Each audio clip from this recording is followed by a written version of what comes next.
So very good afternoon to you. It is one-day international cricket coming your way from Antigua. I'm Andrew McKenna, and we've got a busy old afternoon for you. We've got an hour or so to build up to the first ball in this first one-day international of this three-match series.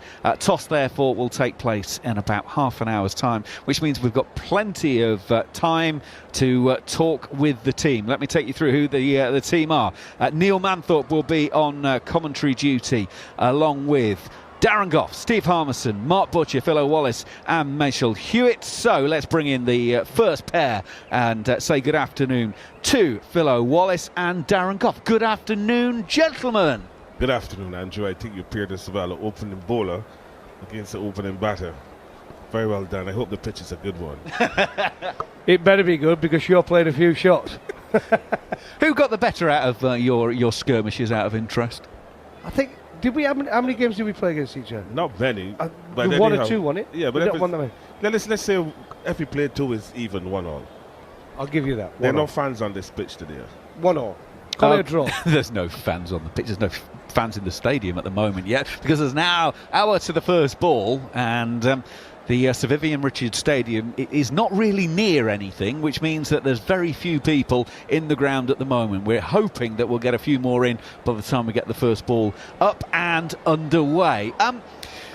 Right, Goffey, let's turn our attention to England and this new look England that we've got here. First and foremost, though, it's been a year since the World Cup in India. England were 1-3, lost 6. They've played 8 matches since then, 1-3, lost 5. Have they wasted that year for you? Because they decided to keep Matthew Mott on as coach after that World Cup, and a year later he's gone. So have England used that year properly? Well, I thought it was a strange appointment in the first place. I really did. But they've changed there now. They've kept Josh Butler as captain. Unfortunately, he's missing this one. This calf injury just keeps coming back. But I look at this squad now, and there's some good players, you know, who have gone out to the West Indies. And I think England are almost caught in a trap where there's so many players could represent England.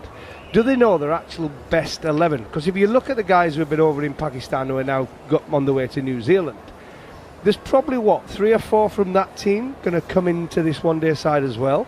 But it's where do you get them in? Who's going to open the batting? I look at this now and I think Jacob Bethel, obviously a top performer. He's been called up into the test squad as well.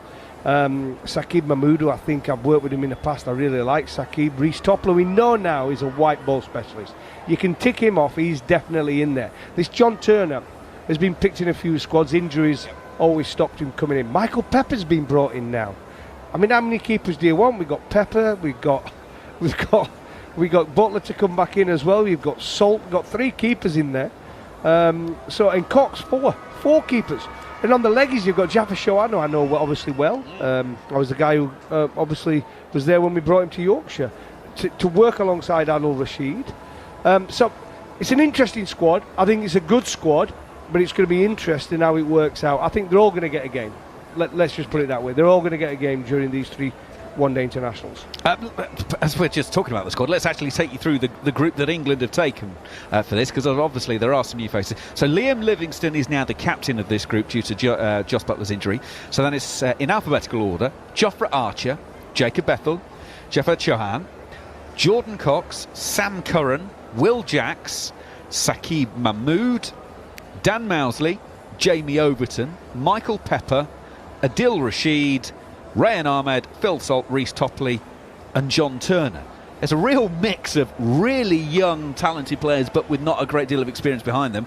And then the more experienced ones, at the other end of the scale, you've got Adil Rashid, who's today, if he's picked, will play his 141st one-day international. Wow. Pretty good, isn't it? Adil, he's just got better and better, Adil Rashid. I think he's been a great performer for England. I think he's got 200 one-day international wickets now, has he? Or he's just short?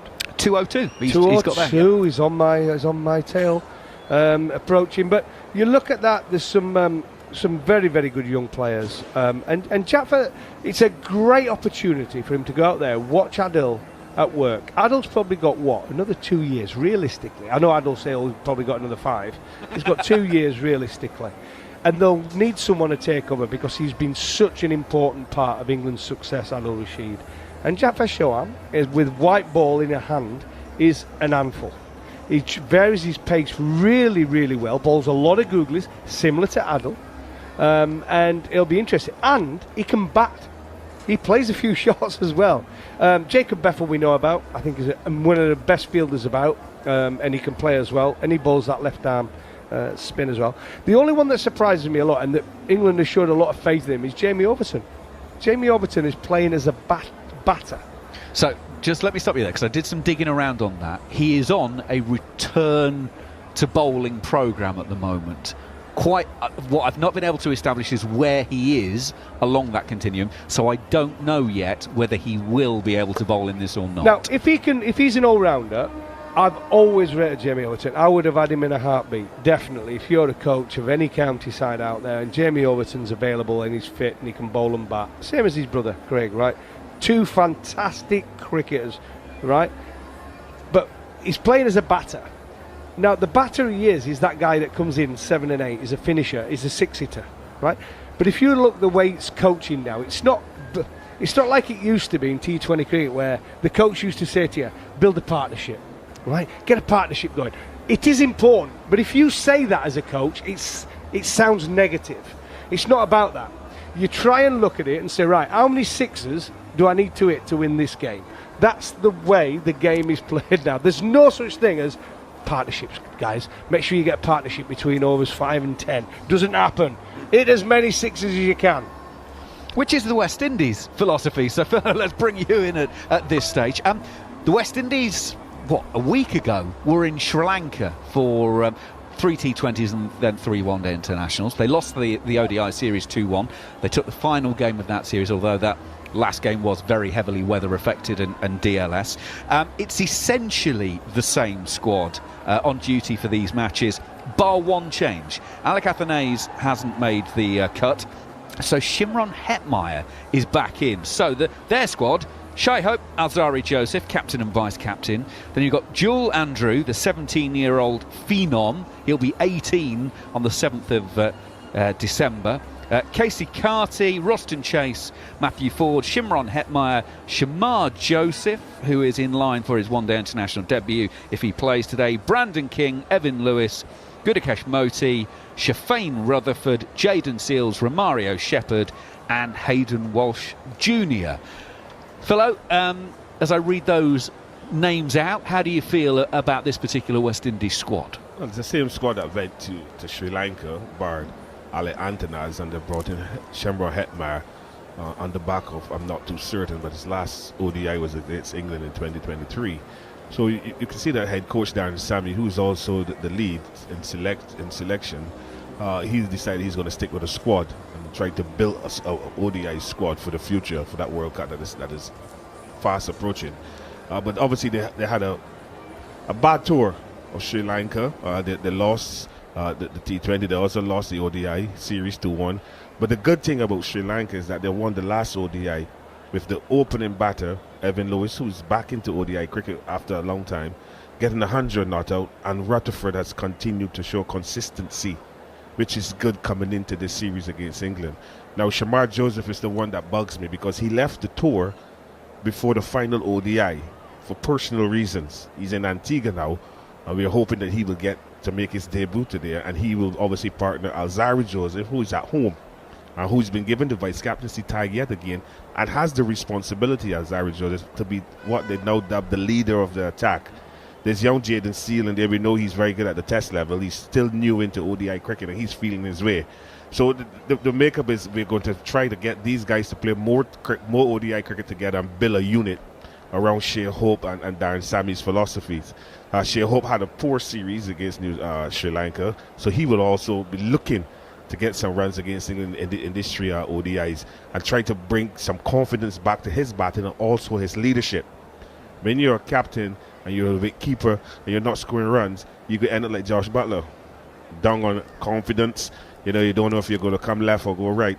So it's important also this series for Shea Hope, particularly as a captain, to try to show the Caribbean and the world that he is cut out to be the wicket keeper, the leading batter, and the captain of this young West Indies squad to move forward. Now, we are getting closer to fireworks night, and I've got a funny feeling I know how Philo's going to answer this particular question, so I'm going to stand back because I think I might be lighting the blue touch paper on this one. Now, Shimron Hetmyer, this is something that the West Indies have had an issue with, in the fact that franchise cricket around the world pays considerably better than West Indies cricket does, and so people have disappeared off here and there. I was looking at Shimron Hetmyer's numbers the other day. His highest score in one-day international cricket is 139. He made that against India in Chennai in December of 2019. Since that innings, the West Indies have played 63 one-day internationals. Shimron Hetmyer has played 12 of them because he's been unavailable, potentially due to injury, but more realistically because he has been off playing around the world. And actually, in those 12 games, he's had 7 single-figure scores. So you could argue that it's not really worked for either of them. So how do you feel about this? Well, the head coach is the man who has the final say who he wants to play and he wants to bring into the squad. I sat a couple of years ago on a panel to revamp the whole selection policy of Cricket West Indies. It was approved, and there were certain criteria that had to be met. Now, I don't know what the criteria is for selection, because you drop Alec Antonaz, and you've brought in the man who hasn't played ODI cricket since 2023 December, and I don't think he's played Super 50 and was successful. So I don't know what is the reason for selecting a Hetmyer. And the back of those numbers, when you tell me numbers, I tell you don't give me his telephone number. But but you're giving me some numbers that don't match up at all to a man who is supposed to have all this ability and talent. Now, if we're playing on experience on what he has done in the past, well, I can't see it. But he is the one that has been the biggest bugbear in West Indies cricket. This is a man who captained on the 19 squad in 2016 to victory. And he has just regressed. He has not progressed at all. And he is an enigma to himself and to West Indies cricket. And if this series does not make or break Shimron Hetmyer, I don't know what will, because this is a very important series for him as well.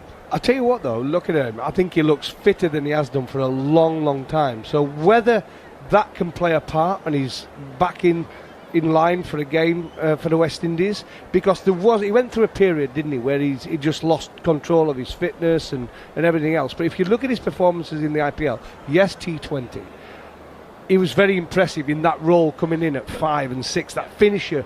And I think I think West Indies do need a player like him in that area. All cricket is different. Hetmyer finishing in the IPL to bat 25 balls is fine. Hetmyer playing in a West Indies team will not bat 25 balls. You will have 145 balls to bat.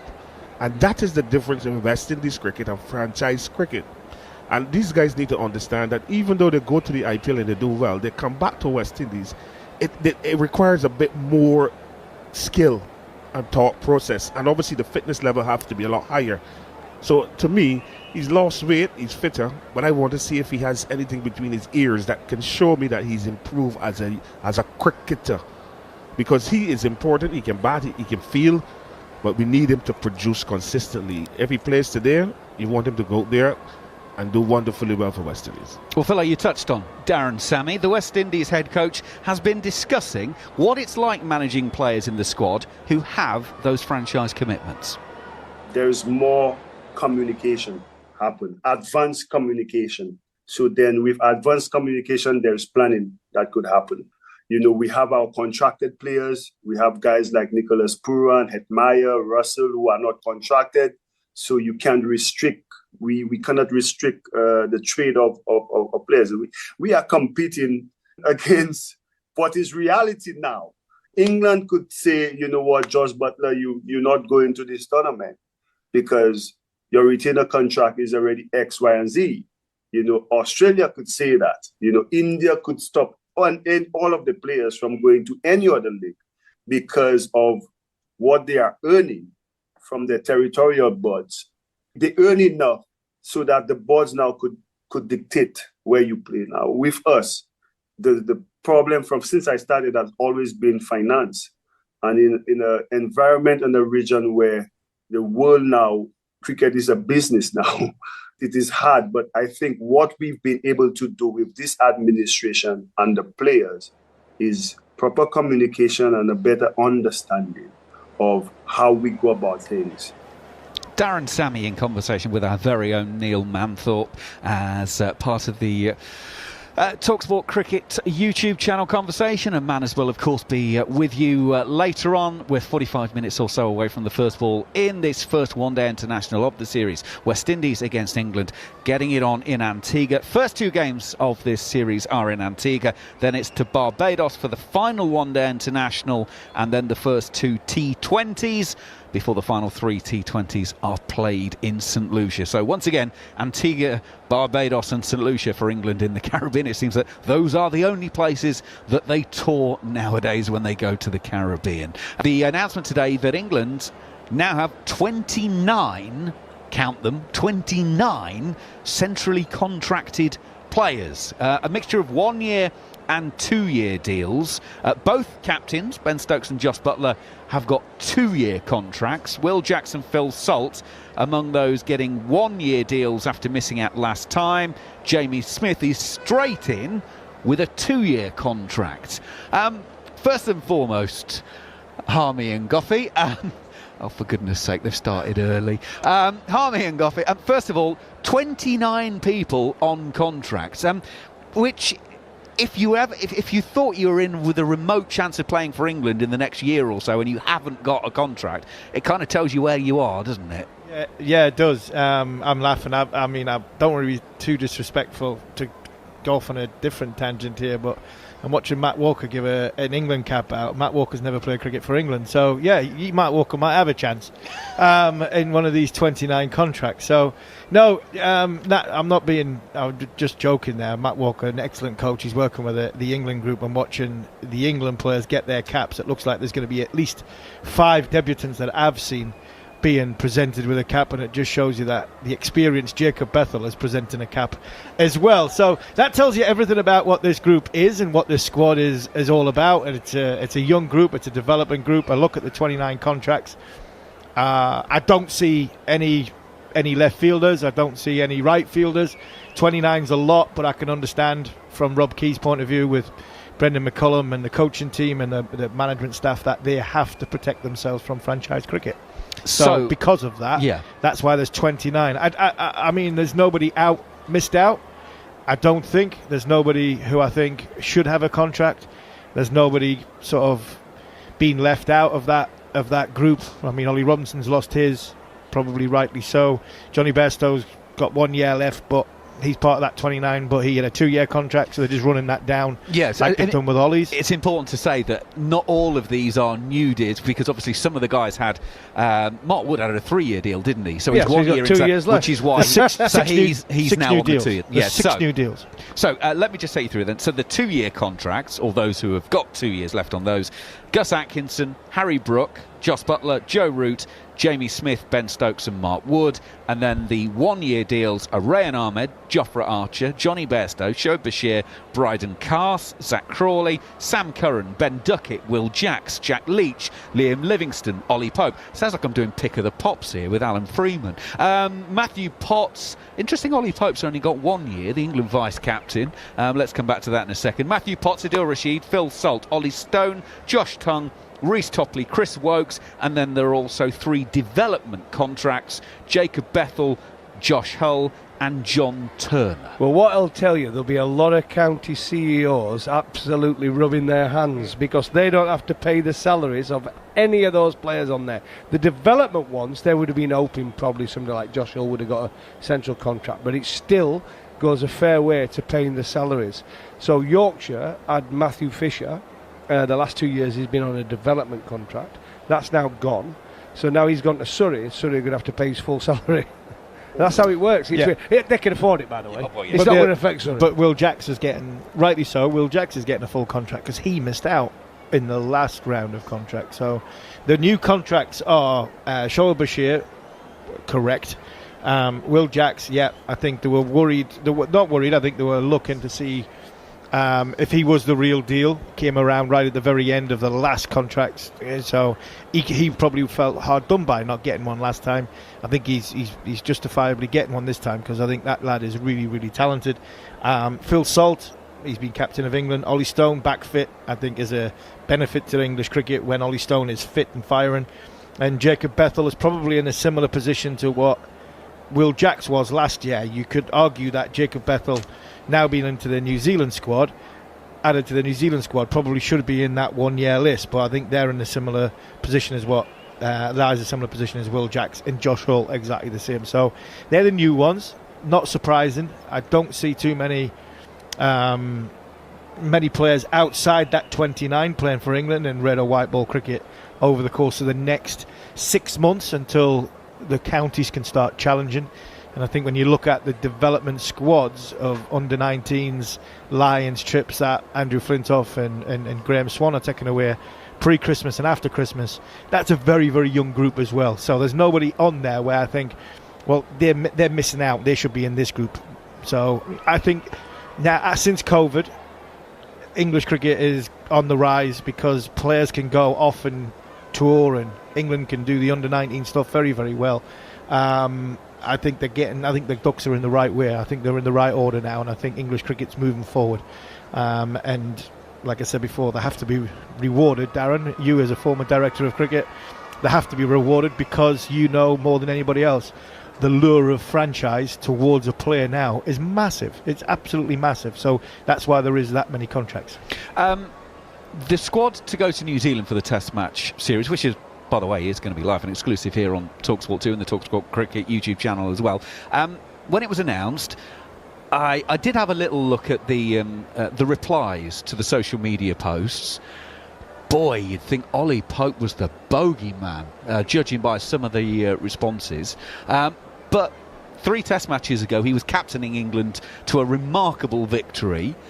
Yes, he's had a bit of a roller coaster of form, but I never thought he wasn't going to New Zealand on that tour.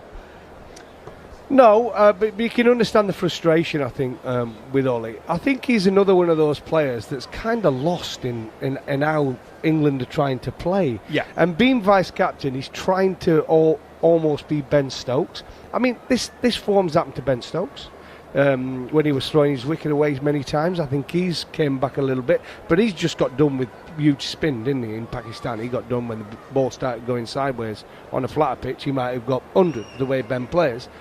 And I think that's the same with a lot of them. Harry Brooks slightly went through it. Yes, he was clouded by the big 300, but he was also in going in and trying to play from the off, hitting on the up, and it's okay when the pitches are flat.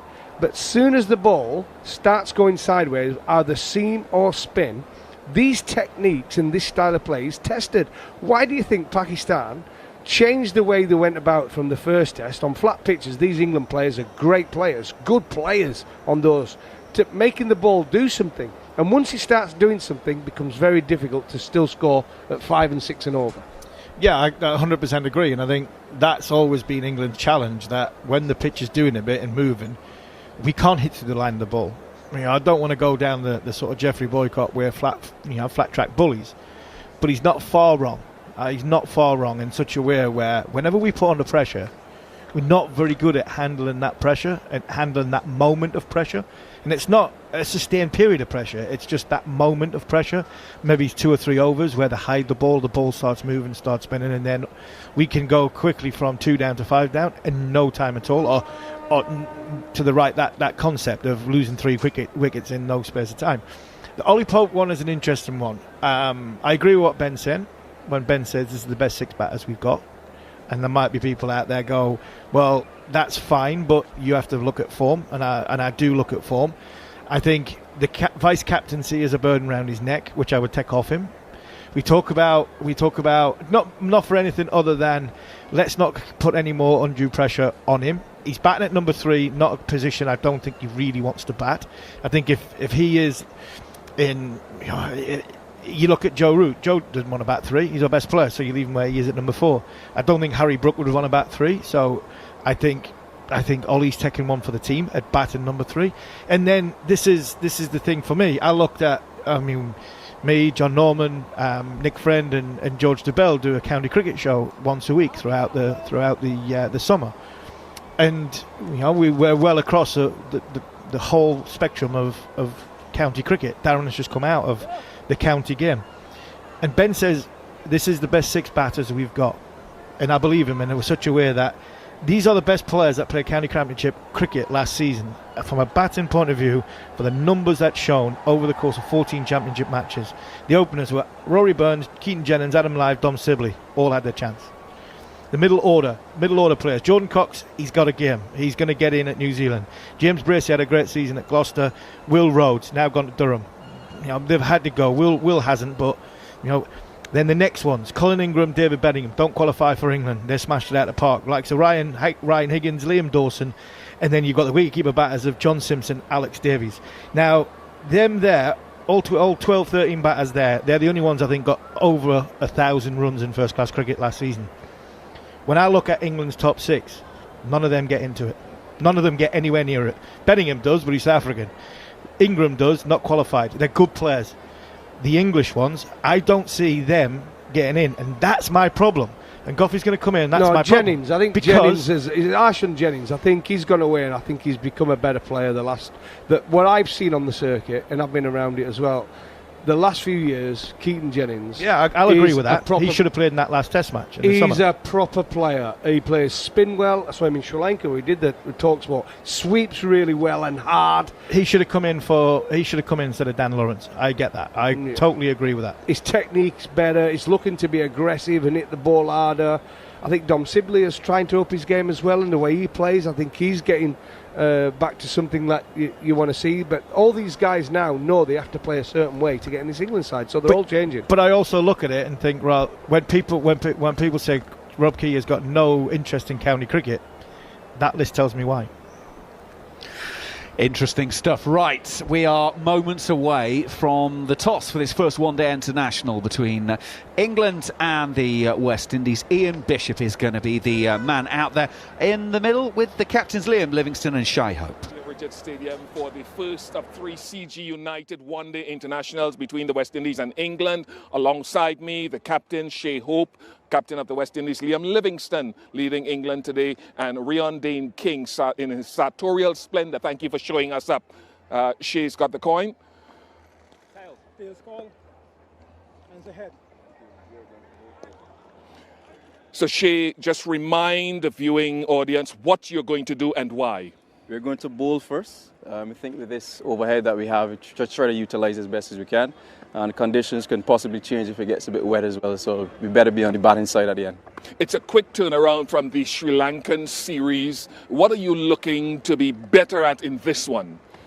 Just better in general. I think that if we look at all 3 departments, we could always improve. But again, we first have to adapt here with these conditions. We're at home, we're more familiar with what's happening here. Sri Lanka was a whole different story, so I think as long as we adapt quickly and start well, we're going to finish even better. Have you made any changes from that last one-day international in Sri Lanka? Yes, one change, Joel misses out, and Shimon Hetmeyer comes back in. Is there a long-term vision or short-term vision for this team with everyone looking at another World Cup? There's a bit of both. We have to look, obviously, in the present, have to make sure that we cover our bases here. But there's always a bigger picture, which is 2027. We're trying to make sure we build to that, understand what we have to do to get there, but we have to take it step by step. Go well. Thank you. Liam, walk this way. Having to set things up first with the bat, how do you feel? Yeah, we would have bowled first as well, but no, it looks a good pitch. Hopefully it'll get a bit slower later on. Yeah, it's a new thing for you leading this international team. How do you feel? Yeah, an incredibly proud day, but more so excited. We've got a group of young boys out here that are getting a big opportunity, so yeah, really excited to lead the way. Your team now, can you give me any insight into the combination, any new faces in the final 11 today? Yeah, we've got 3 seamers, 5 spinners, and we've got 4 debuts as well. So Cox, Overton, Mousley and Turner. So we've got 4 debuts. Really exciting day for them, so looking forward to that. And your goals for this tour, given the amount of cricket going on, some usual faces not here? Yeah, and like I said, it gives new boys opportunities, and I think that's what this tour is all about. We're obviously here to win. We want to play some good cricket, but it's going to give people an opportunity to step up to international cricket. So, yeah, everybody's excited for what's to come over the next couple of weeks. All the best to you and Thank your you. team, Liam. Cheers. Right, just a reminder of what has happened out here in the middle. It's a little bit overcast, but the West Indies have won the toss. They will be bowling first. Thank you very much, Ian. So, 4 debutants for England today. Let me take you through the 11. Phil Salt and Will Jacks to open. According to the team sheet I've got, Jordan Cox to bat at 3, Jacob Bethell at 4, Liam Livingstone at 5, Sam Curran at 6, Dan Mousley at 7, Jamie Overton at 8, Jofra Archer at 9, Adil Rashid at 10, John Turner at 11. So Saqib Mahmood, Michael Pepper, Jafar Jahan and Reece Topley not in the lineup today. I'll give you the full West Indies side once we get it officially confirmed, but we have it announced there that it is Shimron Hetmeyer coming into the side is the only change from their last one-day international against Sri Lanka. Right, so let's get some quick thoughts from Harmy and Goffey. Harmy, so West Indies to bowl first. Looks as though there's a little bit of cloud knocking about. There's some moisture in the air. They'll hope that the ball comes. England will hope that the ball comes on a little bit and then slows down and becomes very difficult to score off later in the game. The West Indies will want, because there's a little bit of moisture in the air and possibly some on the surface, that there'll be some movement knocking about, and I think that's why they've decided to bowl first. They're 2 exciting teams for me. They're really, really exciting teams. I know England have got 4 debutants, but it's exciting. I'm pleased to see John Turner eventually have a game. He's been the invisible man for so long now. He's been on a lot of touring parties, but he hasn't really played. And I look at that batting unit. I hope it stays the top 7 as it is, what you've just named out, because what it does for me is it says responsibility on the captain, Liam Livingstone, bat number 5, and you're our mainstay figure in that middle order. Responsibility on Sam Curran. We all talk about it. Me and Manners talk about it weekly on the Following On podcast, on the Following On cricket show, about having a role for Sam. What is Sam's role in the side? Well, a bat at number 6 tells you he's the genuine all-rounder. You see him as a top-order batter. You see him as a frontline seamer. That, for me, is perfect. And young Jacob Bethell, who looks as though England's going to invest heavily across the winter, both red and white ball. He is going to have his responsibility, like Will Jacks did on previous tours, at number 4. So that, for me, that really, really excited about that, how that England team balances and it looks. And the West Indies team got that 11 confirmed for you. So Brandon King and Evan Lewis to open. Casey Carty, Shea Hope, Shimron Hetmeyer, Shafane Rutherford, Roston Chase, Matthew Ford, Alzari Joseph, Kurtikesh Moti and Jaden Seals. Those are the 11s. Welcome along. 20-6 UK time means we're 20 minutes away from the first ball. The toss, if you are just joining us, if you're just coming out of work or you've been out and about for the day during the school holidays, well, the news is the West Indies have won the toss. They will bowl.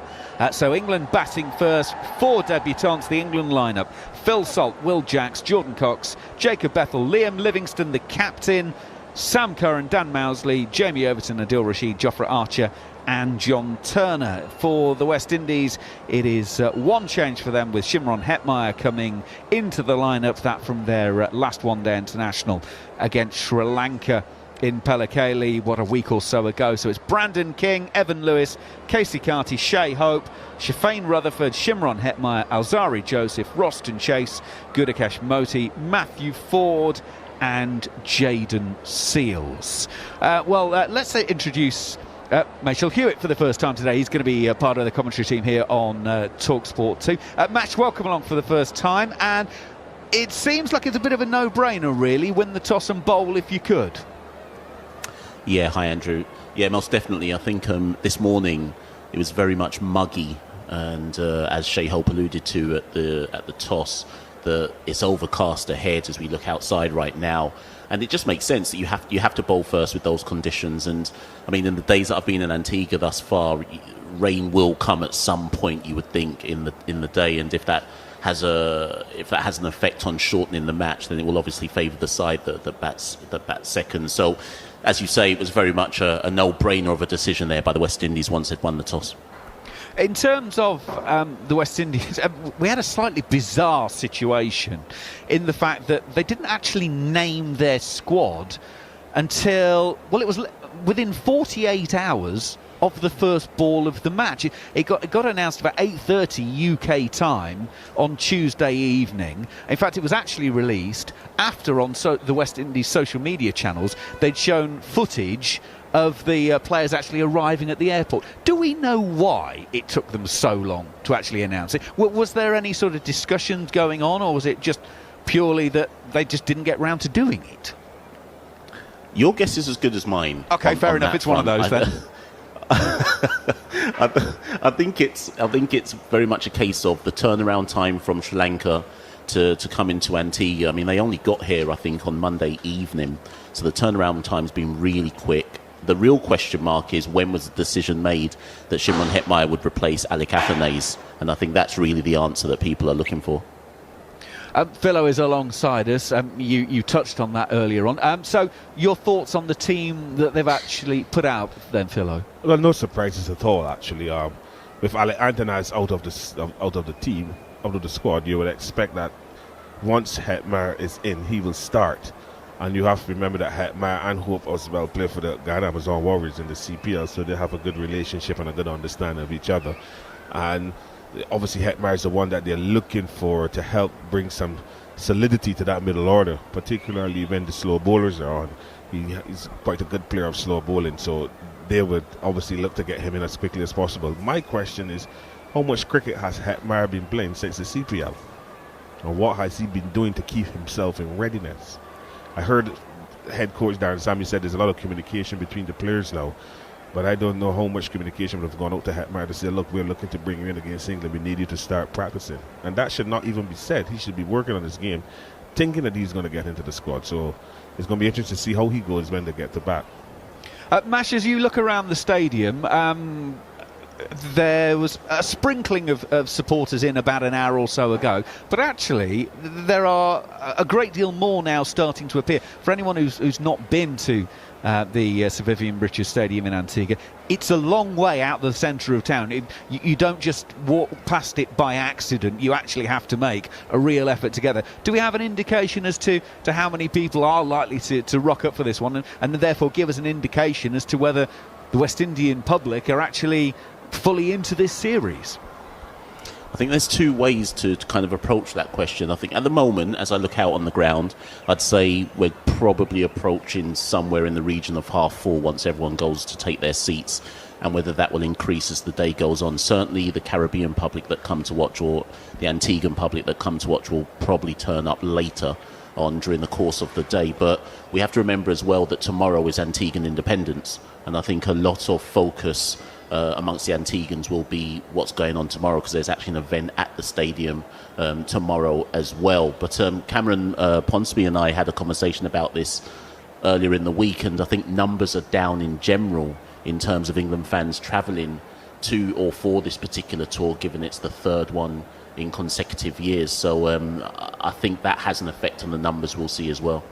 Yeah, another thing too is that the new marketing and media person at CWI, she said on a program that it was on Tuesday night that they've also reduced the price of tickets. And I'm very surprised that with that reduced price in tickets that we haven't seen more locals coming to obviously looking to get into the stadium. I'm just going to give it to the start, and then I'll make my judgment. But they've reduced the prices to try to attract more locals to come and watch the game.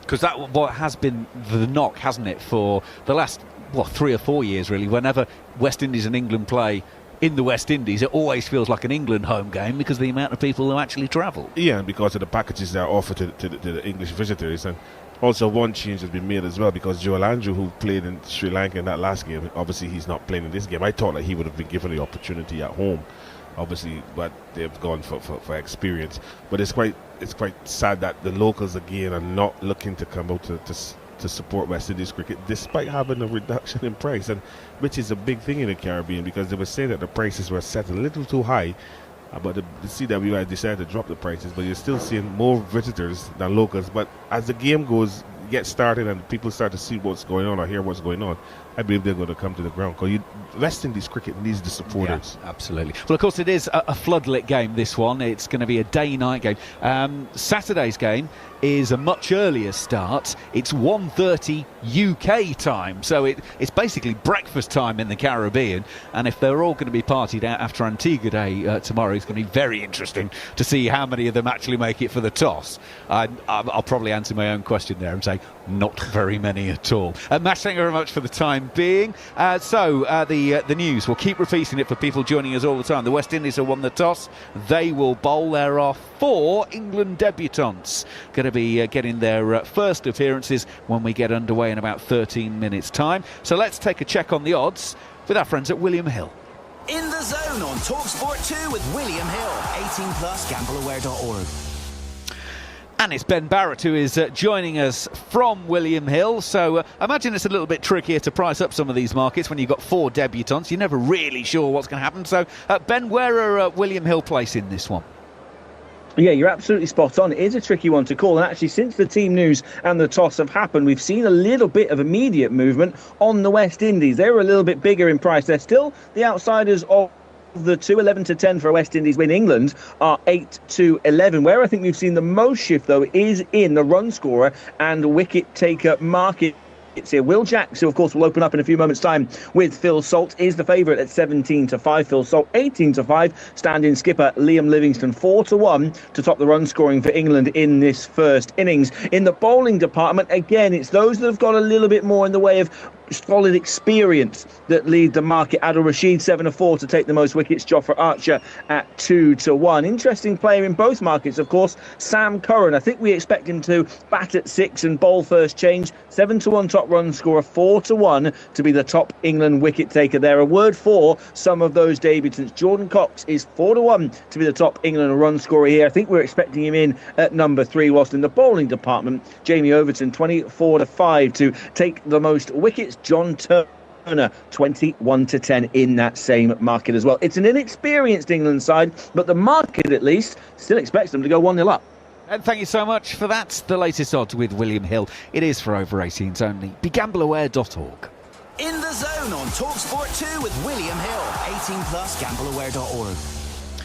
Right, let's hear from the captains. We heard from them briefly at the toss when they were in conversation with Ian Bishop, 20 minutes or so ago. Let's hear from them a little bit more in depth. Let's first hear from the home skipper, Shai Hope.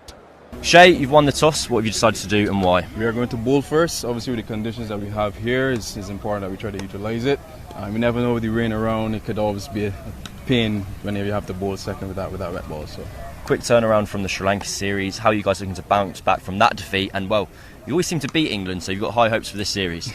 Well, I think a lot of people would see it as a loss, but I think it's a win. I think the first time we've won a game in Sri Lanka since 2005. If you look at it, that's back when Brian Lara was still playing. So we must take some positive from that series.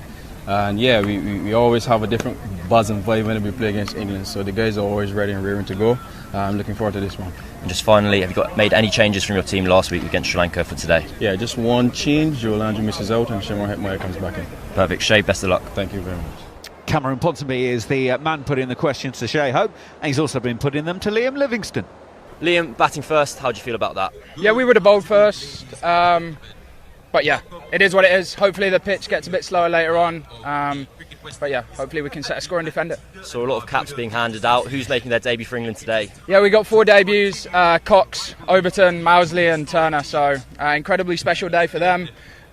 Your debut only comes around once, so special day for them and really looking forward to leading the way for them boys. We've got a young group out here, so excited to get going. Is that something we can expect for this series, seeing a lot of new players, a lot of new faces kind of rotating the group? Yeah, I'm not sure how many debuts there are left to have in the group, to be honest.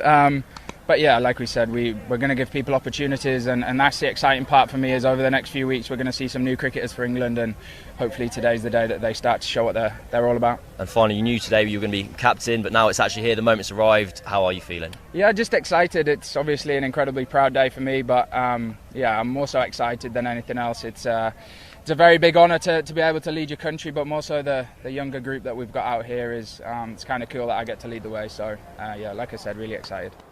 And Liam Livingstone is indeed leading the way, because the players are on the way. Every single member of the squad is on his way out, because we will have national anthems before we get underway, and every single player has a mascot alongside.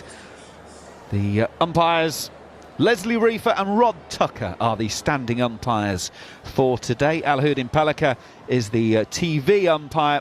Gregory Brathwaite is the reserve official should we need them, but the players are all pretty much now in place, so very shortly we will be hearing God Save the King and Rally Around the West Indies. So the final stages of the build-up to this first one-day international.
Many thanks to Andrew McKenna for an excellent build-up as usual. It's Neil Manthorpe here for the first over, alongside Darren Goff and Steve Harmison. So 4 debutants for England. That's exciting news.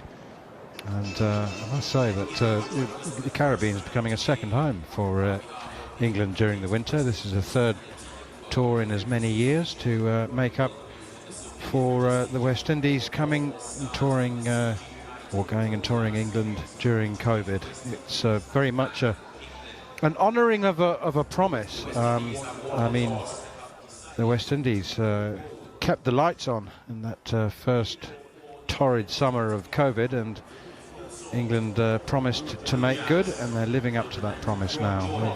This is probably the tightest scheduling of a series I can remember, considering that the Test team have been in Pakistan and will be leaving for New Zealand in a couple of weeks' time, Steve Harmison. But it, as much as it is born of a financial commitment, there's a lot to look forward to, and a lot of opportunity as well. A lot of opportunity, a lot of. Just had a chat about central contracts and 29 contracts, and the reason why there's so many. Talked about the keeping away from the franchise stuff, but there is a lot of crossover between tours, red ball, white ball. These tours of the West Indies are so important for West Indies cricket. We have England coming to town, Australia coming to town, India coming to town. It's so important for cricket in the West Indies, the money that can be made. So you got to fit it in when it's needed, and unfortunately for England, they have a crossover between Pakistan, the West Indies and New Zealand, so that's why you're going to see a more youthful, energetic England side who are trying to prove that they deserve more skin in the game when it comes to the big boys being available. The likes of, I'd imagine Stokes will be back available now, McCullum's, Brook, and one or two others. So I'm excited about this group. It's a shame. The only disappointing thing, it's a shame that our captain, our leader, Josh Butler's not there to mould these young players. But I think it's a very, very good, very, very good young England side that's going out to the West Indies to hopefully prove a point to the national selectors that the need to be considered when the big games come around, when the big boys come back and the big games come around. Well, there's only one of us in the three in the commentary position at the moment who's a chief executive, and that's not me or Harmy. So Darren Gough will understand the financial implications and England honouring this debt. And Jason Holder said a couple of days ago that the West Indies are really being kept afloat in return now by these England tours. Yep, they are. Broadcasting deals are so important now, especially for the West Indies. But as you can see from the crowd, there's not a big crowd in there. It's all about broadcasting rights and selling it to radio, the likes of us, and TV, and what it brings. And you will always get an English support that go out and watch in the Caribbean. In fact, most people in that ground will be English today. I think that's absolutely right. Now, Matthew Ford is going to bowl the first over from the Sir Curtly Ambrose end. And on strike is Phil Salt, who's off the back foot, punching it out to extra cover, straight to the fielder, Shimron Hetmeyer. And there's no run. Early days, but that he's not quick, Matthew Ford, but that ball just, maybe it was the angle, maybe it just nipped back. It looked to me like it moved. Yeah, it nipped back. I think if anything, I thought it just sat in the pitch a little bit by Phil Salt's reaction. He went for an in-swinger. He was holding the seam to head towards, the seam was canted towards fine leg, and it just sat in the pitch a touch. Here's Matthew Ford once again, right arm over the wicket, and this time a little bit straighter, and it's turned out towards mid-wicket. And again, it's gone straight to the fielder, this time Shafane Rutherford. Yeah, it's definitely an action that favours the ball going into the right-hander, Matthew Ford. I like him as a white ball type bowler. I think he can bowl good lengths.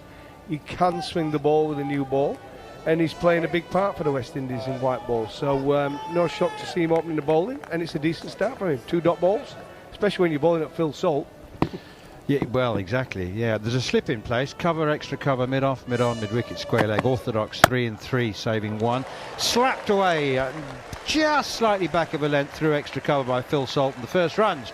Third ball of the innings, and it's gone through extra cover for 4.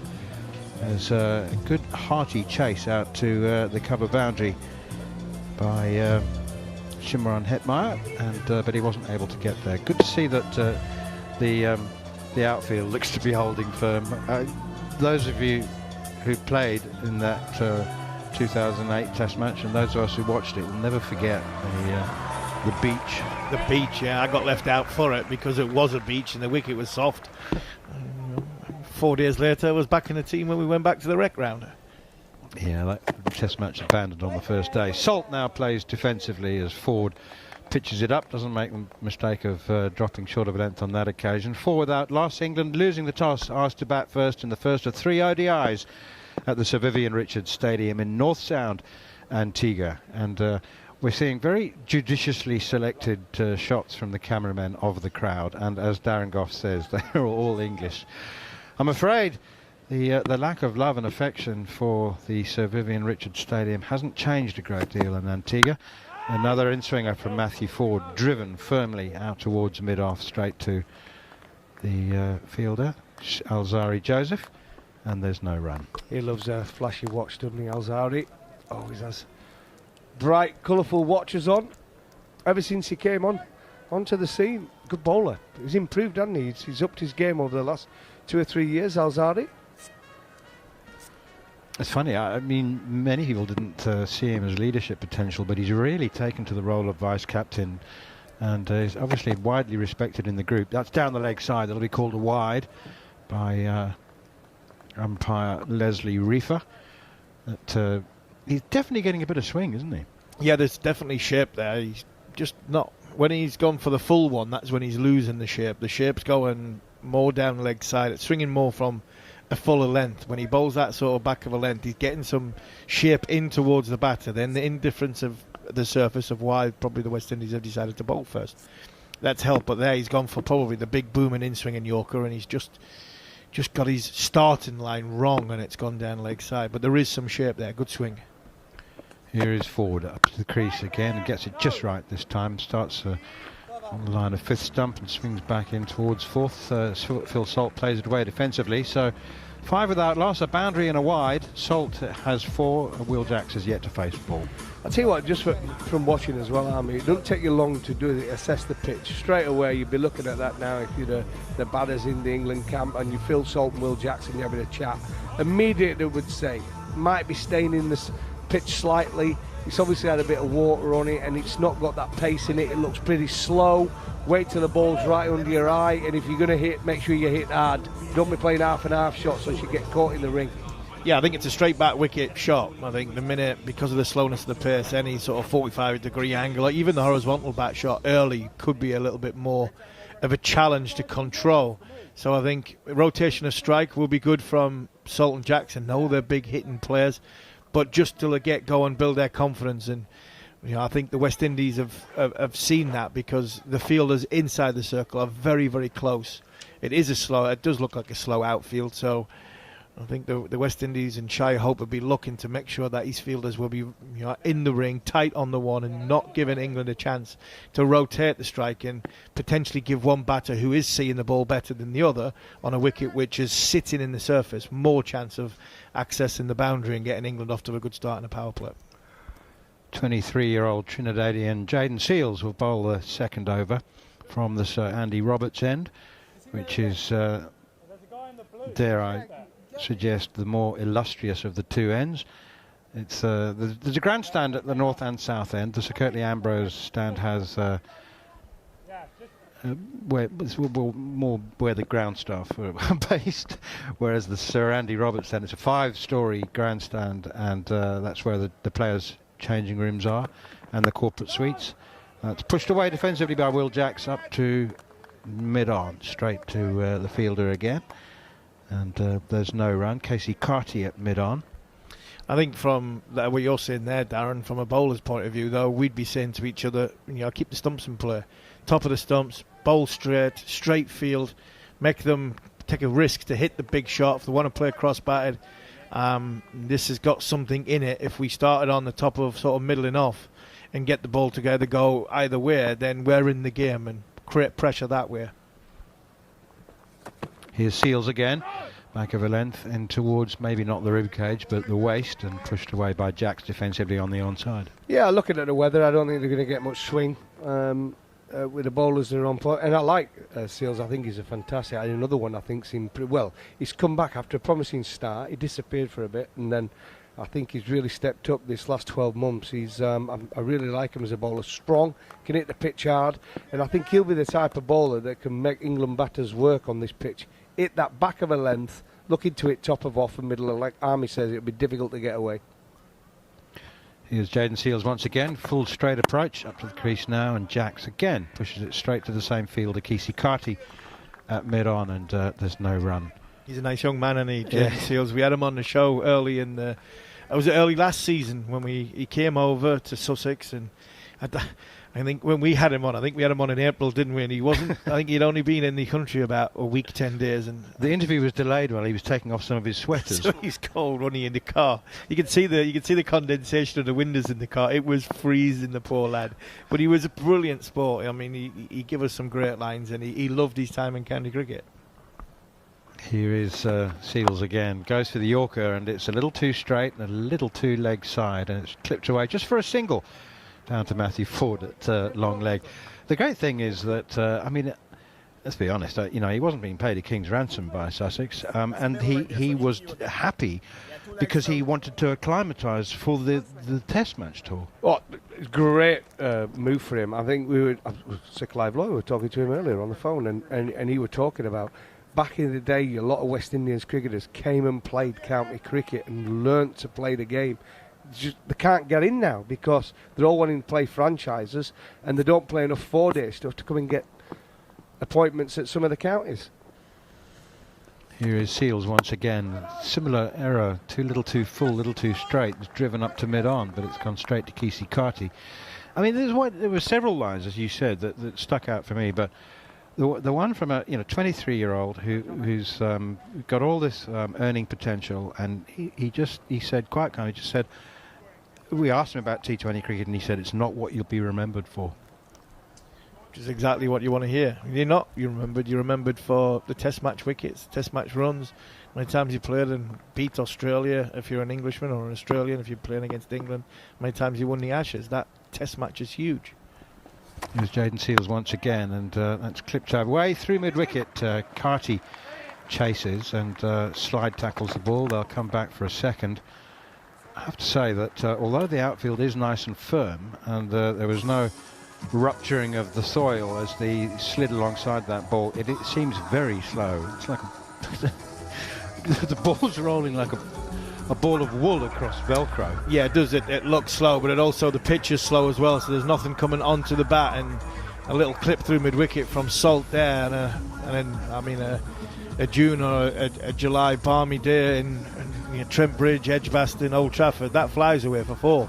So they're going to have to work hard for their runs. And you look at the start from the West Indies. That was a good over from Jaden Seals. He kept the stumps in play for the majority of it. And there's a couple of them shots that Phil Salt hit straight down the ground. Hard hands. If I'm standing next to Jaden Seals as another bowler saying that's a good area, keep going. If I was standing next to Goffey, keep going in that area. He just got to push that little bit further out from himself, and we've got to slip in place for a reason. So keep that one going. Slight change in the field. 4 saving 1 on the offside now, as well as a slip. Oh, in-swinger once again from Matthew Ford. Crashes into Will Jacks's pads. They just put an extra man on the offside, which is interesting because he's bowling these in-swingers. They've got the slip, the short third, backward point, extra cover mid-off, and just one less on the leg side. Interesting, isn't it? How he delivers the ball as well. You can just see it when he runs in. He just opens that wrist, and it almost comes like a slower ball, doesn't it? Bit like leg cutter-ish. Yeah, leg cutter-ish. Yeah. Well, it's a bit like Jimmy Anderson's actual leg cutter, and that's what he does. Here's Ford once again, and he's a little bit of width outside the off stump. Very good fielding at cover point by Roston Chase, diving to his right. Really good one-handed stop. That was too much width on it, and Will Jacks will feel he's missed out there.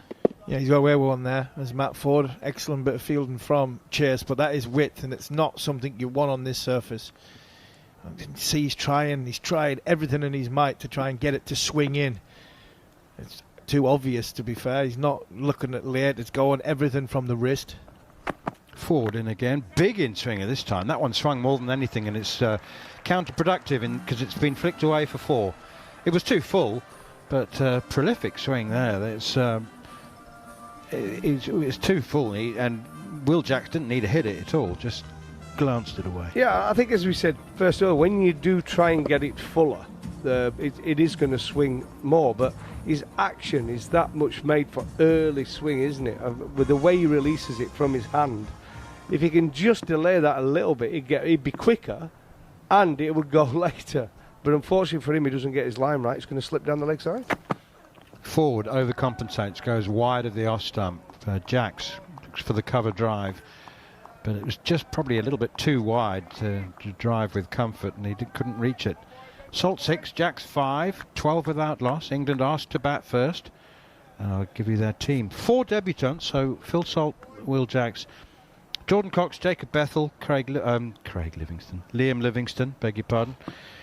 Captaining the team, England's 6th white ball captain of the year, Sam Curran, Dan Mosley. Here is Ford once again, another big in-swinger, but he has lost control of it, swings too much. And there's a bit of consultation from Rod Tucker as to whether that ball hit the batsman's pads. He seems to be checking with the square leg umpire, and then he eventually does call wide. So it's another extra. Jamie Overton, ODI debut for him at the age of 30, batting at number 8. And then Jofra Archer, Adil Rashid, and John Turner, another debutant at number 11. Yeah, the Overton's an interesting one. I think he's a fantastic cricketer, but he's literally playing as a 6-hitter down the order. That's what he's playing as. Number 8. We'll have more on that in a moment. Wide of the extra of off stump and driven beautifully through extra cover. Lovely, lovely shot from Will Jacks. He may have struggled to reach the last wide one, but not that one. Beautifully driven through extra cover. So you're not expecting Jamie Overton to play a big role with the ball then? No, I don't think he's been bowling. He's coming back from injury. I think he's on a rehab to re-enter bowling. So he's that bowled means a little bit, but he hasn't bowled. He's not. I don't think he's match fit to bowl. No, I think as a cricketer, if he's fit, bowling and batting, I think he's a fantastic cricketer, as is his brother. But he's playing as a batter, as he did in the one-days at the end of the summer. He's a 6-hitter number 8. What a luxury.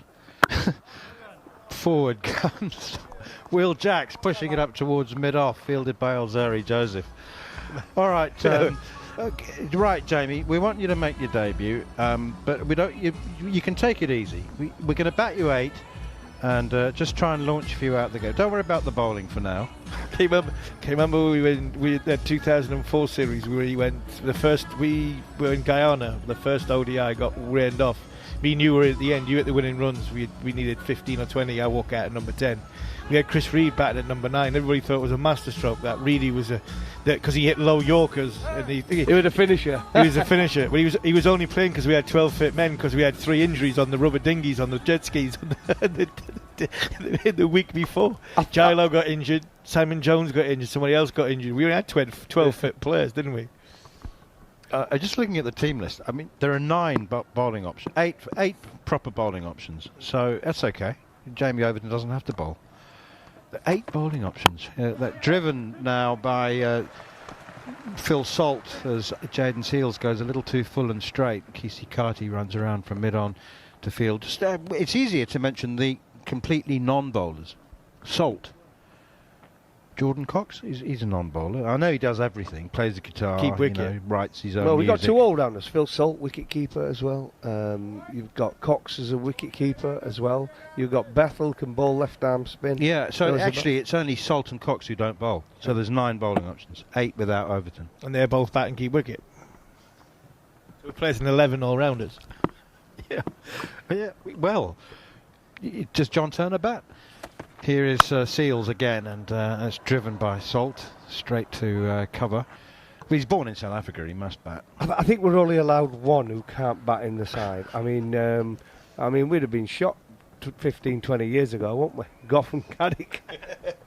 Oh, I'm doing myself down Gough a little could bit. Goughy's setting everybody Mullally up. And Caddick. Yeah, Goughy's setting this up, because prior to us being here today, we went down to Hawksby and Jacobs, Talksport, to the Sixers bar, and there was a competition, hitting sixes or facing 12 balls, and there was only one winner, 1D Gough.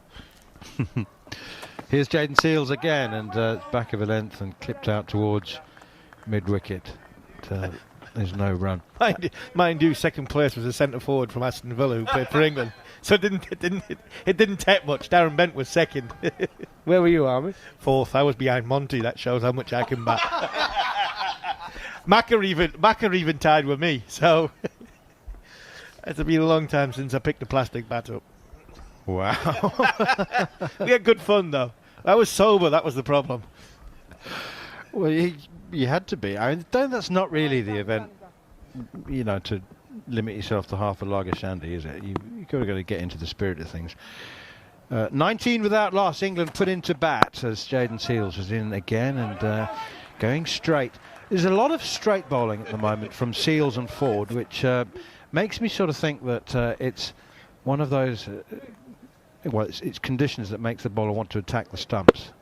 Maybe they're expecting a little bit of uneven bounce. What we can say for sure is that it's going to be a hard-working pitch and outfield for the batters. I think they're really going to have to apply themselves. They're not sort of one of those incidences where a guy like Phil Salt can race off to 45 off 20 balls. I just don't think that it's conducive to that kind of wild stroke play.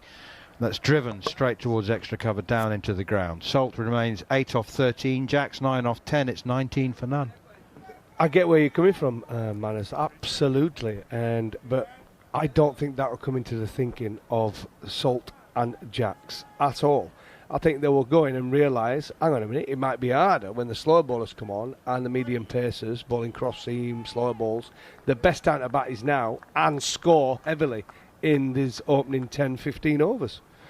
I don't think it'll be even in their thinking, but they're just going to see how it goes and build a partnership. Here's Jaden Seals again, and it's full and straight once more, and Phil Salt pushes defensively out, square of the wicket on the offside. 19 without loss, and we've had 5 overs bowled. England put into bat. You might have heard Steve Harmison a couple of overs ago mentioning Jaden Seals talking to us on the programme. That programme is following on. It's hosted by me and Steve Harmison every Monday. Goffey's a guest occasionally, and he's not being a chief executive. And indeed a coach. You're back into the coaching business, Goffey. Breaking news today, wasn't there? Was there? Has it been breaking news today? Oh, is it not broken yet? No, yeah. Well, I won't break it then. No. But I'll give you a hint. I'll be out in the Caribbean in a few weeks.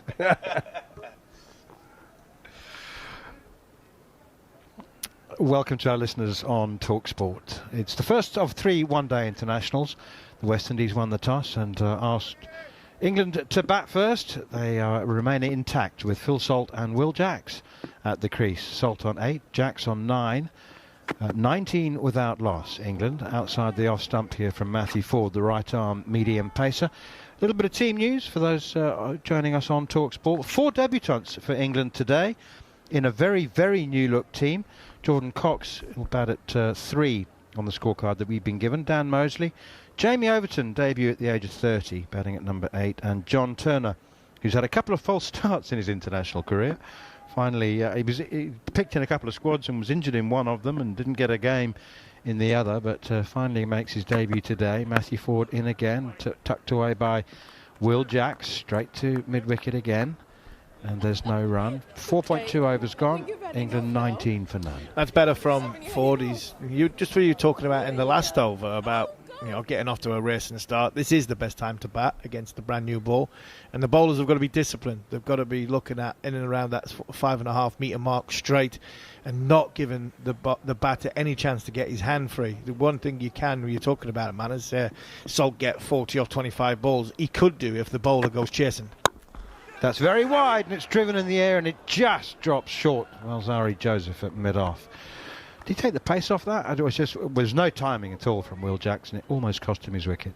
There's the danger, though, of playing shots when you're going at it, when it's a little bit slow, the wicket, it's a little bit sticky, and if you don't go over, you end up just catching it like that, and it just fell short, didn't it, Alsadi Jobis at mid-off? Bat seemed to come out of his hand, didn't it? I think the bat just twisted in his hand and took all the pace that wasn't on it. Here's Matthew Ford again, a medium pacer really, briskish medium, would be complimentary. It's pushed out square of the wicket on the offside for an easy single, and Will Jacks moves on to 10. I mean, you need a bit of pace on the ball, don't you, to play that sort of rasping slap cover drive, and there wasn't any. So we just toe-ended it to mid-off. No pace on the ball from Ford, but no pace off the wicket either. It was there to be hit. It was wide, it was outside off stump. You'd argue that if he left it, it would have been given a wide. And you know, the disciplines from Jaden Seals' end's been very, very good. Matt Ford, not so good. He's been all over the shop.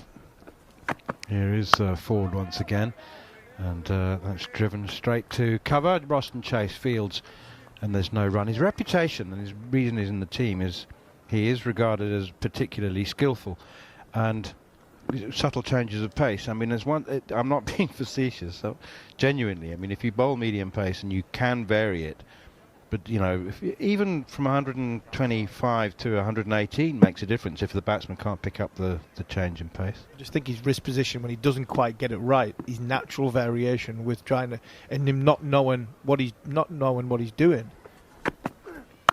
Ford completes the over. I was referring to kilometres an hour there, by the way, not miles an hour. 20 overs gone. England asked to bat first in the first of 3 one-day internationals. The first of 2 going to be played at the Sir Vivian Richards Stadium in North Sound, Antigua. And after 5 overs, England are 20 without loss. Their bowlers are, Goffield said as well, you know, talking about bowling, Darren, them bowlers are the more difficult ones to line up in ODI cricket, especially as the wicket gets a bit softer, ball gets a bit softer and the wicket's got a little bit in it, because somebody like Matt Ford, who runs in and he goes over the perpendicular and he gets the sort of what looks like a leg cutter, and his wrist doesn't quite get his wrist right, and it just angles in and it just floats out at you, and all of a sudden the one he gets right, and he gets right behind it, if he gets that in a good area, it kisses off the surface, and all of a sudden you find the edge and you go, how on earth has he nicked me off? Because I mean, he's bowling powder puff and then he's bowled one that just bounced through. So it's a natural variation that probably the bowler doesn't know how to do it. It's just a sort of indifference of wrist position. And he if he gets it in the right area, when he gets right behind it, could be the wicket-taking ball. Jaden Seals with his 3rd over. And again, he goes full and straight. And it's actually a very good single. Cleverly run from Will Jacks.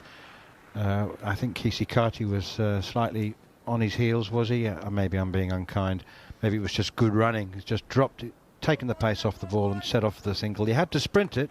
It's called reputation, isn't it? When you've got 2 players who hit the ball hard, you tend to be on the defensive as a fielder. You tend to give yourself a couple of extra yards because they don't think you're going to tap and run. You're looking for them to hit boundaries, so you tend to just naturally sit back a little bit. But it's good from England, rotation of strike. If you're not finding the boundaries, don't die in the hole, get off strike. Here's Jaden Seals, and that one is driven out towards extra cover, towards cover point actually.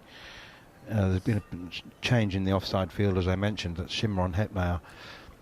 Is it rude to look at someone's tattoos? I don't think so. I don't know why. I suppose it's my generation. It was always thought that it was told it was rude to stare. But so many people are tattooed. The reason I ask is that I just noticed what looks like a nightingale on Phil Salt's left forearm. It's very attractive. Are you trying to put, why has he got a nightingale? I mean, is that what you're looking at? I don't know. It might not be a nightingale. It just looks like one to me. Close-up shot of him, and that's driven straight back down the ground. Hit hard into the ground by Phil Salt. Nicely fielded by Jaden Seals in his follow-through. He's got a flower on there as well. It's like a rose, doesn't it? He's got the red rose of Lancashire on his arm. I don't think it's that. No, I don't think it is that either. But he is from the red rose of Lancashire. Show of support for his new county. That's the case. Just a little pause there because I'm seeing pictures of Darren Sammy. I think he's time to bowl cross seam, isn't he? That's exactly what Jaden Seals is doing. Seals up to the crease again, bowls, and it's pushed away behind square on the offside. My theory is that the West Indies were expecting a little bit more uneven bounce. They've bowled very straight. I know Matthew Ford's been a bit erratic, so that might just be having an unpredictable day. But might that be Darren Sammy thinking this ball's, it should be bouncing a bit more unevenly. Go cross seam. Well, they're trying it, aren't they? I mean, they've bowled seam up, and we've seen there's not really much swing. I think it's all from the hand from 40. But I think with Seals, cross seam a little bit quicker, see if there's anything uneven in this pitch. That one is punched off the back foot again, straight to Hetmeyer. He's playing his first game since December last year, first one-day international, that is. And, there's no run. I think Salt and Jacks are being very patient. I just think it's the surface, Manners. I think the surface has not got any pace in it, and Darren Sammy there is probably saying to Jaden Seals, right, it's not swinging anymore. Let's get into the cross-seam business. Let's hit the pitch hard. If there's any more unevenness because of the ball, whether it hits a seam or it hits the shiny side, and what the cross-seam bowling will do is you'll get the ball softer quicker. This pitch in 10 overs time. And that one is chopped away again, no timing whatsoever. And Hetmeyer fields, but they scramble through for a quick single. Tell you what, as a shot maker, Goffey, as a stroke maker, like a boundary hitter, this is a bit like, with apologies to vegetarians and meat eaters, but this is a bit like being invited to a mate's barbecue and you're looking forward to some chops and sausages and there are only lentil burgers available. But they're going to have to pick, aren't they, when they're going to go and just gamble on it, because I think it's their natural game to hit the ball hard, Salt and Jacks, and the way it goes now, and I think what we'll see now is more cross seam, trying to get that ball softer, and it's going to get difficult as the game goes on. The worry is for England is, but they're already probably looking at this pitch and thinking, hang on a minute, they've got Archer and they've got Turner, who are both quite lively, and they might just skid onto the batter a bit more, you know. So already it might be easier for England, and that's why the West Indies as well wanted the ball first. Yeah, absolutely. And a bit the ball's soft, I said 10, 15 overs time, this pitch, I mean, this could be really, really difficult to play the big shot on. And we could be looking, Manners, Goffey, you've been involved in ODI cricket for a long, long time, like in old-fashioned 15, 20 overs. All driven off the thick outside edge, outside half of the bat, runs away down towards third man. Third man is up inside the circle, so he's got a fortuitous boundary there, but a much needed one for Phil Salt in England. And I think, as we said at the start, I think any width whatsoever, that's your gamble shot. You've just got to go at it hard. You can't afford to be half and half. Any width, just go at it, and that's where you're going to score your runs in these power plays. Because, like I said, if your ball is straight, cross seam, it's obvious, it's difficult to score off. But any width whatsoever, throw everything at it. Here's Matthew Ford running in once again in his fourth over, starting his fourth over, 3 overs of 15 before this.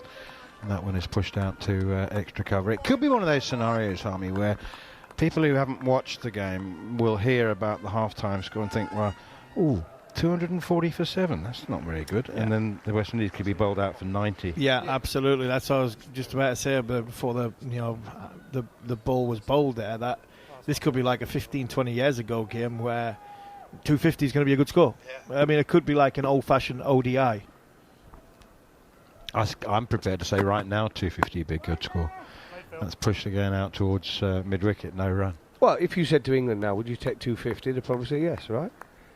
But probably not. But when you've got players like Cox and you've got Bethel, you've got Livingston, you've got Sam Curran and Overton, these boys hit the ball long, right? So it's a difficult one. But I think 250 would normally on flat roads. You'd take 250. But the Caribbean, other than St Lucia, really, and Barbados, most of the pitches are like this. Guyana. Pushed away out towards extra cover. Again, Hetmeyer fields and there's no run.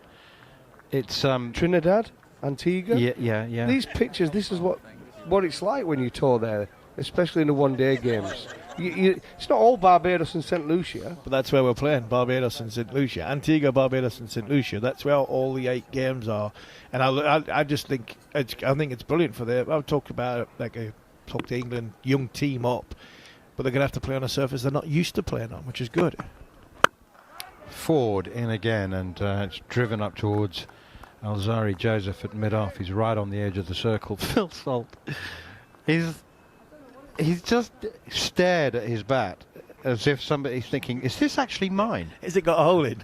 Is this an adopted bat? Has it got a hole in? Have I brought Darren Golf or Steve Harmison's hands out with me instead of my own? I mean, but that's the beauty about this. You know, Phil Salt's been in 26 balls now. I mean, if he wants to get 100, he's going to have to get 100 a different way.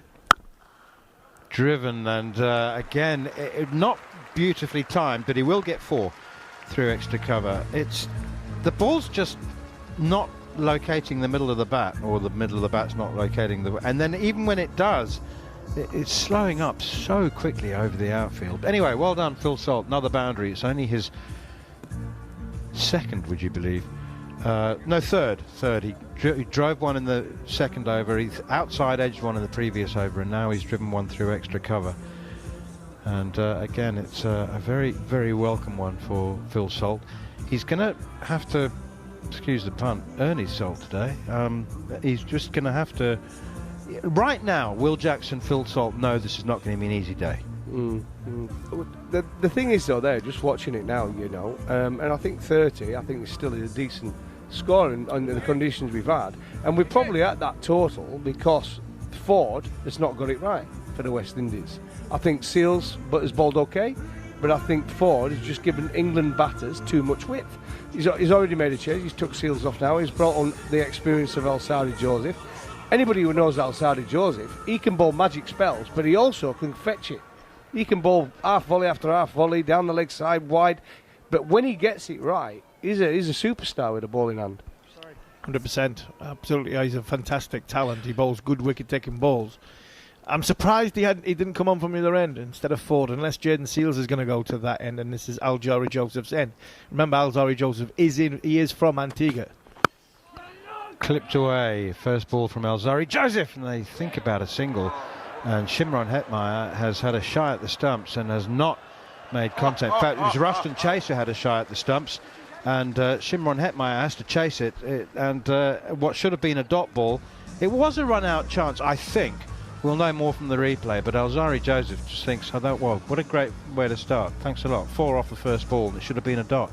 Yeah, it should have been a dot. It was a good pickup. It didn't need to be. I don't think it really needed to be thrown. No, he was miles back in. Was Phil Salt? I mean, mid off. I'm not sure it was mid on or mid off. Was not backing up, and unfortunately for Shimron Hetmeyer, he didn't. That was the last thing he needed, was a chase to the boundary.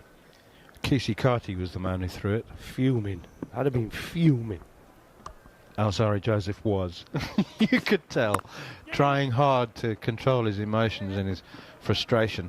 This one open face bat, guided away by Will Jacks to third man for a single, for a couple actually. They come back for 2, and into the 8th over now. England put into bat. It was a no ball as well. 34 with that. See, this is what it does. It puts pressure, unnecessary pressure now on the ball. Alzarri Joseph. He's fuming. He's not focused. He's just had a ball. Went for it. It was a dot ball.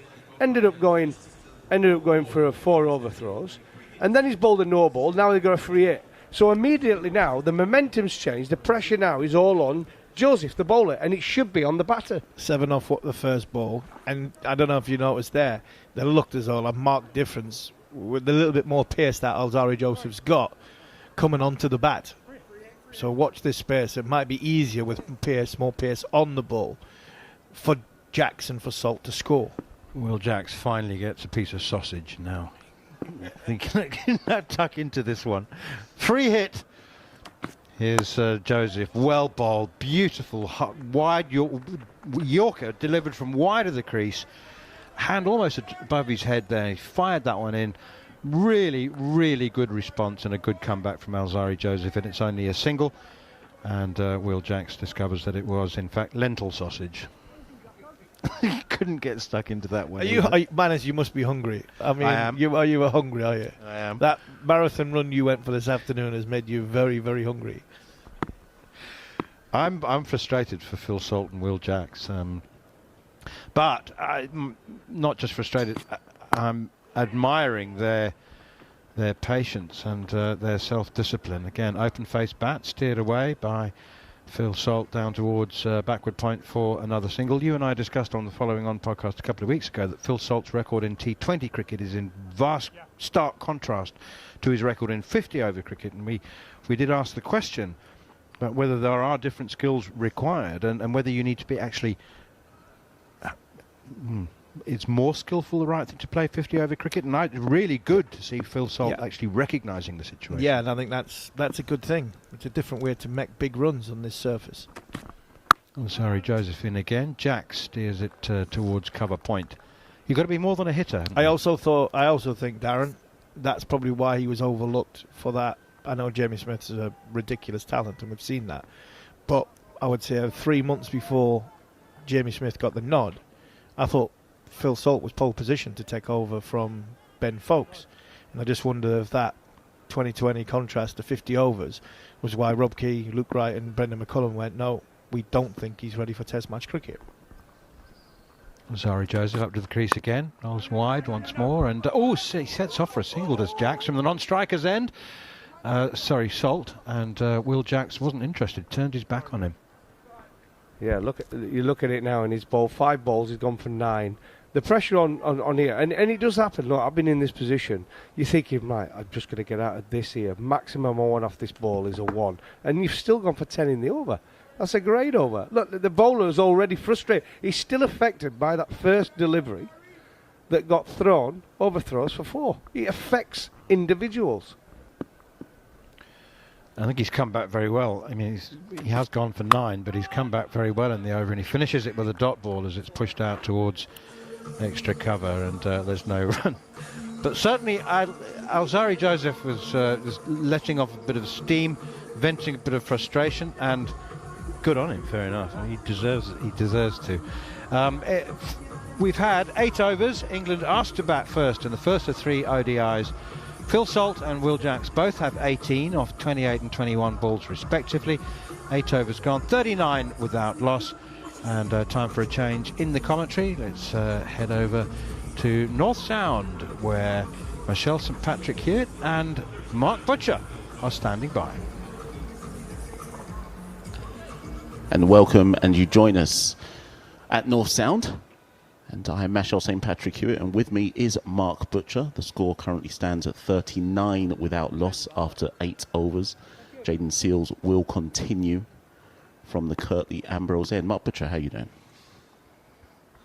Good to be here, I've got to tell you.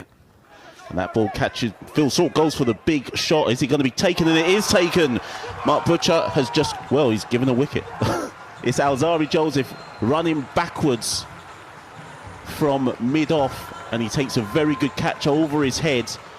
Phil Salt will be furious with that one. The shot was possibly on, but it catches the lower portion of his bat. And Jayden Seales has struck Mark Butcher. Yep, just signs of frustration really from both Salt and Jacks, that the ball hasn't come onto the bat quite as they would like. It's had to be really full for them to get that drive away. And it was a matter of time before Salt decided he needed to go over the top to try and find the boundary. Just didn't quite time it. Brilliant catch from Alzari Joseph.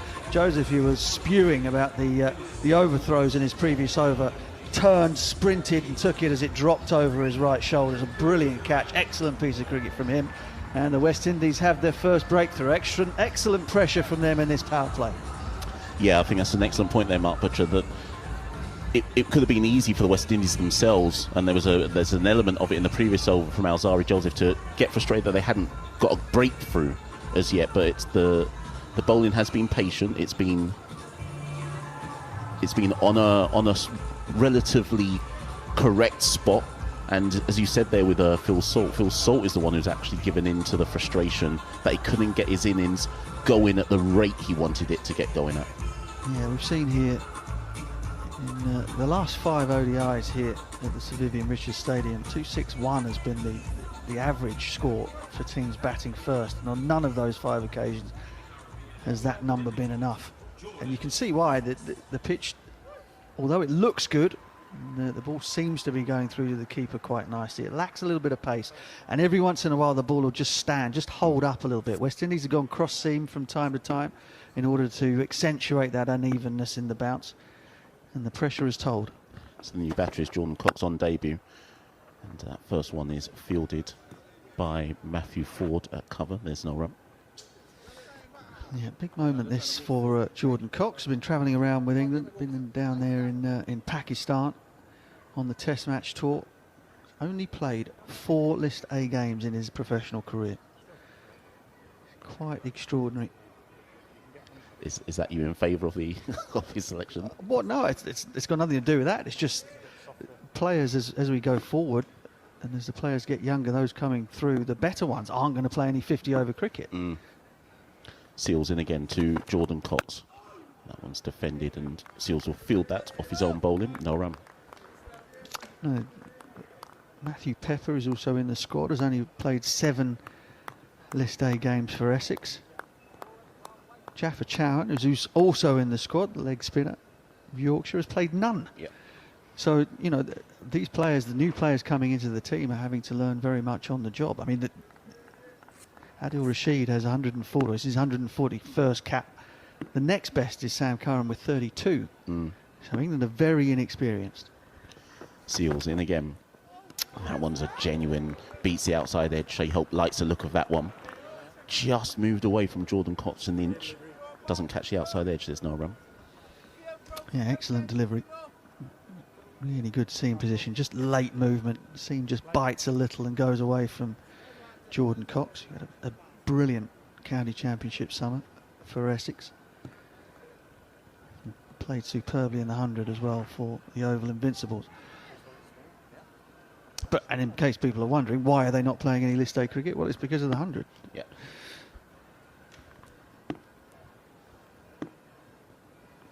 Cox has faced 3 balls so far, and this 4th one is guided down to third man for 1, and that gets him his first international ODI run.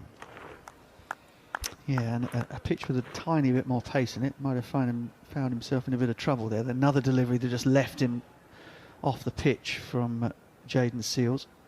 Rather got his bat a long way away from his front pad, just feeling for it. And because of the slowness of the pitch, managed to keep it down to third man for a single. So Will Jacks is still there. He's 18 off 21. He will face the final ball of this Jayden Seals over, and that one is defended, and that brings an end to a successful over for Jayden Seals. He's 1 for 8 from 4 overs, and England are 40 for 1 after 9. Given the nature of the wicket, or what you've seen so far, Mark Butcher, what would you say after 9, or is it too early to say what an acceptable total might look like on this surface? I still think that somewhere between 280 and 300 is possible. I mean, you know, we've become very used to, particularly England teams over the years, but a lot of teams in 50 over cricket getting off to these really fast starts, these flyers. Doesn't always translate into huge scores because 50 overs is a long time, so there are different ways of making your way to 300 and 300 plus. I suppose for England at the moment, because they have such a lack of experience and there's not a single player in the squad that's made an ODI 100, difficult for them to kind of go, okay, well, we'll start slow and accelerate towards the end. They don't know necessarily whether they're capable of doing that yet. Alzara Joseph for his second over. That one strays onto Jordan Cox's pads, and it will go all the way down to the boundary for 4, and it's 4 leg buys. Direction off there from Alzari Joseph, wondering if he's still seething from that previous over. Well, he should be feeling a little bit better after the catch. After the catch, I should think. But yeah, just a little too straight. Just seeing on the TV screens on the monitors Jordan Cox being presented his cap. 4 debutants. It wasn't so long ago that England had 4 debutants at Nottingham against Ireland back end of 2023. I've got a question about those debutants in a second, but I'll come to it after this ball. That one's straighter and more accurate from Alzari Joseph, and Jordan Cox defends that, and it's fielded at point by Evan Lewis.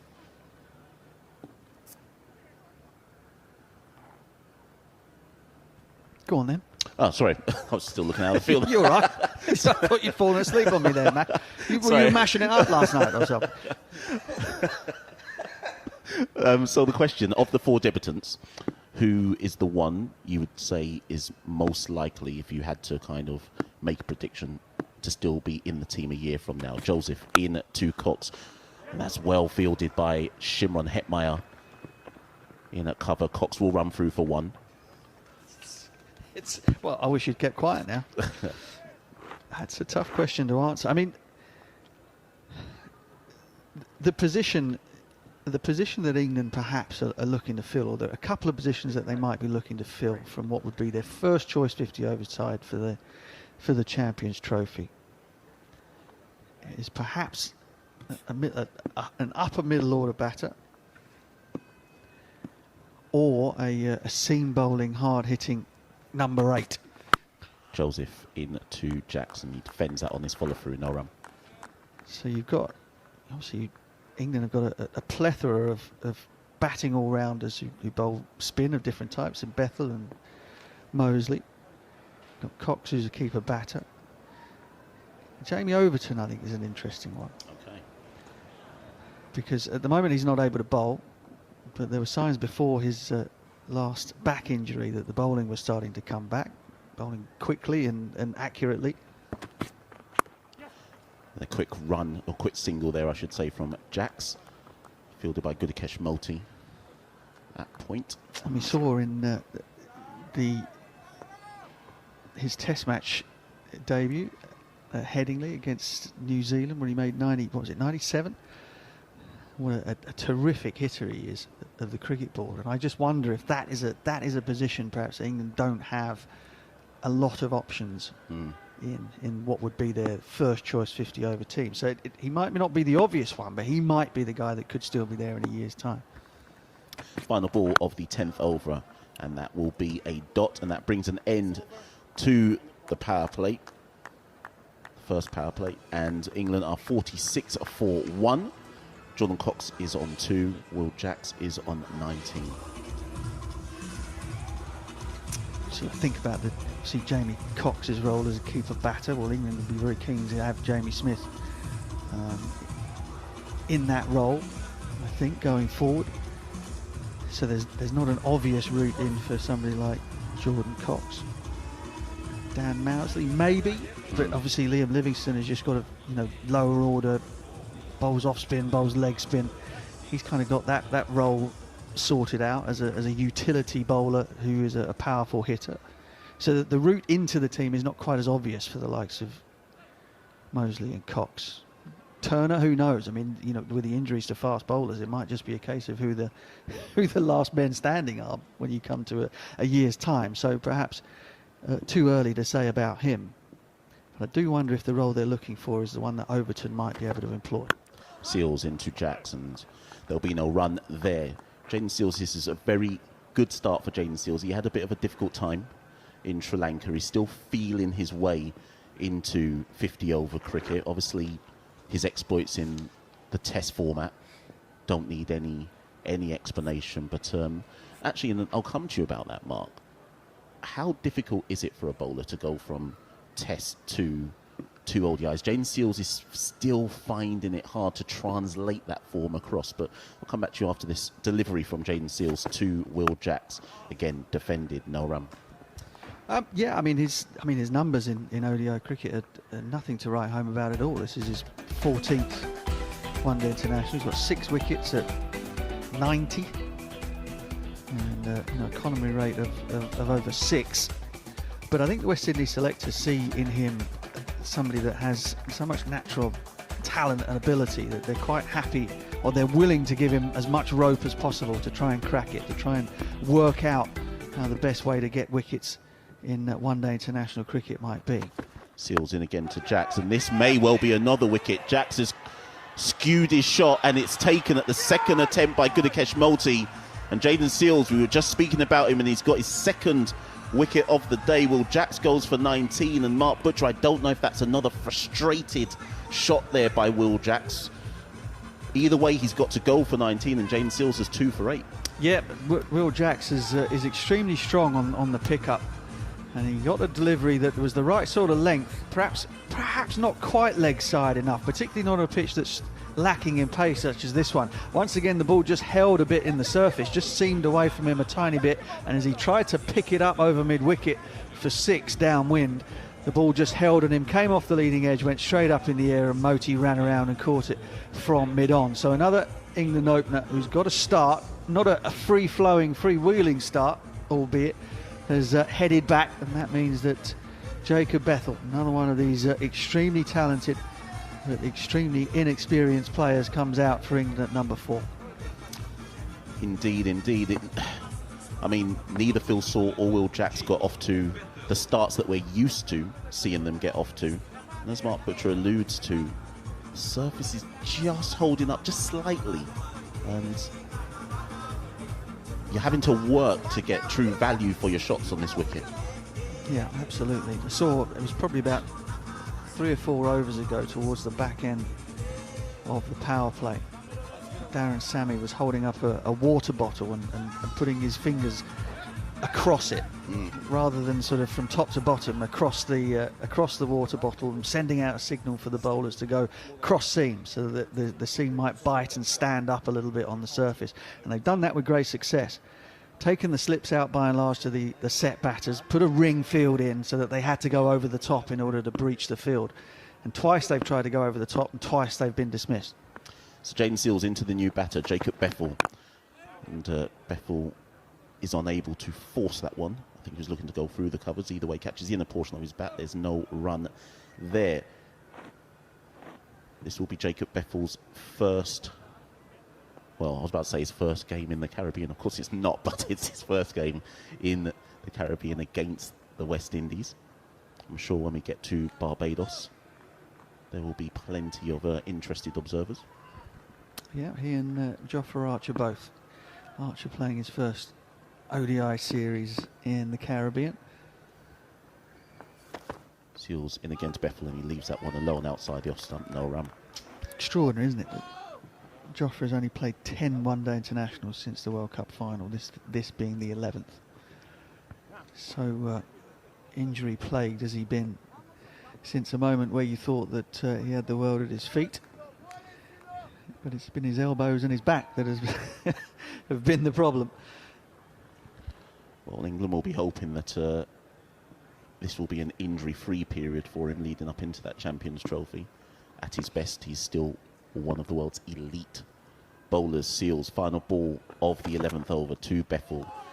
And just leaves Bethel a little bit. And that brings an end to the over. There'll be no run there, and that brings an end to the over. Jordan Cox is on 2 from 8.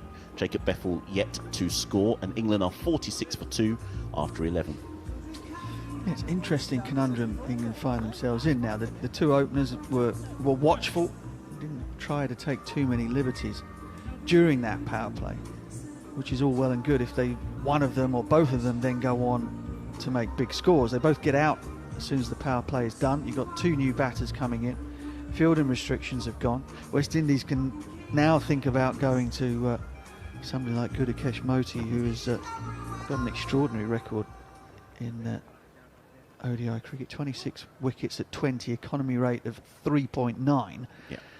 And so the pressure then mounts on an inexperienced middle order. I guess this is where that conundrum comes in between playing your natural game and playing the conditions. But Alzari Joseph, for his 3rd over, goes full to Jordan Cox, and there's a no run there, defended back down to Alzari Joseph. Yeah, and you know, it's such a different team again from the one that just played against Australia, which was a different team from the previous series to that. The lack of continuity, the lack of trust, perhaps. You know, a lot of people talk about the Owen Morgan method and how England sort of rejuvenated and then started to set the standards in terms of 50-over cricket. It's also based around having a heck of a lot of unbelievably good players and experienced players. Joseph in again, and Cox cuts that. It will be fielded. Oh, well, no, it's not. Jaden Seals looked like he dived and cut it off at a backward point, but he actually dived past it, and there are 4 runs there. Oh, Alzari Joseph, his face. If looks could kill, there'd be 1 or 2 dropping dead over in the stands just now, because he is furious once again. It was a look we saw a lot during the course of the summer. He ran in gamely throughout that Test match series against England that the West Indies lost 3-0. But the amount of times he was let down by the fielders, either with catches or ground fielding, it doesn't look very happy. I mean, I don't know how many times I've ever seen Alzari Joseph smile, but he wasn't then after that ball, and this one is defended, and there's no run there. If I can find the stats to back it up, but Alzari Joseph throughout his career has an extraordinary amount of balls dropped. And it may explain why his demeanour is forever frustrated on the cricket field. Yeah. Is it Stuart Broad that holds the record for the most catches dropped off his bowling? Or at least he'll tell you it's him.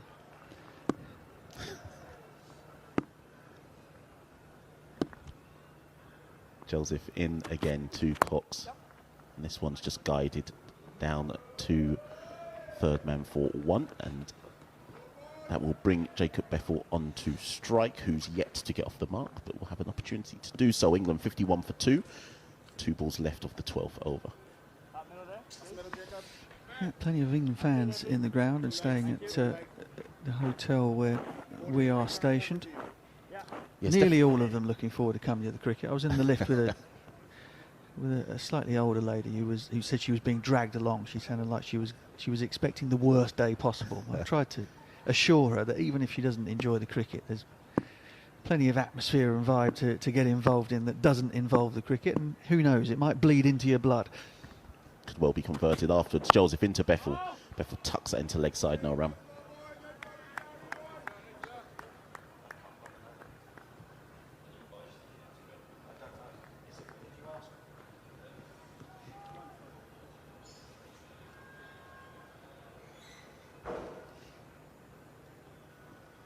One more ball left of the 12th over. Alzari Joseph to Jacob Beffel. Beffel yet to score. He's faced 4 balls thus far.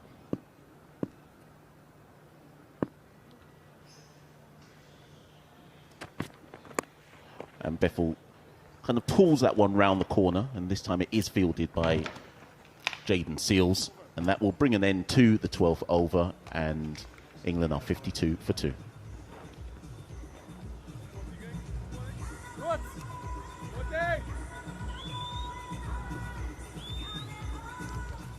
It is TalkSport 2. It is exclusive one-day international cricket. West Indies against England in Antigua at the North Sound venue. And England batting first after the West Indies won the toss and decided to bowl 52 for 2 after 12. Jordan Cox has 7. Jacob Beffel won. The 2 men dismissed. Phil Salt made 18 from 29 before he was caught by Alzari Joseph off bowling of Seals, 18 off 29. That was 39 for 1. And then Will Jacks, the second man, dismissed for 19 from 27, also caught at the second attempt by Gudakesh Moti off the bowling of Seals once again. So Seals has a twofer, and Gudakesh Moti is about to come into the bowling. So we're going to get some twirly man action for the time being from the Sir Curtly Ambrose end. Philo Wallace is alongside myself, Andrew McKenna. Thoughts so far, Philo, after 12 overs?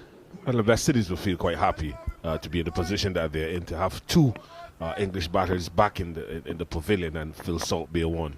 Moti is in, he's left arm over. Beffel takes this from outside his off stump. He's a left-hander as well, down to long on for a single, 53 for 2. Yeah, the pitch is actually slower than I thought it would have been. I thought it would be a lot more quicker. And Phil Salt and Jack weathered the storm a bit, but obviously looking to go too hard at length deliveries, and Alzari took a very good catch to get rid of Salt. And I thought that Jack just gifted his hand away. He was caught by Moti. The bowler on the occasion was Jaden Seal. So West Indies will feel quite happy knowing that they won the toss, inserted England, and they have them 2 wickets down for 53 runs, and this is the 12th over. Moti is going to bowl left arm around to the right-handed Cox, who just turns to mid-wicket, and there is no run. It's not the quickest pitch, it's not the quickest outfield, and it's not the smoothest outfield I've seen in international cricket around the world as well. It properly bobbles around once he gets out there. Jordan Cox is aiming towards deep backward square and finds it on this occasion. Gets down low. Moti was just sort of firing that one in towards leg stump, and Jordan Cox stayed down low and then just played sort of a flick sweep. Helped it through backward square leg and away for a very safe and very well played boundary 4. Yes, a very good shot there from Jordan Cox. A badly lined delivery from the left-hand spinner Moti. No backward square, and he just helped it quite nicely. Got a lot of bat on it and down to the boundary for 4. That will ease some pressure off of Jordan Cox. Obviously, there's a lot of talk about his ability as a batter. 50 up for England, 53 for 2, and Moti is in, bringing Cox forward, pushing out on the offside on this occasion, and there is no run. So 12 overs and 2 balls to get to 50 for England. Left arm around, he comes in once again, inside half of Jordan Cox's bat, will go straight through square leg. Alzarri Joseph will come from short, fine leg and collect that, and they will take a single, 58 for 2. Cox goes to 12, Bethel will be back on strike with 1 ball left of the over. He's 2 not out. Bethel is waiting, Moti is in, bowls left arm over to him, and it's just pushed out to the deep cover sweeper, who is Seals, and that is the end of the over. So 13 gone, 59 for 2. Cox 12 from the 16 balls he's faced. Bethel's got 3 from 7. Yeah, England going up 4.54 runs and over is not, it's not helter-skelter. I think you have to give credit to the West Indies bowlers. I thought they bowled a good line and a good length. They assessed the surface quite quickly, and they hit the lengths hard, which was missing in Sri Lanka. So they'll feel that, the fast bowlers particularly feel that they have done a good job. And now it's Moti who's come into play. He's the one that has had a success as well in Sri Lanka, and it's going to be interesting to see how he goes and how the English batters will face up to him. Alzarri Joseph to start his 4th, 0 for 17 so far. But he's already had a couple of pretty poor pieces of fielding off of his bowling. He goes in, bowls right arm over to Bethel, who drives solidly to Carty at mid-off, and there's no run. Our regular cheery old soul, Gary, our statistician, has just informed me Alzarri Joseph has had 16 dropped catches off his bowling in one-day internationals, which might explain why Alzarri Joseph looks so unhappy half the time. Yeah, that first 3 balls wasn't... he never looks, Philo, Alzarri Joseph, that he's having a great time on the field, is he? He's never really breaks too much into a smile, but after them 3 balls, there's steam coming out of his ears after the overthrows. In he goes, right arm over once again. He's been swung away into the leg side by Bethel, and because we're only in the 14th over, there's no huge number of deep scouts on the leg side, and Bethel helps himself to a boundary. He goes to 7, and that was just, well, it was one that was in the wheelhouse really, about waist high, and Bethel wasted no time, didn't stand on ceremony, and just whacked it away through the leg side for 4. Andrew, I need to remind you and Steve that Bethel is a Barbadian. He's grew up playing cricket in Barbados, and that is a West Indian shot. Take the length and hit you over mid-wicket. Are you trying to claim him back then? No, take him. Joseph is in, right arm over. Bethel pulls into the leg side once again. That's going to be a 2 bounce 4. So, Control-C, Control-V. Yes, very good shots there from Jacob Bethel. Just picking the length. Alzarri Joseph obviously down on pace, but Jacob Bethel just sitting back on the back foot and waiting for that ball to just loop up, and just helping it over backwards, well, forward the square, down to the boundary for another good 4. Pressure on Alzarri Joseph. Yeah, that's just lying. His line's horribly wrong. It's too straight. If he gets that a little bit wider and making Bethel hit across himself and play through the offside, he got more of a chance as there, Alzarri Joseph. But that there is on middle leg, on the hip. It's easy boundary when there's nobody out on the leg side. Joseph is in. Now that's a lovely looking shot from Bethel. It's a big stride into the ball, and it's a square drive on the bounce to the fielder at point, and arguably one of the best looking shots. Actually yields no runs. Yes, and Bethel obviously would have been in the Caribbean for the Youth World Cup as well. I would have played in Antigua. Obviously, it's a relayed surface, but he would have had the experience of playing there, and he would understand the conditions. But again, you're seeing getting into a good stride, which shows confidence, and just not hit that stroking the ball, which is part of his armory as a batter. Dot for Dot the over so far. In goes Joseph, and that has been... The face and the blade is opened, and it's guided through very fine third, and 4 down there, can't get around. It looks in a way that it's nicked, but it's not. It's actually guided down there because there's no slips in place. And Bethel knows that if he gets the right amount of wood on that one, it's flying away for a boundary, and that is indeed what happens. a third four of the over against the West Indian vice-captain, 63 for 2 England. Just overcompensated as old Zori Joseph. Same length, 6.5, 7 metre length in pitch. That's what West Indies have hit quite well and has been successful for them, but too straight on the early part of the over, and that one there was just too wide outside off stump. Joseph on this occasion is roundabout off stump. It's well played by Bethel. Again, just opening the face, keeping almost the blade of the bat there, and then just puts it slightly wider of the fielder at backward point. They can take a single. 13 off the over. Alzari Joseph has now bowled 4 overs, 0 for 30 in this one-day international. 14 are in the book. England are 72 for 2. I don't think he's bowled that badly. A couple of misfields and stuff like that. But he's playing at home as well, Steve, and I don't know why he's not smiling. Because I don't mind if he's a Sri Lankan angry, but you can't be an Antigua and be angry as well. Yeah, you can't not love being an Antigua, and he is a. I mean, I think Manners mentioned it a bit earlier, Philo. He's not somebody who would say he would be. I would say look comfortable with the responsibility of a vice captaincy role, but he seems leadership. He's taken leadership on, and even in the CPL, he's been a captain of different franchises. So there is something in there. Moti to start a new over. Left arm over to the left-handed Bethel. Off the back foot, punches back past the bowler, and they'll take a single. But last year he captained the Leeward Islands franchise in the Super 50 and was doing really well. And obviously that raised the eyebrows of the selection panel at the time, which was headed by Dr. the Most Honourable Desmond Haynes. There's no longer a selection panel, but the new format has kept him as vice captain. Moti bowls left arm around. He seemed to bowl that one about a foot short of the popping crease line on that occasion. Jordan Cox is just propping forward, pops it out on the offside, no run. It's good as Moti obviously is the lead spinner now in the ODI setup, and he has to be the one to try to break this partnership. Cox is driving Moti back to the bowler and his follow through, and there is no run once again. Cox 12 from 18 on his one-day international debut. We'll be heading to New Zealand for the Test series that you'll hear live and exclusively on TalkSport 2 and the TalkSport Cricket YouTube channel as well. Moti goes in and bowls to him. Again, he's well short of that front line, pushed out into the offside, and they will take a comfortable single, 74 for 2. It's good from Cox, though. He's identified that Bethel's timed it in the last over very, very well.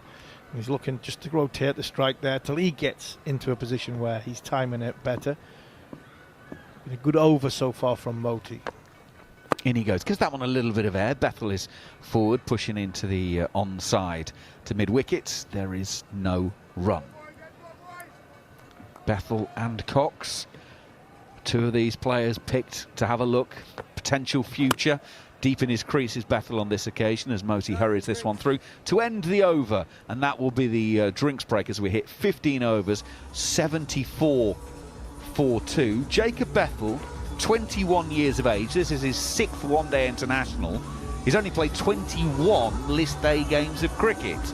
And his List A record, highest score of 66, 424 runs at an average of 25, 350s, strike rate of 84.5, and the 5 one-dayers so far, granted he's not had that many opportunities, 85 runs at an average of 28.3, highest of 35. Jordan Cox has only played 4 games of List A cricket, 98 runs at 24.5 with a highest score of 46. It is all about talent identification for this England group, not the numbers next to your name. Well, clearly West Indies are doing the same thing as well. We have Joel Andrew in the squad. He's not playing today, but the selection process to me now seems to be picking guys on talent, and I'm not so big about that. I think that sometimes you need that experience.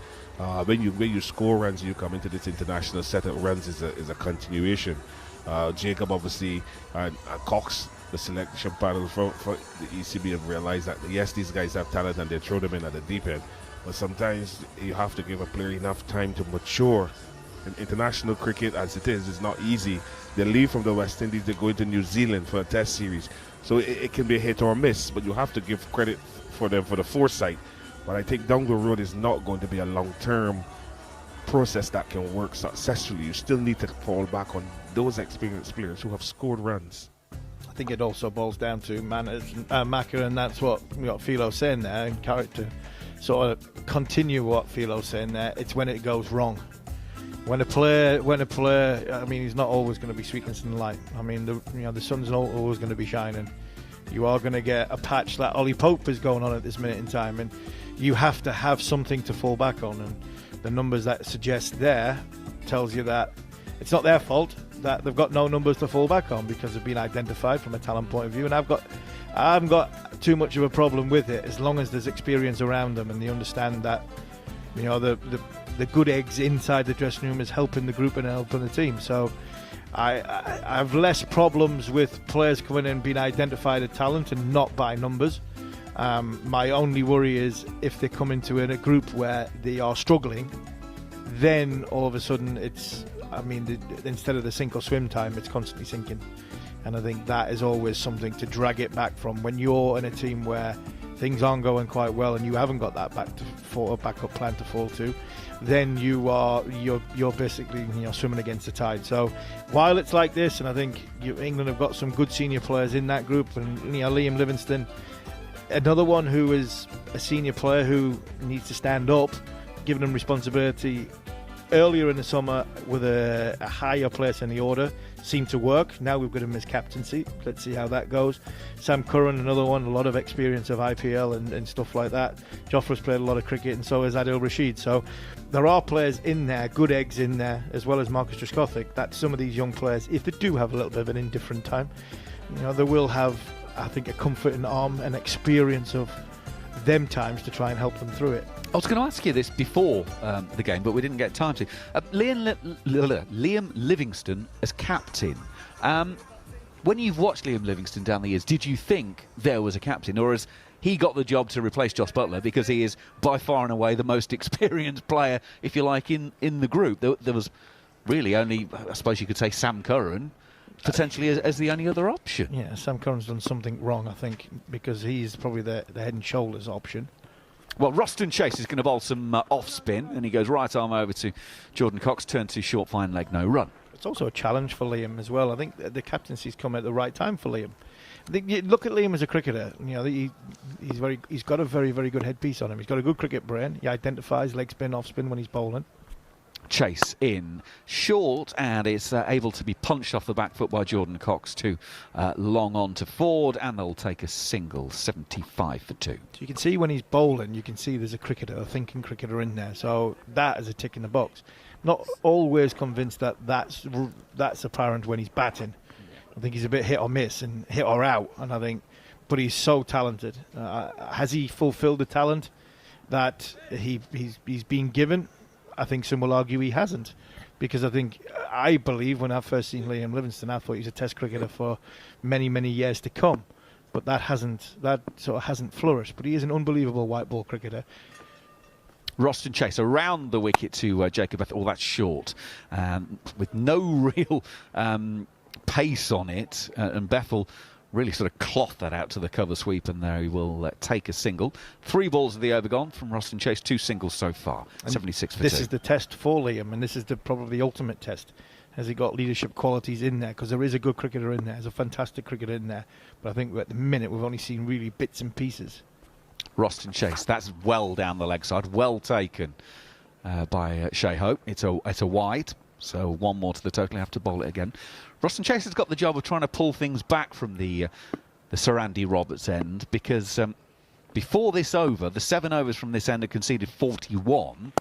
Chase goes in. Jordan Cox plays it back past the bowler, and it'll go down to long on for a single. While from the Ambrose end, 8 overs, 2 for 33. So at the moment, the Ambrose end is doing the heavy lifting in terms of the wickets. Yeah, Roston Chase obviously has really come on leaps and bounds with his bowling. In the white ball format. He started in red ball cricket, was very successful, got dropped, and he's just honed his skills into the white ball setup, and he's been that bowler that Shea Hope would turn to drag it back, and also he has the knack of picking up wickets. Chase around the wicket, gives that one a little bit more. Bethel is staying deep in the crease, square drives it, but it's straight to the fielder at point, and there is no run. Can't wait for Goffey to come in with Roston Chase bowling, because no, I still have nightmares on that. What was it? 7? Was it 7 for or 8 for? 8 for. That was me in and Barbados. Goffey, Yeah. In goes Roston Chase. Now that's well wide of Bethel. Square driven out to the cover sweeper, who is Casey Carty. just for a single. 79 for 2 at the end of the 16th over. If you don't know what I'm talking about, Test match series in 2018? 17 or 18, something like that. 20-ish, wasn't it? And Roston Chase basically ran through the England side to help, 2019 it was, to help win a Test match in Barbados. It was the same one that Jason Holder made 200. And I think Goffey said on air, I'm not calling him a spinner, I'll call him a slow bowler. No, that was I was involved in that. It was the what you give the spinner the over before lunch.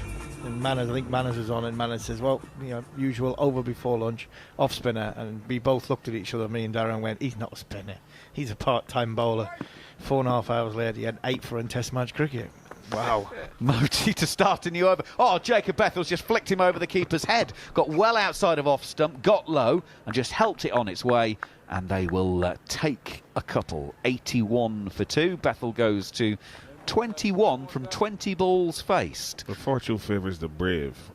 That's a very brave shot, because that was a faster delivery from the spinner, and he just helped it quite nicely over the head. These new shots, they're called the scoop. In goes Moti once again, now staying deep in his crease on that occasion, and just drops it into the offside. And there's no run. I tell you what, Shea Hope's life would have flashed before his eyes that previous ball, because he was standing still pretty tall there behind the stumps, and that was not a million miles over his shoulder. That's why the keepers have to keep their helmets. Absolutely. Moti in, that's down the leg side. We clip through square leg. Easy single. One more to the total, 82 for 2. It's good from Bethel, though. He's making the bowler bowl at him. That's a great thing if you can get it. Not let the bowler have his own length, not let the bowler have his own way. He's gone for the scoop, he's gone for the sweep, and now Moti's bowling that little bit faster, but he's having to bowl it that little bit fuller. So Jacob Bethel can easily just tuck him into the leg side, keep left and right rotation. Slip in place as Jordan Cox plays defensively out on the offside. And there is no run being brought forward by Moti. I think one of the keys to me here is these two young men, these two young batters for England, how they're going to challenge the West Indies slow bowlers. Moti in reverse comes out from Jordan Cox. He was looking to hit that square, and he's ended up hitting to the cover fielder, who is Shimron Hetmeyer, and there's no run. Yes, I think if he'd looked to hit that down through the leg side, it'd be a lot better. But again, he made up his mind quite early. But they're showing innovation in their shot selection to the spinners. Moti is in, driven back to the bowler and through the bowler. They will take one, which really shouldn't have been there, but it was hit back at the bowler, Moti, with such pace. He's not able to stop it. So 4 from the over, 3 for third. 3 overs have cost 13 for Moti. And well, I suppose, look, you wouldn't want to lose a couple of early wickets, but from an England management point of view, in terms of having a look at these two, it's almost more interesting to see them go in at 40 for 2, and rather than come in at 220 for 2 when you've been lashing it to all parts. You really find out about in this situation. Absolutely, talking about characters and their temperaments, and Cox and Bethel have ticked the box in that respect in many ways, because this is like an old-fashioned. It's going to be like an old-fashioned ODI. Roston Chase to start the new over. Turned round the corner by Cox. Alzari Joseph will do the fielding. And Bethel didn't like the look of that one from the non-striker's end, so that was the cry of no, no, no. And they stay where they are. You can see this being, I don't see it being 300, 350 and beyond. I think they're going to have to work really hard as the innings goes on, because the balls are going to get, from either end, are going to get softer and slower. Roston Chase in, right arm over. Brings Jordan Cox forward. Nothing there on that occasion. No run. So because of the situation that went in, you're right. It's good to see them challenged in different ways, and so far so good from Jordan Cox and Jacob Bethel. Chase goes in. Fuller ball. Can clip that down to long on to Ford. Is Cox, so there's one more to the total. He's got 17 from 28. Bethel a runner ball, 22. England 84 for 2, halfway through the 18th here on TalkSport 2. Yeah, and one thing about this partnership too is that these are relatively, well, one is a debutant and Jacob is only into his 6th ODI, and the chemistry between them, how they build this partnership and rebuild the innings for England, is also going to be important for them and their development to move forward. Chase around the wicket. He's taken that off stump as Bethel. He's got it past the fielder at point. There is a deep man, Casey Carty, and he will get it back in. So it's just a single. 85 for 2. And it's been done differently, Maka. And they've both shown good qualities of hitting the ball down the ground, hitting the ball square of the wicket, hitting the ball behind the wicket. So it's not a case of crash bang wallop. They've identified it's a difficult surface to hit through the line of the ball. So the rotation of strike and boundary options, chase in. Cox just turns on the onside, no run. Have come in different ways, which is always pleasing of the eye to see, especially of young players coming in. So I think, I like what Philo said there. There does look a nice little chemistry between two lads who are new to the team, who look as though they get on really well. Final ball of the... Oh, that's short from Roston Chase. He's got away with one there. Ideally, that probably would have been slapped through point for 4, but there was so little timing on it. It's ended up at mid-off. So end of 18 overs, 85 for 2. Some more thoughts from Philo, and then we're all getting out of the way because Manners and Goffey are coming back in to take over the commentary. We're talking about the game in Barbados, which Goffey can go at when he talks about Roston Chase. That was a bizarre game of cricket. I mean, it was a bouncy pitch in Barbados. England left Stuart Broad out and played Sam Curran, which was the first one. And me and Goffey had 2 days booked on the golf course. when was it Dowrich? When Dowrich and Jason Holder got together and we're thinking, right, we've got 2 days off here. And they batted for a whole day without losing a wicket. 2 very, very unhappy fast bowlers from the north of England that afternoon. I bet the golf course looked very small. Yeah, and if you watch me and Goffey play golf lately, you needed a big one. Yeah, well, we are set for some hard work ahead in the next 5.5 hours for the batters on both teams, you would think. Here's Matthew Ford back into the attack, and first delivery is pushed away by Bethel to cover point. There's no run. He's going well. Jacob Bethel to run a ball. Oh, well, 23 off 24 now. England 85 for 2. Put into bat.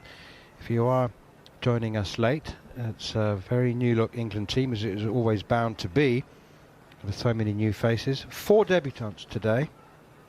One of them is out there at the moment, Jordan Cox, 17 off 30. Forward in again, and Bethel drives firmly, but only as far as extra cover. It's gone straight to Brandon King. Jordan Cox, Dan Mosley, Jamie Overton making his debut at the age of 30, and John Turner, belated debut for him, having featured in a couple of squads, one which he injured himself before he got a chance to be selected, and the other he didn't play a game, but John Turner probably the only sort of non-batter in this England lineup, with 10 or 5 or 6 all-rounders. That one is driven by Bethel once again. He needs to stay patient here. Ford is allowed to bowl good balls and bowl to his field, and that one again driven. Third delivery in a row has failed to score. He's driven that one straight to extra cover, and there's no run. Matthew Ford none for 23, back into the attack. First 4 overs cost him 23, and into his 5th overs, and it still cost him that. Ford in again, in at the pads of Bethel. It is now 4 balls without scoring as Shimron Hetmeyer fields at mid-wicket. Yeah, but he's come around the wicket, Matthew Ford, in his second spell, and he's obviously shut down Bethel. He's not giving Bethel any room to use his hands, because he loves to whiff on the ball. Jacob Bethel hit the ball through the offside on the leg side. So this is good bowling from Matthew Ford. He has to continue. He's only bowled 4.4 overs. 4 overs and 4 balls, so he has to finish this over well. From the Sir Curtly Ambrose end, and that one is slapped by Bethel for a single out towards the man sweeping on the cover boundary. Keeps them down to 1. Jaden Seals, athletic fast bowler, doing the sweeping on the cover boundary. Coffee. Yeah, he's right about Matthew Ford. I think he gets 2 balls and over. He tends to drift and give it a bit of width. His length's okay. It's just his line. He's varied his line so far in this game, and I think England will be pretty happy with the score at the minute. 86 for 2 off 18.5 overs. It's difficult to score if you get the ball straight, back of a length, split field.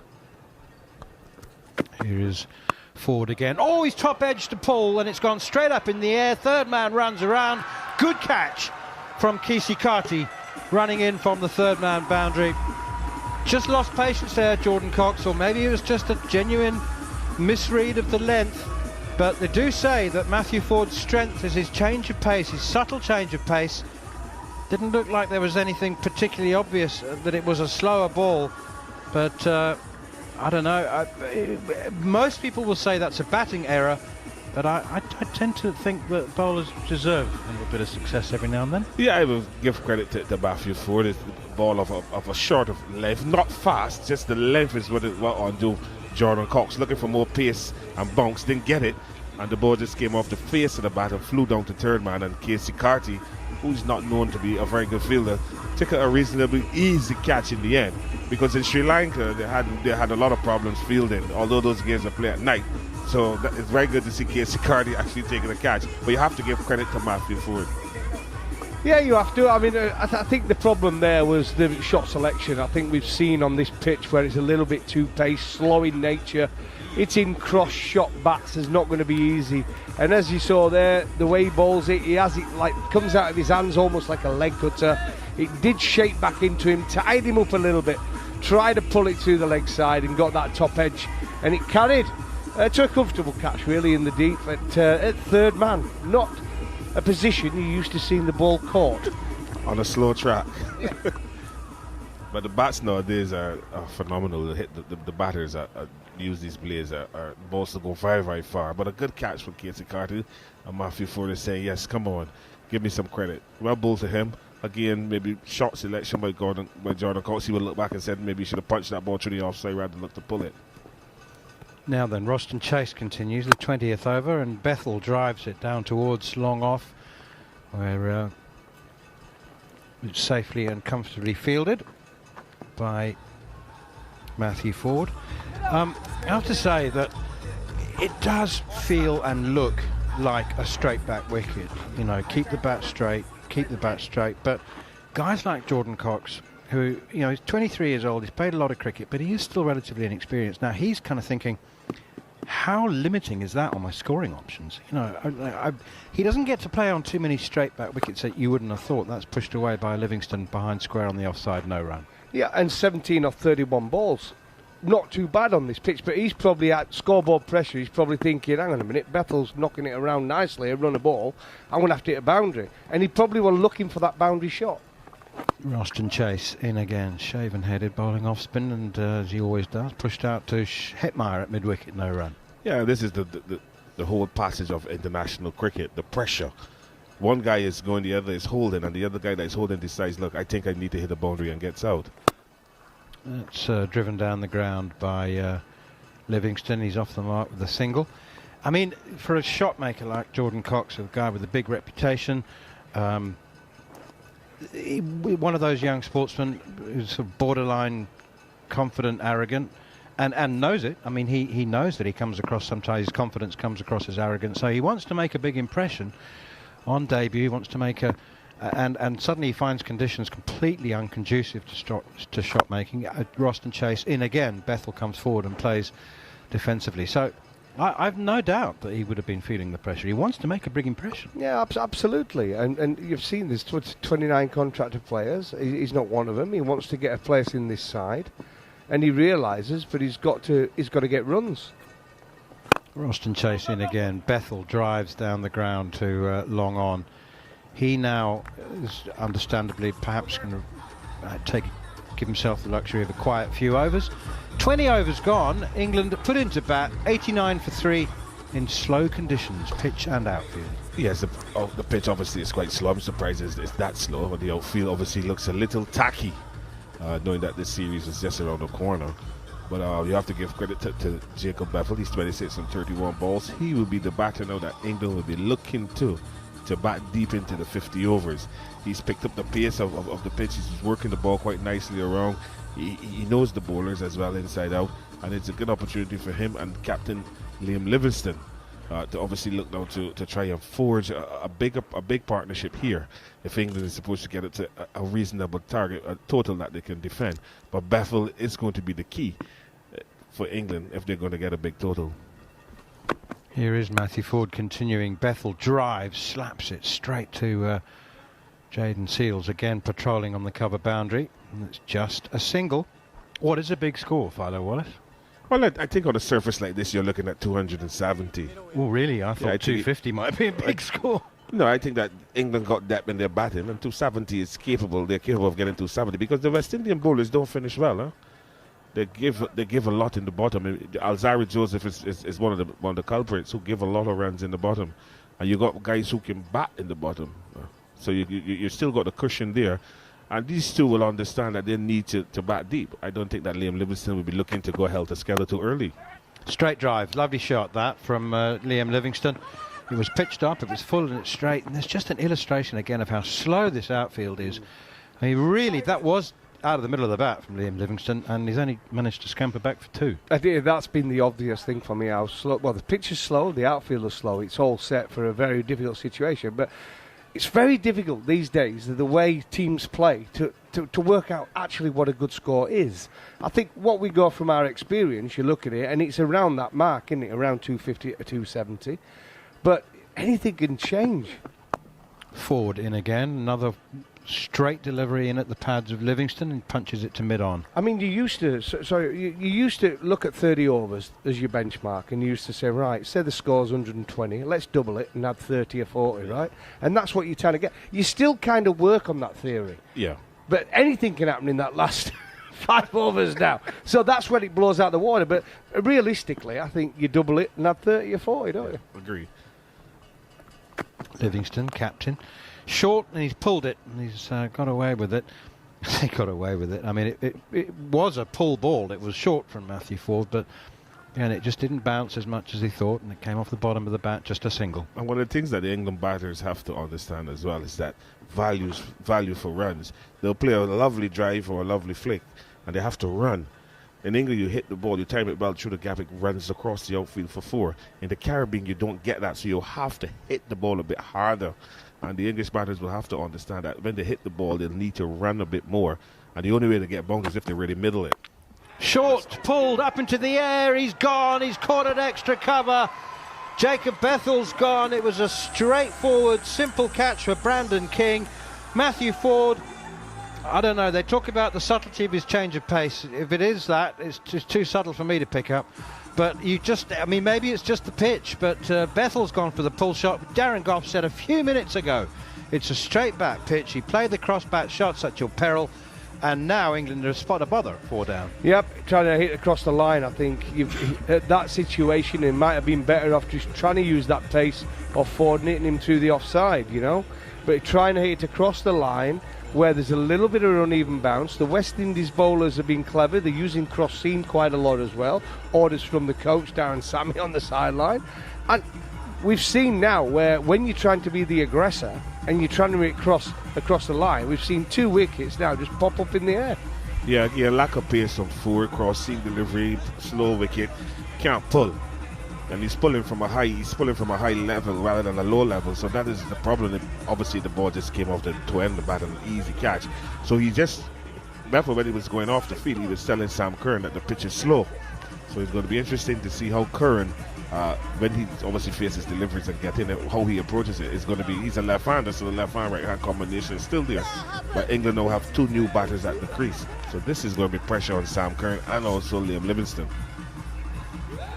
Interesting that, quite right that Jacob Bethel passed on a comment to Sam Curran. I only chuckled because Sam Curran's played 32 one-dayers and he's 26 years old, but in cricket years he's more like 36. He's been playing top-level cricket for well over 10 years. I think probably Sam Curran had worked out that the pitch is slow. But well bowled Matthew Ford.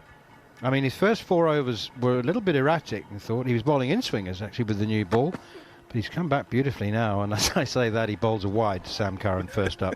Yeah, and he was just showing the guy at mid-off how he's holding the ball cross-seam to get it to just hit and lag a bit. So it is good bowling. Obviously, James Franklin, the bowling coach, will be quite happy.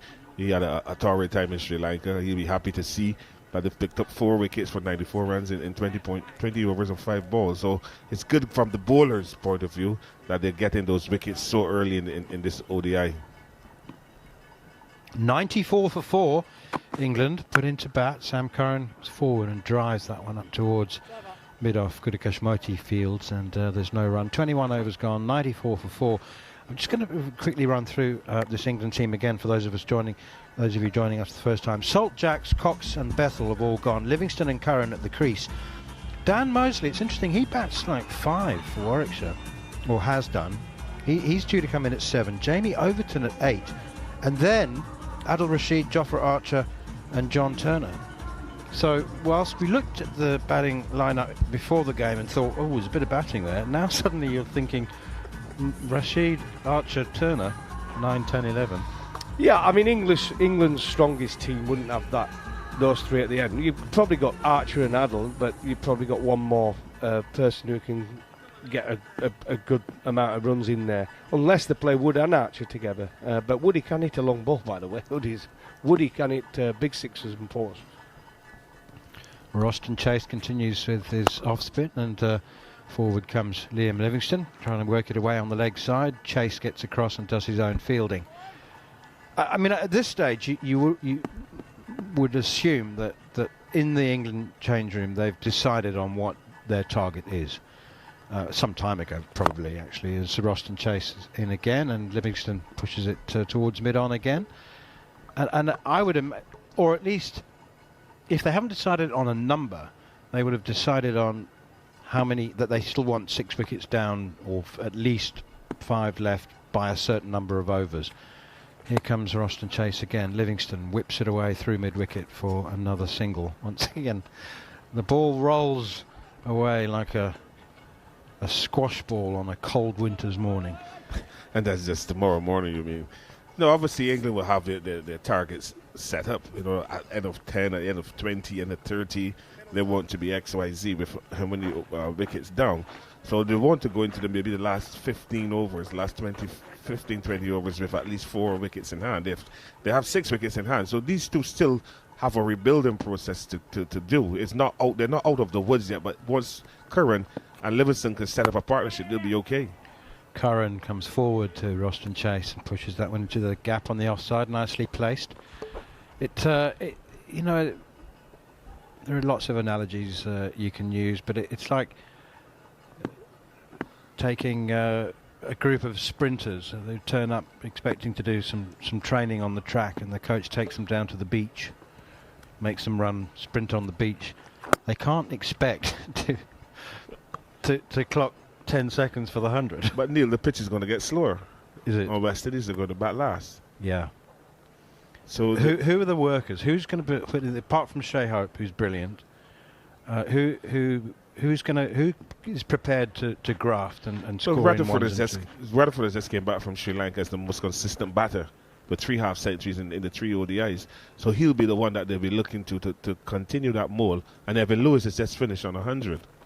That's right, 164 balls in the 3rd game. That one is pushed by Curran straight to point, no run. 97 for 4 after 22 overs.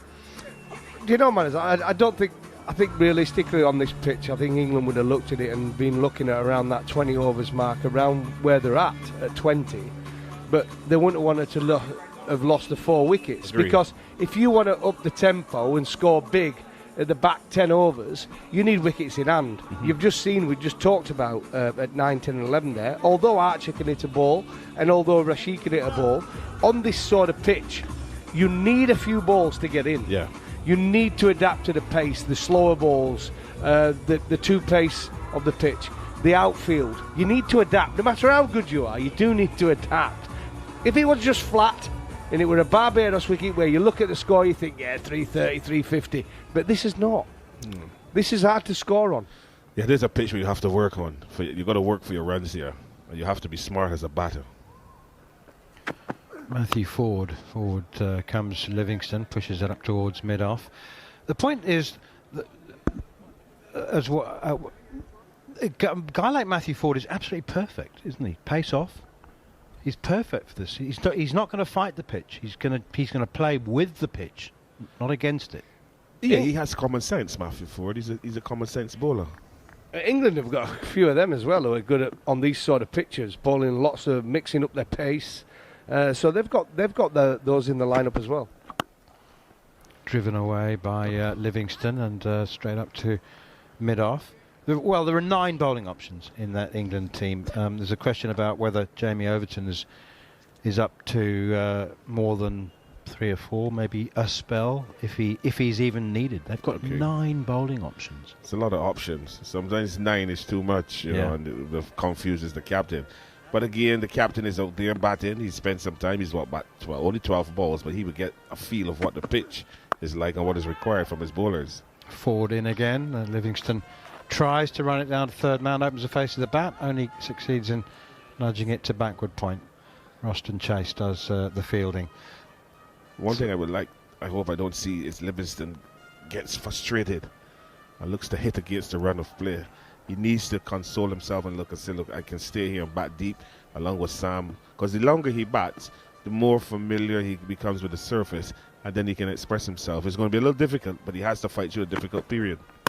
Forward in again. That's monstered away by Livingston through extra cover, and he's onto the back foot. He's slapped it through extra cover off the back foot, and I reckon as he's hit it, he thought that's 4, but it's just rolled and stopped. And that's one of the frustrating things about batting in the Caribbean. You play a good shot like that, and you still can't get to the boundary. You've got to run. And he's saying that obviously the outfield is bumpy, so it slows the ball down even more. So he has to work hard. I hope that he realises that he has to work hard for a score here. Matthew Ford in Livingston opens the face this time, does manage to run it down to third man. Alongside me, Darren Goff noticed immediately that Liam Livingston was just laughing. Do you know, when you say about that, hitting it on the ground for 4, Chris Gale never struggled. He hit 6s. If in doubt, it's 6s. If the outfield's slow, take it out of the equation. Take it out of the equation. You got to get close to the ball to hit it on the ground. Welcome to our listeners on TalkSport joining us into the 23rd over of England's innings. Batting first at the invitation of the home side, the West Indies, in the first of 3 one-day internationals. And it's hard work, slow pitch, slow outfield, good bowling from the West Indies. England are 100 for 4 as we have the last ball of the 23rd over. Sam Curran punches it. That's one of the best timed shots we've seen, and a rare boundary. Sam Curran punching that through extra cover, just a bit of width, ever so slightly too full from medium pacer Matthew Ford. A rare boundary for England. There have been very few of them. 23 overs gone, almost halfway, and they're 104 for 4. Darren Goff. And there's the shot we're talking about. It was that back of a length. Instead of trying to pull it through the leg side, use what pace there is off the bowler and hit it through the offside. It's the safer option, and it was well timed, that from Sam Curran. Someone that's just come to the crease. He was on 1 before that shot, and I would say that's probably the shot of the match. Yeah, there's a shot to play on this pitch, or those back of the length deliveries, punching it off the back foot through the offside. And he got very good timing on it as well, on a slow outfield, we were saying. You're listening to me, Neil Manthorpe, Darren Goff and Philo Wallace, former West Indian opener, and that one is nudged away by Livingston out through mid-wicket. Very rarely in recent times on any pitch have England only struck 12 boundaries and no 6s in the first 24 overs of an ODI. Yes, when you see no 6s, it tells you something about the surface.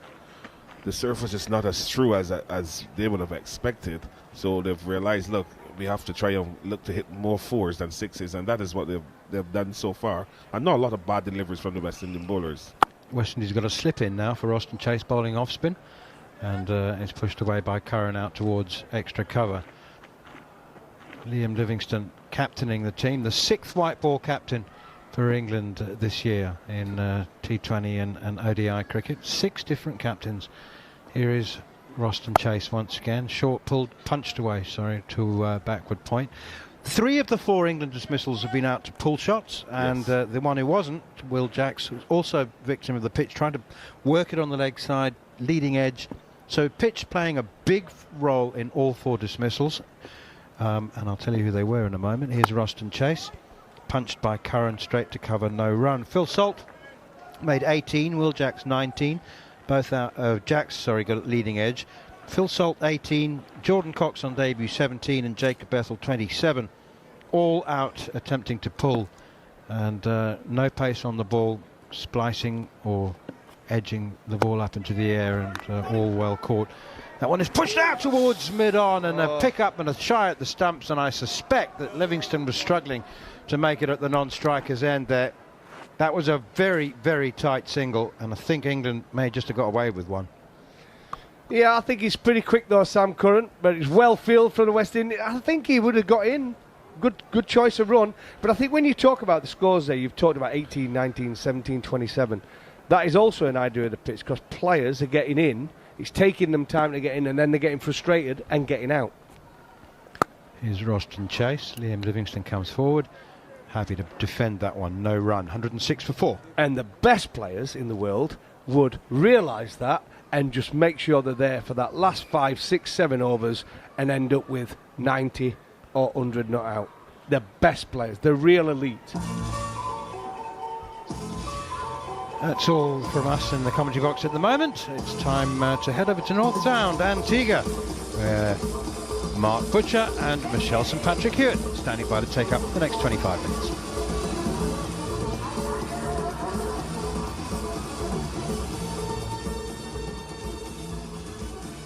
So you join us back at North Sound. England 106 for 4 after 24 overs. I'm Michelle St Patrick Hewitt, and with me is Mark Butcher.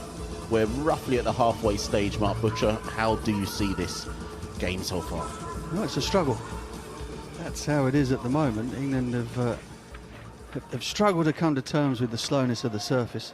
West Indies have been they've been workmanlike. They've been good at banging away at a decent length, forcing England to play big shots. When they've done it, they've got out. Alzarri Joseph will bowl to Sam Curran, defends that in the offside, no run. You said forced England into playing the big shots. I'm intrigued by that comment. Have England, quote unquote, got themselves out, or have they been bogged down and tried? Do you see where I'm coming from? The latter, yeah. I mean, they've struggled to find the boundary with any sort of regularity. West Indies have maintained a pretty straight line, a pretty good length, haven't allowed England to play too many cross-batted shots, kept the field up in the ring. Joseph Curran again defended and well stopped there by Roston Chase, who's a specialist in the gully area. And then when England have sensed the opportunity perhaps that the ball is a little bit shorter or a little bit wider, and then they could try and go over the top to try and break the shackles, they've miscued them and got out unerringly. And we're not quite at the halfway point yet. I mean, there's still a heck of a lot of time left in this game for a couple of batters to get in, but you just have to sort of temper your ambition a little bit, I think, when it comes to stroke play. Again, this one is pushed into the covers. There'll be no run there. Sam Curran's got his chance at number 6. Is that a spot too high? No, I don't think so. I think probably the higher that Sam Curran bats, the more productive he'll be. He's definitely not a number 7 or 8 sort of finisher, big hitter, 120 strike rate player.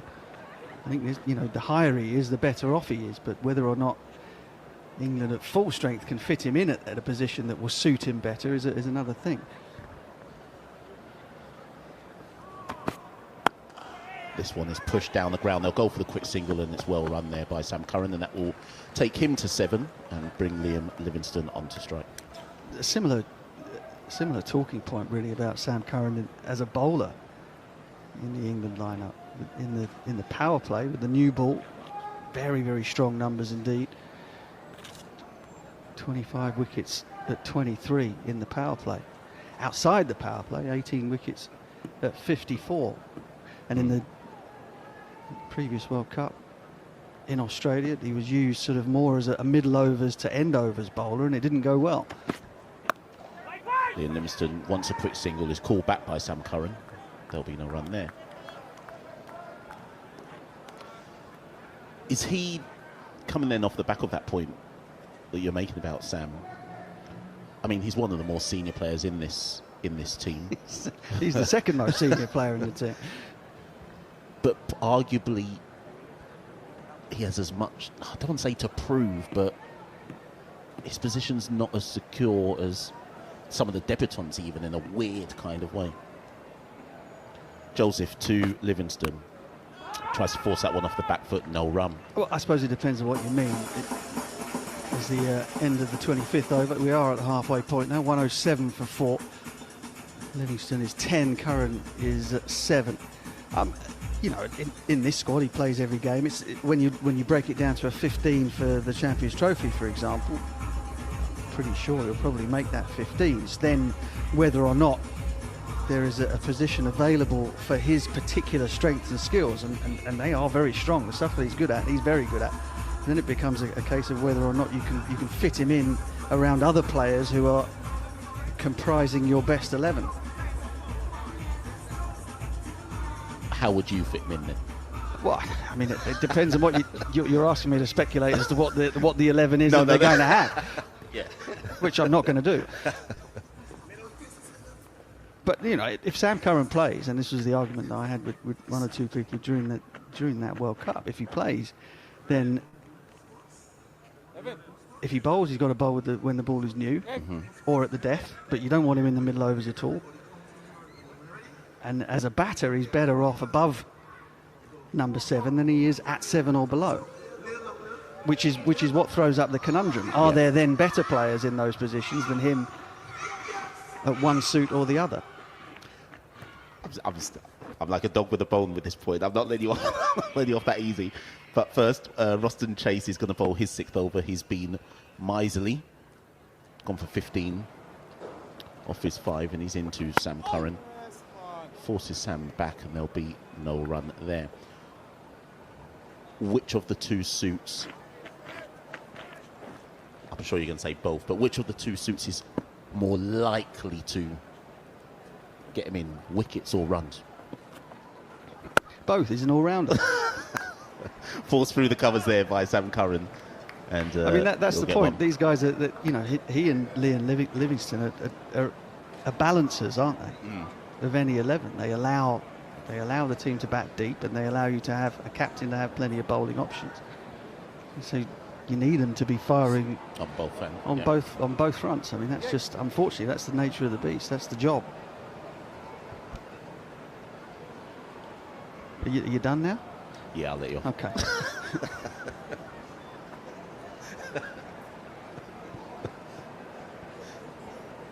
So Liam Livingstone is on strike, the England captain, 10 off 19. Roston Chase is into him, pushes that off the back foot, and he'll come through for one. Chase tries to field that off his own bowling, but Matthew Ford will pick it up at long on, and there is one. England move to 109 for 4. Somewhat slow going at this moment in time, but you would imagine that Livingstone and Curran just kind of want to consolidate, build a platform to cash in at the back end if they can. Well, I mean, that is the format, isn't it? You can find yourself 4 or 5 down halfway through the innings and still make 300, but you kind of got to figure out a way of doing that without finding yourself 7 down before there's 10 overs left at the end. Chase, that one was a drag down, and Curran will slap that down to long on for 1, and there'll be one more ball left in this over. Livingstone on 11, Curran on 9, England 110 for 4. Think back to the World Cup final on a pitch that was not something that Owen Morgan would have chosen to have played on, given that his team was brilliant at scoring 350 plus, 400, 300 every time they played. Chasing Livingstone, and he will force that one through the covers. 4-1. They shouts like they want to, and Livingstone is sent back, and that brings an end to the over. 4 off it from Roston Chase. England are 111 for 4. And the reason I bring that up is because it's the last time I can remember, and it might not have been the only time since then, but the last time I can remember an England team in this era kind of finding themselves or finding a way to win a game in a style that was not the one that they would have set out to have played before a ball was bowled. And I think that's one of the things perhaps that becomes lost in 50 over cricket or 50 over teams, when your players play most of their cricket at a much shorter game, 20 over game. The ability then to kind of go, okay, well, it's not a 350 day today. How are we going to find a way to get ourselves 275, get ourselves a chance of making a total that gives us a chance of winning the game in a style that is not the way that we really want to play, but is absolutely necessary. If you think of Australia winning the previous World Cup, and the way that they managed to do it, it was by doing that. It was by being hard-nosed enough to realise that there was different ways that you were going to have to play the game to be successful. start of the 27th, Alzari Joseph into Liam Livingstone. That is defended, and there is no run. But then how the players aren't playing enough list day cricket, so you just have to learn on the job then. It's as simple as that.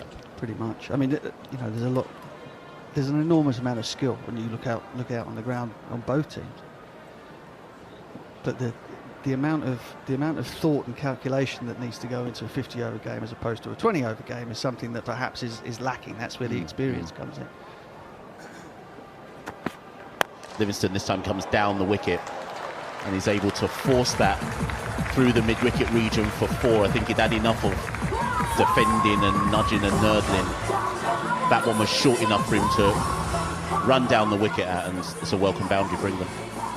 Well, Alzari Joseph has been greeted with Livingstone sounding the bugle, basically just running at him, and he has smeared that through mid-wicket. It's ugly, it's vicious, it's violent. But Alzari Joseph has been the most expensive bowler for the West Indies, and it's no surprise to me it's because he's the quickest. Yeah. Quickest bowler on a slowest pitch. They found it easier to hit him than the others. Joseph in against Livingstone. That one forces Livingstone onto his knees. Maybe it was a bit... Did it rush him somewhat? And he runs through for 1.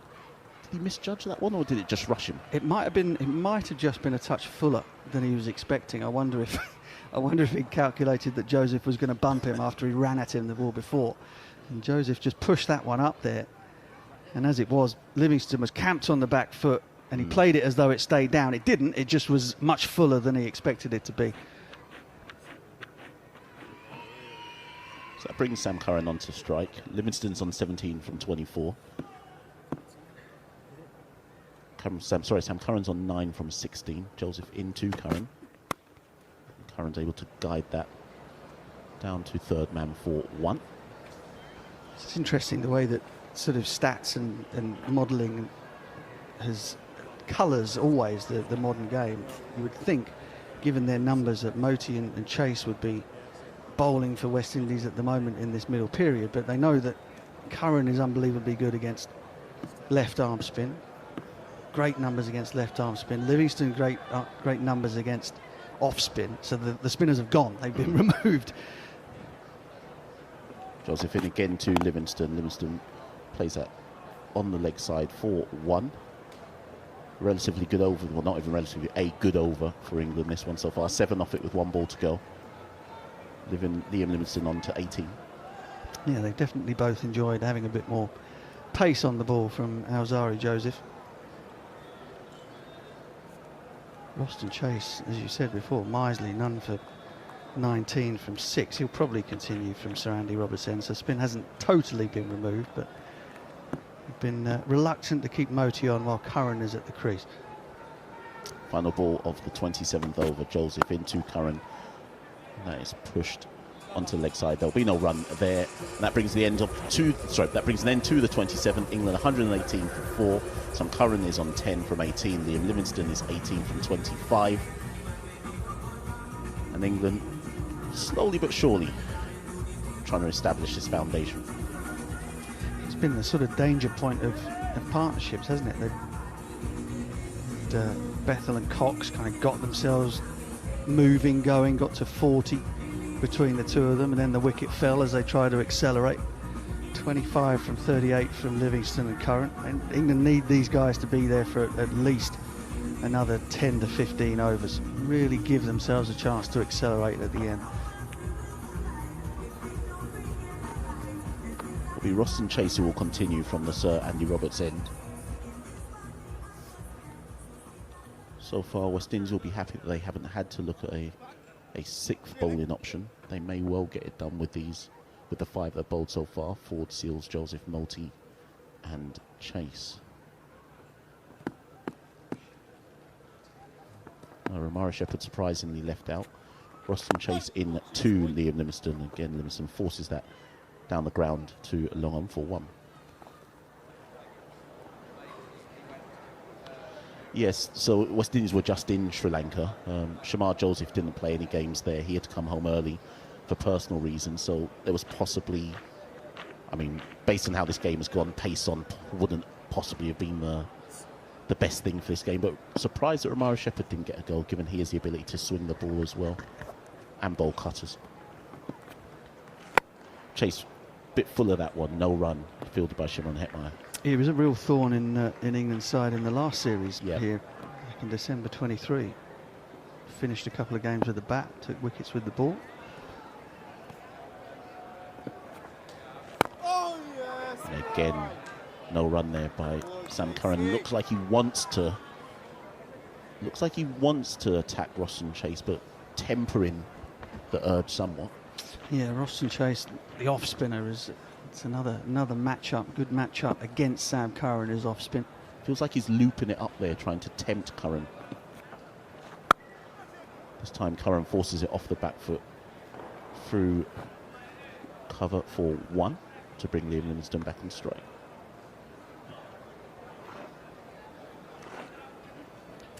Did you cover the Sri Lanka series just recently? No, I didn't cover it, but I mean, certainly watched the majority of it. And they were testing time for the West Indies out in Sri Lanka. Chase into Livingstone. And again, Livingstone pushes that down too long on for 1. Again, just ticking things over slowly. 3 off this over with 1 more to go.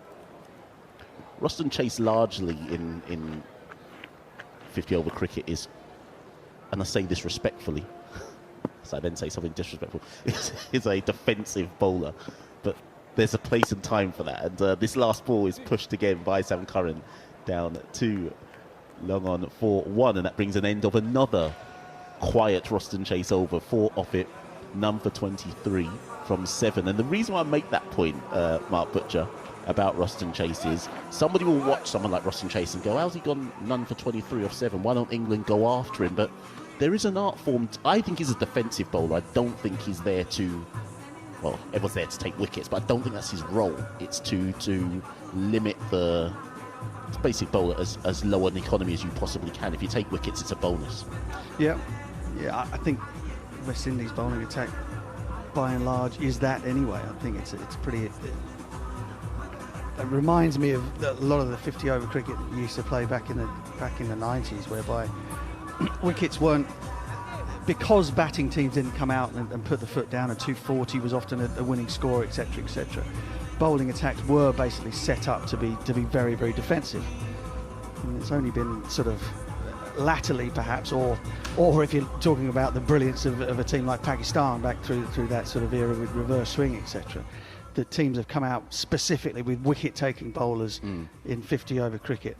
But this is a very old-school way of going about it. West Indies have, just done the basics very well. Sluggish pitch, bowled pretty straight, set relatively defensive fields, and said to the opposition, come at us if you're good enough. And thus far, England haven't quite been good enough. So it looks like, Gudakesh Moti is back into the attack. So they obviously listened to Mark Butcher. They've taken the pace of Alzari Joseph out of the attack. He has 4 remaining. He's gone for third shape. Moti to bowl his 4th. And Curran is able to push that one down the ground for 1. Yeah, this is an interesting little period, this, with particularly Moti as a Curran, because Curran knows that this is kind of his super strength in white ball cricket. Left arm spin or the ball turning back into him. But the one thing that Moti has in his favour here at the ground is that easterly wind that's blowing really strongly across the ground. So that's kind of in Sam Curran's hitting arc. So he doesn't get it quite right. You've got 2 fielders out there for the catch. Should he decide to take him on and try and hit him over the boundary. Not a massive hit, but that wind is significant. Gudakesh Moti makes things happen. It's rare he goes through 10 without a wicket. It's into Liam Livingstone. Livingstone pushes that into the covers for none. England 123 for 4. Liam Livingstone 20 off 28.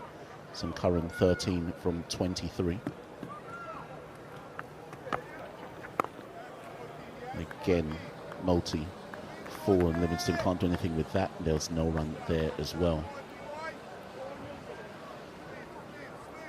You can hear the encouragement. Everyone saying Moti's name. This time Livingstone down on 1 knee and laps that round the corner. I don't think there's a field. Well, there's 2 fielders converge on it, and actually it's well fielded there by Jaden Seals. Down at deep fine, and they restrict Livingston to 2. Yeah, there's a little invitation there for Livingston to get down and play that fine lap. If you miss that, you're dead.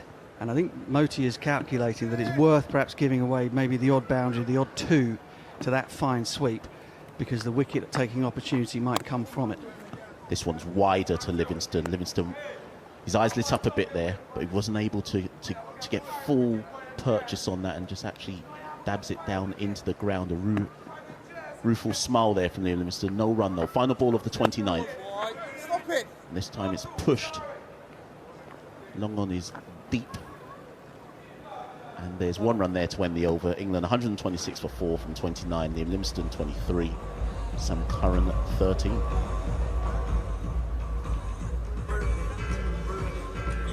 It's good to be here. Seeing the barbecues and the smoke sort of billowing up from the terrace, the grass terraces around the ground, all of the England flags, the football clubs on the St George's crosses. Chelsea, Luton.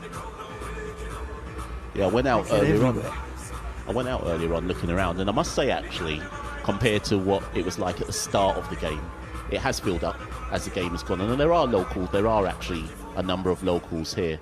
I did think they'd come in a bit later as the day goes on, and certainly as it goes into the night, I think he'll continue to fill up. You can see some people in the distance coming in even now.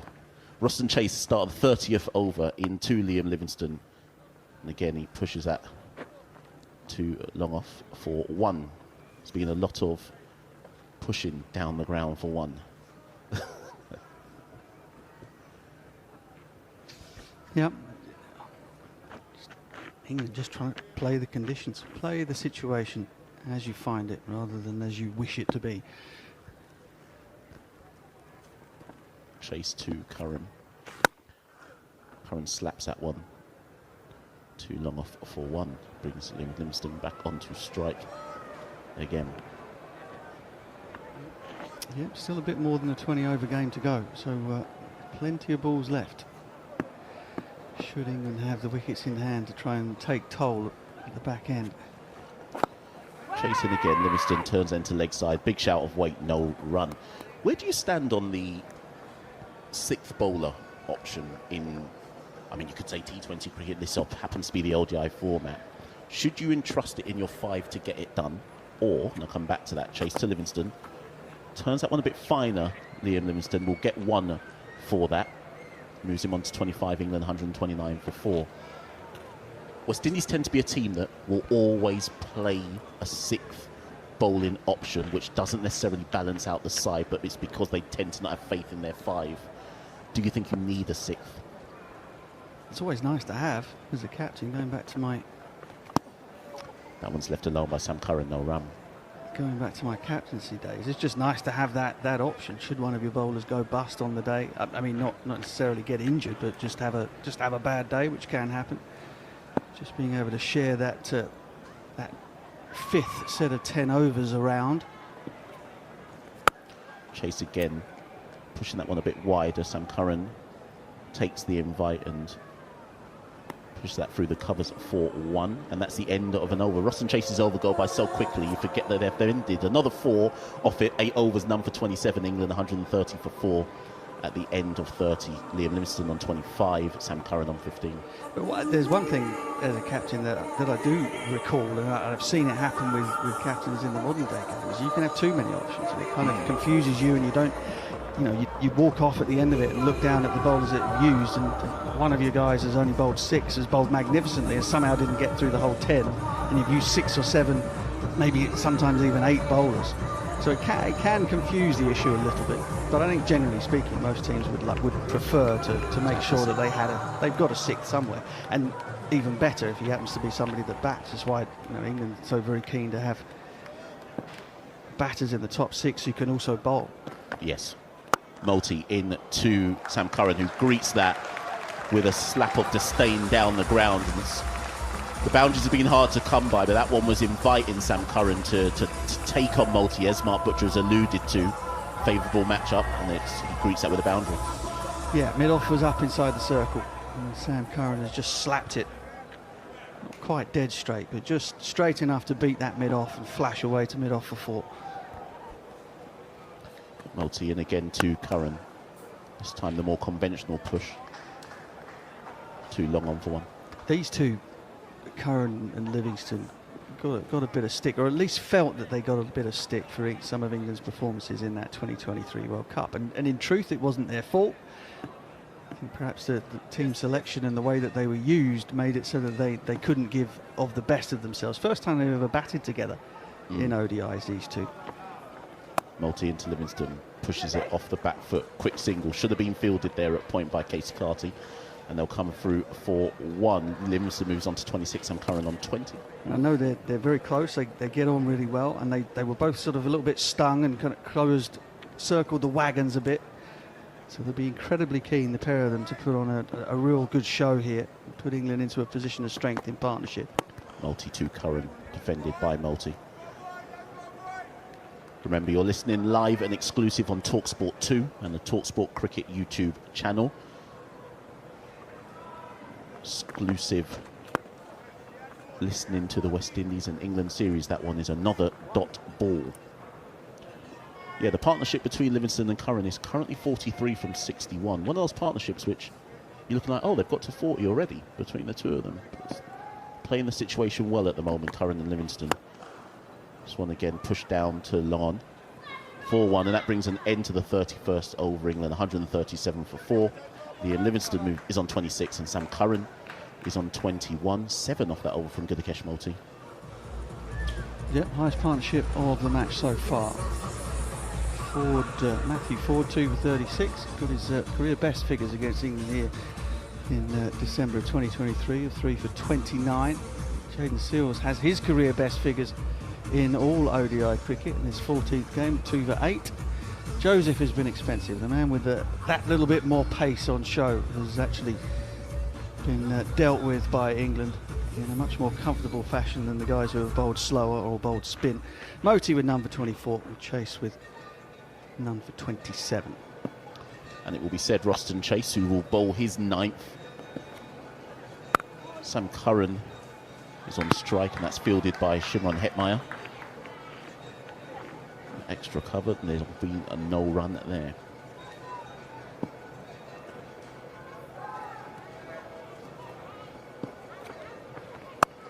This one again, another dot ball there by Roston Chase. Brandon King this time fielding at point.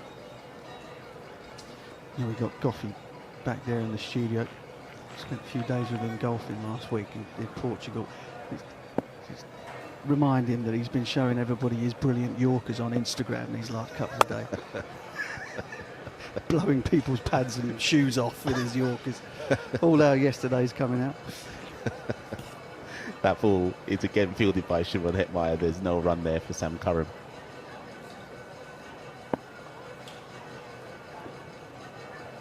Chase in again to Curran. Again a bit fuller there by Chase. This time Curran's able to push that down to Matthew Ford. That's long off for 1. I wonder if the England bowlers are watching what's going on here in terms of how West Indies have approached this. It'd be interesting to see whether the conditions remain the same. The stats favouring chasing teams here at this ground are astonishing. This time Liam Livingstone does come down the ground. I figured at some point he'd have to do that, and it's a straight 6. Maybe Chase dropped it a touch short, but again Liam Livingstone picking the right delivery to attack.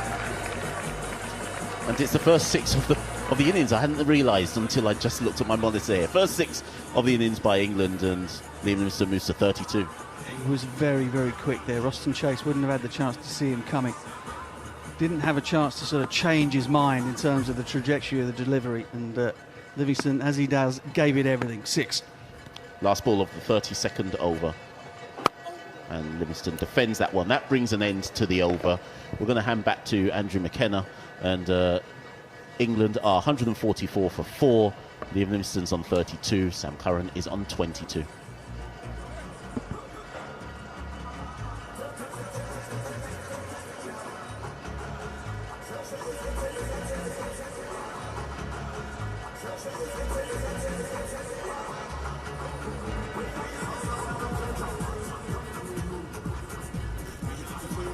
$144 for 4, 32 overs gone. I think it's evident now to everybody if you haven't been listening to us or even watching from time to time, that these are not conducive conditions to scoring quickly. It's been very hard work indeed. Gudakesh Moti continues with his left arm spin now. We've heard from Philo Wallace. That's whipped out towards mid-wicket for a single with the spin by the left-handed Sam Curran. We've heard from Philo Wallace that the pitch will get slower and more awkward, and it's been slow and awkward from the off. So the West Indies need to keep control back end of the innings. Moti in once again. Forward comes Livingston playing defensively. There's no run. 145 for 4, and it's indicative of the scores that the top or the 4 dismissed batsmen have made. That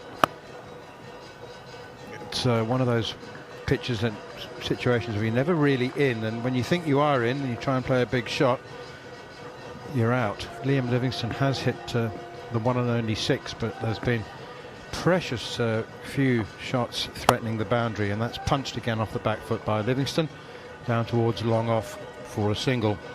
Phil Salt and Will Jacks added 39 in at a slow rate by their standards. Salt made 18, Jacks 19, Jordan Cox on debut 17, Jacob Bethel 27 from 33 balls.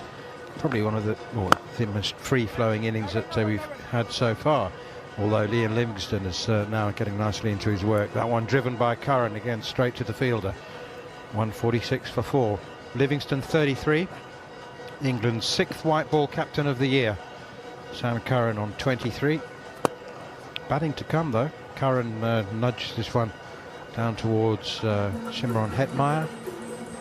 They go through for another single. The over comes to an end. 33 gone. England 147 for 4 alongside me, Steve Harmison and Darren Goff.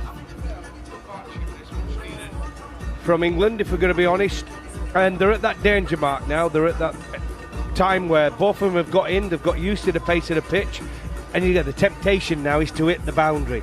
Just keep pushing along. We're already talked about after 30 overs, what's the score, double it at 30. And if we go to our calculations, it looks like England, if they've got wickets in hand, are going to be finishing around that 250, 260 mark, right? 260, which would be a good score. I mean, it'd be really, really competitive, unless the wicket changes as the game goes on. Yeah, if it changes under the lights and the ball skids on and England's at extra pace, that could come to effect. It could go the other way and completely slow down. Roston Chase continues with his off spin, and Sam Curran hits across the spin, across the line out towards deep mid-wicket wide, long on, and they go through for another single. Beauty about what England have got in their makeup, we were joking last time we were on comms out, was they've got 9 all-round bowling options and 2 wicket-keeping all-rounders. So, I mean, they've got spin bowlers, they've got seam bowlers, they've got whatever needs to be. But they need to get that score on the board, and you're right, Goffey. I think 260, 270 will be a very much in-game score.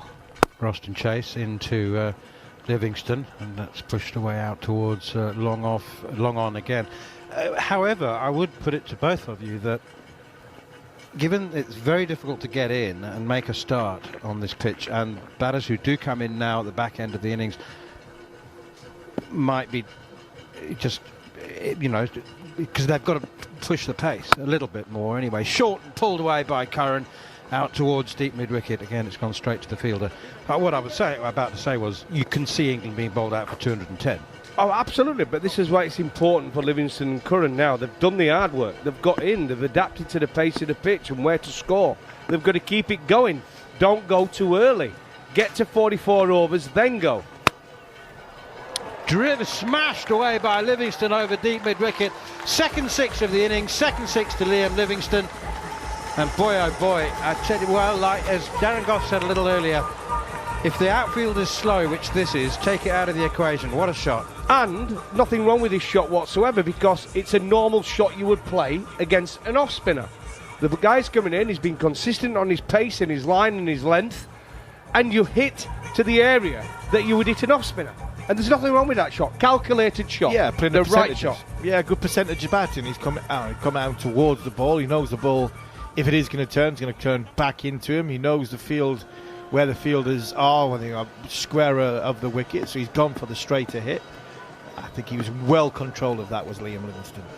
Roston Chase about to come to the end of his 10th over, and that's punched away. Used his feet again, Liam Livingstone. Now we're seeing the stand-in England captain getting towards his best. 6 and a 4, used his feet on both occasions, got to the pitch of it, and then, more importantly, hit the ball exactly where he wanted to. He did. He was in total control. He got there early. He went early, showed Roston Chase that he was coming early. But the thing I like about that is he got himself some time when he got there. He set himself, kept his head down and kept his shape. He's now run a ball exactly. Oh, he's caught. Is he dropped? Shimron Hetmeyer diving forward at short mid-wicket. Livingston using his feet again. This time doesn't quite get there. Clips it out to mid-wicket. Hetmeyer dives forward. I think he got his hands there. I think it popped in and then popped out when the elbows hit the ground. Exactly right, Manners. I think that's what he's doing. We're just going to see a replay here. It's gone straight into the hands, and then as it's gone into the elbows, his left elbow's gone into the ground, it's just popped out. It's an easy catch. It's a comfortable catch for Shimron Hetmeyer. Above ankle height. Diving forward, but above ankle height. He's got 2 hands to the ball, and that would have been a great end to what was a decent spell for Roston Chase. He's gone for 10 off. Well, he's last 2 of his last 3 balls of the over. He's bowled 10 overs for 47. It was an excellent display from Roston Chase, but that there would have just gone into drinks and would have took the. Can you imagine the momentum coming off the back of drinks? The England captain's gone. England 5 down in a lot of trouble. Liam Livingstone looking good just before drinks there. That's a big miss, Darren. Huge miss. He'd done the hard work, hadn't he, Liam Livingstone? He realised, but it was Roston Chase's last over. Tried to take a few boundaries off him, and he's bowled well, Roston. Really well. But he's ended up going for what, 47? 47 off 10, I think. That's 47 off 10, but he'll be slightly disappointed with that because he's done nothing wrong. He's bowled tightly, but his last few overs, they've just become comfortable with him bowling. Probably would have been best to take him off for a couple of overs after 6 or 7, but the temptation was there. Oh, he's getting through his overs, and then suddenly, bang, bang, and it changes so quickly. A 6 and a 4, but that's a huge miss there for the West Indies. And England will be the happier going into it. 160 for 4 from 34 overs.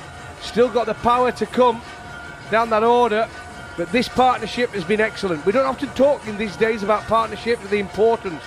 But the harder the pitches to score on, these slow pitches where you can mix your pace up, where you're putting the spinners on as well, partnership becomes a real important factor. Yeah, I agree, and I think when we talked about it before the game started, and we talked about the young, energetic, enthusiastic group of players that have to be managed well by experience. And, there is some experience in there in Adil Rashid, probably the most experienced. I think I've seen a stat before. Adil Rashid, 889 runs in ODI cricket, more than anybody else in this squad. Tells you everything about what this squad is. But the two others who are very experienced when it comes to numbers of caps and white ball cricket games for England is Sam Curran and Liam Livingstone. And they've come in at numbers 5 and number 6, and I think they've showed their experience. They know the big shot. On our screens we're seeing the replays of the 4 wickets, and the 4 wickets are very similar. Young players, inexperienced players, get into a strike rate of about 70, 75, which in normal 50-over cricket is not good enough. But on this surface, I mean, talked about it earlier, 260, 270 will be a decent score. But the youth and naivety have wanted to impress and gone for the big shot. They've succumbed, and Livingstone, up until that last over, has been very quiet, rotated the strike very well alongside Sam Curran, who's going at a strike rate of 60%. But there was just a little glint in Liam's eye there as to go, Roston Chase, you're not going to get away with 10 overs just bowling at us. I'm going to get you. And he took the gamble in that last over, and it paid off. The other thing for Livingstone, apart from spending the time that he has at the crease with bat in hand, is that he's been able to formulate a bowling plan. I mean, we heard Philo Willis say a little earlier on commentary that 9 options is too many. I mean, you'd rather have 7, really. And maybe at this stage he might even be discarding a couple and thinking who is best going to serve us in defending whatever we get. And I suspect that he'll be positioning himself for a few overs. I'm sure he will, but I think Coffey, Liam Livingstone he's a confidence character. When he's good, he's really good. And I think as captain, this is doing him the world of good. going in, first game as captain, a lot of question marks in the last few months, whether he didn't even get picked for an Australia series during the summer. He came in as a late replacement. Now he's captaining the team, so there's a lot of pressure on Liam Livingstone's shoulders, and he's getting off to a good start with the bat, and I think that will transform into his captaincy as well. Yeah, I mean, he's had an unbelievable year, hasn't he, really? Like I say, it was hit and miss whether he was going to play. He played and he delivered in important parts of the games, and he's here as captain now, 44 from 45 deliveries. Gudakesh Motie with his left arm spin. That was the drinks break, by the way, which is why we had an elongated chat. The second drinks break in the innings. 161 for 4. Jaden Seals has been outstanding. I thought he would have bowled another couple of overs before now. 5 overs, 1 maiden, 8 for 2. Be very unusual for any bowler to bowl 5 in a row at the death, unless he's carrying an injury. That's punched away by Livingstone as far as mid-off or extra cover, no runs. Jaden Seals, 5 overs, 1 maiden, 2 for 8. Surely he'll bowl 2 or 3 and then a couple at the end, a couple of spells. But Gudakesh Motie has been tidy with his left arm spin. Livingstone tries to cut, a bit too close to him, he gets tucked up. Well, that's why he should have split it up. I think Rostin Chase straight through. I think he could have actually split it up and brought the seamer back for a couple in that pair, especially someone who knocked over the top order. 2 wickets with his 5 overs. Motie in short, just short enough for Livingstone to pull out towards deep mid-wicket, and a good diving stop from Jaden Seals, but I think his foot was in contact with the rope. He's a perennial boundary fielder, Jaden Seals, because he's a terrific athlete. I'd say that like fast bowlers aren't. I don't mean to be unkind, but I think his foot was in touch. Is that how you saw it? Yeah, I thought it was 4. I think he's just slipped into the rope. Yeah, it's 4. 2 feet into the rope. So we talk about England having 9 bowling options. That is 4. The West Indies have only got 5. And that was the strange thing, like Darren said about Chase, as well as he bowled up until 2 of the last 3 balls he bowled. Why he bowled 10 straight through. Motie in again, chipped up in the air and gone. Lovely bowling from the left arm spinner. Livingstone becomes the 5th out of 5 dismissals, courtesy of the two-pace nature or the stopping nature of the pitch. Gudakesh Motie just held it back a bit, it gripped. Livingstone was into the shot too early, and he's lobbed the tamest of return catches straight back to the bowler. But good innings from the England captain, 48 from 49. Absolutely a good innings for his country as captain, 48 from 49, strike rate of 98 on this pitch is a good going. But Motie, I think he's bowled it actually a little bit quick for this sort of pitch. But that one just gripped a little bit. Liam Livingstone just trying to push it for 1, trying to do nothing but push for 1. And he got that leading edge, didn't he? And it just popped back up. An easy caught and bowled there. And it brings... Who's this coming to the crease? Dan Mosley. Oh, Dan Mosley's coming to the crease. Debutant. An exciting young cricketer from Warwickshire. There is another way, Manners, if you've only got 5 bowling options, not to use them all. That's bowl the opposition out. And another quick wicket here, and the West Indies will feel as though they could knock England over for that 200, 210. That would be that would be a great thing for the West Indies. Good player. I like this kid. I think this kid's a really good player. Ian Bell told me the Ashes 2005 lads got back together about 3 or 4 years ago. I'm trying to think. Yeah, it would have been it was about 4 or 5 years ago at Edgbaston. And I said to Belly, who was Warwickshire captain at the time, I says, any young guys coming through? And he said, this kid is going to be a player. Watch out for him. Going to be an absolute superstar in Malta. Well, he's delivered. I've been lucky enough to see him the last few years, been at Yorkshire, and he's delivered against Yorkshire many a time, especially in white ball. So, yeah, I get why he's picked. I get why he's making his debut. But he's going to deliver now for England. The last couple of seasons, there's been a lot of speculation about Warwickshire needing to go out and buy themselves a couple of top order batsmen, but the feeling has been that they're going to back the youngsters, Bethel and Mosley, I suppose. And Mosley certainly has been given a lengthy run the last couple of English summers. Mosley's first delivery pushed away defensively on the offside, and there's no run. 35 overs gone, 165 for 5. And knife edge would be overstating it, but the innings is finely poised. It's finely poised. It's going to be a good game of cricket. Sometimes these wickets do produce good games of cricket. I like 50 over cricket, I really do. I'm not saying this pitch is bad for 50 over cricket, but it's not exciting. But I think it's a very, very good game for players to work out what a good score is and understand the sort of little intricacies of the game. I really do like that. Low scoring games tend to be the most exciting in 50 overs, don't they? I mean, look at a World Cup final, Well, England, New when Zealand. you get to the end, You get to the end, it is, yeah. I mean, the middle period of, I would say, from 20 overs to 40 overs is not that exciting. it's like when you watch old footage of 1970s football in January and February, when the ball wouldn't roll in the mud. Smashed now by Sam Curran up into the air. Has he got enough? Has he got enough? He didn't, but it's put down. Oh, did Kesey Kidey get there? Did he get there? He did, yeah. I think not only did he get there, I think he got two hands to it as well. I think he got two hands right on the tips of his fingers. Sam Curran's gone for the big one over the top of extra. I think he's going straight, and it's just spewed off over the top of extra cover. He did really well to get there, and then in the hesitation of not setting himself, he's had to jump for it and dive for it. And I don't want to be overcritical, but what about the timing of that shot from Sam Curran? Terrible timing. I was just going to say it, but obviously Army jumped in. But again, you just lose a wicket. We're talking about the pitch now. It's the game is knife's edge, right? Could have go either way here with a score. And the next ball, trying to hit boundary off a ball that wasn't that bad, it would have been the wrong choice.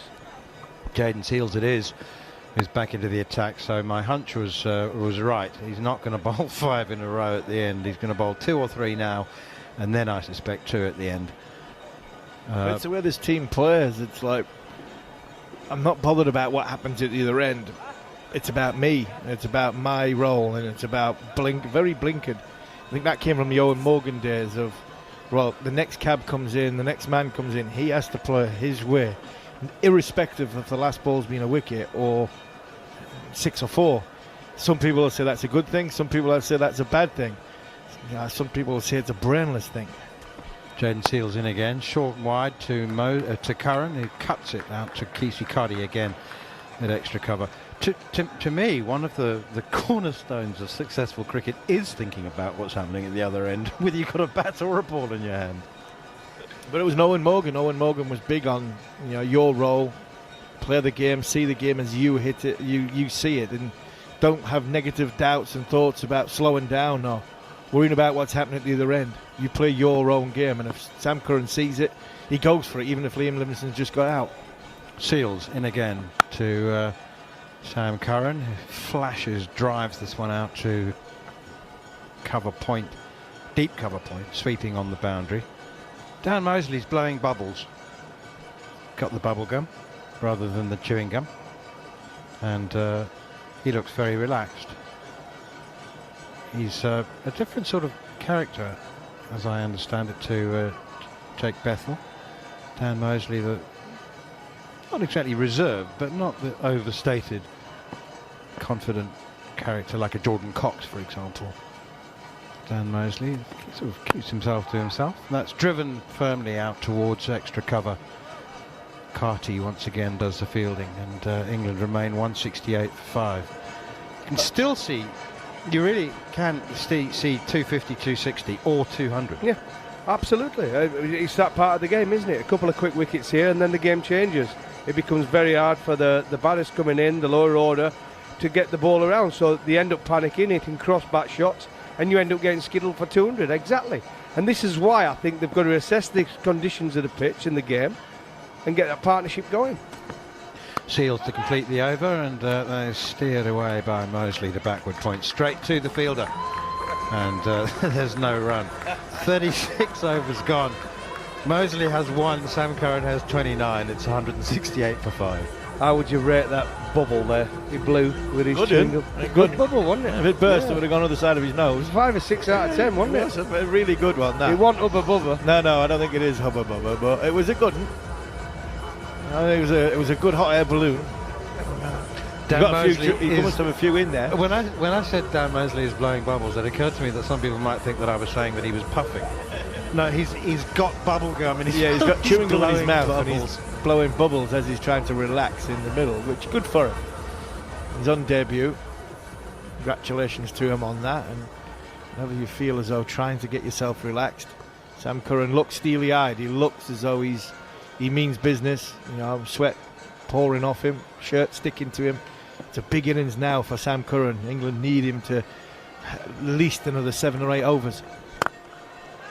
Flat drive from Curran, and it's misfielded by Alzari Joseph on the edge of the circle at mid-off. It was hit very, very hard, and it just deflected off his ankle or his wrist. He's rubbing that now. I think it was wrist and ankle actually, but it allowed Curran to go through for a single. Might need a new watch, right on the where the watch is. Sam Curran up to 30 from 45 balls. Here is Moti to Curran, and that one is driven down the ground once again for a single. 170 for 5. Harmy, just on that point about central contracts, a lot of people have been slightly confused. Some of the really high-profile players who are only on 1-year contracts, they don't realise that that's a continuation of the contract that they already had. Continuous of a 2-year contract. Yeah, exactly. Is of any of those contracts been extended? Did anybody have a 2-year contract was given a year extension? Yeah, Harry Brook has got an extra year, hasn't he? He had 3 years. Did he have 3 years? Joss Butler. Punched away off the back foot by Sam Curran down towards long on, and they go through for a single. Hetmeyer fields. I think I have to say that if Brook Butler got an and Stokes, Butler and Stokes have got extensions. I think there was only Wood, Root, Brook had 3 years. Right. And Atkinson's got an extension. Atkinson had a year extension. Flicked away through mid-wicket by Dan Mosley, rather, and they go through for a single. Credit to our producer and producer-director, all-round boss for this series, Nando's Scott order. Taylor, who just pointed out that Jamie Smith as well. Extension. He's got 2 years, so I'm assuming he's got an extension. Right. Here is Gudakesh Moti once again, left arm spin, driven by Curran. Moti fields himself. England remain 172 for 5. But if you haven't heard, the news broke just before the start of play. England now have 29 centrally contracted male players. That one is driven by Curran again towards long on, but Moti intercepts off his own bowling. Getting frustrated here, Sam Curran. I think the end of the overs just come at the right time. Hopefully Maudsley in the next over can chew up a couple of balls just to let Sam Curran digest that over. It was a good over from Moti. 4 singles off the early part, but Sam Curran not being able to get himself back on strike, just getting himself a little bit frustrated. He's 31 off 48. He's just ticking a little bit. England need him now. You know, I've said before at the end of that last over, 7 or 8 overs needed by Sam Curran. He's at number 6. He's in as a specialist. He's in as a batting all-rounder by batting at number 6. I'm sure he'll bowl his full quotation on this surface, but he's been given the responsibility as a top 6 batter, which I like. I think that's a great move for England. Bet you £1 that Adil Rashid's the only one who bowls all 10. Here's Jaden Seals continuing to Mosley on debut, pushes that one out towards the man sweeping on the cover boundary. I just think Liam Livingstone is going to just spread it around. Do you know what I mean? He's going to go sort of 2 here, 3 there, 1 there, 2 there. £1, that's a big bet for you, that, Manners. Is that rand or a pound?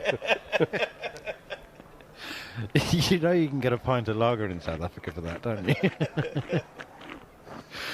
173 for 5. Can make it a fiver. We're in London. But I mean, somebody could be outstanding and bowl their 10. Here is Seals again, and it's driven, flashed out towards extra cover. Carty picks up, and this time keeps the ball in his hand. He's already had a couple of overthrows, trying to run out batsmen at the non-strikers end, including in Alzari Joseph's very first over. 174 for 5.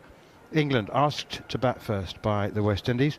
Just a reminder, if you need reminding, that the West Indies have won bilateral series against England in both formats in the last 2 years, and this is the 3rd time England have toured for a white ball tour of the Caribbean in 3 years. Thick outside edge now from Mosley as he looks to drive through extra cover, and it flies away through an obviously unguarded gully area down towards third man for a single.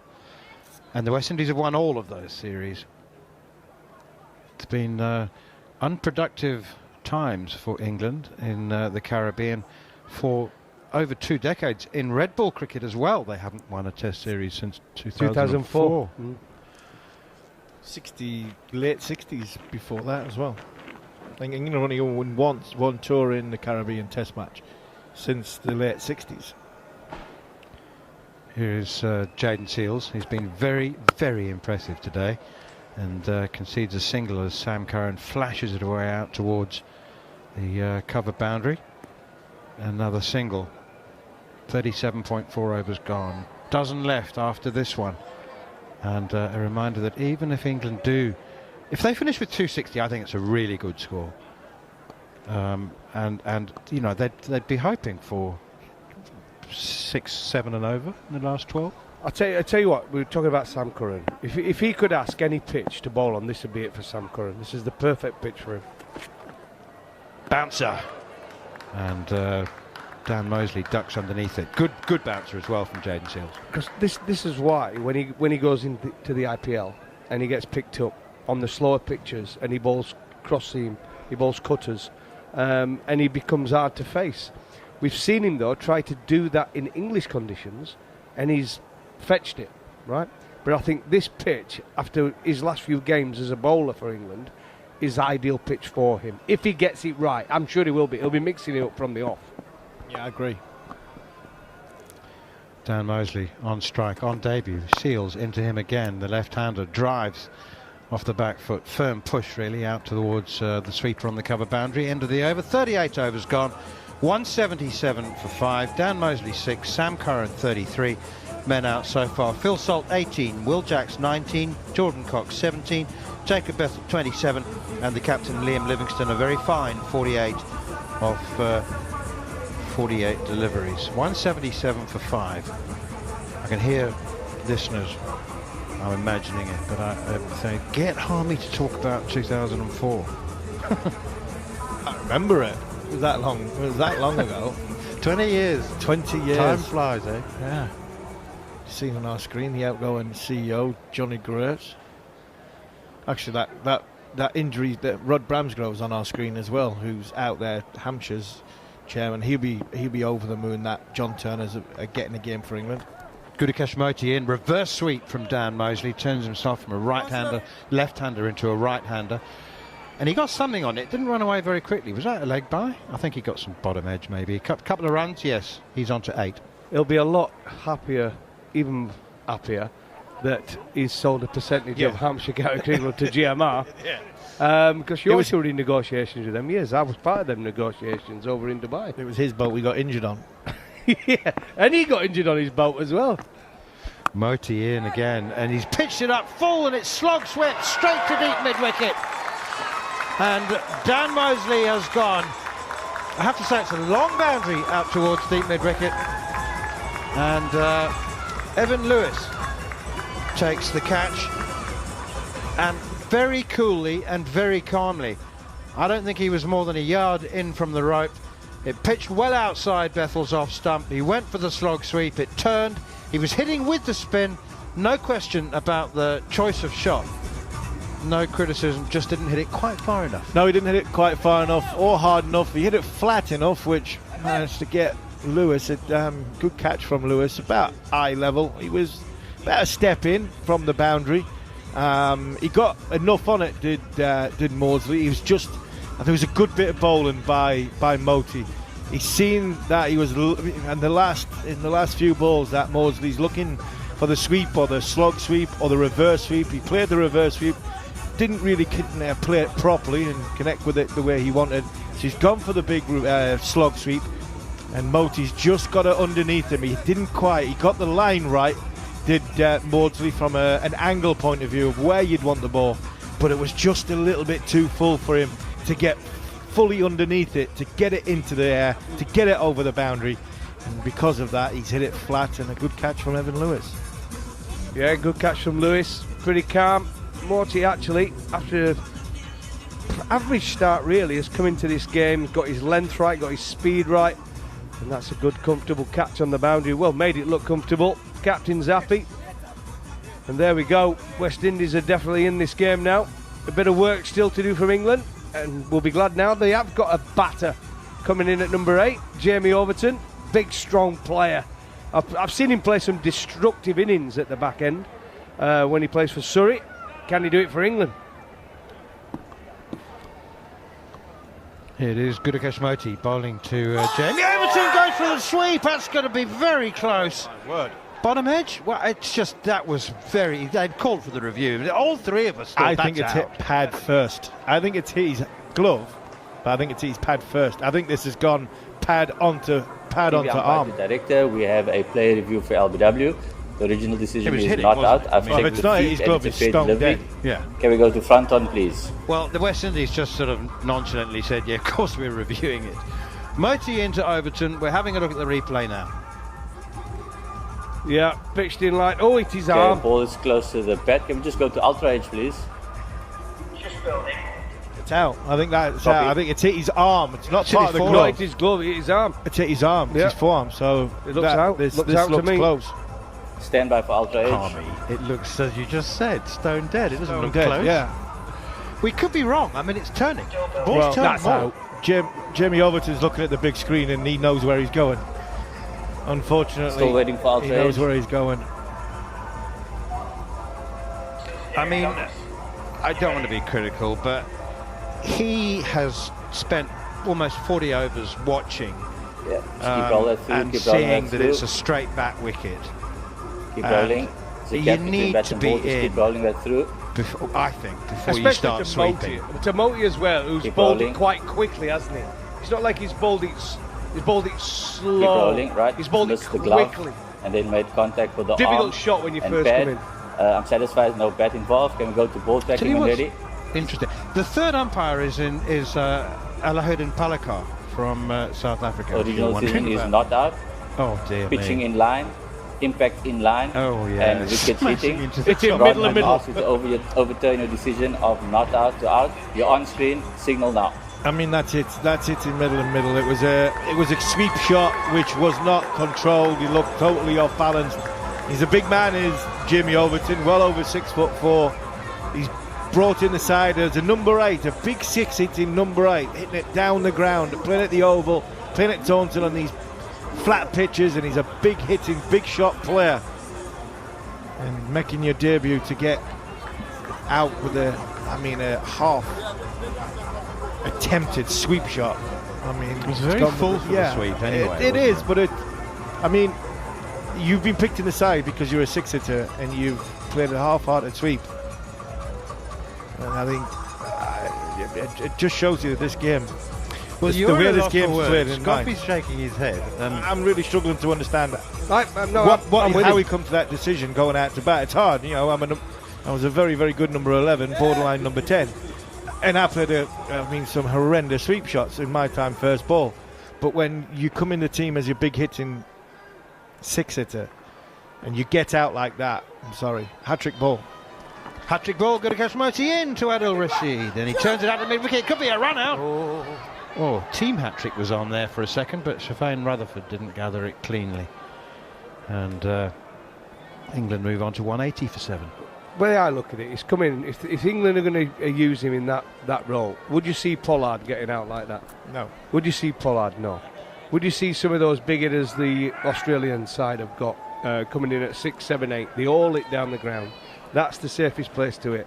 Pollard wouldn't have got out trying to do a little fine sweep first ball. Gets in, couple of balls, then it's long straight. Sam Curran now drives Moti, but not with full intent, aggressive intent there. It's more of a little push on the leg side, and it's gone straight to the fielder, and there's no run. Sam Curran really holds the key now. 33 not out. Here is Moti once again. It's too short, and it's pulled away by Curran, only for a single. I think that ball's quite soft now.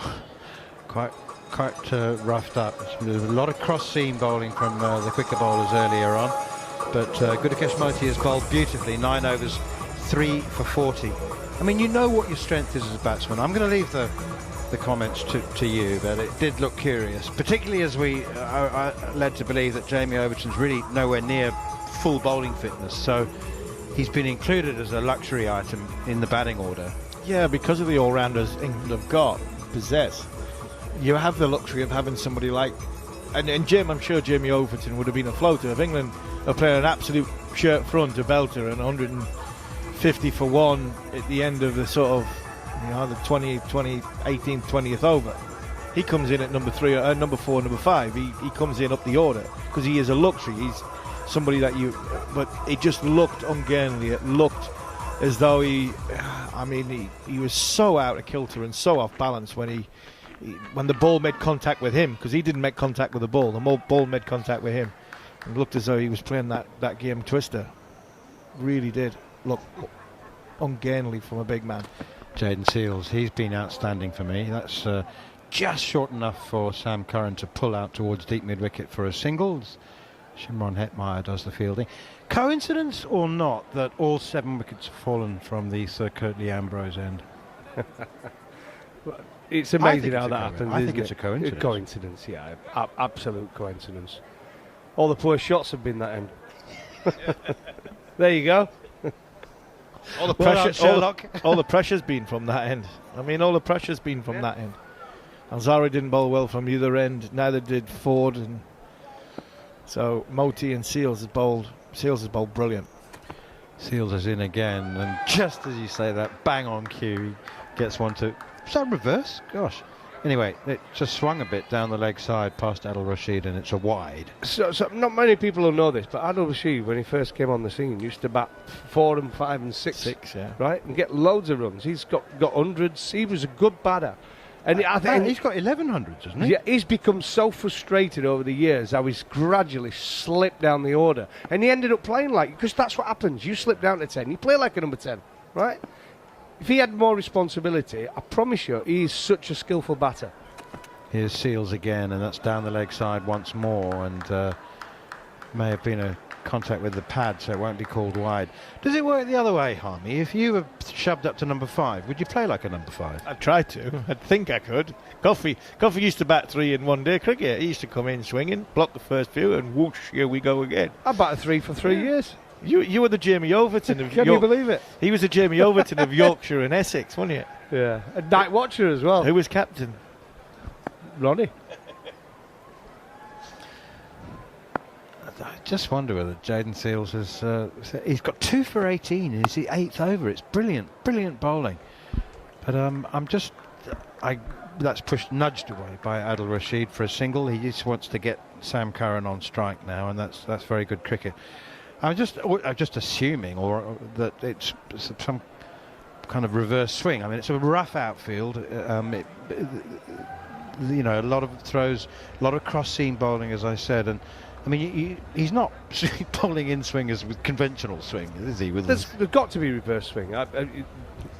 The averages would tell you on this sort of pitch, you're going to get a bit of reverse, and there's got to be some out there at this stage of the game. What is it? 40th over, right? That's right. Exactly. Here's Jayden Seales again. Bowls wide outside the off stump, and it's quite full as well. Sam Curran launches himself into it, but so much mistiming from all of the batsmen today, and that's not through any fault of their own, but it's just a slightly inconsistent and slow pitch, and most batsmen enjoy the ball coming onto the bat with some pace. They can hit through it and rely on the behaviour of the bounce. The West Indies have got a slip in now. I like that a lot. 185 for 7. Seales in again, and Adil Rashid guides it away. Bowls a short ball rather than a bouncer, Jayden Seales, and Rashid is up onto his toes and just nudges it nicely past that slip. That's why he slipped down the order, Darren. He's he was. He's a fantastic player. He was a fantastic player when he was younger coming in. Risty, I mean, he was a good player. Was Adil Rashid at number 6 and number 7. Dangerous player. Square cut. I mean, because of not being so very tall and them great wrists. I mean, anything sort of on a good length, you get a quick square cut going for 4, and you could he didn't mind a short ball. It's nudged away by Sam Curran this time for a single.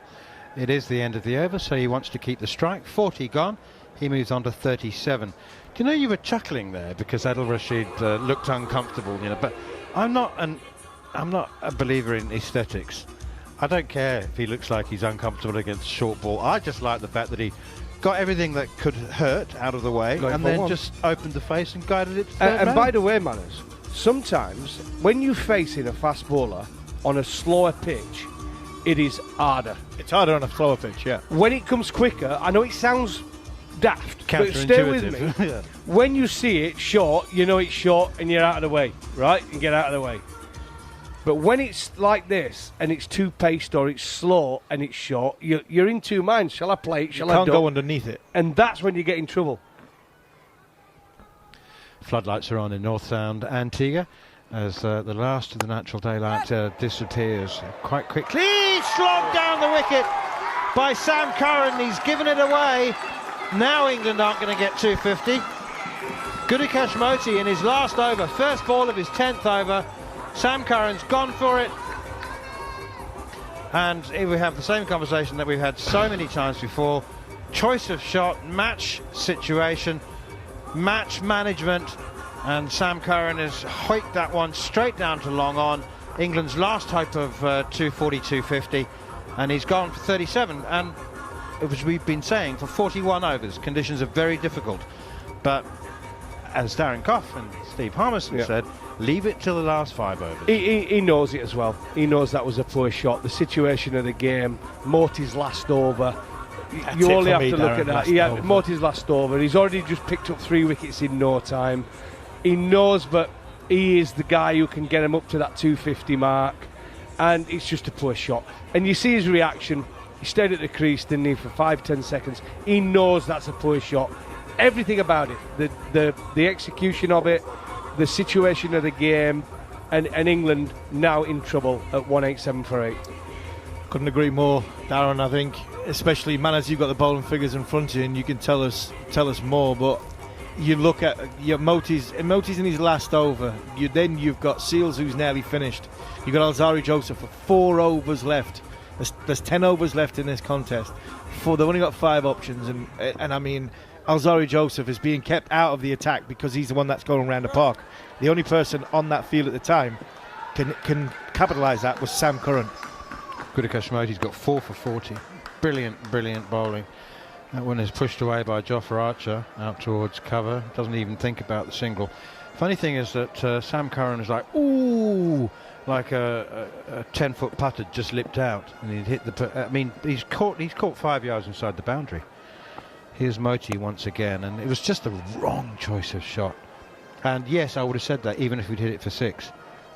Honestly, I think that, you know, just it is risk reward this situation. 7 down, 8 down now. Moti in once again and sharp turn, nicely played by Archer, just nudging it away towards Carty at short third, and they go through for a single. 188 for 8. It's a little bit like when you're batting in the tail with a test match, or you marshal, you get to the last one and then you get out last by taking them sort of risks.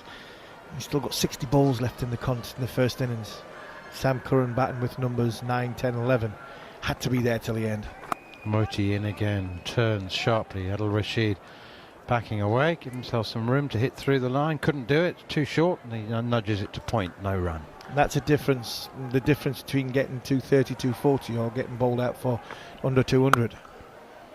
Adil Rashid chops one into the covers, and big man Jaden Seals gets down nicely to field that one, and Gudikash Moti's 10 overs comes to an end. 4 for 41, quite outstanding. Helped a little by some injudicious shots, particularly from Sam Curran, but nonetheless Gudikash Moti has done very, very, very well indeed.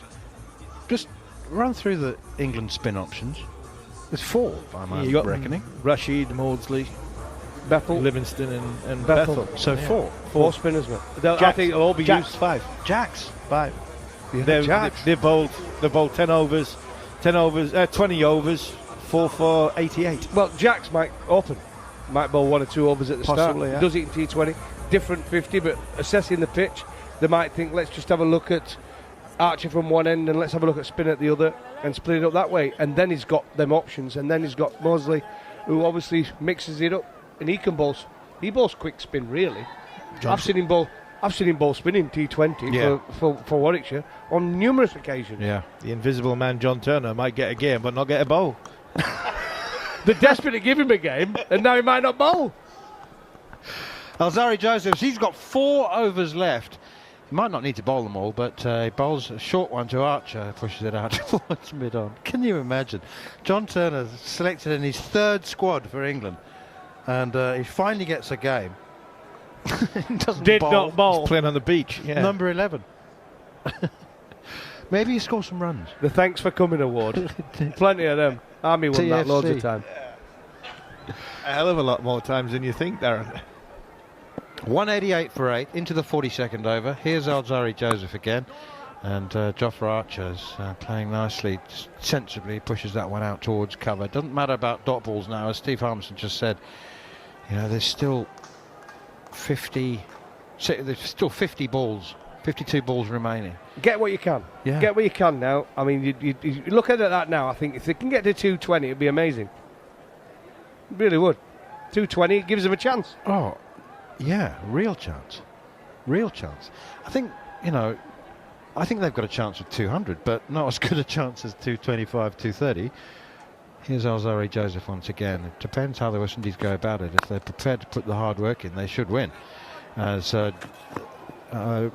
Archer pushes it out towards mid-on and sets off for a single. It was always there.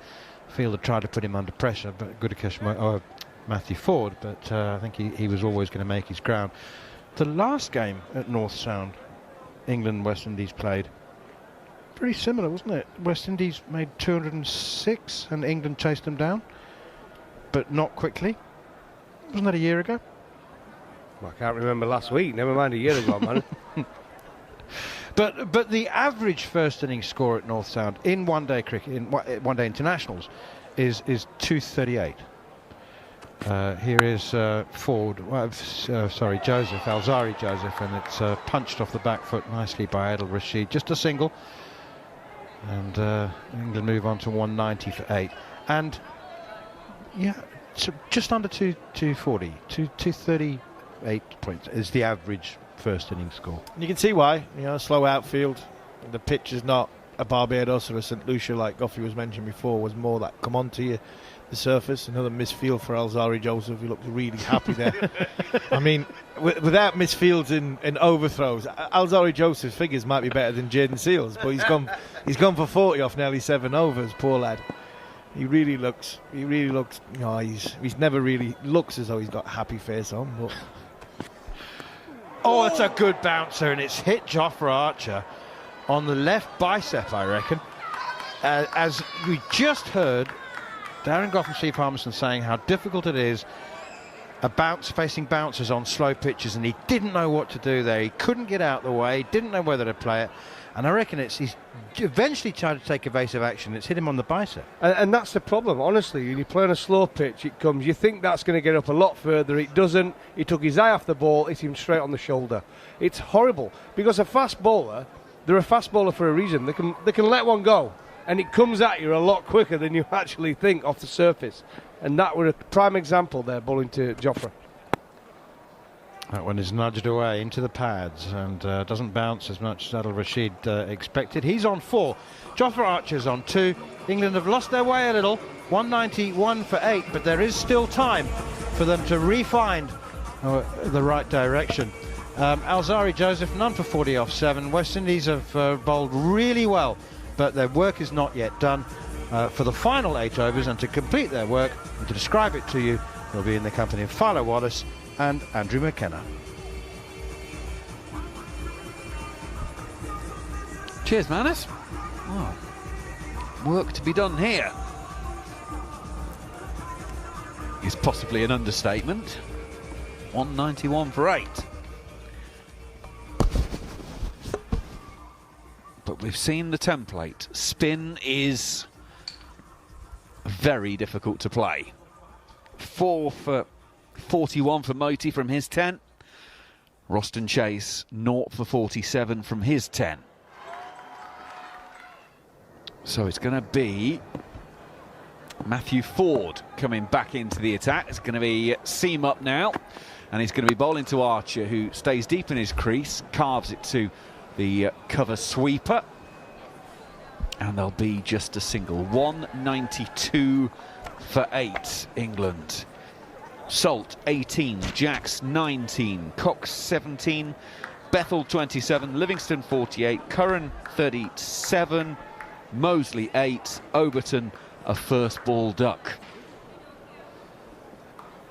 It has not been easy, it has been a grind. It's the first match of this series, second game on Saturday. Ford comes in. Rashid whips this into the leg side. That's a wonderful shot. He's got that through wide mid-wicket from roundabout off stump. Goffey mentioned earlier the whippy wrist that Adil Rashid has. And that fellow, Wallace, was a perfect example of it with that boundary 4. Yes, Matthew Ford looking to run his fingers out across the seam of the ball, just full length on leg stump. He just clipped it quite nicely on a slow outfield, on a slow pitch. He's still got good timing and back speed on that ball to whip it into the mid-wicket region for 4 runs. So good welcome boundary for England. Full and straight from Ford on this occasion, and Rashid just gets the bat jabbed down on it. It's out on the onside, and there's no run. 7.5 overs of the innings to go. Yes, that ball was a Yorker left delivery, and he just dug it out, Rashid. But then there's a problem with Rutherford. He's not throwing the ball. He's carrying an injury to his right shoulder, and he's favouring that side quite badly. So that also will be a little hindrance, I believe, when he comes to bat, because certainly he's a liability now in the field. Ford is in, and that is a slower cutter that beats the outside edge of Adil Rashid's bat, and it's through to the keeper. No run. Yeah, he doesn't look comfortable out there, does he? No, he doesn't look comfortable at all, Sherford Rutherford, and he's a left-handed batter, but he throws the ball with his right hand, which is, impede him in his batting. But we see Ford again using the experience of his T20 skills, just bowling a slower delivery there, running his fingers again across the ball a good length, and beating the prod from Rashid through to keeper Hope. Ford on the way for the 5th ball of the over. Again, he's running his fingers over that one, sort of a little leg cutter again.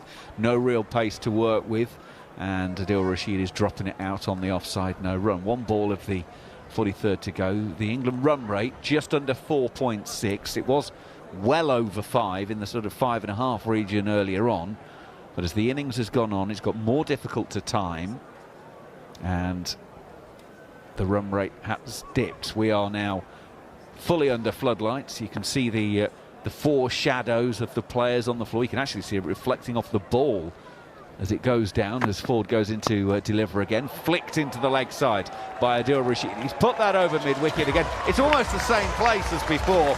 Seals can't get round. He throws his head back in disappointment. The England 200 is up. 200 for 8. And it has taken them 43 overs to get there. You're listening to this One Day International here on TalkSport 2 and the TalkSport Cricket YouTube channel.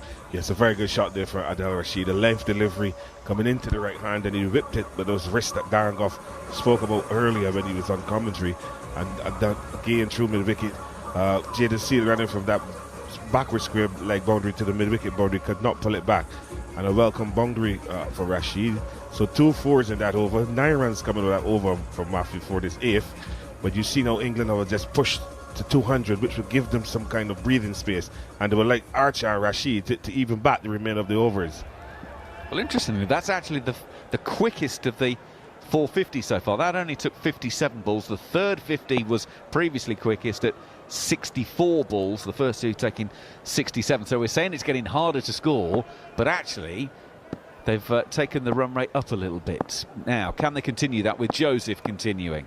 He's about to start his 8th, and Jofra Archer goes across his stump, swings to the leg side. It'll go down through fine leg and away for 4. He got enough on that, just an underside edge, and he goes through very fine leg. Archer goes to 7, England 204 for 8. It's a badly line delivery there from Alzari Judith. Ball short and going down the leg side, and Jofra Archer just helped it around the corner down to fine leg for another boundary. This is the difficulty of Alzari Joseph. He's coming back, obviously, to close out the innings, and he's trying to go bowl too many different lanes. That's a short ball that went wrong. Needs to just hone his skills and continue to bowl fast and straight at the stumps. Not that Jofra Archer is a slouch for the bat, but you still need to give yourself a chance to get him out. Joseph is on his way. Archer swings. He's gone that straight up the chimney. Who wants to take the catch? Shea Hope, the wicketkeeper, does. Archer will depart the scene for 7. England's 204 for 9. And Alzari Joseph, he's not had the happiest of evenings this evening. He's not really been backed up by his fielders. This time, though, Hope takes the catch. It got onto Jofra Archer a bit quicker, that one, and he skied it up in the air, and Hope actually walks in towards the stumps from his normal keeping position to take the catch, and Archer goes, it's 204 for 9. Yes, that's the third in England battery, we saw looking to pull the ball on length. This ball a lot quicker. Not as short as Jofra Archer would have expected, but it just skidded on him, and he caught him looking to hit the ball over mid-wicket, the bat face open, and Shea Hope just took a couple of steps forward and said, thank you very much, Jofra. Your turn with the bat is finished. You have to go in and now think about what length you're going to bowl on lines when the turn comes to chase. So a good wicket for Alzari Joseph. That would take some of the pressure off of him. He hasn't been bowling badly, Andrew. He had a lot of midfield and you know, obviously some gifted boundaries from him, but he's bowled with a lot of aggression, which is good to see. And this wicket would have obviously said, look, you can get wickets at this level, and he only has now John Turner. If he can clean him up, he can end up for a twofer. So good for Alzari Joseph, good for the West Indies, and obviously England now have to try very hard to bat out the remainder of these overs. So welcome along John Turner.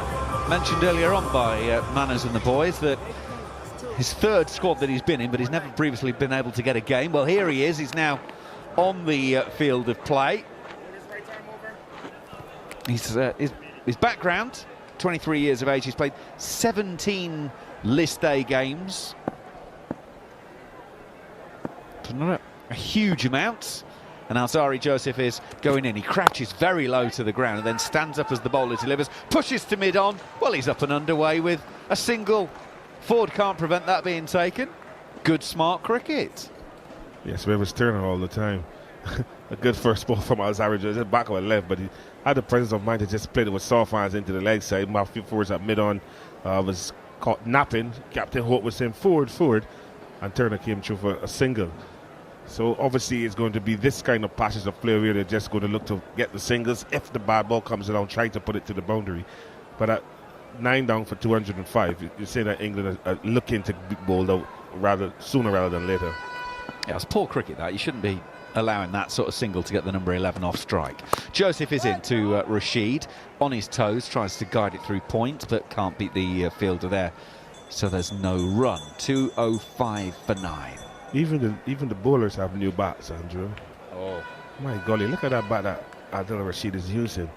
It's as big as a lovely building and not a ball mark on it. And he has a bat sponsor as well, isn't it? My God. But well, Alzari Joseph is the man, isn't he? I mean, he's had more bat contracts than just about anyone on the face of the planet. You might get to see him later. He's got ball in hand at the moment. In he goes. That's quick in towards the rib cage of Adil Rashid. He rides the bounce really well. Turns it through backwards square leg. Casey Carty will do the fielding. Single taken, 206 for 9. Yes, Alzari has been given a lot of back contracts over the years. But again, I like what he's doing here. He's hitting his lengths hard. He's not taking Adil Rashid or Turner for granted. He realized that he wants to close out this innings for West Indies. So he's looking to bowl aggressive, and that is a good sign. Well, there's one ball left of the over, and the England batters have got together in the middle of the pitch. It is John Turner on strike. Presumably the message was, you just stay down that end. In goes Alzari Joseph. Turner plays that perfectly defensively well. This occasion, Ford is alert to the situation at mid-on and prevents the run being taken. So that's 8 completed by Alzari Joseph. He's got 1 for 46 now. 44 overs of the 50 of the England innings are completed. 206 for 9 here on the TalkSport Cricket YouTube channel and TalkSport 2. Yes, Alzari Joseph obviously getting the wicket of Jofra Archer in that over. Jofra Archer is a dangerous batter. He's been playing club cricket in Barbados for Wildy, so he's been playing cricket and in some kind of form. It's good to get him out. But we see Adil Rashid, we know he's the senior man in this team, I know he has to shepherd as much as possible John Turner and see if they can get England to a respectable total. Obviously, Darren and Steve believe that 220, would be an amazing score. But 6 overs left, you never know what can happen. Well, Matthew Ford to start the new over. Swing and a miss from Adil Rashid through to Shea Hope, the keeper, and there is no run. Yeah, just a reminder, the average score batting first in one-day internationals on the St Vivian Richards ground is 250. In recent times, it's actually been a little bit lower than that. And the outfield is not quick by any means. So actually, 230 is probably the equivalent of about 260, 270 elsewhere. Yeah, well, the nature of the pitch is slow, the outfield is slow, but you have to remember too that the West Indian batters hit the ball a lot harder. They're a lot stronger than the English batters. And obviously, when you look at Rutherford and Lewis coming over to Sri Lanka, they're the ones that West Indies looking to. Ford in. Oh, that kept a little bit low. Adil Rashid turns that through square leg, and they will take the single. 207 for 9. Rashid goes to 14 from 17 balls faced. Yeah, well, every run here is important for England. The closer they get to magical total of 220, they will feel good. Rashid is stuck in that end swinger from 4, staying low but watching the ball onto the bat and getting the run into the forward square leg region. Turner has to compliment Rashid. He cannot try to outbat him. I know Rashid is not a big hit off the cricket ball, but at least if he stays there, he can frustrate the West Indies. And the longer they stay there, the more runs England will accumulate. Adil Rashid can hit quite a hard ball. I can say that because he bent. You see, that middle finger is actually slightly bent. Yeah, but that was often Adil Rashid's shot.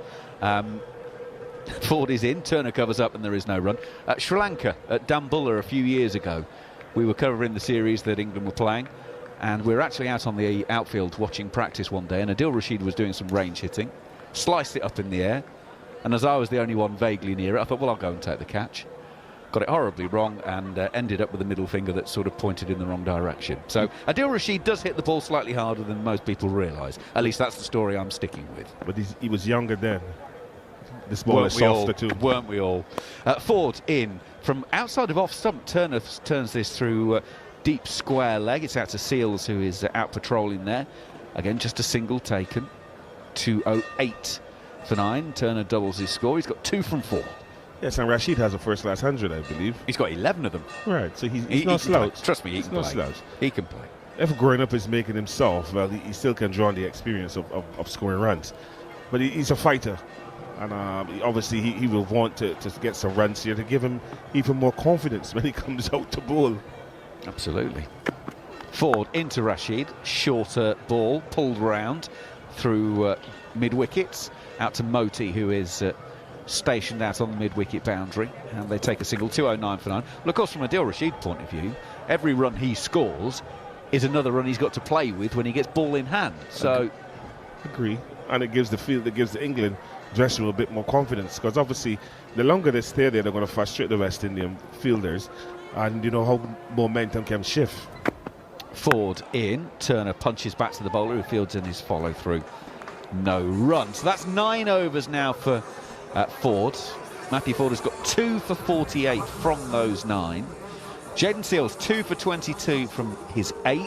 Alzari Joseph 1 for 46 from his 8. And then Gurdakesh Moti and Roston Chase have both bowled out already.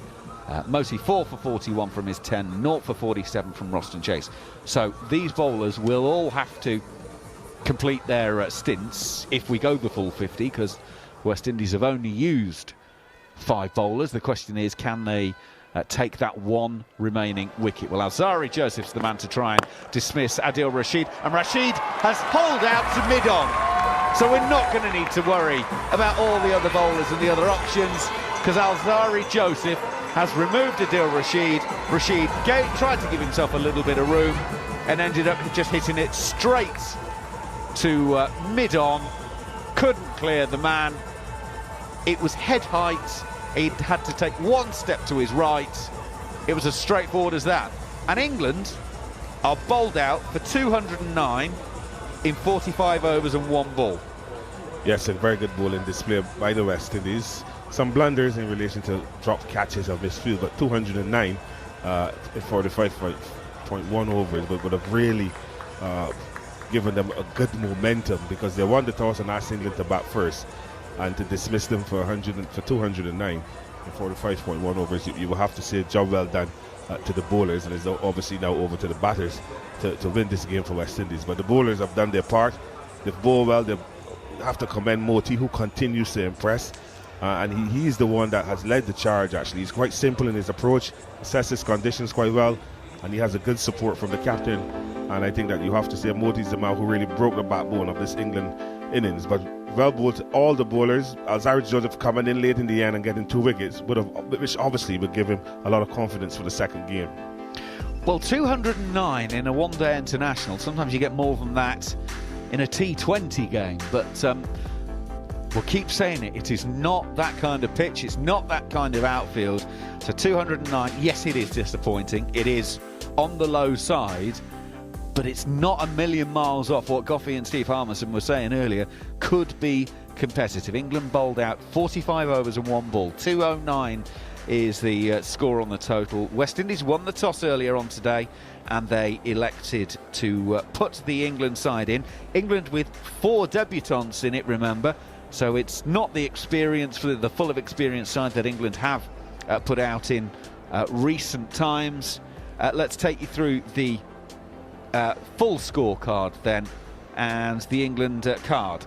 Salt caught Joseph, bowled Seals for 18 off 29 balls. That was 39 for 1 in the 9th over. Second man out was Will Jacks with the score on 46. He was caught by Moti off the bowling of Seals for 19 off of 27 balls. Third man out, Jordan Cox, again caught by Carty, bowled by Ford. He'd made 17 from 31 balls. The 4th wicket went down just a couple of overs later when Bethel was caught by King off the bowling of Ford for 27 off of 33. That 93 for 4.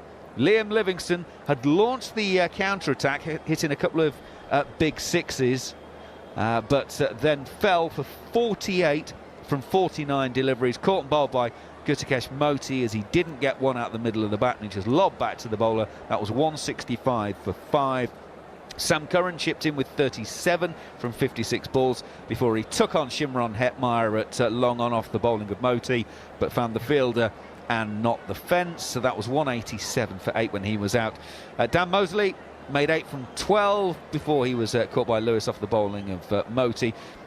Jamie Overton then came in and was dismissed by Moti. First ball, LBW. And Rashid, 15 from 19. Archer, 7 from 10. Both caught off the bowling of Joseph, and that left John Turner 2 not out from 5 deliveries at the end. The bowling figures: Matthew Ford, 9 overs, no maidens, 2 for 48. Jaden Seals, 8 overs, 1 maiden, 2 for 22. Alzarri Joseph, 8 overs and 1 ball, 2 wickets for 46. Gutikesh Modi, 10 overs, 4 for 41. Roston Chase, 10 overs, 0 for 47. So England bowled out inside the innings. It means that the West Indies need 210. That's 4.2 an over to get to their target. Philo Wallace, take me into the West Indies dressing room. We've talked about how disappointed England will be, but from a West Indian point of view, I imagine they're going to be cock-a-hoop at the moment.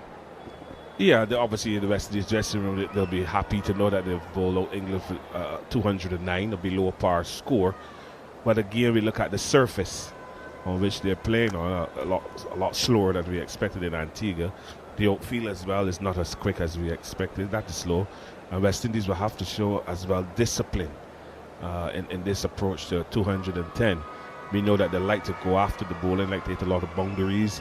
They're a lot stronger than the English batters, but I think the English bowlers as well are skilled.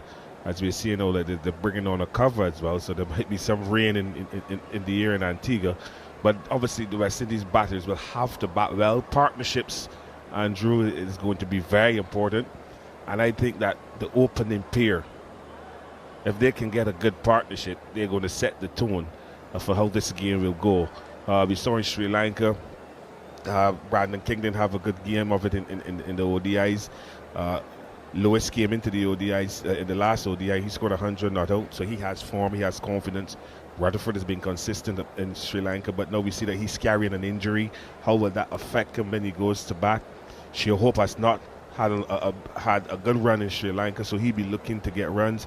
Casey Carty, again in between in his form. And then Hetmar's gone back into the squad. How much form is he in? How much cricket has he been playing? So all these are questions that will be asked, but West Indies will feel that once they can get a good start and have good partnerships throughout the innings, they'll be able to overhaul this small target of 210. Well, yes, as Pillar Wallace was just saying, the ground staff have just brought out the big sheet that covers basically the entire square. Hopefully it's nothing more than just preventative and just in case. Although it looks like they are sort of scurrying around quite quickly to make sure that there's going to be no potential issues. So, well, we'll keep an eye on that one. Let's keep our fingers crossed, because the last thing we need on this one is a delay. A very good evening to you. It is the first one-day international. We do not have any cricket, though, at the moment. About 55 minutes ago, England were bowled out for 209, and then pretty much as soon as the players left the field, the ground staff emerged, got the sheeting on there, because within minutes it was bucketing down. It looks like that the process has started to get the covers removed and get the second innings of the match back underway, but it's not going to happen for a few minutes yet. Interestingly, we've not had any official word from the umpires. They do sort of normally give you a bit of a steer as to how long they think it'll take to get things cleared up once the rain stops. They get that from the ground staff, of course, because they will know the local lay of the land and all of that, but we've not had anything of that nature just yet. There were standing water puddles on the edge of the square where the big covers had been placed, so those are going to need to be cleared up, but we await to hear just exactly how long the process to clear things up will be. Don't forget, it's not the end of the live sport, because there's more cricket coming your way in a few hours' time, with the India-New Zealand test match, the third test of that incredible series getting underway, and sandwiched in between that there's NFL action as well. So you've got a real you can basically go through the night if you want to, and I know it's Thursday and there's a weekend coming up and all of that, but if you fancy it, you could go through the night with your live sport. And then don't forget, the second match of this one-day international series between the West Indies and England is on Saturday. It is an earlier start. It is a 1:30 first ball for that second game. That's UK time, which means it's a 9:30 first ball in Antigua. So the locals are going to have to be getting up very early for that one to get themselves up and running. But as I say, England have been bowled out in their innings. 45 overs and 1 ball was what they managed to bat out, as they posted 209 here earlier on TalkSport 2. 3 and 3, saving 1. Slapped away, just slightly back of a length through extra cover by Phil Salt in the first runs. Third ball of the innings, and it's gone through extra cover for 4. More on that in a moment. Wide of the extra of off stump and driven beautifully through extra cover. Lovely, lovely shot from Will Jacks. Good to be here, I've got to tell you. And that ball catches. Phil Salt goes for the big shot. Is he going to be taken? And it is taken. Mark Butcher has just, well, he's given a wicket. Joseph is in right arm over. Bethel pulls into the leg side once again. That's going to be a 2 bounce 4. So Control C, Control V. Here is Ford again. Oh, he's top edge to pull, and it's gone straight up in the air. Third man runs around. Good catch. Running in from the third man boundary. Just lost patience there, Jordan Cox. Short, pulled up into the air. He's gone. He's caught at extra cover. Jacob Bethel's gone. It's hard work. Slow pitch, slow outfield. Good bowling from the West Indies. England are 100 for 4. As we the last ball of the 23rd over, Sam Curran punches it. That's one of the best timed shots we've seen. This time Liam Livingstone does come down the ground. I figured at some point he'd have to do that, and it's a straight 6. Driven, smashed away by Livingstone over deep mid-wicket. Second 6 of the innings, second 6 to Liam Livingstone. Moti in again, chipped up in the air and gone. Lovely bowling from the left arm spinner. Livingstone becomes the 5th out of 5 courtesy of the two-paced nature or the stopping nature of the pitch. Moti in again, and he's pitched it up full, and it's slog swept straight to deep mid-wicket. And Dan Mosley has gone. As the last of the natural daylight disappears quite quickly. Slogged down the wicket by Sam Curran. He's given it away.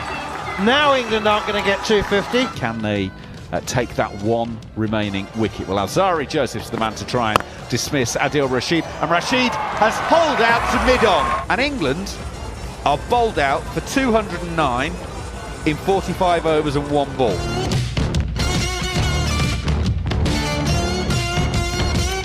It is TalkSport 2, it's the TalkSport Cricket YouTube channel, and we are still awaiting the details and the resumption of this game. We are at the halfway mark in it. England, as you just heard there, posting 209. I'm Andrew McKenna. Philo Wallace is alongside me in the commentary box. Meshal St Patrick Hewitt is also part of the team in Antigua. Mash, what's the latest? We've seen the pictures on the screen of the ground staff starting the process to remove the sheets. How does it look in front of you at the moment? I've got some positive news for all cricket fans. The England players are out on the pitch warming up, so that kind of gives you an indication that we may be back on sooner rather than later. All the covers aren't gone yet, but they are in the process of pretty much taking them all off. The only one remaining is the one over the wicket itself. So whilst I can't give a time on it, I would expect that we'll be back on in about 20 minutes or so. Okay, well that's good news, because it did look like the area of concern was those sort of puddles where the water had run off the sheets. Does that look like it's clearing pretty well? You mentioned when you were speaking with Manners earlier that the super stopper was doing its job. Does it look like it's been pretty effective? Because we always know the umpires getting a bit of a tiz about these sort of things. You know, fielders fielding in a certain position and it's a bit wet there. It's so often a part of the outfield about 35 metres away from the wicket, and you think, well, what possible impact can that have? But those are the ones that the umpires really get the most nervous about. Well, as you say that, I can just see the umpires talking to the England players. They're out inspecting the wicket itself, and actually it looks like you just brought the bad news, because I now see a cover coming back onto the pitch. So I can't see any rain out there, but I can see the big cover now being brought back on, and the England players being told to come off the pitch. So I'll have to update you shortly as to what this all means. Well, to be fair, that is what the ground staff did earlier, didn't they? They put the covers on because they knew it was coming. So in many respects, they actually helped prevent a worse issue. So maybe they've got a feeling that they've got some more coming. The good news is that we are still 33 minutes away from the moment where we start losing overs.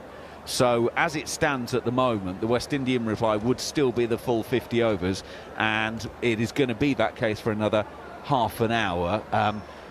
Although I don't know about you, Mash, but I'm not expecting them to try and use the full 50. And the fact that 210 is 4.2 and over, I'm thinking they might give this a bit of a clatter if they can. Yeah, most definitely. And I think also we got to bear in mind that when the match does resume, how much will the wet conditions, particularly if the ball's hit over the boundary rope, how much of the wet conditions will affect the England bowlers. So I can't see this match going the full 50. I think the nature of who West Indies have in their top four, they'll look to try and take the drama out of this situation pretty early on, but we'll wait to see. I will just update you that cover that I thought was coming on isn't actually coming on, so we go back to my original statement that we might be on sooner rather than later. Okay, thank you very much for the time being, Mash. We'll keep everyone alerted, and just as soon as we get any official word of any kind, whether they want to have another inspection or what the umpires need for the game to get back on, we will bring you that information. But as I just mentioned, we are now just over half an hour away from losing overs, so we still haven't actually lost any time out of this game, which is a good thing. Philo Wallace, who is alongside me, as I mentioned, so that we've still got the potential of a full 50 overs should they be needed. Yes, and I think that is better for cricket. You know, when Duckworth Lewis comes into play, everybody hair starts to grow and they get headaches. I said it'd be good to see that player soon to restart, and they get the full allotted 50 overs. It'll be an easier game to read from the listeners' point of view, and also from the spectators that are there as well. 209 scored by England on a pitch that is not conducive to fast bowling. Spinners, the West Indies spinners, Moti picking up 4. England have a number of spinners to choose from in this starting 11. So to me, the feel is that West Indies will have to fight and bat well to get over the line with this. To get over the line of this first ODI. Mind you, just came out of Sri Lanka, West Indies, with a dart of spin. And Rutherford, I keep saying, he's the one that stood out as the only batter along with Lewis in the last ODI. All the others have struggled. And obviously, Hetmar is back in the squad because they believe that he has the ability to play the spin bowling. And we'll see how he goes. But this total, I think England believe that if they can bowl in the right areas and take the chances, I think they can give West Indies a good fight in this first ODI. And you need, and this is what the rivalry is about. Andrew Ray, two teams who have been at it, at one another for years. Now you have a total of a small quantity. You still expect to see that hard-fought game from both sides. So let's wait and see how West Indies reply. Hope they get back onto the field sooner rather than later, and we can get some playing, because it's important that this game completes. You don't want this first game to get washed out, and then you have one in Antigua and the next one in Barbados, because don't forget, Saturday is going to be a big day. Any cricket match in the Caribbean, particularly in Antigua. Tomorrow is the Independence Day, and you will hope that West Indies winning this game Saturday, that people will come out and support West Indies in this ODI series. Well, absolutely.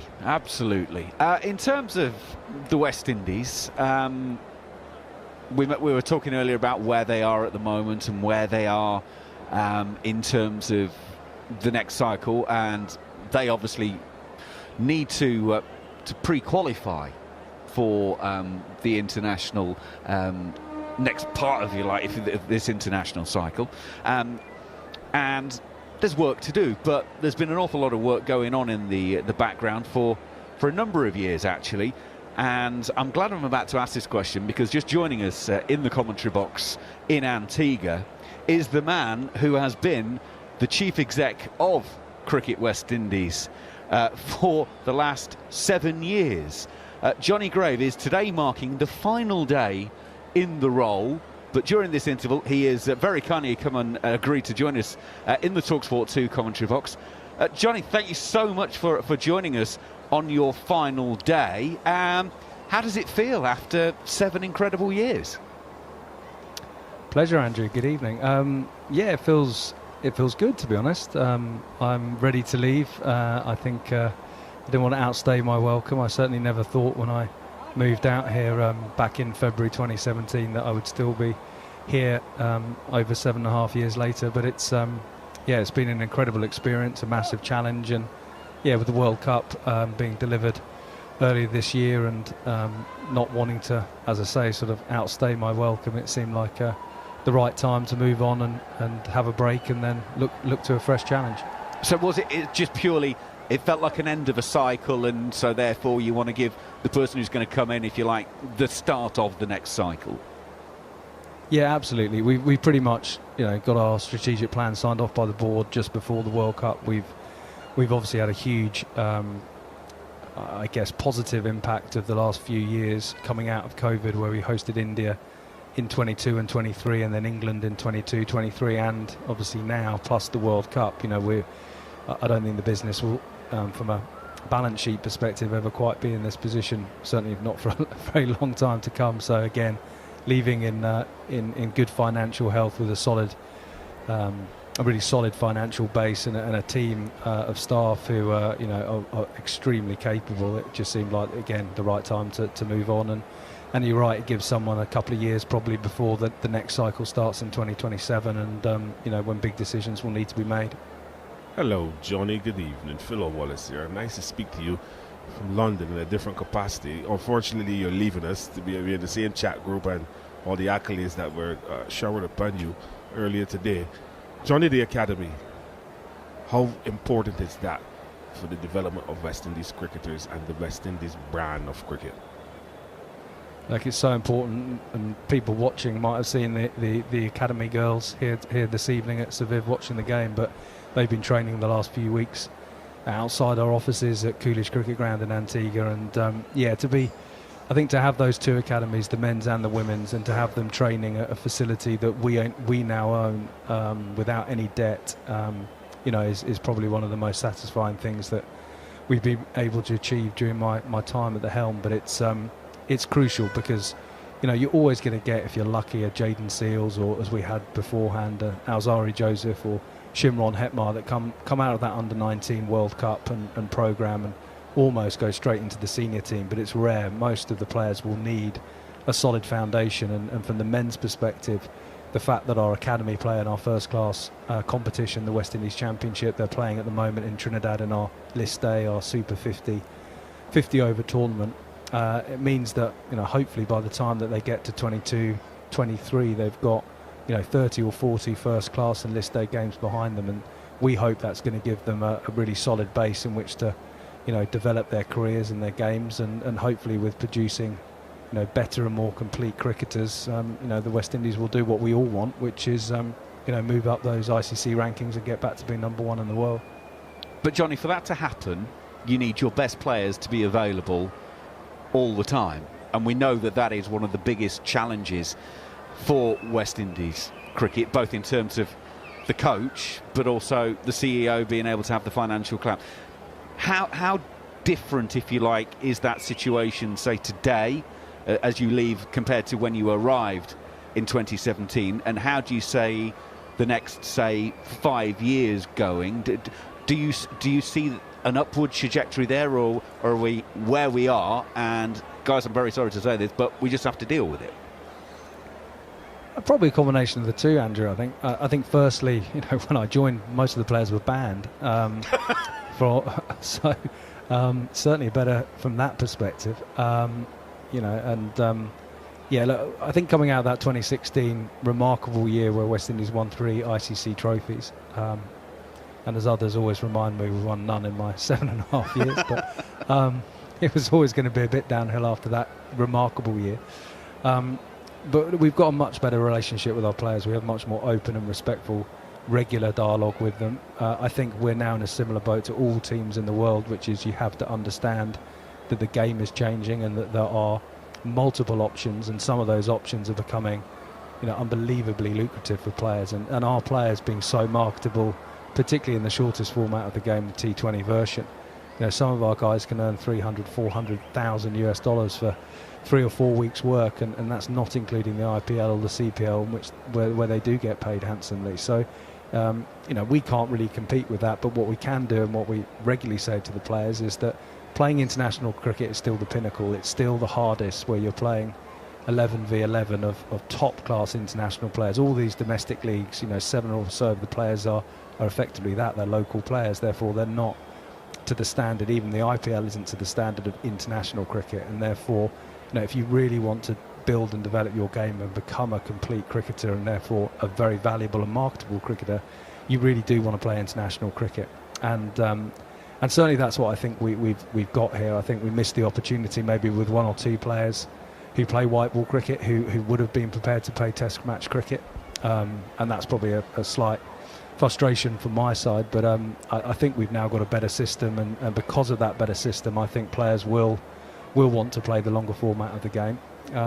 But again, it's competitive and it's difficult. The longer form of the game is, it takes its toll on you physically, as Philo will tell you, and that saying to a young bowler who's maybe had an injury, come and get back to the level of fitness you need for test match cricket, and bowl 30 overs in a day in the hot sun is a very difficult ask if you've got big amounts of money being thrown at you for 4 overs and maybe five group games in 3 weeks. It's a very different thing to compete with, but I certainly feel that we are now in a similar boat to everyone else, and that we placed a huge focus on red ball cricket. Half of our season has a real red ball focus, and hopefully those young academy players that Philo talked about earlier will want to play test cricket. We're going to be playing some women's test cricket over the next few years as well, so we're very committed to the longer format. We still believe that in order for a player to develop the skills they need to be the best player in the world, you've got to play the longer formats, and that's where you build that,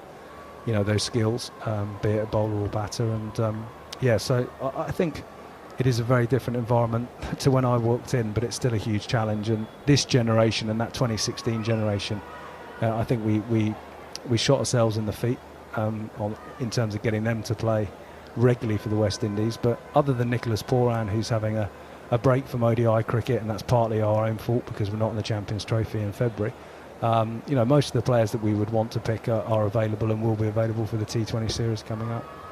I've got some great news, everybody. We are going to get some cricket in 20 minutes' time. The stumps are back in the ground. We will restart in 20 minutes, and that was the cut-off to overs lost, so it means it is going to still remain a 50-over innings for the West Indies as they try and make the 210 that they need. So we'll be back underway then. It is Johnny Grave, who is the chief exec of West Indies Cricket, for a few more hours at least. It's got to be a strange feeling, Johnny, walking into the ground today knowing that this is the last time, if you like. I know there was a bit of a party in the last couple of days for you to celebrate your time. It sounds like, and the way you were talking, interestingly, I did notice you did keep using the word we. I get the impression you're going to still have a very strong affiliation with West Indies cricket, no matter what happens in the rest of your working career.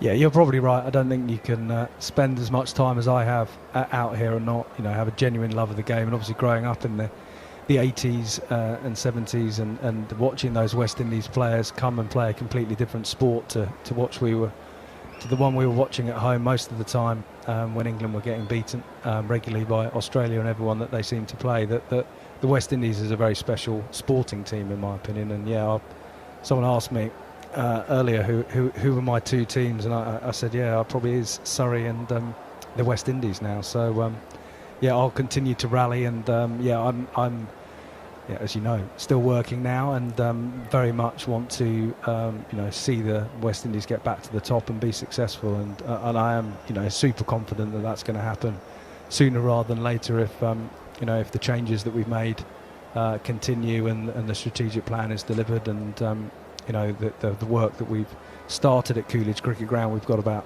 an $85 million redevelopment plan of that facility, with most of the money actually going in commercial activities that will help to diversify our revenue and bring in new monies into the organisation that aren't cricket related, which means hopefully that facility can not just become an even better one, but it can be maintained to a very high standard. And I firmly believe that the USP that we have here in the Caribbean, which we can play cricket any month of the year, means that we're not playing too much cricket indoors, we're not playing on artificial surfaces, we're playing on hopefully better and better wickets, and as we do that we'll produce better and better players. I'm thoroughly convinced that that's the case. I know we've only got you for a couple of more minutes. You are still on duty, you are still a busy man. So let's ask the question, have you got anything lined up? Have you got something in place where you want to go? I mean, are you going to stay in cricket? What's your feeling about it? Because you've got so much experience of cricket both in the UK and in the Caribbean. It feels like the game can't afford to lose people with that kind of experience. Well, I've definitely got immediate plans, and that's to have a very long holiday with my family, who haven't seen enough of me the last 7.5 years. So, looking to take the rest of the year off and have a real break and explore, part of this side of the map while I'm here. So South America and Latin America and the US, and then head back to England for Christmas, and then genuinely, the new year will be. And after that trip, I'll definitely need a new job. So, I don't know what's next. Obviously, as you say, I've worked now 24 years in cricket. I've worked for a club and a team and a venue at Surrey County Cricket Club where I started. I then had 10 years at the Professional Cricketers Association working with the England team and doing all their commercial activities, and then 7.5 years now as CEO of West Indies Cricket. So it's I guess I don't know anything else, but whether there's another cricket job there for me, I'm not sure yet, and at the moment I'm very focused on just finishing this role as well as I can do, and then having a hopefully what some people might say a well-deserved break. But it's yeah, it's something that I'm looking forward to be honest. Well, go and find yourself a very large glass of something very pleasant and enjoy it, and reflect on your time in charge at the West Indies, because it's been a heck of a job and it's been a heck of a ride. And thank you for all the help that you've given us down the years as well. Yes, John, and all the very best to your onward journeys. I hope you enjoy that long and hard-earned and well-earned holiday. And then when you return to your new role, you return fully energized. Always remember that West Indies lies somewhere in that heart of yours. Absolutely, Philo, and I'm probably going to go and have a water on the rocks, because I might have had one or two too many last night at my leaving do. Okay. Johnny, thank you so much for joining us. There you go. That is the outgoing chief exec. And Philo, actually, just on a serious point, there's someone's got to follow it. He's done a good job there. Yeah, he's done a very good job. When Johnny came into the Caribbean 7.5 years ago, we were down in the dumps. Then COVID hit, and he waved his magic wand and got West Indies to come to England. Everybody was saying, well, this guy is crazy to send young cricketers up here, but it paid off in the end. England have come to the Caribbean now 3 times back to back, which is good for us. And he's leaving with a surplus of about $40 million. I don't think you could ask for anything better than that. And obviously he's always been accessible in a number of cricket chat groups, and Johnny Grave will always come in and make the corrections of what is happening and tell us what is going on, which is very important. So he had good communication skills, he had good people skills, and hopefully the new person who will join CWI as the CEO, there's an interim CEO at the moment, he's also the COO. We hope that Johnny would have left him in good standing, and he would obviously continue the work that Johnny has really built and continue to move West Indies cricket forward. From what you heard from Johnny, he wants to see us get back up to the top, and obviously it's going to take a big effort still, because at this level of cricket, Andrew, we know it's very, very competitive. If you look at what's happening in Test match cricket, New Zealand beating England, South Africa beating Bangladesh in Bangladesh, those things don't happen. Pakistan have been in the series against England for a very long time. So everybody is looking to win. They're looking to use this thing called home advantage to a capital A advantage. So it is very competitive, and you have to win at home, so that when you go on the road and you meet conditions that are not as favorable, you still have the know-how to get over it. So I wish Johnny Grave all the very best. I wish Cricket West Indies all the best. And let's hope that they can continue to do the right things to make West Indies cricket strong again, because international cricket needs a strong West Indies squad. Oh, ain't that the truth? So, look, you have a passion and an affinity with West Indian cricket. So, okay, today we draw the line under the Johnny Grave era. What would you say is the number one point for the person coming in, you know, if they've got a piece of paper with, let's say, a to-do list of 3 things, what for you is number one to say, right, to get West Indies back and competitive, that's the first thing that we've got to get right? Well, listening to Johnny Grave, he's big on development. And obviously the new CEO, whoever he or she may be, because we can't rule out the other gender, is that they have to focus their energies on development. We saw our women's team, congratulations to them, get to the semi-finals. Played the Women's World Cup against all odds, with players who hardly play enough women's cricket. Johnny said that not too long ago that they have plans to play Test match cricket, which I think is going to help them tremendously. So those are areas that you can see that he's looking at the development side of our cricket. The academy side is playing in our Super 50. Hopefully they'll soon be playing in the 4-day competition. So all of these things are development mechanisms that he is leaving in place, and you're hoping that they can continue. I know the acting CEO will have a mandate to continue some of these, but the new person who will come in, unless it's mandated by the board, they will have their own opinion and perspective of what they want to do. But you have to leave something, you have to leave a foundation from which that new CEO can stand on and move our cricket forward. You don't want a CEO to come in and start from the beginning when there's a foundation already. You just need to build on what is there and push the cricket forward. It's going in the right direction according to Johnny. You just need someone to come in and continue to push it. It's connection with the West Indian public on that list, maybe, because we've spoken quite a lot about the fact that in previous series the English supporters outnumber the West Indian supporters in their own stadiums, and now I know there's issues with pricing, and they were actually for the series a year ago, they were actually charging the English tourists one price and the locals were getting in for about 50% of that because it was on availability to pay, if you like. So do they have to sort of get the public back on side so that when the West Indies play, the locals are absolutely filling the place out, but they've also then got to give them cricket that they're going to enjoy watching to make them want to come along in the first place? I think the problem in West Indies cricket is that the international cricketers don't play enough of the regional cricket. So there's a disconnect between the regional cricket and the international cricket. And in the Caribbean, people will go and watch cricket if they are connected with the cricketers. When I played, Gordon Greenidge, Desmond Haynes, as they were titled then, now Sir Gordon and Dr. the Most Honorable Desmond Haynes, Carlisle Best, the late Ezra Mosley, Franklin Stevenson, the late Malcolm Marshall, all these guys played local cricket in Barbados, and they played in trial matches to make Barbados teams, and then they played first-class cricket. So the connection was always there. So when they come to West Indies cricket now, the stadium is full because the people that the various communities that they play their cricket in and the clubs they played against, those people are following them. They're connected with them. But if you go into Antigua and ask if Alzari Joseph plays local cricket, they're going to say no, but he's a member of a local club. If you go to Guyana, ask if Shamrock Hetmar plays local cricket, they'll see he plays a few matches, but he doesn't play for Guyana. And the list goes on and on. So I think that Cricket West Indies need to get the international players to get to play local and regional cricket so that the people can connect, so that when they make West Indies teams, those players, those supporters are following them throughout their careers. So that is the problem. And then communication as well is another bugbear in CWI. They don't communicate properly with the stakeholders. Now we had young Shamar Joseph leaving the tour in Sri Lanka. Not a word has been said. It's a personal reason, and it seems to be very personal, but he's in the squad against England. Nobody knows if he came home to pull a teeth, to pull a tooth, to take out a fingernail, nothing, but he's back in the squad. Obviously, Akil Hussain has now didn't go to Sri Lanka because of personal reasons, but yet we saw all kinds of stuff on Facebook, he and his family. If those are the things that are happening, just let the people know so that when Akil comes back into the squad, they say, oh, maybe Akil back because he had something personal to do that maybe, child or whatever it is. But we need to have those connections with the public. If the public feels cut off in the region, they're not going to support the cricket. And it's quite blatant here in Antigua now. How many locals are there? The school children have been given tickets, but today is Thursday, and the game is played in the evening. School is tomorrow. Or unless there's a break, like in Barbados, it's a 2-day break for teachers, 2 days for teachers break or whatever it is, or whatever.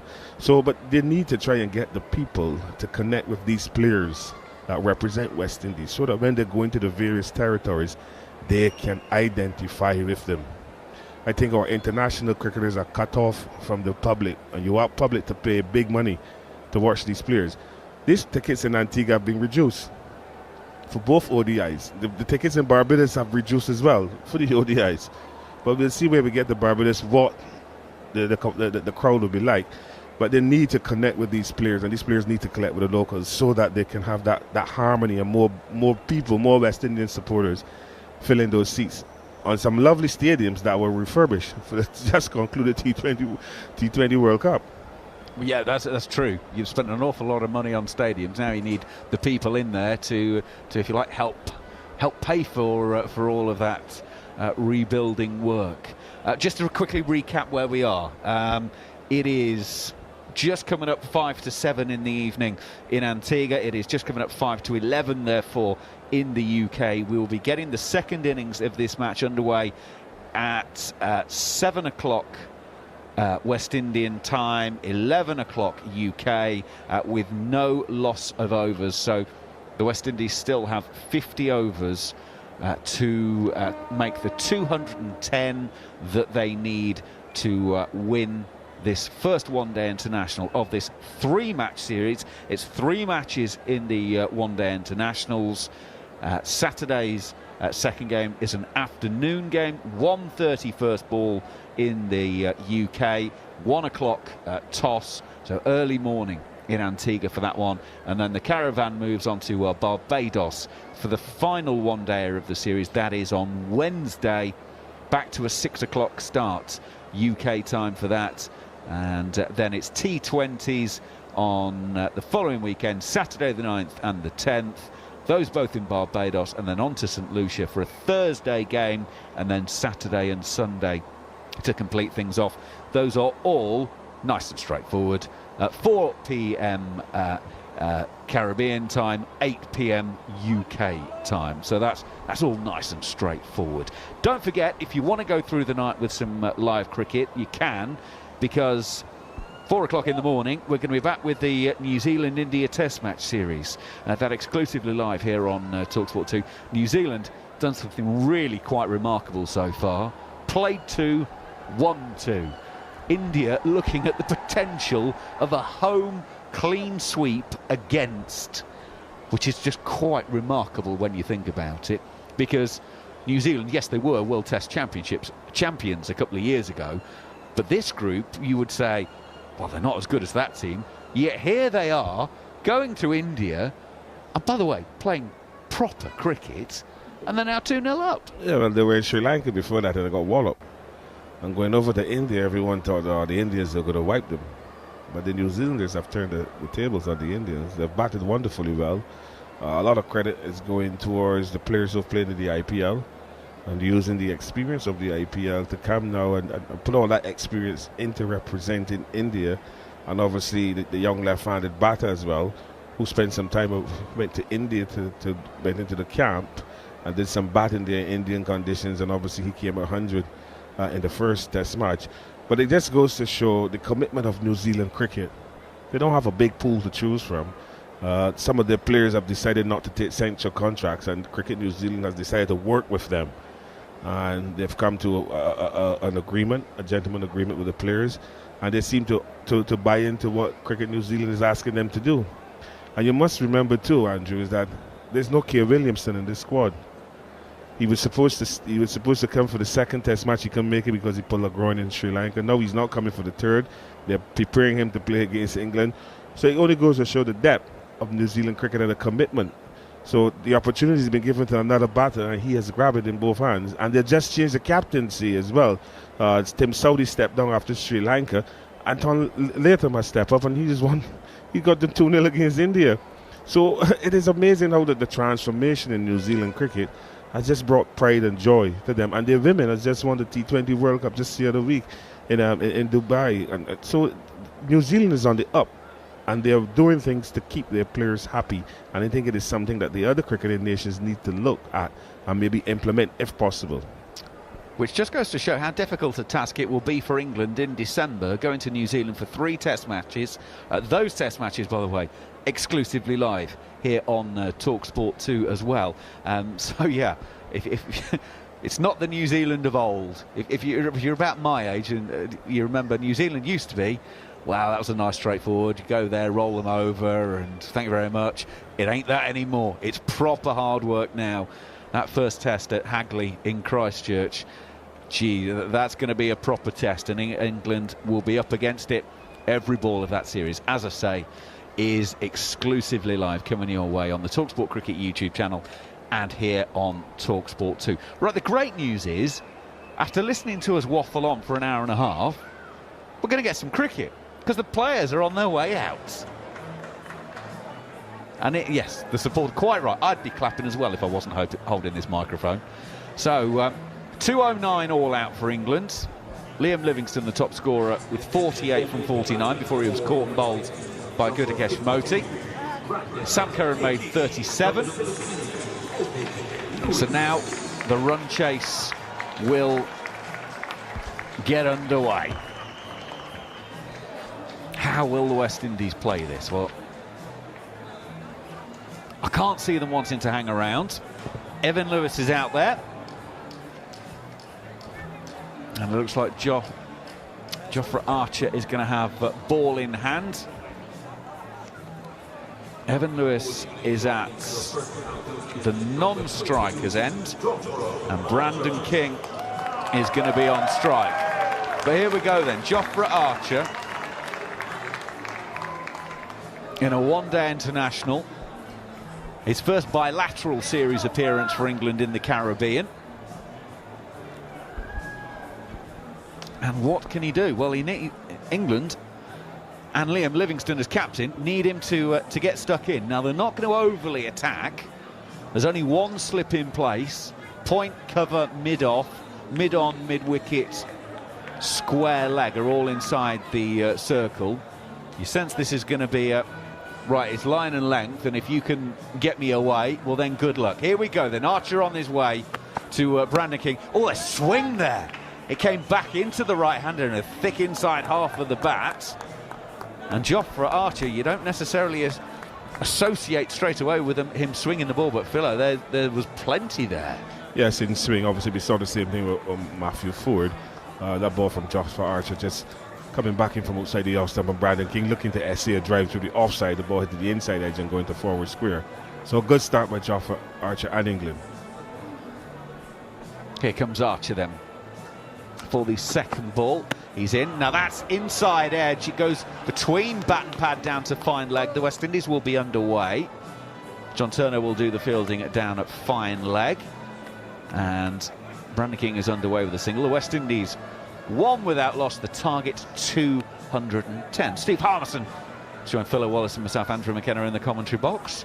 Yeah, there's a little bit of shape in, but it also nipped back off the seam. I just wonder, Liam Livingston, we talked about it earlier when Liam Livingston bat. He was out there for a while, so he'll had a game plan in mind. And I'm sure that game plan went out the window the minute the heavens opened, because I think the ball now just skidding on that little bit more. He's probably looking at spin early. Might not be the case now.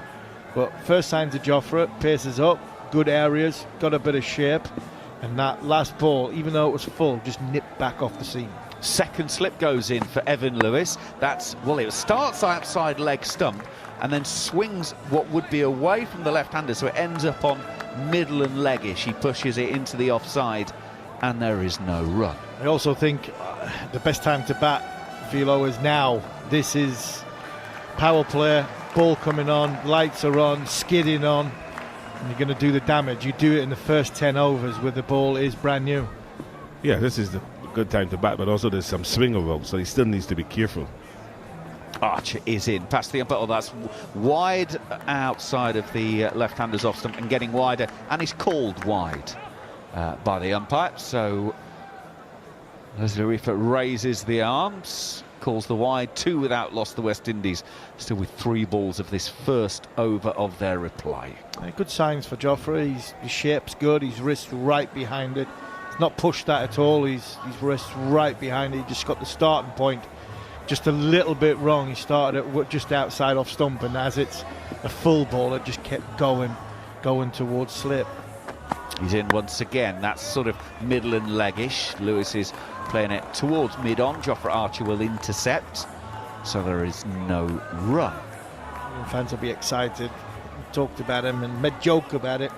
The invisible man, John Turner, been on 3 tours so far, not played a game. He's now got a game, and I would imagine he will be thrust into the power play at some point. I'm not sure he'll open a bowl, and I think Sam Curran will be the one, especially when you see these swinging conditions.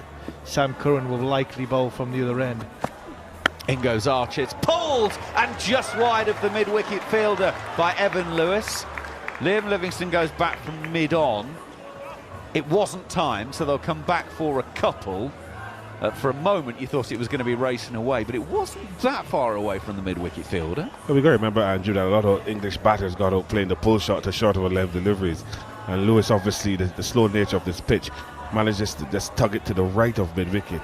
But he needs to be careful here, Edmund Lewis. Obviously, there's no pace coming off the wicket onto the bat. He has to make all the going to get pace on it. So he needs to be careful not to look to hit the ball too hard. And again, they have to run a lot because the rain has been outfield and it started slow.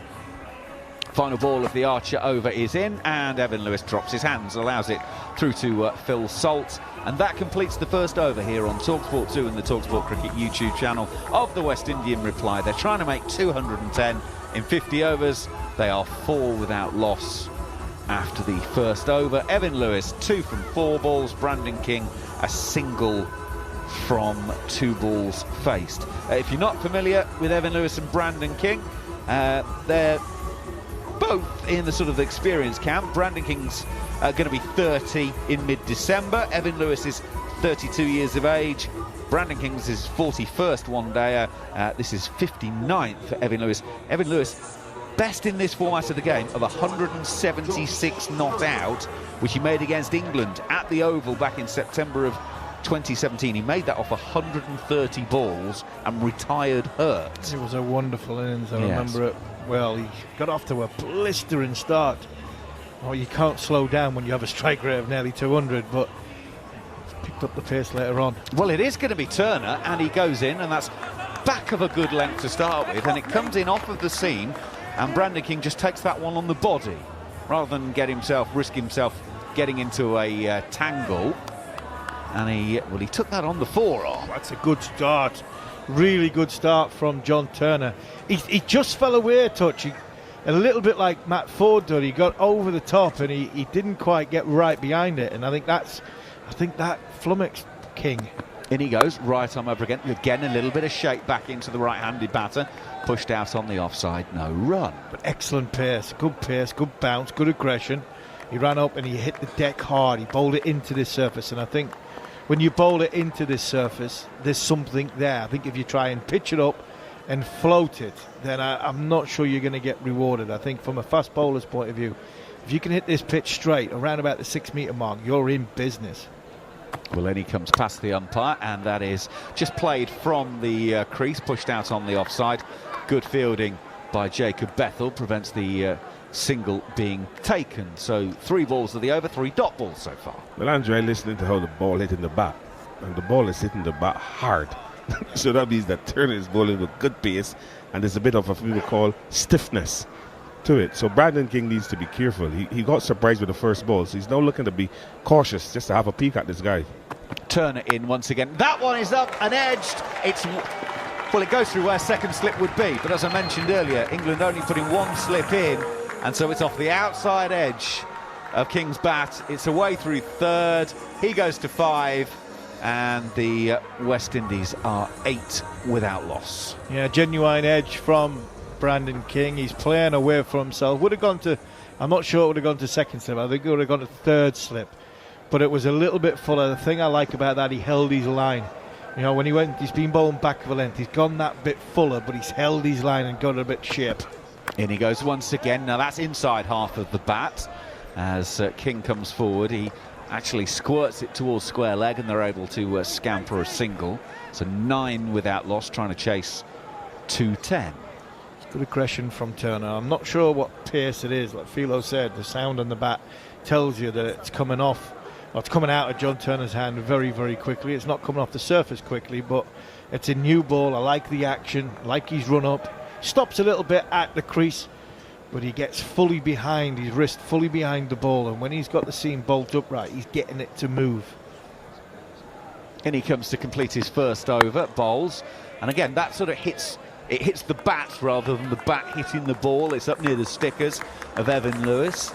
So first over in a one-day international for John Turner. It's gone for 5, and the 4 was a genuine edge, so he'll be pretty happy with that. 9 without loss after 2 overs here on TalkSport 2. The West Indies trying to make 210. Turner, by the way, 2 list A games in 2024 for Hampshire.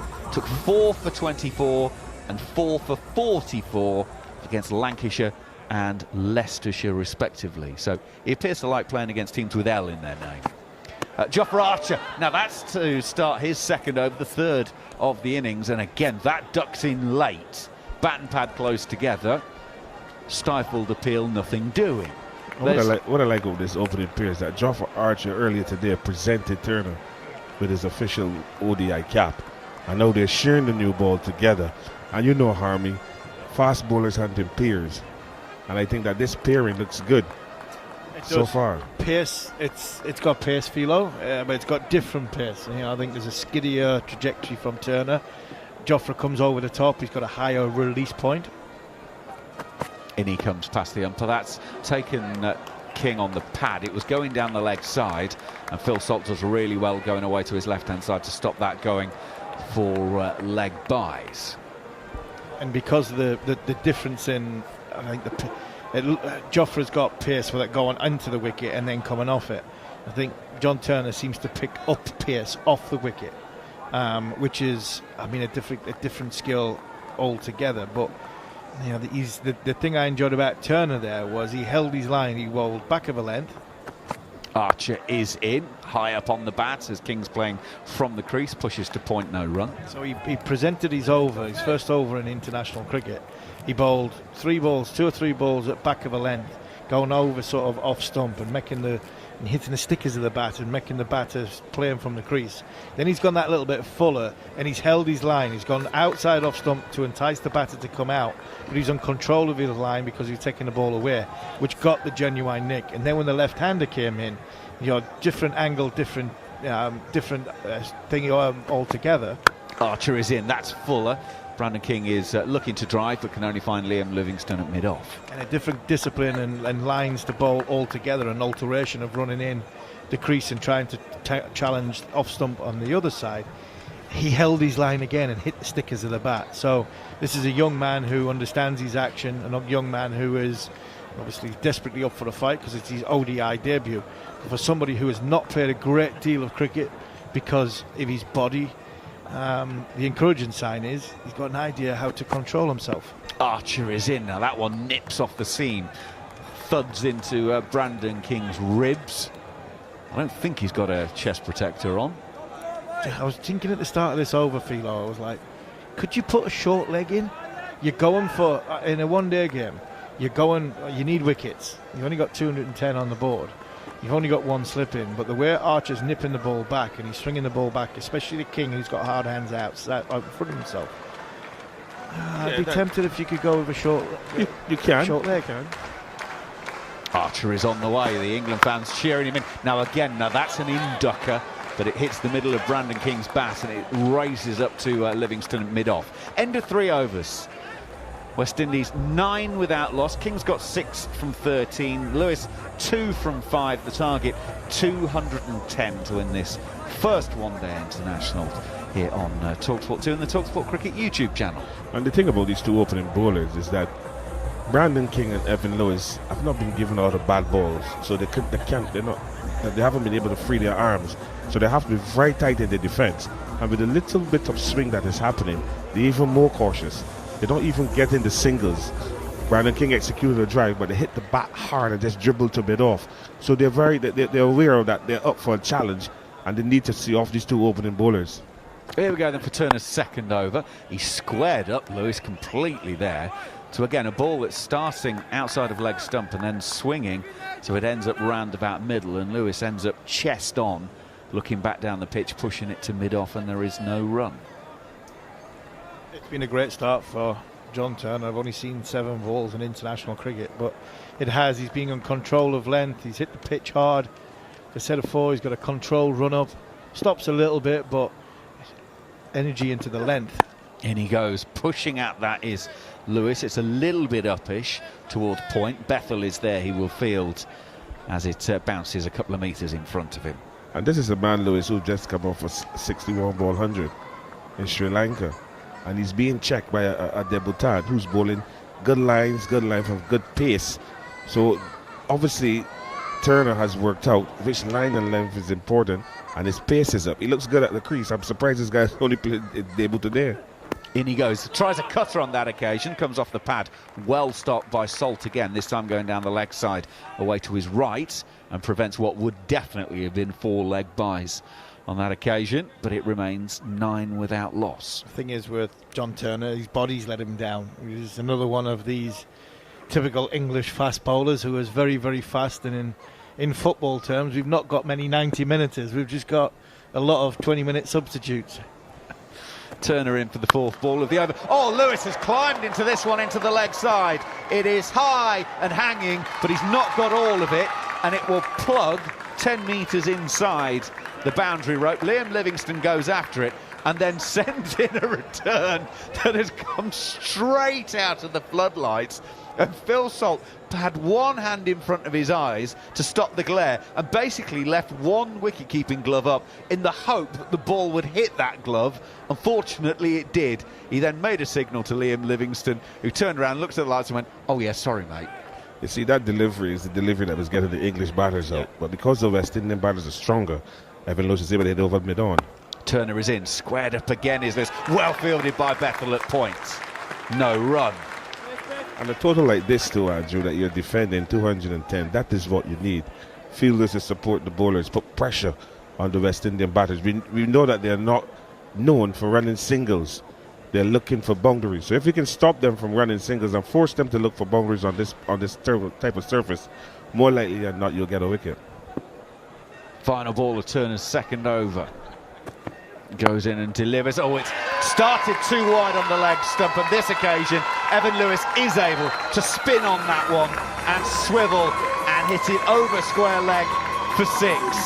The line was just slightly out on that occasion. It started too wide and enabled Lewis to just get inside it and up and underneath it and help it on its way. Yeah, but that's the strength of Evan Lewis. He pulled length. That ball obviously was just pitched just outside, just inside middle and leg stump, and he just swiveled. No intention to hit it on the ground at all. Just get it under it and lift it over backward square for 6. And Turner will have to learn quickly that if he's going to come that line and that length, he has to come harder at Lewis, looking to make it, as we would say, stuff him with pace. Get it higher. You've got to get it higher. Yeah, that's probably the first ball in 4 overs that England have not been on their line and their length. I know there's been a couple of wides down leg side, but it's just the wrong line from John Turner, and it was an excellent shot by Evan Lewis. It really was. 17 without loss. The West Indies, as Jofra Archer starts the new over, and Brandon King has taken a stride forward and given it the full maker's name and said, well, you might be bowling 90 miles an hour, but that's no problem to me. And I think, Philo, you talk about the difference between batting in the day and batting in the night, and possibly with the dew factor and the ball coming on that little bit more. You mentioned a little bit earlier that the West Indies batters are stronger, and that's why the ball went in the air and over the top, straighter. I also think the floodlight's taking effect and the ball come onto the bat. Archer is in. Oh, it's inside edged onto his front pad by Brandon King. Archer is walking down the pitch, hands in the air as if to say, oh, you've nearly played that onto the stumps. But again, it was shaping back in and then went in some more off the string. It's the length of the delivery that is defeating Brandon King. He's not on that full length, he's just on that 3/4 business area length. And with the ball bouncing, Brandon King is playing away from his body, and the ball is inside edging into his pad. He needs to be careful, Brandon King, because if Jofra can get the ball to straighten off that same length, he'll take the outside edge. He has a slip and a keeper waiting. Archer turns and then is on his way in, and now Brandon King on that occasion was reaching for that one on there. He played that with hands more than anything else, pushes it back down the pitch, and there's no run. He's got a plan though, Brandon King. He's coming forward to Jofra, and he's trying to get us forward as much as he possibly can. I think if I was Jofra here, I would be whizzing one around his neck, around his nose area, or round his left ear, just to push him back a little bit. King's trying to get out in front of himself to try and smother any sort of movement that Jofra's getting. Archer goes in, it's off the thigh pad, worked down to fine leg, and the fielder down there. John Turner can't get around and cut that one off, and it will be a boundary. Archer just lost the line a little bit there, and it goes away for 4. 21 without loss to West Indies. Starting a little too straight, allowing Brandon King to just come inside and turn it quite nicely off his hip, and Turner didn't have the speed in his legs to cut that one off. But a welcome boundary for Brandon King and also for West Indies. I'm sure John Turner picked it up straight away down that fine leg. It seemed to take him a long time to get round. So he's either in the wrong position or he didn't quite pick it up, because it went fine, but Pearce on the ball as well. Jofra Archer in again, another in-swinging delivery, and this time it brushes the pad and goes down towards fine leg. Phil Salt can't stop on this occasion, and so they will take the leg by, signalled by Rob Tucker. 22 without loss, trying to make 210.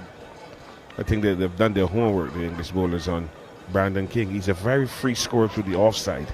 He's not so free through the leg side, and you're seeing Jofra Archer predominantly looking to get that ball to come back into him. This time it was a full length delivery that he got down the leg side, but it's on length, and coming back it is going to cause problems. So they've done their homework, but obviously the execution is still wanting. Now with the left-handed Lewis back on strike, we're back to 2 slips, and Jofra Archer beats him with an away swinging full Yorker that's through to the keeper, no run.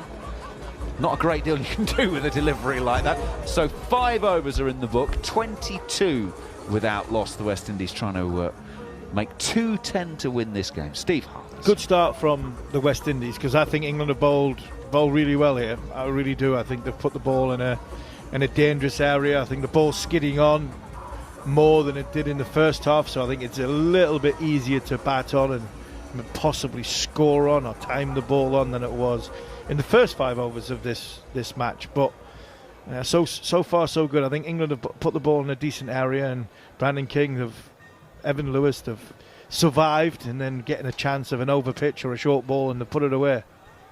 John Turner to bowl his next delivery, and he beats Brandon King outside of off stump. Phil Salt throws it up in the air behind the stumps, the keeper.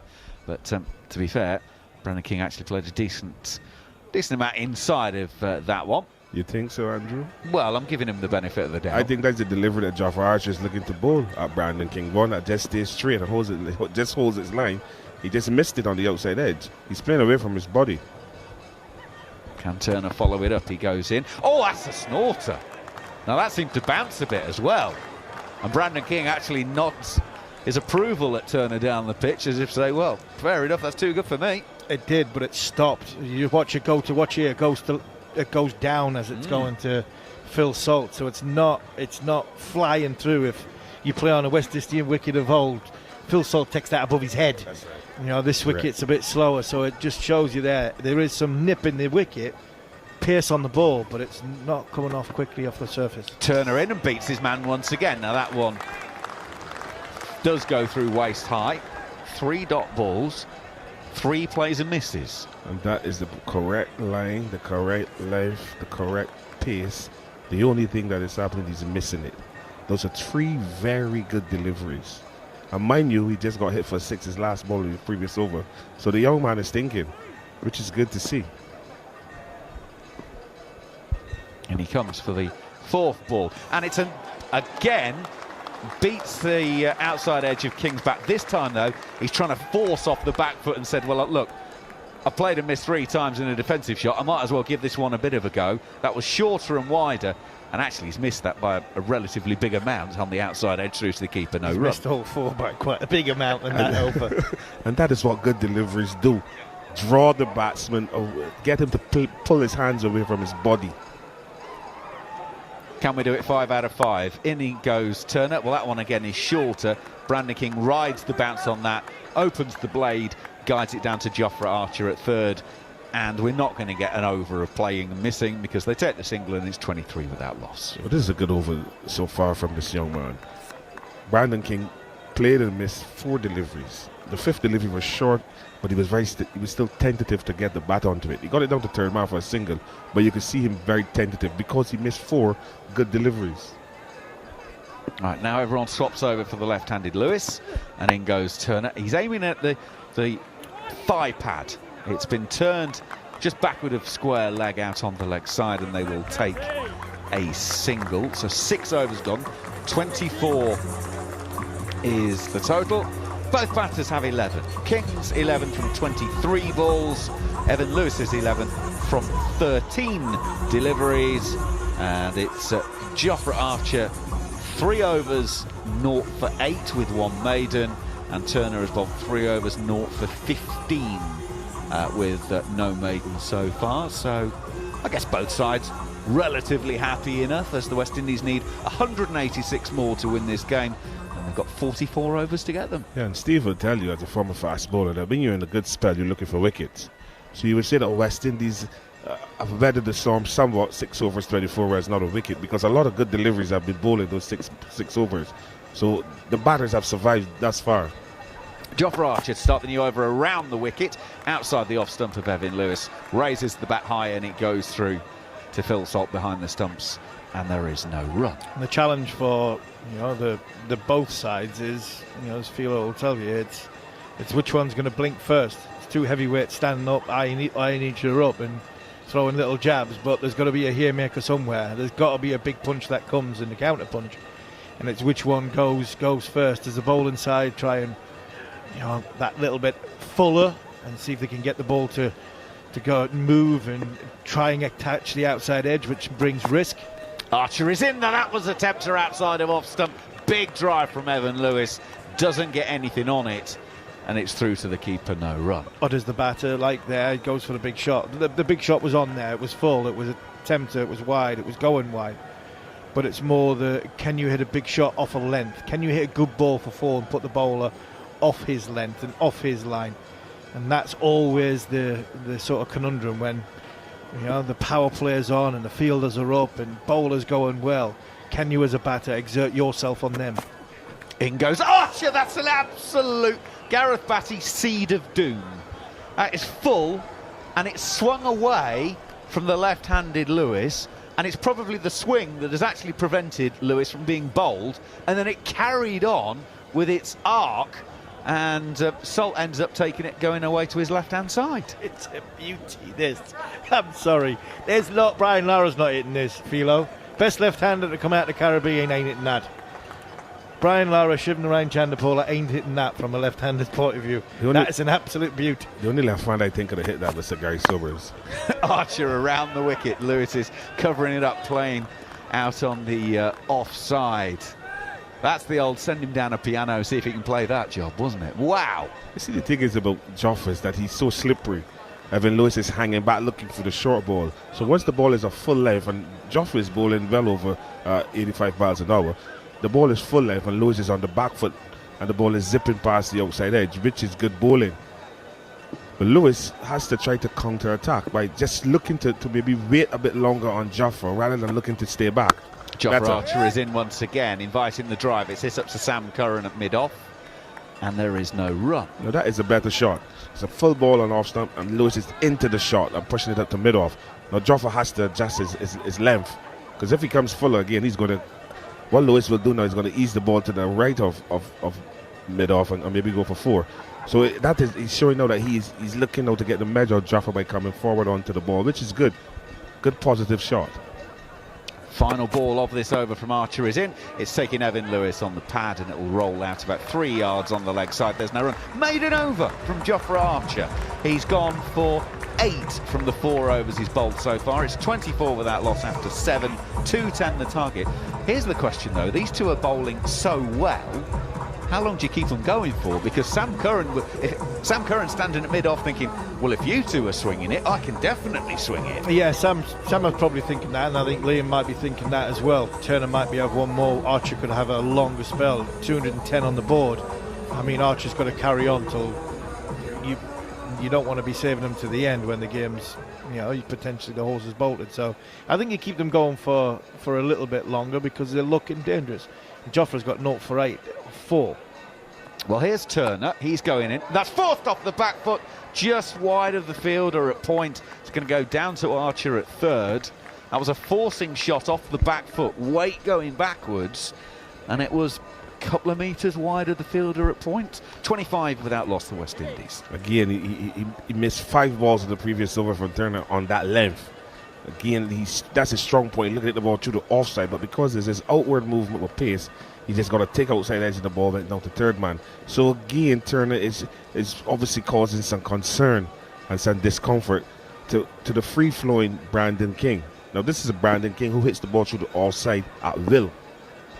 They took the single, so Lewis is now on strike, the left-hander. Oh, and he's picked that up off of his hip, and he's flicked it out up and over the leg side for 6. We've seen that already this evening. He's now got 17 from 20 balls out of the West Indies, 31 without loss in the 8th over here on TalkSport 2. Well, that's Lewis at his best. Just a length delivery on middle on leg stump, and he just came inside of it and knocked it quite easily, again using the pace of Turner, over backward square for 6.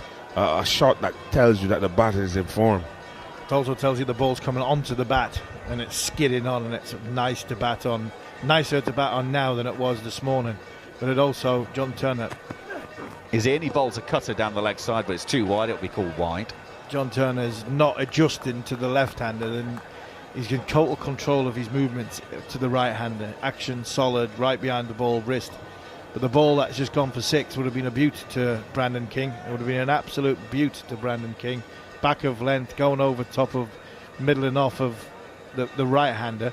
But unfortunately, to the left-hander, it's a comfortable free hit with nobody out on the leg side. So we've got a little spectator behind. Evan Lewis is about to explode because there's someone in a high vis walking behind the bowler's arm. Turner is on the way. Lewis plays comfortably out to Bethel at point, and there is no run. It happens in every cricket match in the Caribbean, where someone just wanders across the dark sight screen in a fluorescent vest. I don't want to say what gender the person was, but it always happens in cricket. But again, we see Turner now hitting the right line, the right length to the left-handed Lewis, and he just stabs it out into the offside. So he has to be cognizant not to get the ball on his leg side. Turner is on the way, bowls right arm over. Solidly played by Lewis on this occasion, pushing it back down the pitch to the bowler. Turner's got his radar back, and that one is a dot ball. Don't worry, fellow, it happens everywhere in the world. Everywhere in the world. It's amazing. But I like the way he's adjusted now. He's looking now to hit the hard left just inside middle leg stump. If Lewis wants to flick, he has to flick a hard line from off the stumps, which is good thinking. Well, England have still got the two slips for the left-handed Lewis. For Turner going across him, in goes Turner. He's again. Oh, it's taken him on the thigh pad. They've taken a leg by that King gets in for. But I think it's. I said it hit him on the thigh pad. I think it's missed the thigh pad. It's missed everything. It's one of them ones where you go to play the shot, and because you bend your knee, your pad goes down over, and it goes in between the thigh pad and the pad, and it's very, very painful. I once had Alan Donald there playing. He was playing for Worcester, and it missed everything. And honestly, I was like, my hero Alan Donald is lying on the floor, but I'm also thinking, I just nearly took his knee out. Turner in to finish the over. That's an absolute ripper to King. And Brandon King just stands there and shakes his head and goes, too good for me, mate. End of the over, 8 gone. 33 without loss, the West Indies. Turner's now got 0 for 23 from his 4. King's got 12, Lewis 17. Yeah, I've just taken Alan Donald out. He's lying on a heap on the floor, and I am now thinking, I've got to bat twice in this game now. I've got to come out and face Alan Donald twice in this game. I was very young at the time. So, and again, it just went back, bending his knee, and he missed everything inside edge onto it. I mean, that ball does hurt. I mean, when it does get you in between thigh pad, you know well, yes. as a batter, inside leg. If you get one on the inside leg early on in the season, it's there till September, isn't it? It's one of those deliveries that when it hits you, you want to push your thigh pad further down. Archer is going to stay on. He's starting his 5th over. He's around the wicket to the left-handed Lewis, who pushes square on the offside, and there is no run. Well, Liam Livingston is showing good aggression here. He's allowing his fast bowlers who are bowling well, despite West Indies being 33 without loss in 8 overs and 1 ball.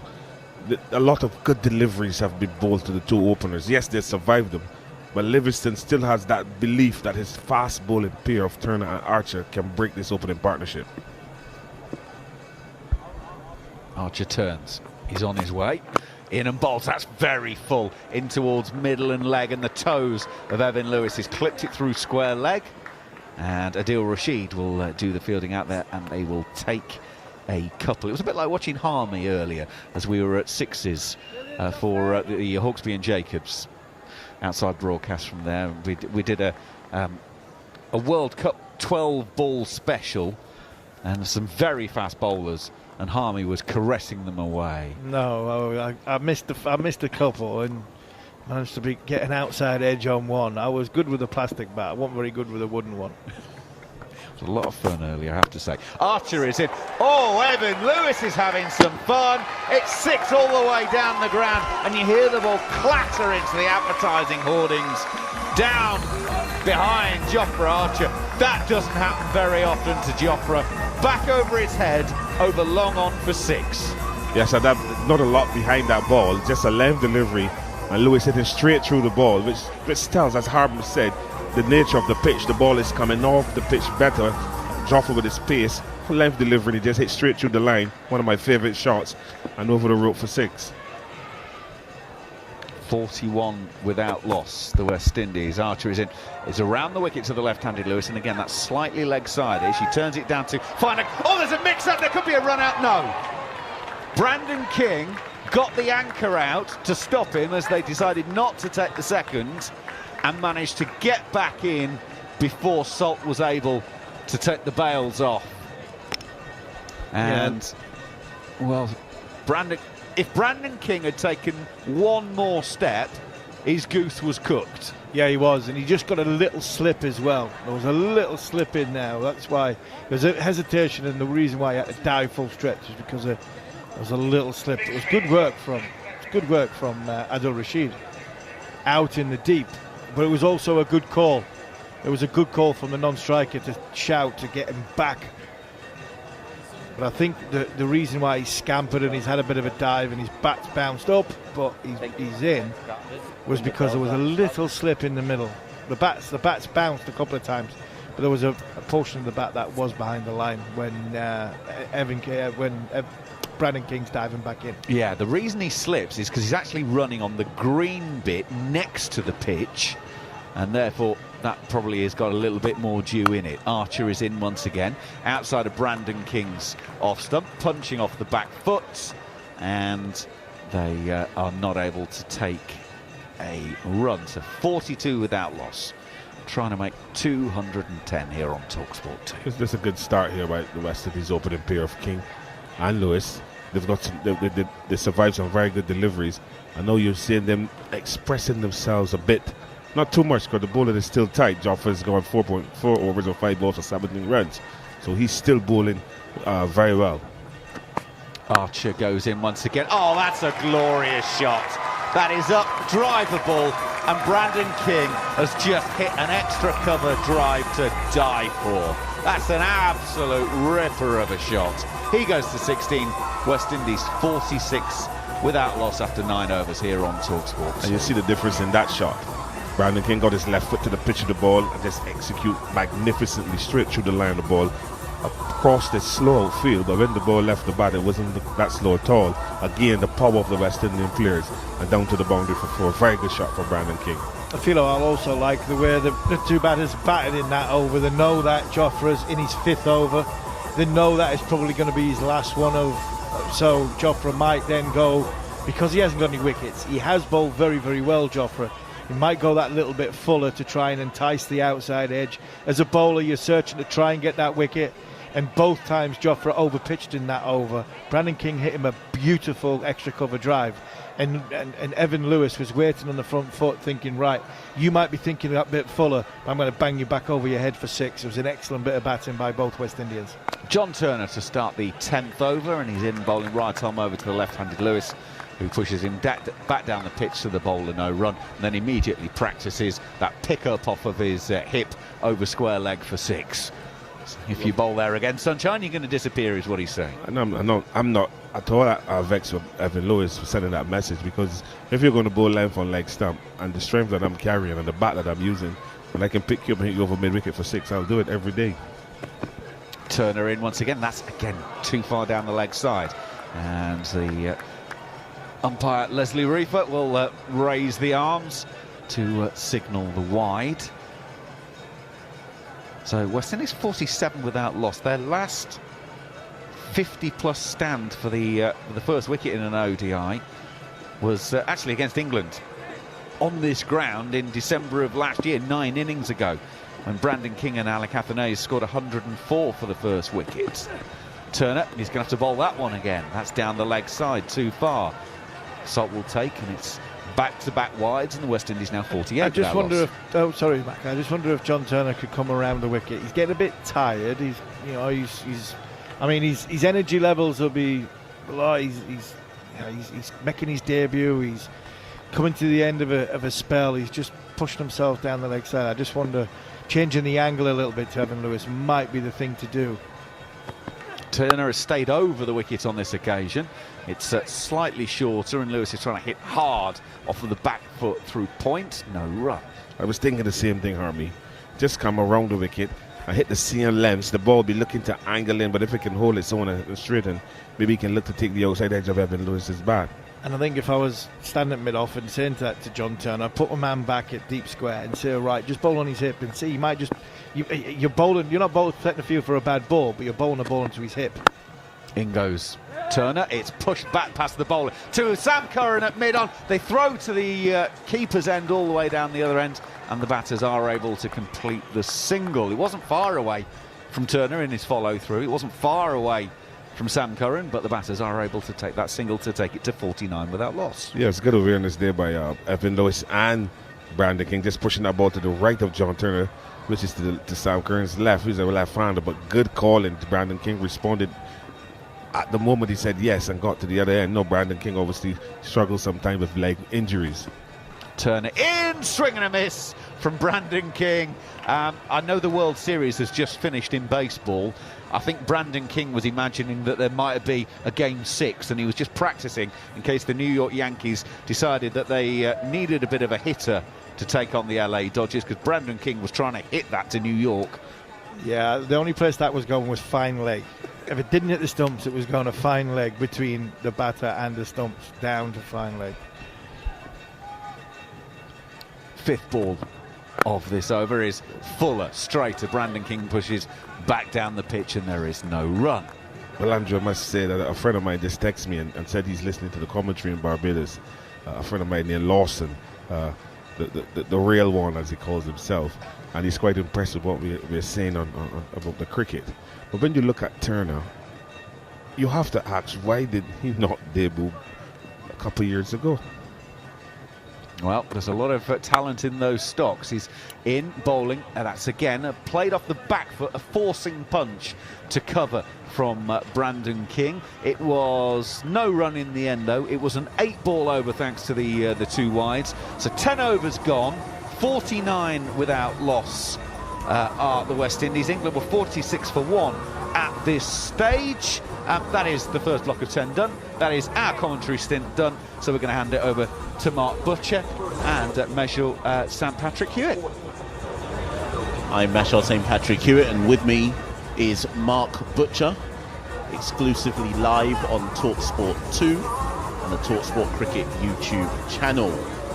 We've reached the end of the first power play, and the West Indies are 49 without loss, chasing 210 to win.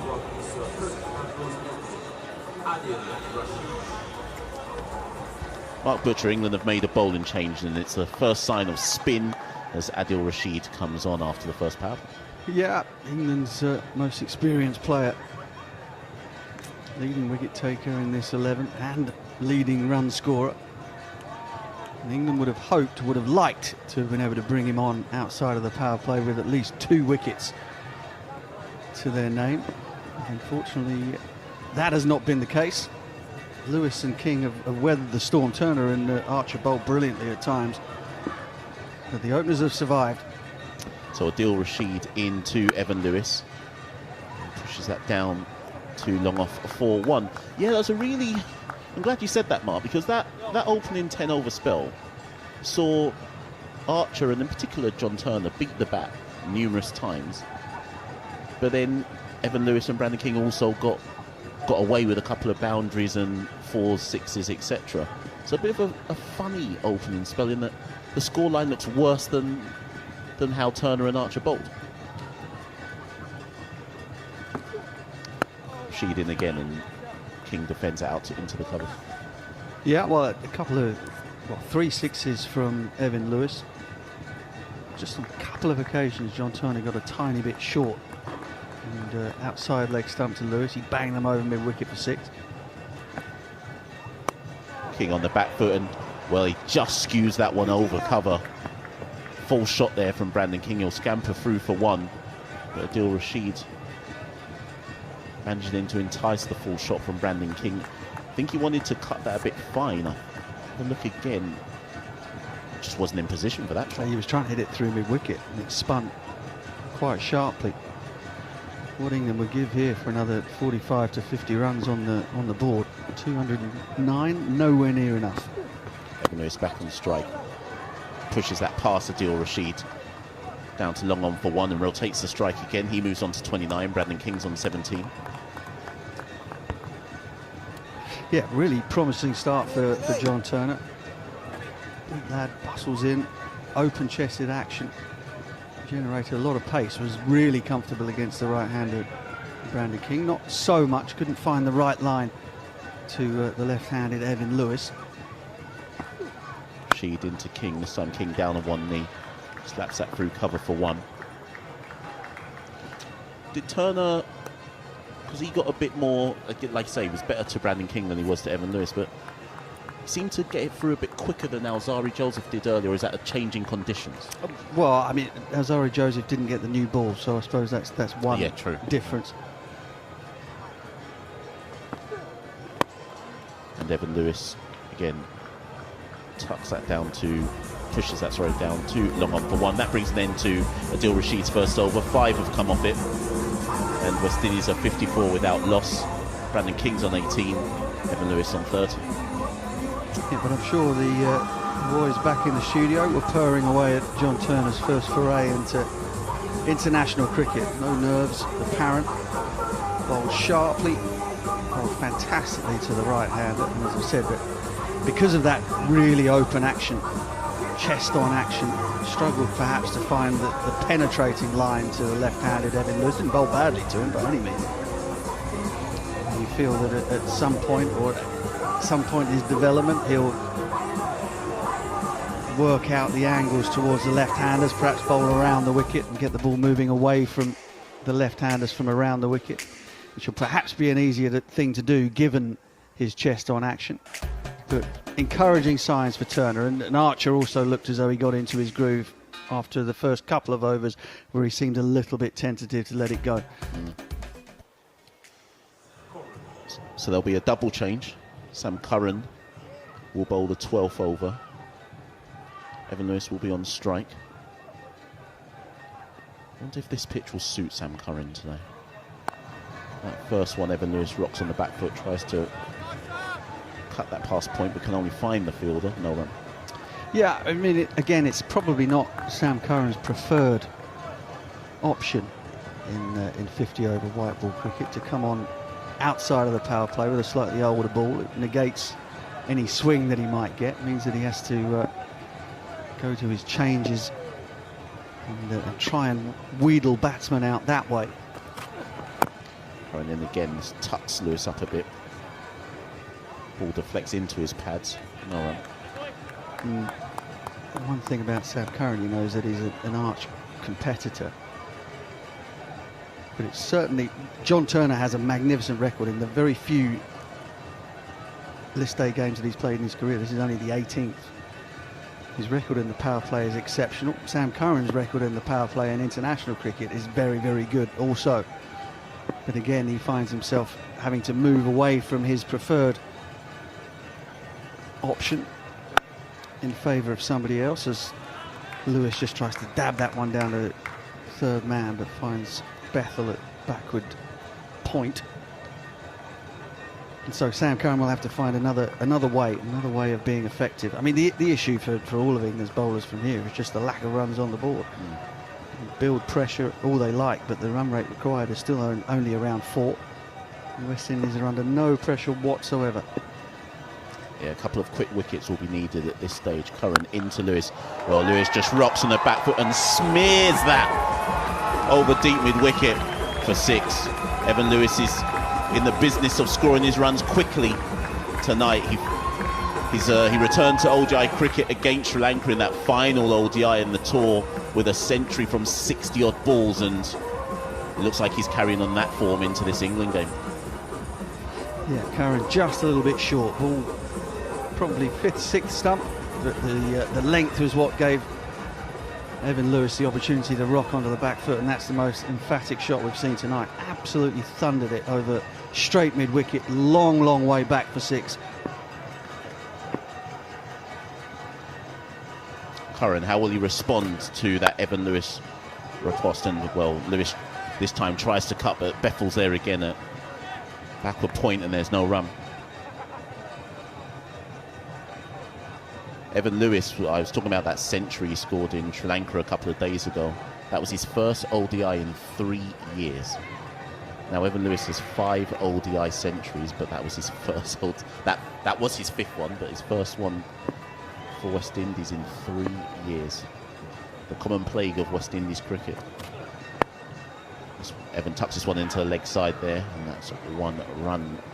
Brings Brandon King on. In fact, that was the final ball of the over, in fact. And at the end of the 12th over, West Indies are 61 without loss. Brandon King's on 18, Evan Lewis is on 37.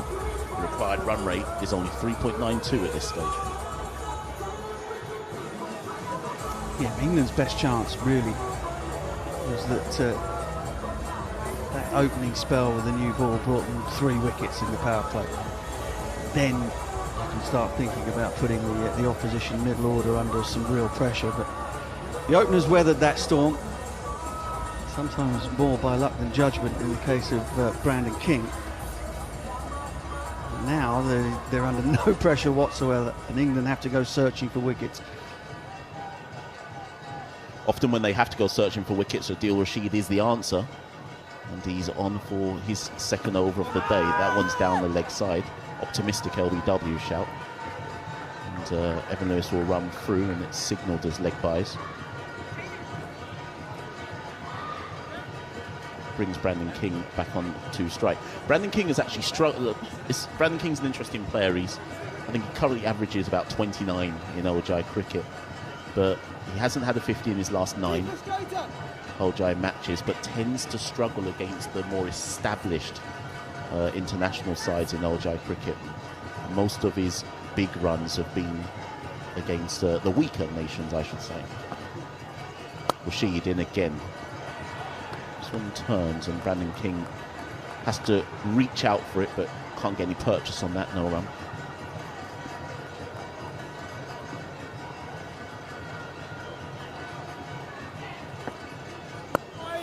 King defends this one back down to Rashid.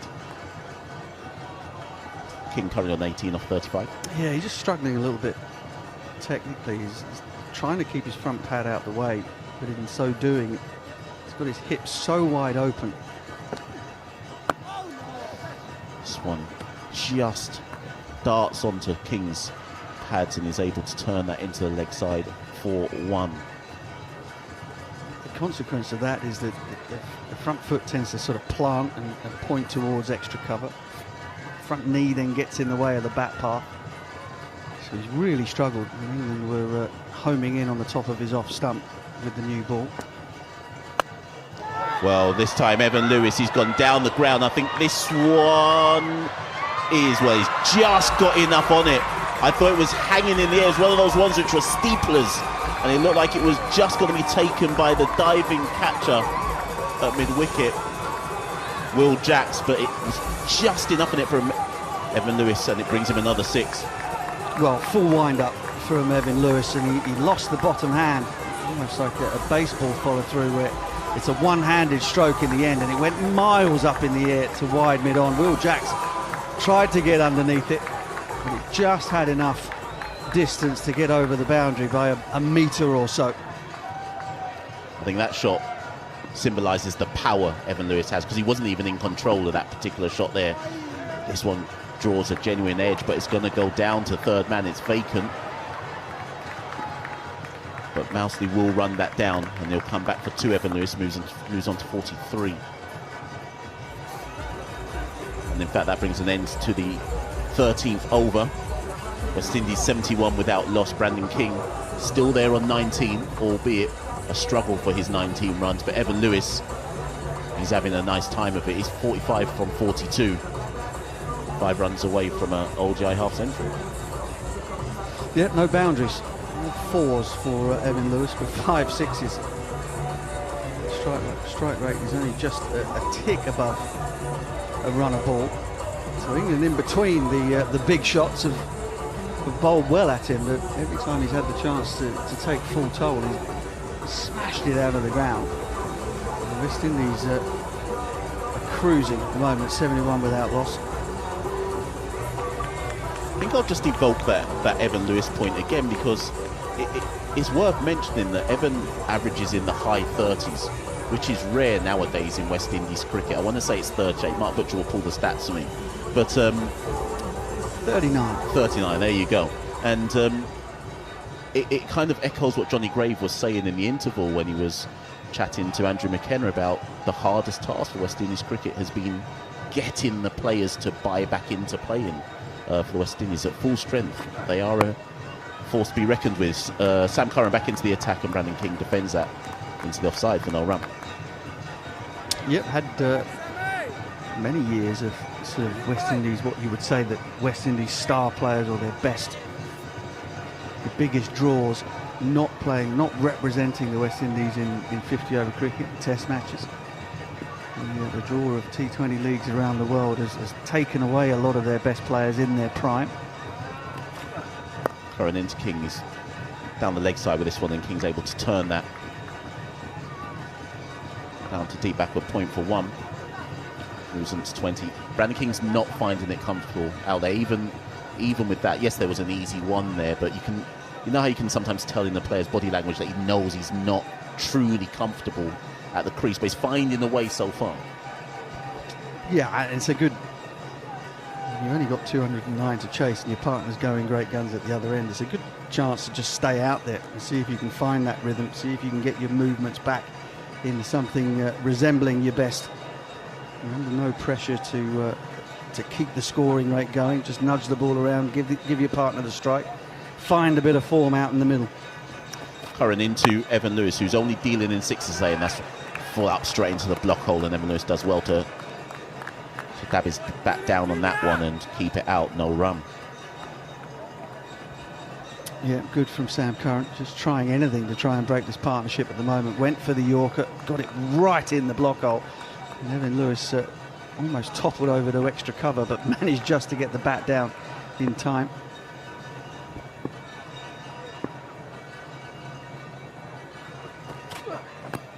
This one nearly catches Evan Lewis bang in front, but his bat is actually in front of his pad, and he turns it fine, and that's 4 runs. I think he got away with that, he just got his bat down there in time.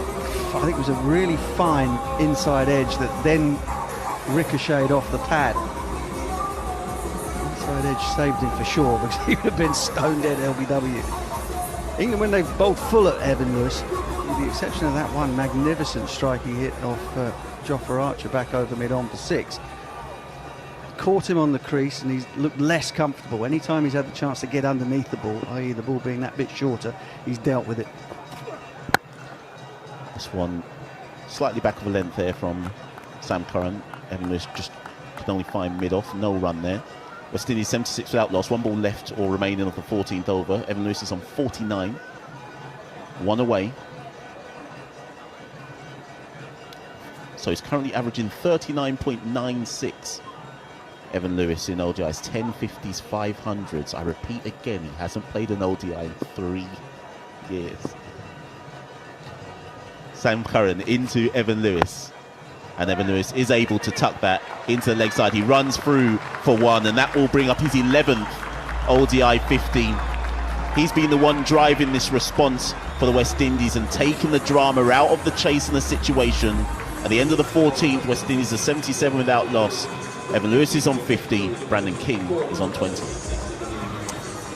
Yeah, it's been a fine knock. He's the only player really on both sides that's found the middle of the bat with any sort of regularity.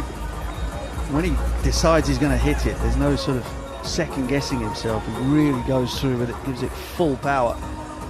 And that has been a terrific innings, a standout innings on a night where the batters have found timing the ball difficult. Yeah, I think from an England perspective, the only batter that I saw hit the ball as true as Evan has, there was a moment in Liam Livingstone's innings where I think he hit a couple of 6s and 4s where he seemed to get to the kind of pace of the wicket before he gave his hand away. Adil Rashid into Evan Lewis. And again, full shot there from Evan Lewis, and there's a sprawling fielder. I think it's Mousley there in a short thirdish position. No run there.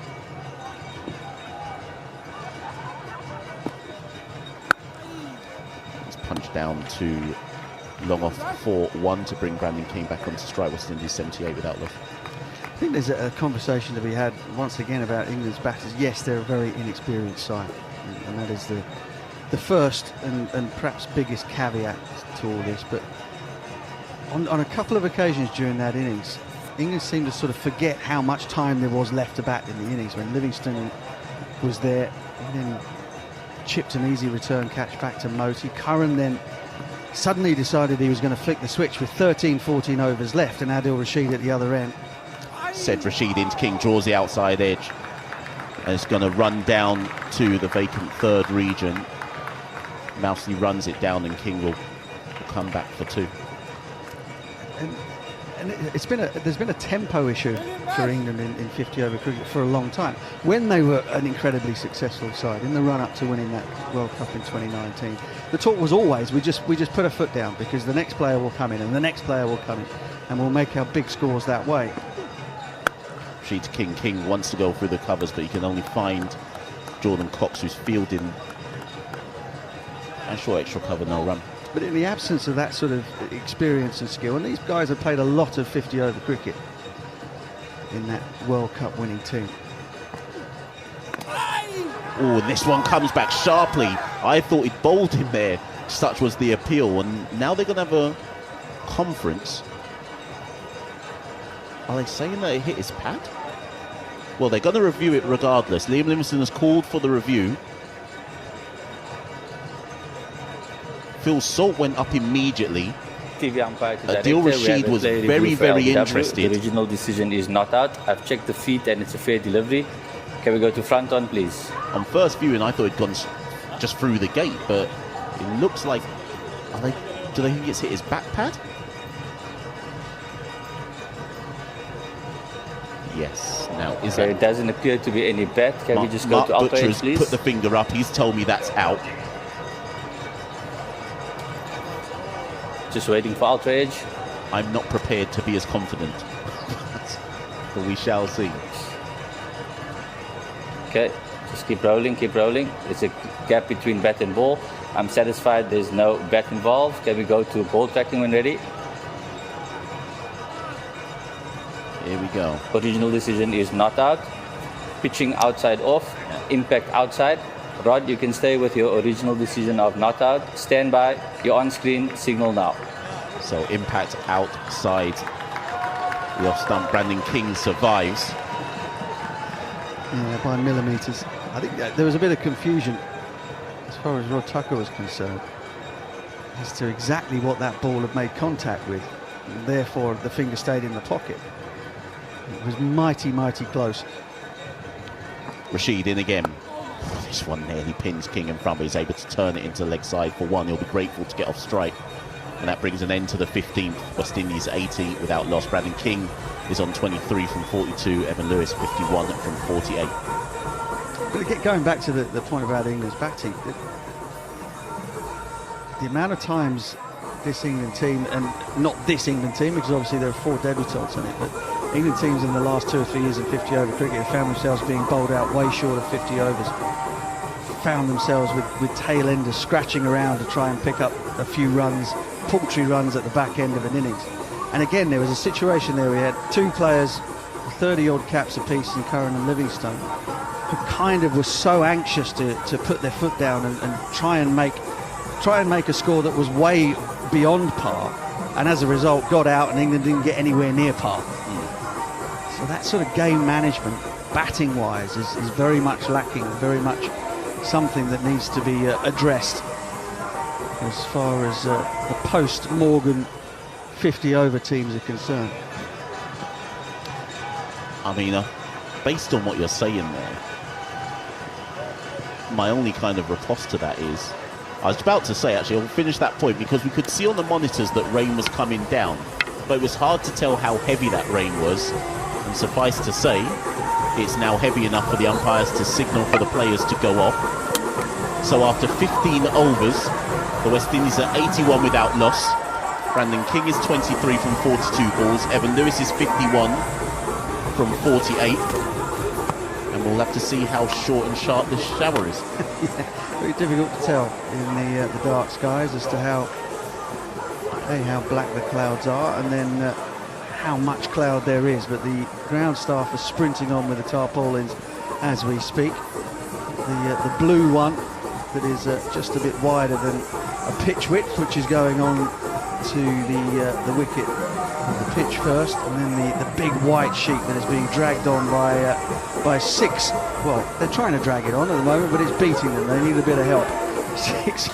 6 men is not enough to drag that huge sheet across the entire square.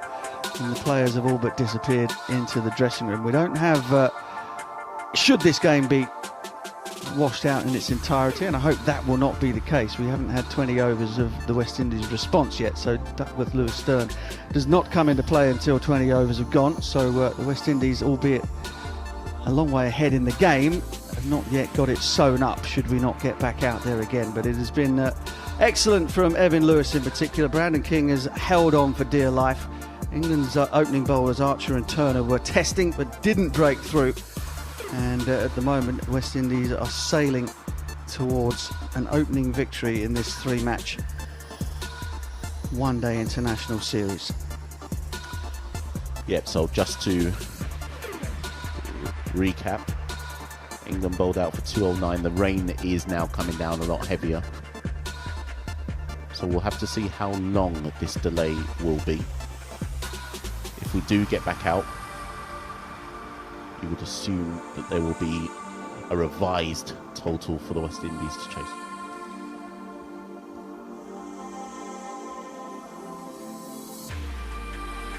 So Mark Butcher, whilst we just wait to see what we hear from the umpires, just a quick one on that point you were raising about England's batting. At what point does pragmatism come in? When you're 6 down for 160 would be a good time. I mean, look, all of these games are very fluid, and I think that the issue particularly for English players at the moment, when there is so little 50 over cricket played by the younger players, the players that are going to be selected for England teams who play in the 100.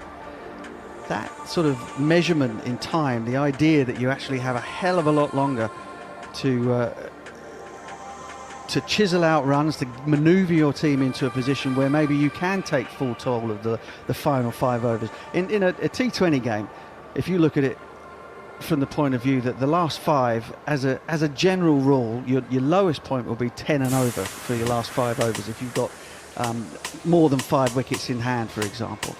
And in T20 cricket, the halfway point of the innings at 25 overs, England were 4 down, I think, at 25 overs. 25 overs, if you've got 5 more overs in a T20 game, and teams are making 230 in 20 overs. And so the recalibration in terms of the way that you can play, the time that you can take, the fact that you can go along at 4 and over, 5 and over for a reasonably long period of time in order to set yourself up to then go at 10, 12, 15 runs and over at the back end is something that takes a little bit of adjusting to, and it's a mental adjustment. It's got nothing to do with skill, but everything to do with a kind of an understanding of the length of time, the fact that you can soak up a bit of pressure, the fact that you can look at the opposition's bowling attack, see which bowlers have got overs left, knowing which guys that you're going to want to take on in the last 7, 8, 9, 10 overs. But if you're already 7 down before you get to that point, you've blown it. You've got no chance. And as it's turned out, England have ended up, par has been 260, 261 here at this ground. Not been enough, but that has been the par first innings score. Chasing teams have chased that down relatively straightforwardly. But England have finished 50 runs short of an average score that hasn't even been a winning one. And you know, there are lots of the biggest caveat, of course. I go back to it again. You've got Bethel and Cox making debut batting at number 3, Bethel at number 4. So these guys have played 0 one-day international cricket. And you know, Jamie Overton coming in at 8th, making his debut as well. So it's not as though we're having a go at a team that should know better. It's just the question of the fact that without any of that grounding in 50 over cricket in the county game, without playing more than a handful of matches, it's very difficult for these guys who play mostly short form cricket to really kind of have a grasp of how much time you have and the tactical possibilities that are available to you as a batting team when it comes to putting totals on the board.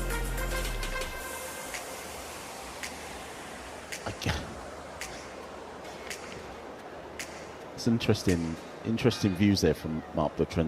I think one of the things that we have to just consider, therefore, from an England perspective, is the players are picked for the philosophy that England want to adapt. So, as we kind of said earlier on, it's very much a case then for English fans, in essence, that these players are going to have to be given time to learn on the job of how to perform at the international level in various different scenarios and circumstances, this being one of them today. But of course, this is a 3-match ODI series, so we shall see how things unfold, not just in the rest of this game should we get back on the field, but of course across the rest of the series as well. Just to recap for anybody joining us on TalkSport 2 or the TalkSport YouTube cricket channel, England earlier on today were bowled out for 209, and at the state of play right now, after 15 overs, West Indies are 81 without loss, and we've gone off for a rain break interval.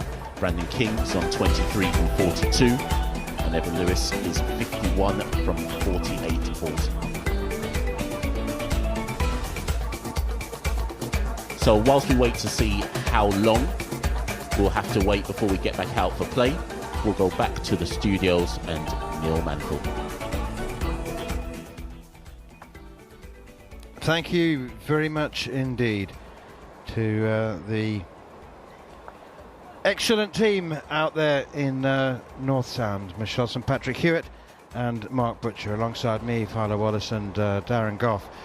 Just to confirm, by the way, that we lost an hour during the supper break, and we started bang on the hour of grace where we didn't lose time. So the moment the players left the field for rain, this time we're losing an over every 4 minutes. But West Indies are absolutely out of sight in terms of Duckworth-Lewis-Stern method. After 15 overs, they needed to be something like 43 without loss, and they're in fact 81 without loss. So as far as they're concerned, unless there's a calamitous loss of wickets when they do return to the field of play, then they've got this game pretty much sewn up, and they're quite happy losing overs at this stage, provided they get back on for 5 overs, because we do need to have 20 to constitute a game. And frankly, if they got on for 5 overs and the West Indies blocked them all and didn't lose a wicket, they'd still win. So they're a very, very long way ahead of the game. Darren Goff, I have to say that the obvious question is, has it been brilliant batting from the West Indies or poor bowling from England? And my heart goes out a little bit to John Turner on debut, because, and Philo, to you as well, 5 overs, no maidens, none for 26 would suggest that he's been a little bit profligate. Frankly, he could have bowled those 5 overs on any other day against any other opposition and taken 3 for 12. Absolutely. I think I don't think they bowled that badly, Archer and Turner. I thought they showed terrific pace. They got good movement. The ball nipped around a bit. I think it skidded on a lot more in the second innings, as you've seen. It was really, really difficult. That first up, when we started the game, you saw the West Indies bowlers bowling. There was that little bit of just stopping in the wicket, and it was very difficult. Cross-bat shots become very difficult to play. But when you've seen them batting there, Lewis has just been waiting for that one that's just short of a length and pulled it on the up. He's not gone from down to up. He's gone straight from, do you know what I mean? He's been there in that position and just helped it on its way. There's been the difference. Used to playing in these conditions, he's played some wonderful, wonderful shots. He could have got out at any point. I mean, some of those deliveries were fantastic from both pace bowlers from England. But he's waited, they've been patient, and they've waited for the ball. They've picked a spot on the pitch, and they've picked their area, and they've executed it really well, especially Lewis. He's been excellent. He's a batsman after your own heart, isn't he, Phil? I think you enjoy watching him. When he's fit. Don't forget he's been out of one-day cricket for a little while. He just came back into the T20 setup. He had a relatively good CP, and he got 100. He got 100 in the last ODI in Sri Lanka. And when he's in form, he's very dangerous. The thing is about Evan Lewis as an opening batter is that he knocks the short ball away. And you know that fast bowlers, sometimes that short ball is the most dangerous ball, and he knocks it away. He puts pressure on the fast bowlers. We saw in Sri Lanka, they started with spin against him.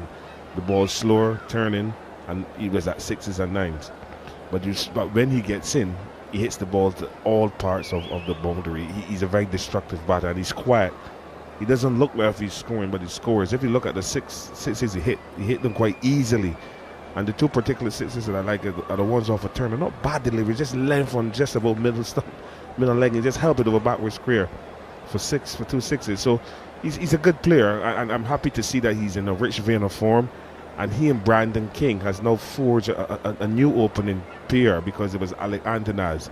And you remember Evan Lewis would have open battle with Chris Gayle in the early days. But now it's like Brandon King and Evan Lewis. They're the ones who we believe now will take our 50 over format and even T20 format batting and take it by the scruff of the neck and obviously give us good starts. And to see this kind of start on a surface, I believe that it's playing better than earlier today, because of maybe the rain has come on it. I think it's been a lot truer. Expected, wasn't it? You said it would get slower and more but difficult, but then it got wet. But it got wet, and then the outfield also is quick enough. Plus the West Indian batters hit the ball a lot harder than the English batters, but the outfield has gotten faster, you know.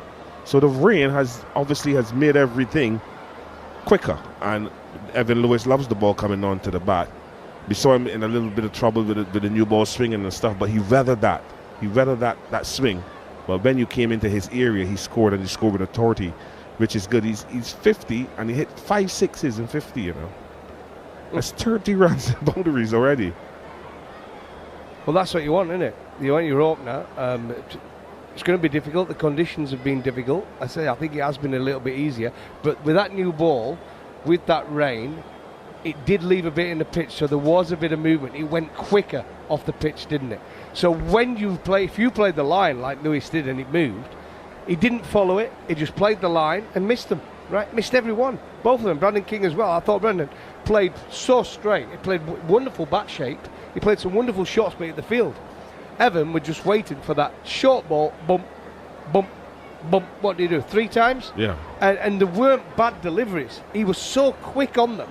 And from down to up, boom, and hit him out the ground. And they were fantastic shots, and it took the pressure off the West Indies. They're now in a great position. They're flying along, 15 overs, 81. And we've seen the ball go past the bat time and time again, but it just goes to show. Modern day cricketer, you hit 4s and 6s, the scoreboard ticks along quickly. So quickly, you can't stop it.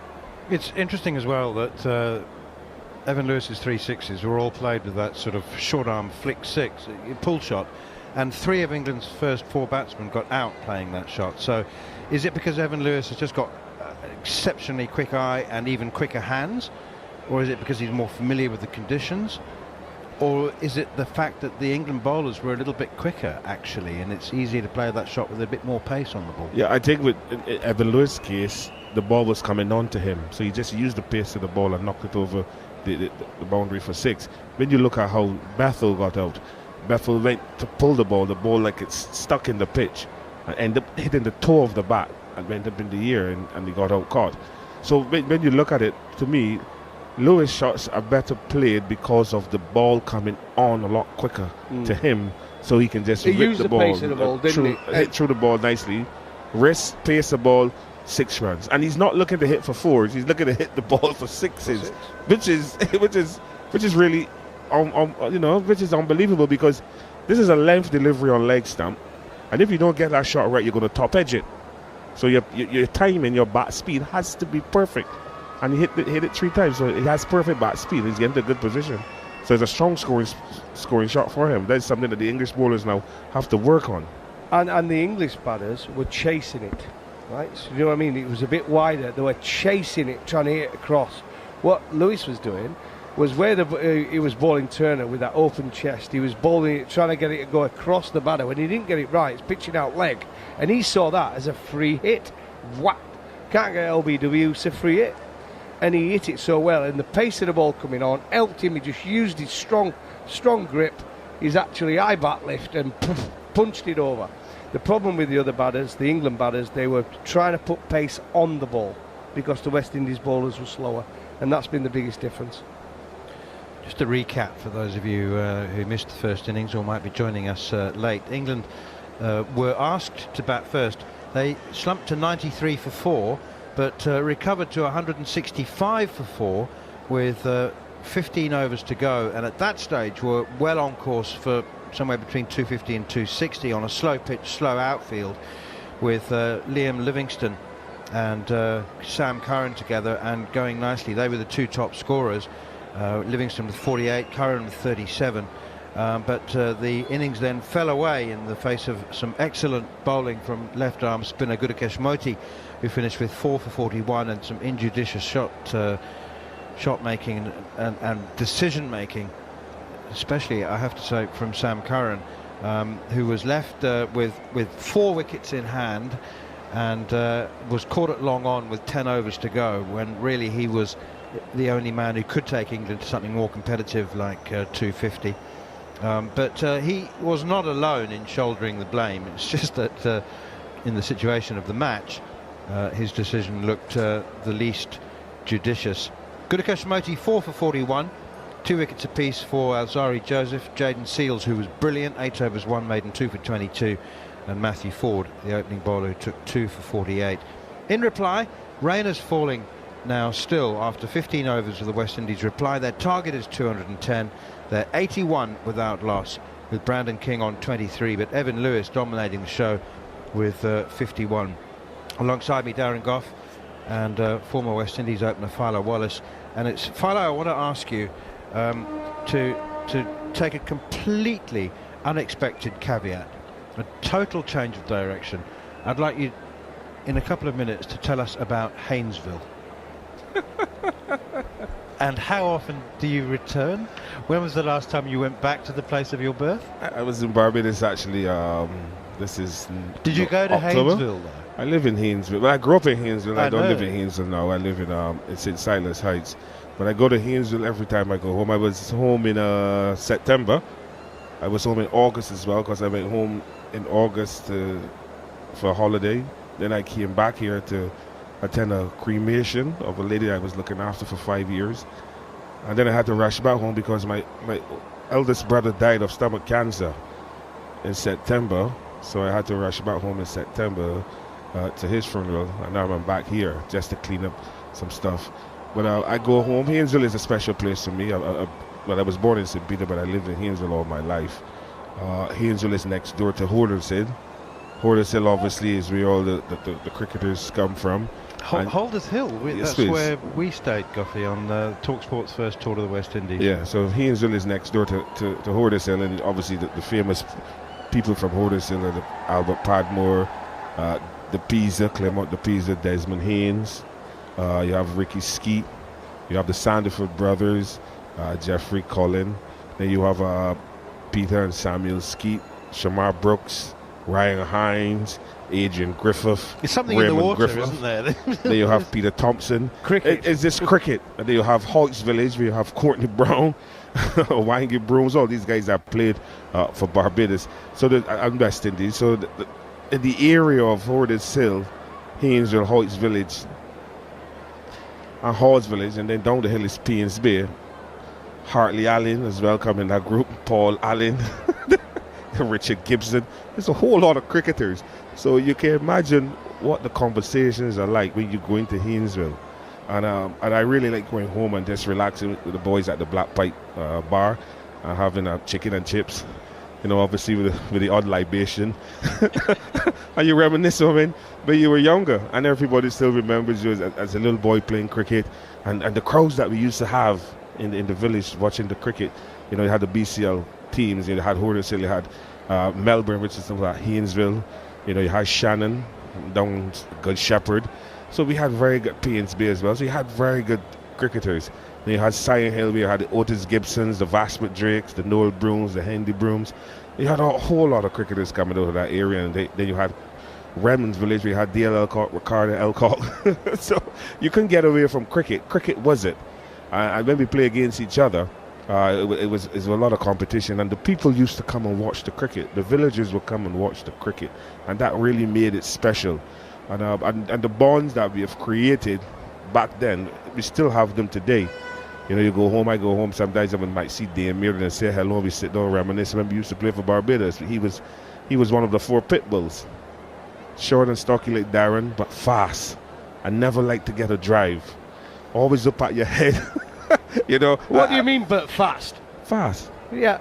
Like Darren, but fast. Yeah, fast. Be careful with your words. No, he's like you, big and stocky, but he was fast. He was fast. And It's the butt that's troubling Darren. It's the butt. No, not by the butt. Not by the butt. No, was he was fast. I just had to put it there because he might be like you, but he's not as fast as you, but he was quick. And they had Patterson Thompson, who's now a pilot. That's better. He's now Captain Thompson for Caribbean Airlines. So when you get on a flight, and Patterson is the captain of the aircraft, he always pulls you up to the cockpit and talks cricket. So there's a lot of good things about going home to the Caribbean, particularly in Barbados, and just reminiscing on those good old days as we are calling them now. But Haynesville is a special part of me, and I love it dearly. And I will always be a man from Haynesville. But I spent a lot of time in Hoddesdale because of the cricket. Played a lot of cricket also out in Melbourne as well. And we had some very good days. And those days will always be remembered by all of those who were there. You know, I even go into Haynesville to get my nails done, clean. My barber is in Haynesville, although I have no hair on my head. So my son goes to my barber in Haynesville, and he lives in St. Philip, which is in the east. So he comes down to St. James. So that's where the connection is, and that's how you keep your family ties going. You know, my son now, he goes into Haynesville, and he goes to the barber shop, he goes to the Black Pipe Bar, and he likes his chicken and stuff like that. So just keep that memory going, because it's very good memories there. A lot of people are dying now because of age, but you still want a legacy to live on. You know, it's good to go back there to Haynesville when I do get the opportunity. And I'll be going back in the new year as well. Darren Goff's always been a bit unsure about Barbados, haven't you, Goffy? I love Barbados. I know everybody always used to say, Manners, you know, where I played my cricket, they always used to say I played like a West Indian anyway. The way I tried to bowl, I didn't bowl to bowl maidens, I bowled to take wickets or to bowl short.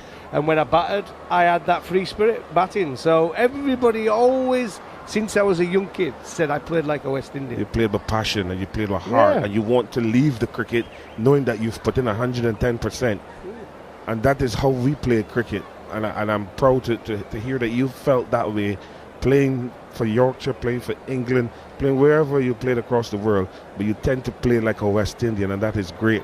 Yeah. Because we had that is what we had. We had that addiction where people wanted to be like a West Indian. I can remember the former South African captain, Hansie Cronje, Barbados toured South Africa for a Goodyear series. And Cronje and myself used to train in the same gym. And I said, but why are you pushing so much heavy weights? He said, I want to be like a West Indian. When I hit it, it stays hit. And I said, this guy is crazy. Because that is the respect he had for us. He wanted to be strong like a West Indian, so that when he hits the ball, it stays hit. Yeah. And that is part of our makeup. That's why when you see guys like Evan Lewis batting and hitting the ball so sweetly for sixes, effortlessly, it makes you feel good, because here's a West Indian opening batter who is showing the world that we still have that flair. And once we can put all the other ingredients together, I think our cricket is going to improve. So it's interesting, Darren Sammy. I spoke with Darren Sammy for some time for an interview which is available on the TalkSport Cricket YouTube channel, for those of you who missed it. And he's optimistic, but about the future of the game in the Caribbean in all formats. I mean, cautiously optimistic. He's not bullish about the future of the game, but he does believe that there's still sufficient passion and facilities and will, and the game is under pressure, has been under pressure, but he remains quite confident. Not everybody is. I mean, even Jaden Seals is just 23 years old. When we spoke to him, must be 6 months or more, 9 months ago, at the beginning of the English season, he was really concerned. He loves Test cricket. He's 23 years old. He played for Sussex in April. In 4 sweaters just to try and get acclimatised for the Test series. So his heart lies with Test cricket, but he admitted that he was concerned that not enough of the young cricket players cared sufficiently about Test cricket, and that they were more motivated, and he was not critical at all by this, but they were more motivated by the money available in T20 cricket. Well, when you look at the franchise system around the world, or the systems around the world, yes, the dollar value comes into play. When you look at people like Nicholas Pooran, who has not played first-class cricket, and they're making millions of dollars just hitting a white ball in T20 or T10 cricket. And they're people they're cricketers that people recognize. The Andrea Russells, the Chris Gales, the Pollards, the Bravos. They reckon and Sunil Narang, they're recognized for their exploits in the white ball competitions around the world. Our 4-day competition, obviously the first class season, some people are saying it's too short. Cricket West Indies now have to work on how to get it longer, more competitive. Will you bring in an extra team or extra teams? CCC comes in and playing the one-day cricket. The academy is now playing in the Super 50, and that is going on at the moment. So do you bring those teams into the 4-day competition? By bringing them in, is it going to create more competition, or is it going to water down the competition? They've just increased the prize money to $250,000 when you win the 4-day competition in the Caribbean, which is a good payday for some of the boys. Plus, some of the young cricketers. Plus, there's 90 cricketers contracted, 15 per franchise. There's 6 franchises.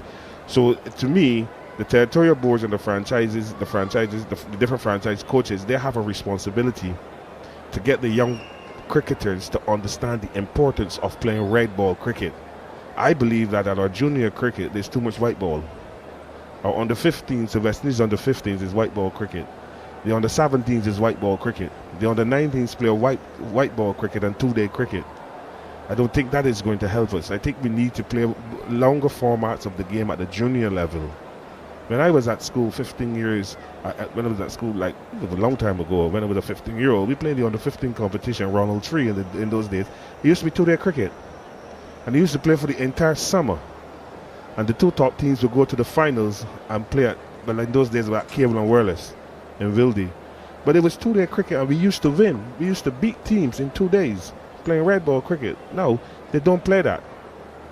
So I think that the territorial boards have a responsibility to get the younger cricketers to play red ball cricket and understand the value of it, so they can develop their skills better. And as they progress through the systems, they will get to express themselves with the reverse sweeps and the scoops. But we need to get them to understand the fundamental principles of batting long, playing with a straight bat, batting on decent pitches against decent bowlers at the under 15 level, and develop their skills. And if they get the opportunities to come to England and hone your skills in different conditions against different caliber of players, because the English system to me is working.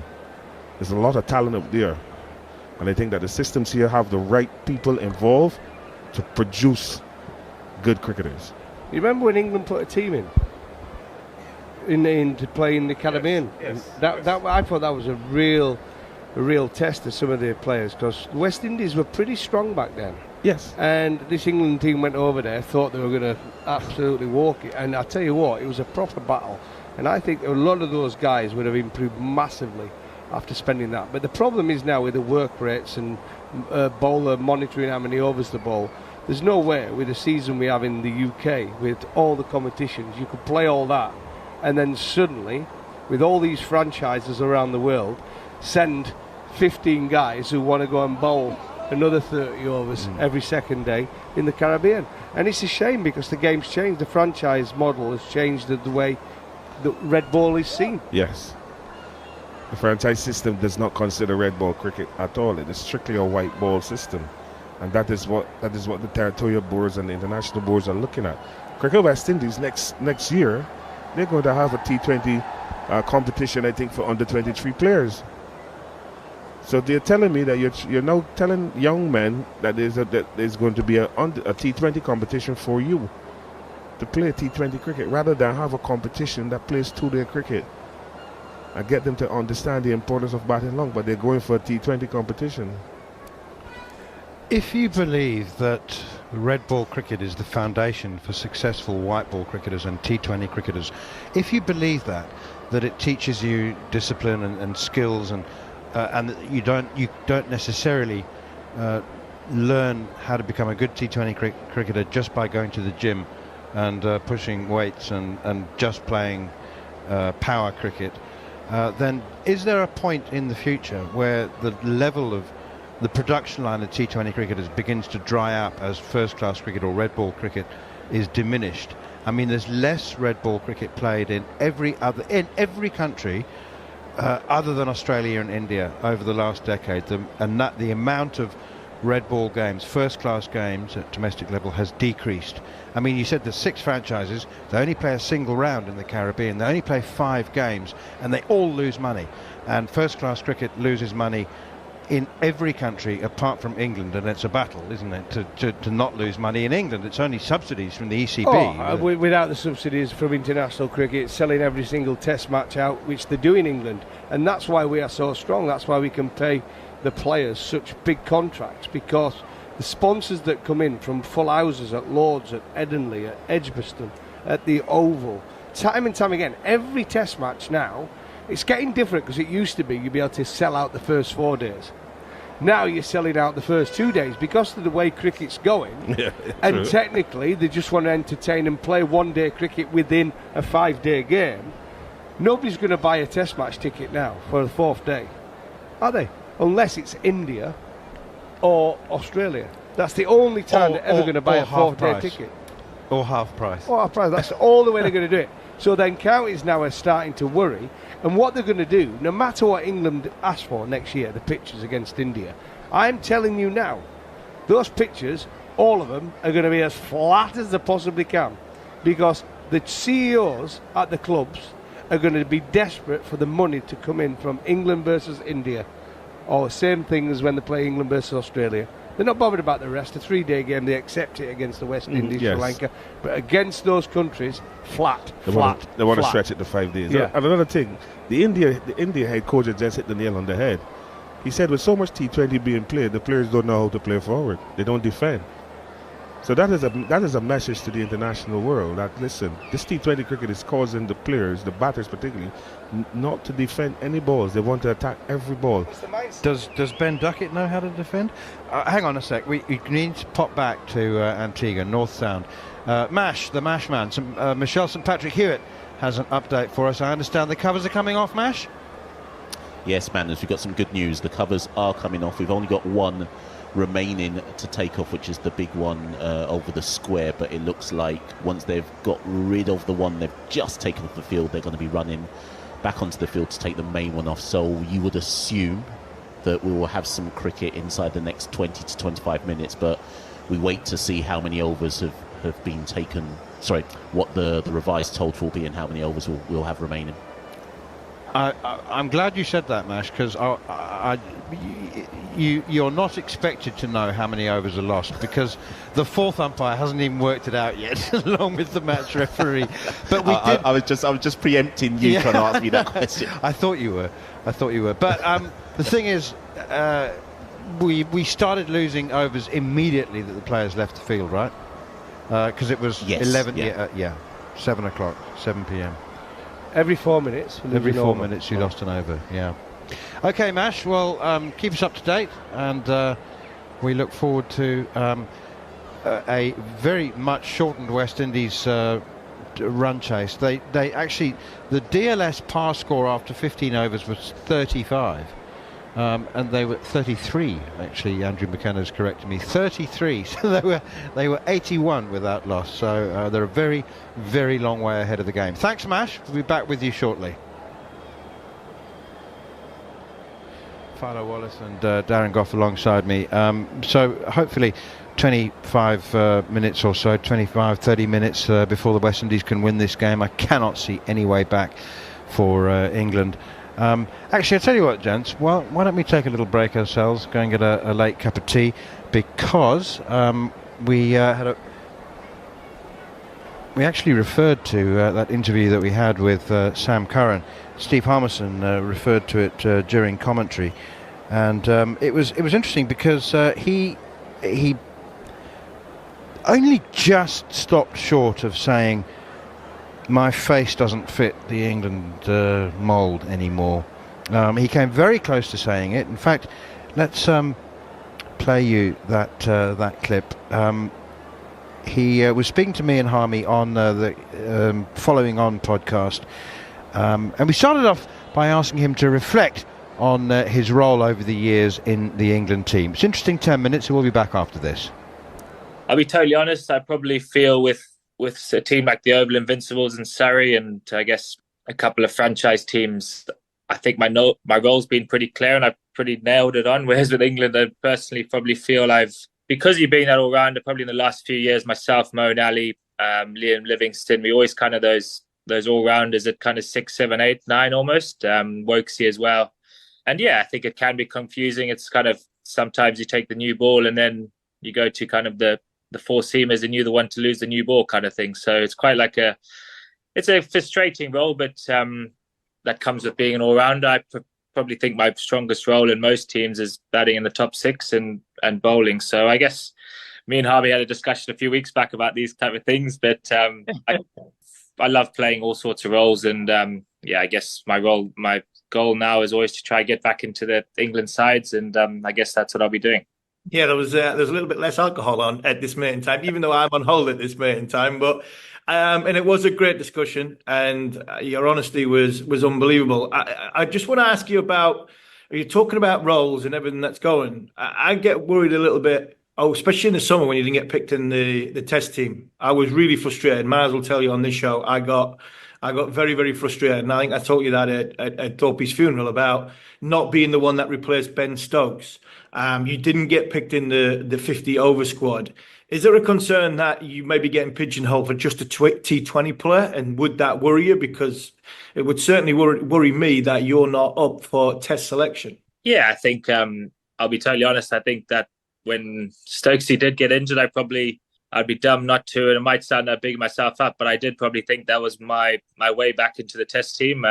Actually, a couple of weeks back ago, I had a meeting with Keezy and kind of just to get a bit of understanding of where the group is in terms of how I see myself getting back into the test side. I think for me, especially being a young player who experienced test cricket so young, I feel like I have the advantage to know what it's about, to know what winning a test match is and the grind and the grit and attitude that you need. And I think that personally I did take a little bit, not too hard, but kind of I was a little bit gutted. selection and I thought that was my way back into the side at the minute. They've got their own structure at the minute, and they're picking the guys that they like and that fit that environment in terms of there's a big thing going on at the minute about the extra pace and stuff like that. But I've got to be honest, I was slightly disappointed not to be picked there. And I guess if you got to fit the mold of what they're looking for right now, and I guess in 12 months' time, that might be totally different. Talking about the other captain, Harmy and I were also surprised when Joss was unavailable. We assumed that you, having IPL captaincy experience, would be the natural man to step in there as well. Where does captaincy sort of sit on your radar? I mean, you do it in the IPL. Is it something that you're keen to pursue? Yeah, definitely. I really enjoyed. I've captained Surrey a few times, and obviously with the Punjab Kings in the IPL. And yeah, I guess it's actually something I think is really interesting as an all-rounder being a captain. I think when I did it, I actually forgot about my own game quite a bit, which was in a nice positive way where the main focus is purely on the team winning. I think probably look up to someone like Stokesy in a way. He's looked how he's done it, and he's kind of brought the confidence to the players, go out there, really take it on. And I think it was really exciting. I obviously done bits and pieces of it here and there. And it's something I definitely like to do and feel that I read the game and situations pretty well. So I guess in the teams where I play the next few months, and it's a busy winter again, and who knows, maybe in the future I can captain a few more sides. Yeah, and that for me it fits with the way you think about the game. You like Ben in such a way where you're trying to progressive and want the game going forward. Ben worked brilliantly with Brendan McCullum in the red ball side of it. He's now in charge of the whole shooting match. He's now in charge of the whole English cricket. Is that exciting? Do you think that is, where you think right in 12, 18 months, 2 years time, if the captaincy does come up in the white ball team, working with someone like McCullum, the way he works with Stokes, is that something that, really floats your boat? Yeah, I guess the main thing now is probably trying to find my way back into these teams. I guess I've never worked with Brendan, so I guess from what I've heard and from what I've got a lot of mates in the test setup and guys in the white ball team that have also worked with him. So the main message is he brings out the best in terms of character, confidence, and it feels like a lot of guys have lost that fear of failure. And I guess the fear of failure is always going to be there in international sport, but it's the backing that I guess players are getting now, which if you look back in the past, it's probably never really been there. And I guess if you're part of the regime now and you're getting back, there's probably no better feeling in terms of going out playing for your country and knowing that you don't have to think about, oh, if I bowl a bad ball here, I could be under pressure, or if I play a bad shot. So I think it's that mindset that it looks like he's brought in, and hopefully I can try get into those sides more consistently, and I'm sure I probably would benefit from working with him. Finally, from me, Sam, what about the West Indies and their development, and what do you particularly enjoy about going back to the Caribbean? Yeah, actually, we got the call the other day about the squads going there. Really excited. I think it's the ODI team and T20 teams obviously changing slightly, like Harmy said, new coach, and he's obviously not there right now, but West Indies is obviously a great place to tour. There's no question about that. Good golf, good restaurants and stuff. But in terms of the cricket, I think, especially on the T20 front, I guess there's probably no more tougher team to play against in their own conditions. The way they strike the ball, the power, the kind of mishits as a bowler, you miss your Yorker, and the winds in the Caribbean, you always have one shorter side. And yeah, I think, to be honest, on a personal level, it's going to be quite a big opportunity. I feel like it's an exciting tour. I hopefully will get roles where I can bat higher up the order and try and actually, with England especially, I feel like I do it a lot in terms of other setups. And I just hope it's an opportunity I can try and nail down a spot. And there's a few guys away with the test side now in Pakistan. And fingers crossed it's a good tour and we win a few games. Well, hopefully, Sam, we'll speak to you before the end of 2025, but once you get the West Indies out the way, there's an exciting 2025 in there. I mean, you've got the IPL, you've got the 100 to come round again, hopefully trying to get into this test team when they play India. If we are sitting here in 12 months' time, what would you love to see Sam Curran being involved in? And what do you think the future holds for 2025? Yeah, I think you look past December, the schedule next year is amazing with Champions Trophy, Tour to India, IPL, like you said. It's a huge test summer, some great ODIs and T20. I think my main goal at the minute is to try and be a bit more stable and settled in the England environment. I think it is a team in the last few years, ever since, I guess, as a player being on the fringe, I just want to try and be a bit more consistent in getting into that side. And I know the regime's changing a little bit in terms of guys that fit into their certain roles. And I think they want a bit more stability across all three formats. And I hope I can be a part of that. And I think there's only one way of doing that, is scoring runs, taking wickets and winning games for England or the franchises. But I guess, yeah, I think there's no doubt I'd love to be on an Ashes tour or a Champions Trophy victory and stuff like that. So, yeah, fingers crossed. I'm someone who likes to prove a point. So fingers crossed the next couple of months go well. Problem is, Sam, you're a little bit too good at everything. They can't find a pigeonhole for you. Well, no, I wouldn't say that. I think it's just... at the minute, you're going to either be in the... I guess it's interesting. It's a debate you can talk for a lot of time about. I think the way the teams are being set out now, it's kind of... guys are getting picked on certain skills and certain... I guess I don't mind saying, but kind of out of the unknown in a way, where you pick guys and they've actually done really well. So I guess as a county player, in terms of... it's quite an interesting one, because you've got to hope that you fit that mold right now. And if you don't, you just got to crack on and win games for your franchise, your counties, and just hope that call comes. There's actually nothing you can do about it. If you fit what they're looking for, you're great. But if you don't, it actually might not be an ability thing. It's just right now they're looking for, that's what they want. I don't know if I'm making any sense, but it's at the minute, if you're fitting what they're looking for, it's not they taking what they see in, I guess, 12 months time and the Ashes, these are the guys they want. So I think you can't question it until their plan comes to an end, if that makes sense. Sam Curran in conversation with Neil Manthorpe and Steve Harmison ahead of this particular series. Harmy is alongside myself, Andrew McKenna, here in the commentary box on TalkSport 2. Just before I get just a few thoughts from Harmy on that, some good news. The stumps are back in the ground. So we are going to be having some action. We don't have teams back out on the field yet, just doing any loosening work or anything of that order, but we're closer to play than not at the moment, if you like. I imagine there's some calculations going on. By my reckoning, I reckon we're coming up 50 minutes since we went off with the rain, and at 4 minutes and over, that would be around about 12, 13 overs at the moment lost. As it is, the West Indies are 81 without loss after 15 overs. So if we've lost, what's that, 16, 17 overs by the time we get back at maybe even 18, you're looking at a fairly chunky reduction on what's needed. Anyway, the umpires and the officials will be working out all of that. As I mentioned, Steve Harmison is alongside me. That chat with Sam Curran, you've obviously spoken to him quite a lot down the years. He's done quite a lot of media with us since he broke into the side. But that was a very interesting interview. It was very honest, and he did say there, I don't know if I'm wording this right. I don't know if I should be saying this. So there was a huge element of honesty there, which you don't always get, because you get a lot of guys sort of toe the party line. But that was very honest from Sam. It was very strong.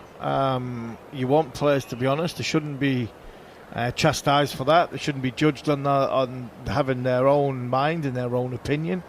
I think the world of Sam Curran. I don't know the boy that well. I just like what I see, the fighting qualities he's got. I think he's a little bit disillusioned at this moment in time when he's playing in an England shirt, because I think his role in the side is, even with the amount of cricket he's played, I still struggle to find a definite role for him. I always look at trying to pick and work out an England team. I find myself starting with Sam Curran and then always finding some way of putting him in at number 12, because he covers all bases, but not one that you think that's his definitive role. So he was good. He was honest to come on. I had a chat with him at Graham Thorpe's funeral. We had a couple of beers. We had not a heated discussion, but a good debate back and forward. And we got a chance. When we got a chance to get him on, I think he was doing some other promotion stuff. He was the first person that brought up the conversation we had at the great man Thorpe's funeral. And we took the conversation from there, and that conversation that me and Manners had with him, you've just heard, and he was very, very forceful with his opinion. I struggled to understand why he wasn't brought back into the group when Ben Stokes got injured, because I thought it was an ideal way of giving him some responsibility, batting him at number 6 or 7, probably number 7. Jamie Smith's shown that he can comfortably bat at number 6, and then have Sam as that sort of batting, bowling all round, and I think that would have been the perfect role for him. But England don't see that. They don't see his pace has got enough pace, so he's got a no skill factor. His pace doesn't fit whichever way in the red ball team. I still think he's a valued member of the white ball team. He's got an IPL. He will have an IPL contract. So even though that England are still to find a definitive role for him, I think in white ball franchise cricket around the world, he's definitely got a role in that. So I was just so pleased to hear some honesty. I really was. A young man that came on, and he spoke from the heart. He spoke about his experiences, and he spoke about where he sees himself in life at this moment in time. And if it upsets people, then tough luck, because I like it when people are being honest, to back themselves. And has he put himself under a little bit more pressure by saying what he said? Possibly. But is that a bad thing? No, I don't think it is. I have some good news for you, because if you're in the UK and it's just gone 10-1 in the morning and you're still up listening, you are with us because you want to hear an England victory or at least some good cricket. Well, we are 20 minutes away from a restart. We will be restarting at 9:10 Caribbean time or 1:10 UK time. It will be 35 overs for the West Indies, so they've lost 15 overs of their innings. We are just awaiting the confirmation of the new target. 157, there you go. So that has just come through to us. So 157 from 35 overs is what the West Indies are looking at. And don't forget, they are currently 81 without loss after 15. So that is where we stand there. They'll also then recalculate the bowling in terms of overs, and that might be a minor issue for England. So 76 needed from 20 overs. But I'm just thinking, Steve Harmison, in terms of losing 15 overs, we're taking 3 overs off each of the bowlers. So that would mean that Jofra Archer and John Turner potentially have only got 2 overs left apiece, which, the way they bowled, be a little bit disappointing to get them reduced down, because they were bowling really well. Yeah, they did. They bowled well, without luck, or the bowl well where you respect the batter, because the batter played well. He had a game plan, didn't push himself, pushed away from the body, played within the what you'd say the template of the body. So when the ball did move and it did nip away to Brandon King, like John Turner did 3 or 4 times in a row, and the batter missed it, and you've got to be good enough to put the bad ball away, or the over pitch ball, when the bowler tries to go that little bit extra for the $1 million ball. And I think Evan Lewis and Brandon King batted really, really well under some, I think, tough scrutiny from Jofra Archer and John Turner. I was really impressed by John Turner, but you look at the calculations, I mean, it's a walk in the park, really. I think they've just got to get 5 overs in, and then I think you're looking at the West Indies having a go on a guaranteed 1-0 up in a 3-match series.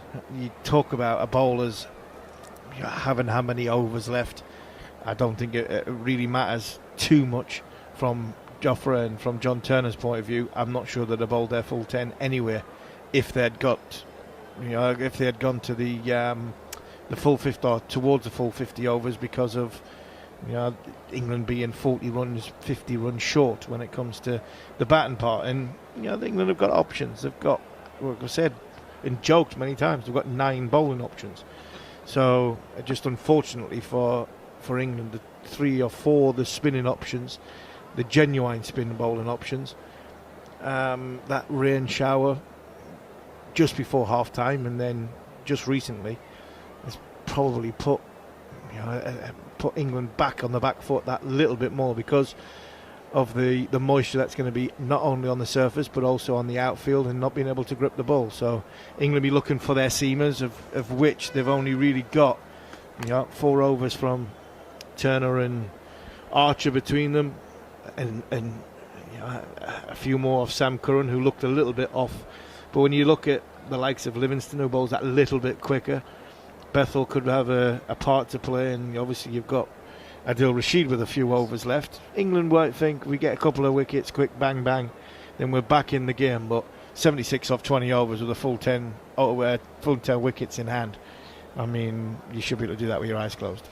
So while we're completing all the formalities of this, so the new target is 157, and that is a genuine 157. That's not like the DLS sheet where you've got to add 1 more. So it's 157 to win, 35 overs to get them. It is a maximum of 7 overs per bowler, and power play 2 is now going to be overs 16 to 28, with the final power play overs 29 to 35. So those are all the nuts and bolts kind of things. What I would say is that if we get another delay, then that is basically going to do it, because the cut-off time, we cannot play any later than 2:15 UK time, 10:15 Caribbean time. So as it's now coming up 1 o'clock, if one more delay, and we're really going to be pushing it. Yeah, we only need 20 minutes, don't we? 20 minutes constitutes a game.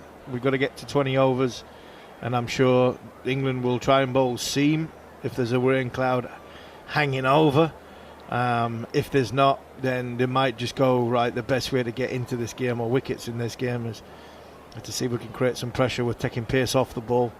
Obviously we don't know. We're a long way away, so we don't know if there's any more rain forecast or any clouds coming over. But I think in the 20 minutes with play, we'll get a game, and because of that, if it does rain, then it'll be just delaying the inevitable of the West Indies going 1-0 up. Well, I mean, in fairness, I'd had a look at the forecast earlier, and that was actually saying 0% chance of rain. The problem is just the heat during the day of Antigua. It just builds up and up and up, and eventually it just has to burst, quite literally. and that's what we've had this evening. So will be interesting to see Saturday, because I did then have a look at Saturday afternoon's forecast, and at one point they were potentially talking about thunderstorms. But being an earlier start, I'm hoping by starting earlier, therefore we'll be finishing earlier, and therefore we won't get into that region of thunderstorms. So let's just hope. I could take this, the right way if you possibly can, as long as it's not raining at St James's Park on Saturday afternoon in the press box. I'm not really bothered. Yes, exactly. I'm only joking. You want to see a full game, but Newcastle Arsenal 12:30. If it's raining there, it's not pleasant in that press area. But I'm sure in the Caribbean, hopefully, we get some more play tonight. We get a game Saturday and another one on Wednesday, because I think two developing teams on a good pitch, I think these would put on a good spectacle. I don't think the pitch has been that great, but I still think the quality of cricket, there's been some good quality bowling from the West Indies. Liam Livingstone batted very well. Sam Curran, even though he holed out, batted nicely. And as much as the scorecard doesn't look it, when you look at you look at it at this moment in time with the West Indies 80 odd for none, I think England are bold. I think England's, especially the Turner and Archer first 8 over display, I think England have bowled worse and picked up 3 or 4 wickets, but as it is, 81 for none, it's looking quite ominous. Yeah, that Newcastle game, by the way, is live on TalkSport, that game on Saturday. So if you are out and about and wanting to get your live football on Saturday afternoon, then stay with us on TalkSport for that. Well, if this delay goes on any longer, we're going to be getting very close to the start time of the India-New Zealand final test match. They're underway at 4 o'clock as they start the third test match of that incredible series. New Zealand 2-0 up in a 3-match series in India. Can they clean sweep India in their own backyard? The boys will be back with you just before 4 o'clock for that. We are hoping to bring in the NFL action this evening as well.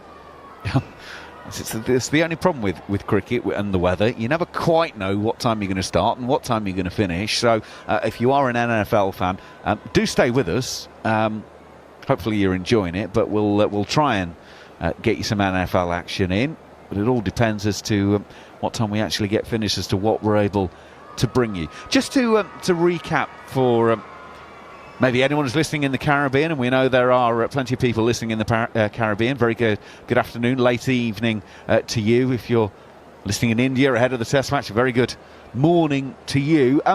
Steve, people waking up and maybe putting on the internet and whatever and seeing 209 all out in 45 overs. Blimey, England, what went on there? Liam Livingstone making 48 from 49 balls.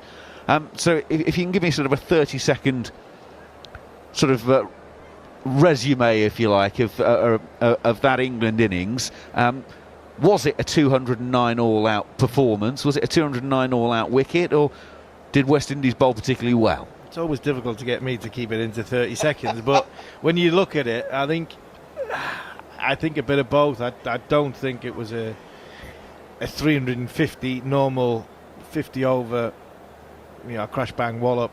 We're going to be raining 6s and 4s here, but I do think it was a par score of above 265, 270. I think England's top order, each one of them did the hard part. When you look at Salt faced 29 balls, Jack's faced 27, Cox 32, Bethel 33, Livingston 49, Sam Curran 56. Their balls faced, even on a wicket which was quite difficult to get going on and hit through the line of the ball, especially in the daylight. They got starts. And this is my problem with young players coming into this environment who are just going, right, shackles off, have a go. When they come up against either tough bowlers or a tough situation, where's their feel-safe mode to go back to a position of strength to get the ball working around and then build an innings each time, especially the top 4, and there's some really inexperienced players in that top 4. They went for the big shot and they succumbed. So I don't believe it was a 350 pitch. I think it was a 260 to 280 pitch, and I think the West Indies bowl really, really well, especially Jaden Seals, and the 2 spin bowlers. So all in all, I don't think it was a great day at the office by shot selection and execution from the England batters. Okay, I can take that. Right then, so for the DLS par, to give you a vague idea of where West Indies need to be, we need to bowl 20 overs to constitute a game. So after 20, no wickets down, they need to be 58, because it's 57 is the par score, so they are already past that. Yeah, I mean, we can look at DLS as much as we want. England, to win this match, have to take 10 wickets in 20 overs. The West Indies, all you have to do is bat for 5 overs to get the game, first of all, started. So it is a victory or a loss, whichever way you go. And then all you have to do is bat 19.5 overs and they win the game. You know, even if they lose a few wickets, because of the great start they've had. So I'm not sure DLS comes into it. It only comes in if they get less than 5 overs, then it's a draw. If they get more than 5 overs, I can only see one outcome, and that's a West Indies win. England have to take 10 wickets in 20 overs. Well, they could actually lose 4 wickets, because if there were 4 wickets down after 20 overs, there'd be 77, and they're still winning. Then if they're 5 down, it's 86. So they can actually have a bit of a collapse and still win. So it gives you an idea of where England are, which is basically behind the 8 ball at the moment. But in a way, this kind of frees them up, because 99 times out of 100, and maybe even that extra 1 time, you don't win this game. No. So there is no pressure on them. There's no expectation on them. So they can actually just go out and give it a proper lash. And you know what? If it works, amazing. If it doesn't, well, you weren't expected to win anyway. No, you weren't, and that'd be a beauty about Liam Livingstone's education as captain. Go out there and see if you can find a formula that can put the West Indies under pressure, and that could be either with field positions, which would be, you know what, we're going to bowl seamers and we're going to have two slips of gully and a short leg, and say, well, we're not expected to win, so let's have a try and see if the ball's nibbling around a bit and put some catches in. Or he goes with the spin and tries to, squeeze in the field and have the odd man in a catching position on the sort of on the outer ring. So it'll challenge Liam's captaincy and the thought process. That'll be a good thing for him and his development in the game and for England moving forward. But I still think, even if the pitch was, even if the numbers were the other way around, if it was 120 off 76 balls with 10 wickets in hand in the modern game, West Indies still win this game. So yeah, England are right behind it. The only way England can win for me here is if they take 10 wickets inside them 120 balls. So how do you do that? Do you potentially go into almost T20 mode and go into sort of 1 and 2 over spells and keep constantly changing, because you can't afford to let the batters get settled? The batters, by the way, are on the way. They are crossing the boundary edge now, so we're going to be on time for that resumption in about 3.5 minutes time. Or do you say, well, we're just going to put our best bowlers on and say, mate, we need you to find us something? Best bowlers on. John Turner's got 2 overs left. Jofra Archer's got 2 overs left. Adil Rashid, what's he got? 4 overs left. That's 8 in it. Jofra's got 2. Adil's got 4. So there for me, there's your first 8 overs in the match. That's it. Will the West Indies will either put a big hole in it, or England will have the West Indies 4 or 5 down. I don't see the point of going Sam Curran or anybody new. I'd go with my best bowlers, and my best bowlers would be Jofra Archer, John Turner and Adil Rashid. And that, for me, you know whether you're going to win the game in the first 5 overs or not. If it doesn't rain, you get some early breakthroughs, but you have to have your best bowlers on. Well, it looks like the captain's seeing things slightly differently, because Liam Livingstone is going to put himself on to bowl.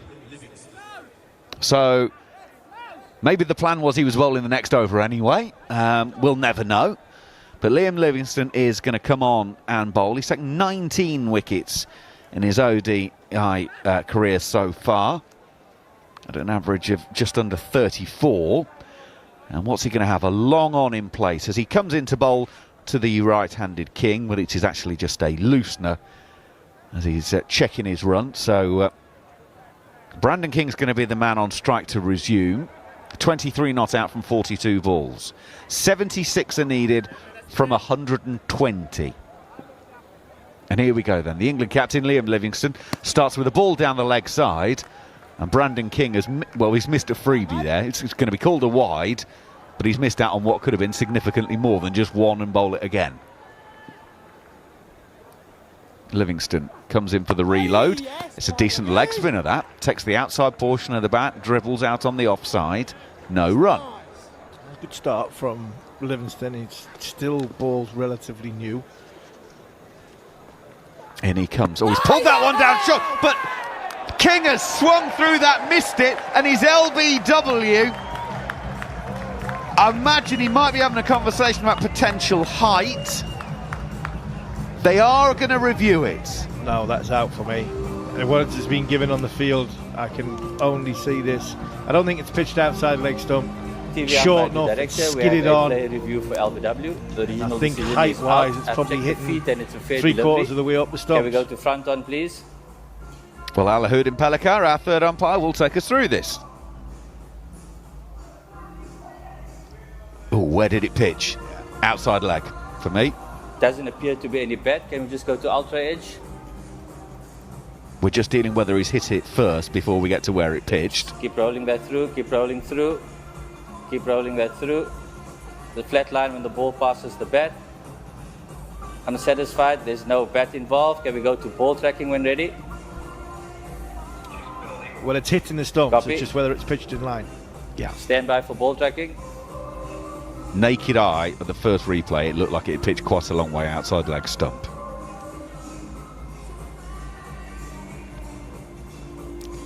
The England players have started to take their fielding spots again, which is always a bit of an indicator. Still waiting for ball tracking. Here we go. Original decision is out. Pitching outside leg. Leslie, I'm going to ask you to overturn your decision of out to not out. You're on screen. Signal now. It pitched about half a ball outside of the leg stump, so it gets overturned. And West Indies remain 82 without loss, and that might have been England's breakthrough moment. Livingstone comes in, Brandon King comes solidly forward and just defends to cover no run. 82 without loss it remains. It was a filthy drag down. It was a ball dragged down, and from that sort of length, you could, it's got to have pitched outside leg stump to get to where it got to. Livingstone goes in, gives that one a little bit more air, push back to the bowler. It's a very slow ball arriving back at him, but he just ends up off balance and almost gets knocked backwards. Liam Livingstone fielding it. 82 without loss. Livingstone, now he gives that one some air. It arrives on the full toss to King, hits down to long on to Sam Curran, and a single will be taken. So King goes to 24 from 47 balls. Evan Lewis has faced one more ball. He's faced 48 and has made 51 so far. Evan Lewis has hit 5 sixes on his own. England only managed 2 in their whole innings. Liam Livingstone hit both of those. But Evan Lewis, 1 4 and 5 sixes. So 6 balls of his the 48 that he's faced have gone to the boundary. Now Livingstone is in, bowls an off break, and whoosh! Lewis just climbed into that, put it over wide mid-off, and Sam Curran, who is stationed out at long off, got the full dive out and still couldn't get close to it. End of the over as it goes for 4. 87 without loss as the West Indies try and make 157 to win this game. Yeah, good shot from Evan Lewis. Width from Liam Livingstone. He bowled the first 5 legitimate balls of the over to Brandon King and all leg spinners. And this one was an off spinner just around the wicket, and he's just drifted it just a little bit too far outside off stump. And it was a half volley, really. You expected, the only thing that you weren't surprised at, that he didn't hit it for 6 over the top of extra cover, because it was right in the slot. Been very impressive by Very impressive as Evan Lewis. Players other than probably Liam Livingston, everybody else has had a real struggle to time the ball on this surface. But Lewis, 55 off 49, has been really match winning innings here. It's going to be Adil Rashid to bowl the 17th over, and he goes in, and that is a genuine outside edge from Brandon King. It's going to go down to third and will stop inside the boundary. Well fielded by Mosley down there, who's scampered all the way, and they will come back for 3. And I was about to make the point actually from the previous ball where Sam Curran was beaten down at long off. He sort of looked back at where the ball had pitched as if to say it had skimmed off that outfield, because you can see it glistening under the lights with the moisture. And Mosley there, again, you can tell from the slide just the way he's gone in there. He's gone skidding across the surface. You can still see that there's some moisture on the top of it, which is just going to aid the slide. He's done brilliantly well. They are just looking at this to check the potential boundary, but he's miles inside the rope. And Adil Rashid can go in and bowl again. Takes Lewis on the pad, out on the leg side, no run. Yeah, there's a lot of moisture around. That ball sort of stood still with the camera in front of us, showed the replay, and the ball looked soaking wet. It really did. It looked soaking wet. Difficult for the leg spinners to get hold of. Rashid goes in, bowls the googly. It's outside of leg stump and then turns back into the middle of Lewis's bat, and he's hit it through fine leg for 4. 3.4 for the over so far from Adil Rashid. Liam Livingston's got a double teapot on, trying to work out quite where he can go next at the moment, because his premier spinner has gone for 7 from just 3 deliveries, and it's now 63 needed from 111 balls here on TalkSport 2 and the TalkSport Cricket YouTube channel for the West Indies to win. Rashid goes in, leg break on this occasion to the left-handed Lewis, turns it out on the onside, no run. Yeah, that's better from Adil Rashid. The one before was a little slider, just started off just too straight. Perfect for the right-hander on off stump. Left-hander's leg stump. Rashid in once again, it's the googly, and again it's turning onto the middle of Lewis's bat as he turns and swivels and whacks it to deep backward square for 4. So we're now 11 from the over as the 7th boundary of the innings is hit, and the West Indies, as we suspected, are trying to get this all done and dusted as quickly as possible. Yeah, you're not going to miss out on that. It was the googly, it was pitching outside leg stump, but it was too short to get a bit fuller to try and deceive the batter. 98 without loss, full toss from Rashid, and Evan Lewis climbs into this one and plonks him over deep mid-wicket for 6. 100 up, 17 overs of the 35 have been bowled.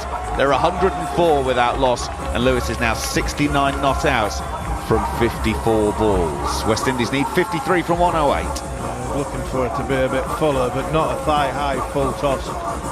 Evan Lewis is not going to miss out on that. He's hit some big 6s so far in this game. On the line of that, probably on off stump, but it was in the slot for Evan Lewis, and he really has been impressive. Whether it's been full, whether it's been short, or whether it's just been a full toss. Liam Livingston to go once again, and he's into the right-handed Brandon King. Drives to cover to Mosley, and there is no run. Evan Lewis off the back of 100 in Sri Lanka, and he's continued his form. He's watching at the non-strikers end as King is beaten by a leg break from Livingston. Can turn it either way. Goes leg breaks to the right-handers, so he's always turning away. King never actually moved his feet there at all, but Livingston will go in once again. That's down the leg side, and it's able to just be turned through deep backward square. They're going to take one, they're going to come back for the second, they'll make it easily. West Indies keep on chugging, 106 without loss. King goes to 29. Yeah, good running, as well as trying to access the boundary. The running between the wickets have been very, very impressive.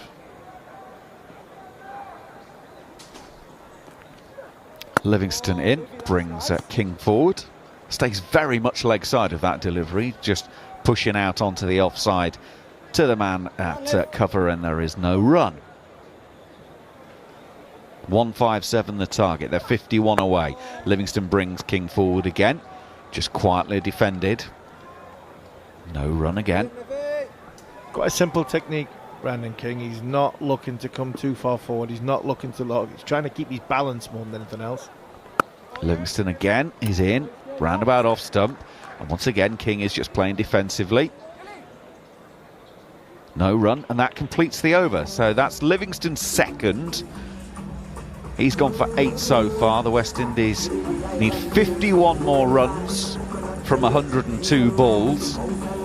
Well, the balls aren't going to come into it. As Harvey's been saying, either the West Indies win or England bowl them out. We are not going to be getting the full distance. Well, we're going to get some Jacob Bethel now.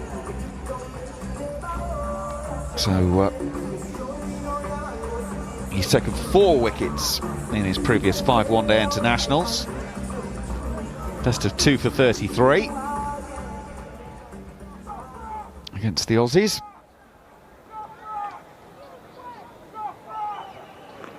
And he'll be bowling to Evan Lewis from the Sir Curtly Ambrose end. So his slow left arm means he's going to be bowling over the wicket to the left-handed Lewis. And in he goes, and Lewis threatens to give him the charge, then doesn't, but plays a little punch drive out through extra cover where Jofra Archer will field out on the boundary, and Lewis will take a couple. 108 without loss to West Indies. Yeah, I think this is going 1 or 2 ways. Either Jacob Bethel is going to get Evan Lewis out, or Evan Lewis is going to try and show his authority towards the young left-arm spinner and take him downtown. Bethel is in. He gives it a bit of air. He's not a fire-it-in, dart-it-in merchant. Lewis, square drive out to Jofra Archer again on the cover boundary. They take a single. 109 without loss. Good length, very full to the block hole, not giving Lewis any chance of getting underneath it. I think that's the key here, trying to get it as full as possible so the batters can't get underneath it. King wants to hit it on the offside and go with the spin. He's wrapping his fingers around the ball. Now makes his way in, and he bowls a waist-high full toss, if we're being brutally honest, but it's only punched down the ground to long on to Overton, and just a single. So actually, in the grand scheme of things, that could have been considerably worse. It'll just go down in the book as 110 without loss.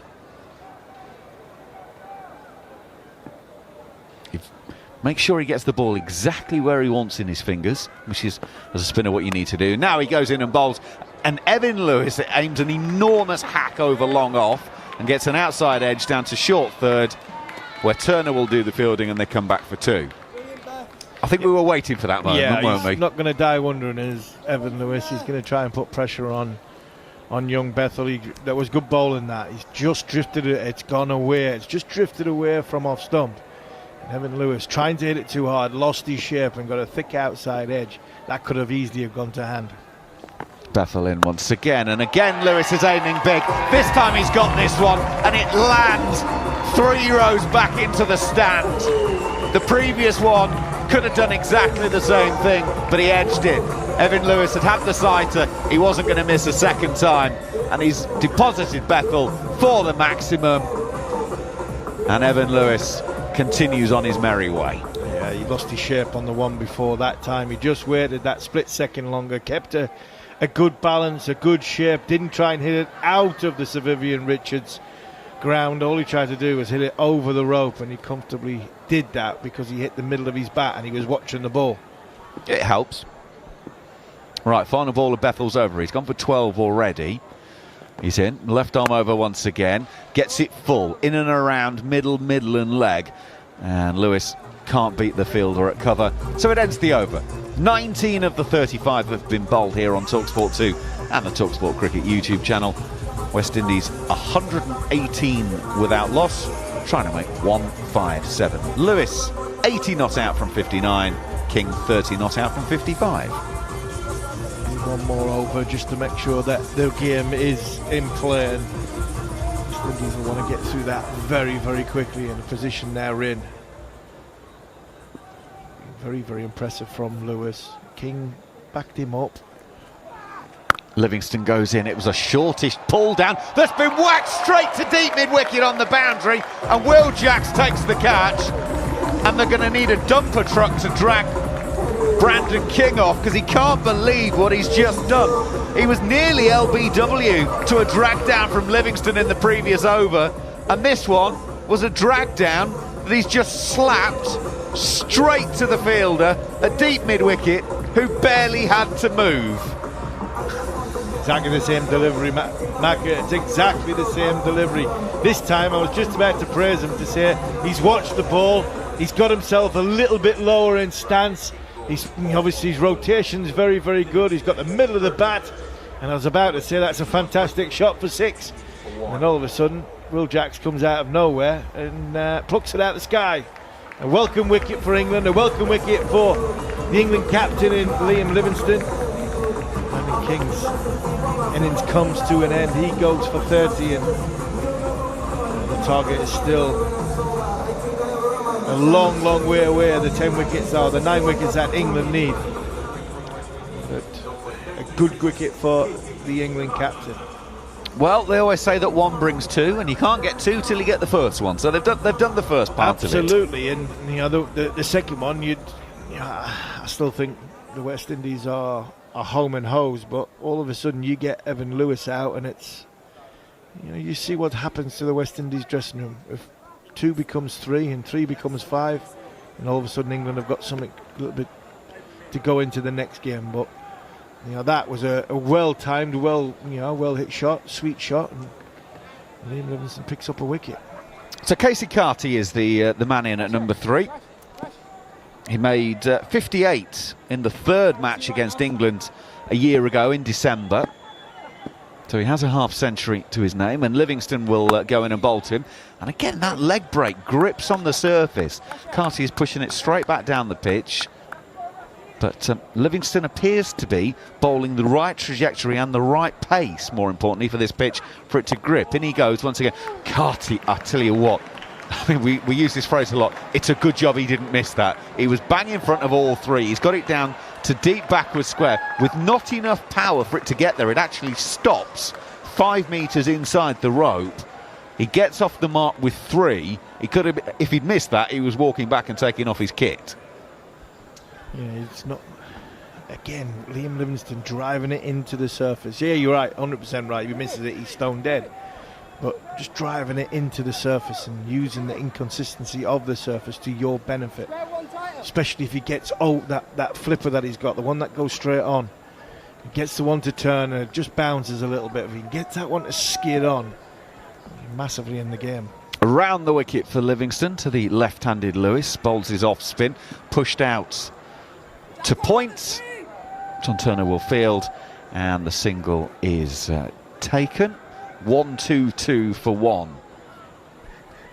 4 balls into the 20th over. 157 the target. 35 more needed for the West Indies. Livingstone over the wicket to Carty, who hits him back over his head. The only question is 4 or 6, and I think it might have landed on the boundary sponge. It was very, very close. This is going to go up to the 3rd umpire to adjudicate. It's definitely a boundary. It's just a case which flavour it is. It looked as though, you're right, it looked as though it hit straight off the triangle, off the sponge.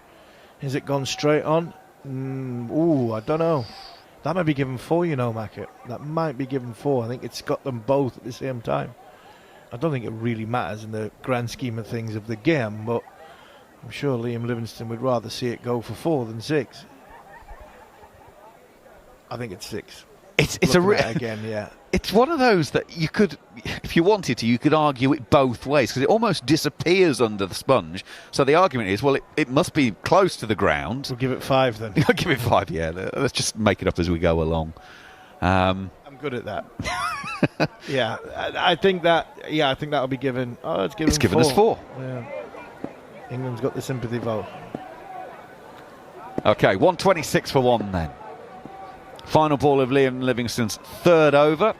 It's another short one. It's been punched out on the offside by Carty. Overton will do the fielding.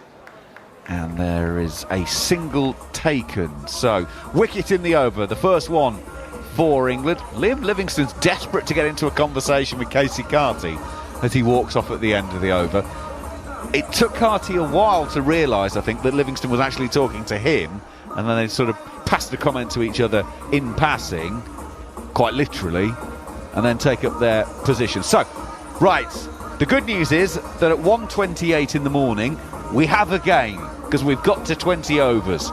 So we've not all wasted the last 6 or 7 hours of our lives. We have an official game, and it now appears to be just a case of when the West Indies win it. Yeah, I think that's the inevitables. Even when we came back on, it was inevitable. Once we got 5 overs in, that the West Indies would get over the line. It would just be how quickly can they do it.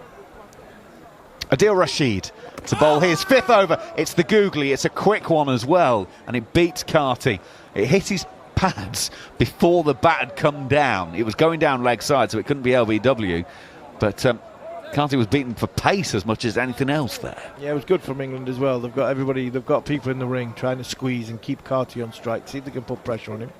Rashid goes in again. It's the googly. He's able to turn this one through square leg, is Carty. Jofra Archer will do the fielding at deep square leg, and it will be just a single. 1:28 for 1 means 29 needed, and there are 88 balls left in the game. Casey Carty has faced 6 balls in this innings so far. He's got 9 runs, but if he missed 3 of them, he was out LBW. He's not picked. He's not picked any of the googlies that's been bowled so far. But he's managed to get an inside edge on most of them. Rashid waits, now he approaches. Off of the back foot is Lewis, pushing back down the pitch to the bowler, and in his follow through, Rashid gathers it in and keeps hold of it and comes back in once again, gives it some loop. It's flicked away, backward a square on the leg side. Down at deep backward square it is fielded, and so it is only a single. 1:29 for 1. Carty will be on strike as Lewis has now got 82 from 62.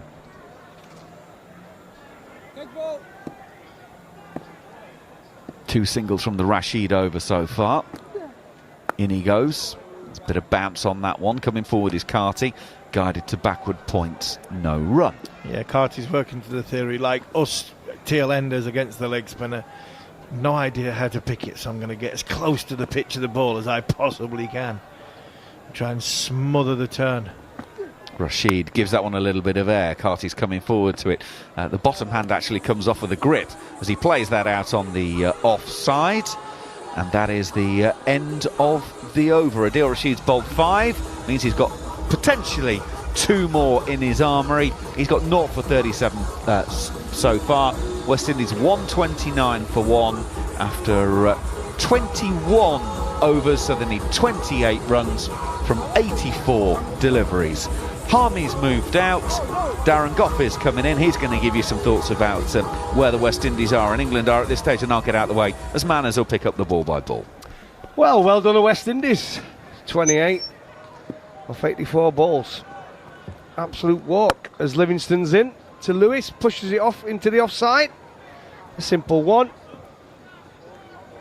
And it's quite comfortable now for the West Indies. Lewis has been outstanding. 83 from just 63 deliveries in a score of 130 for 1 of 21.1 overs. Superb stuff from Evan Lewis. Carty's just come to the crease. He's on 9 off just 8 deliveries. Livingstone into Casey Carty, and steers this one nicely with the spin out towards Will Jacks at deep backward point. I think the problem for England was that they simply didn't adapt to difficult conditions. There was a reason that they were asked about first. The West Indies knew that things wouldn't be easy. I don't think anybody was expecting the rain. It wasn't forecast, and that changed conditions in the second innings. That one is defended by the left-handed Evan Lewis, who remains on 83.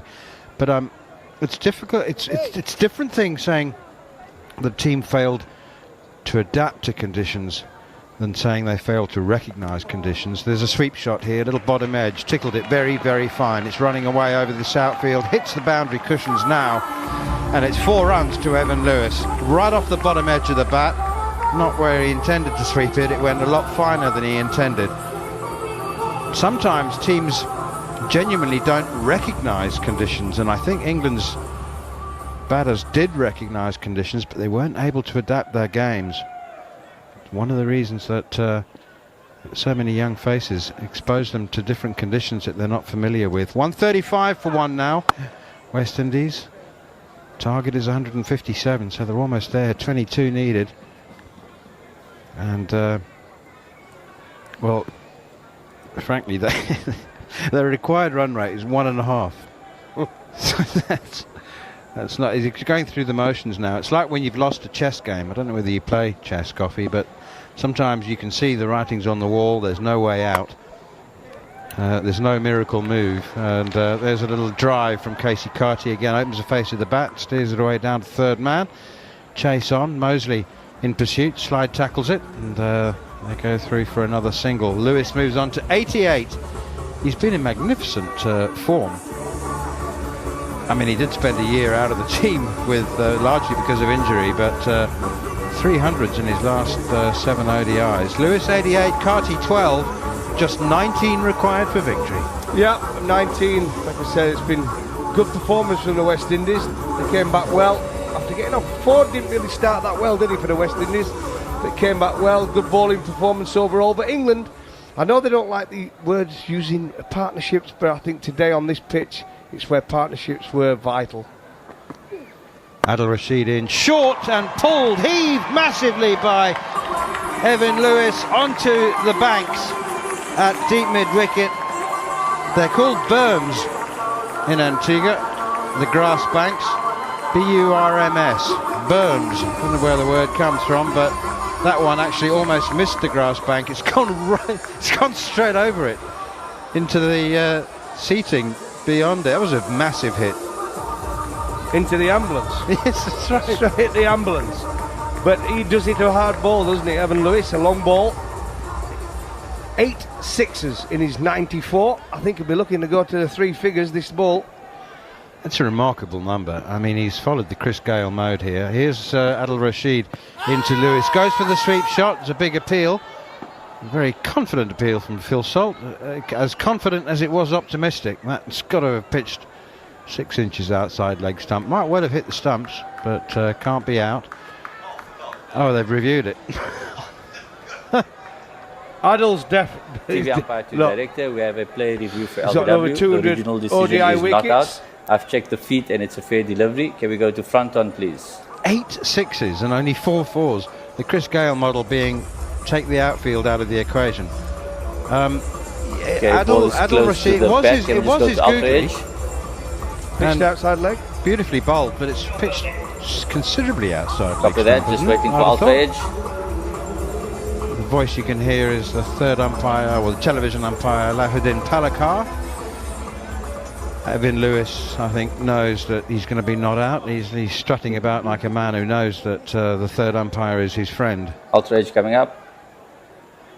We have to look at the ultra edge, yep, even though the bat bat was a clear very long way from delivery. Ball and kept keep a rolling. bit low. I'm satisfied. There's no bat involved. Can we go to ball tracking when ready? Here Original we go. decision is not out. Pitching outside leg. Rod, you can stay with your original decision of not out. You're on screen. Signal now. Well, I'm looking for a job. Umpiring might be on the... Especially if every decision's that easy. Rashid in again. Lewis goes downtown. Has he got enough? He hasn't. Oh! He hasn't got enough. Jacob Bethel takes the catch. He wanted to get to his 100 with a 6. Just 13 runs required for victory.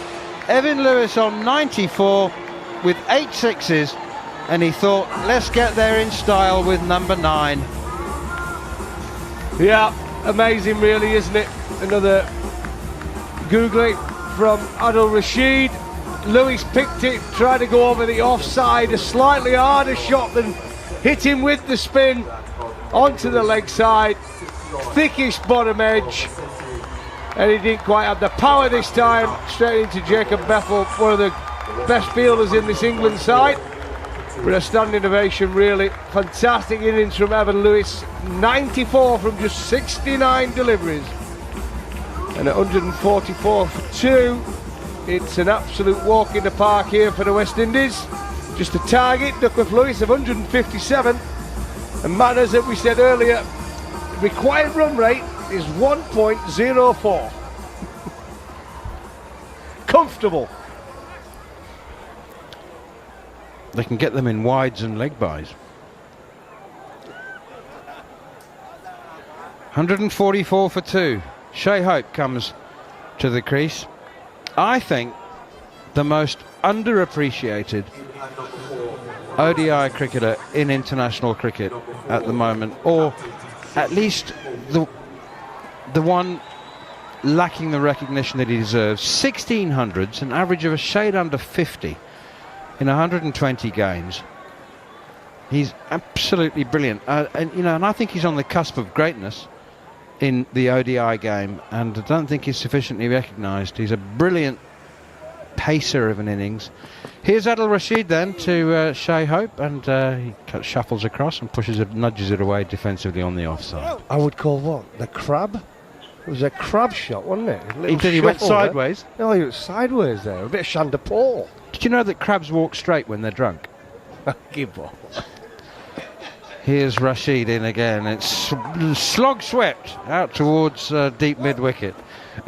How do you know when a crab's drunk? Does he walk straight? Well, they're sober when they walk sideways. Oh, dear me. 145 for 2. It's that time of the night. 12 needed. Morning, sorry. Shea Hope has 1. Casey Carty has 12. And 12 are needed. 12 from 10 balls. Casey Carty's been very positive. Adil Rashid is in again. And it's a genuine leg spinner. Just turns nicely.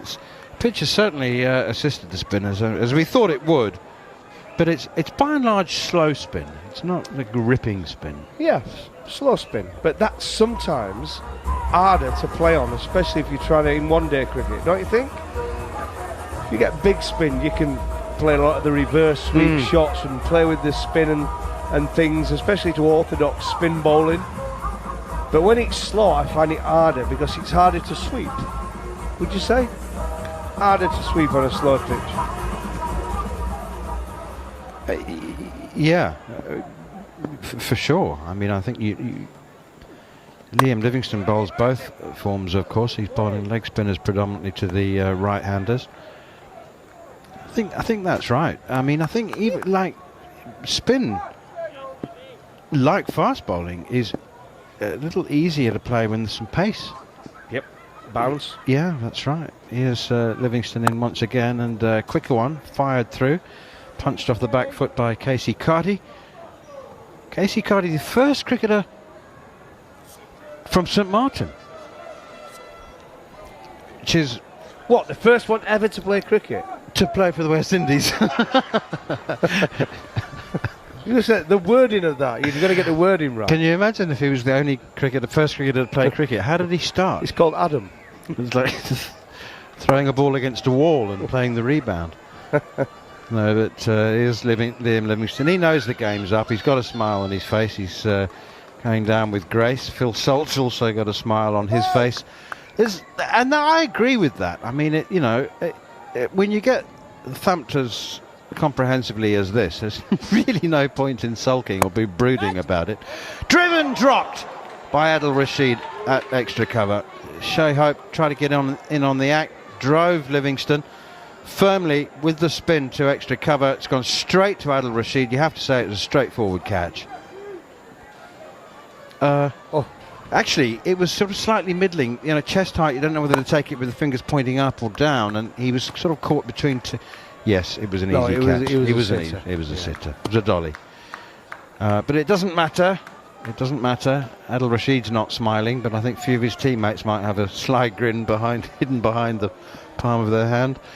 Here is Livingstone in again, and it's short and wide, and slapped away by Shea Hope to the cover fielder. Will Jacks comes in to keep them down to a single. Shea Hope, the West Indies captain, has 2. Casey Carty has 14.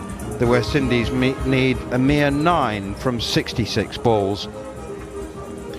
And it's a New England team, you know, and they've got a thumping tonight. A proper thumping. And then this is the problem, isn't it, with the scheduling we've got now. We've got an England team who have just played in Pakistan. They've come home for a couple of weeks to rest, and then they go off to New Zealand in a test series. So they need to rest them now because of the workloads. So you get another. It's almost like they're giving caps away for free. I used to hate that when we played. I believe you have to earn your caps.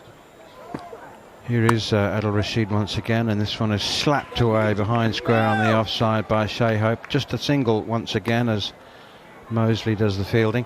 There's only 2 members of the squad who are going to New Zealand. That's quite a trip. And they're reserves Caribbean as well, to New really, Zealand. aren't they? I mean, Jacob Bethel's going as a reserve, really. Let's be realistic. Jordan Cox will play because obviously Smith's not going. Slog sweep now from Casey Carty to Adil Rashid's googly. Doesn't make contact with it. Hits him on the pad. 149 for 2. Oh, Rian Ahmed. I mean, I don't understand 3. why Ryan's come out here. They've already got 2 leg spinners. I know. Well, exactly. There's 3 of them actually. That, and I'm not sure that. Certainly, Rian Ahmed and Jacob Bethel. They're not in line to play to start. Jordan Cox. It is said will keep wicket. He's going to keep wicket. He's going to keep wicket. Definitely.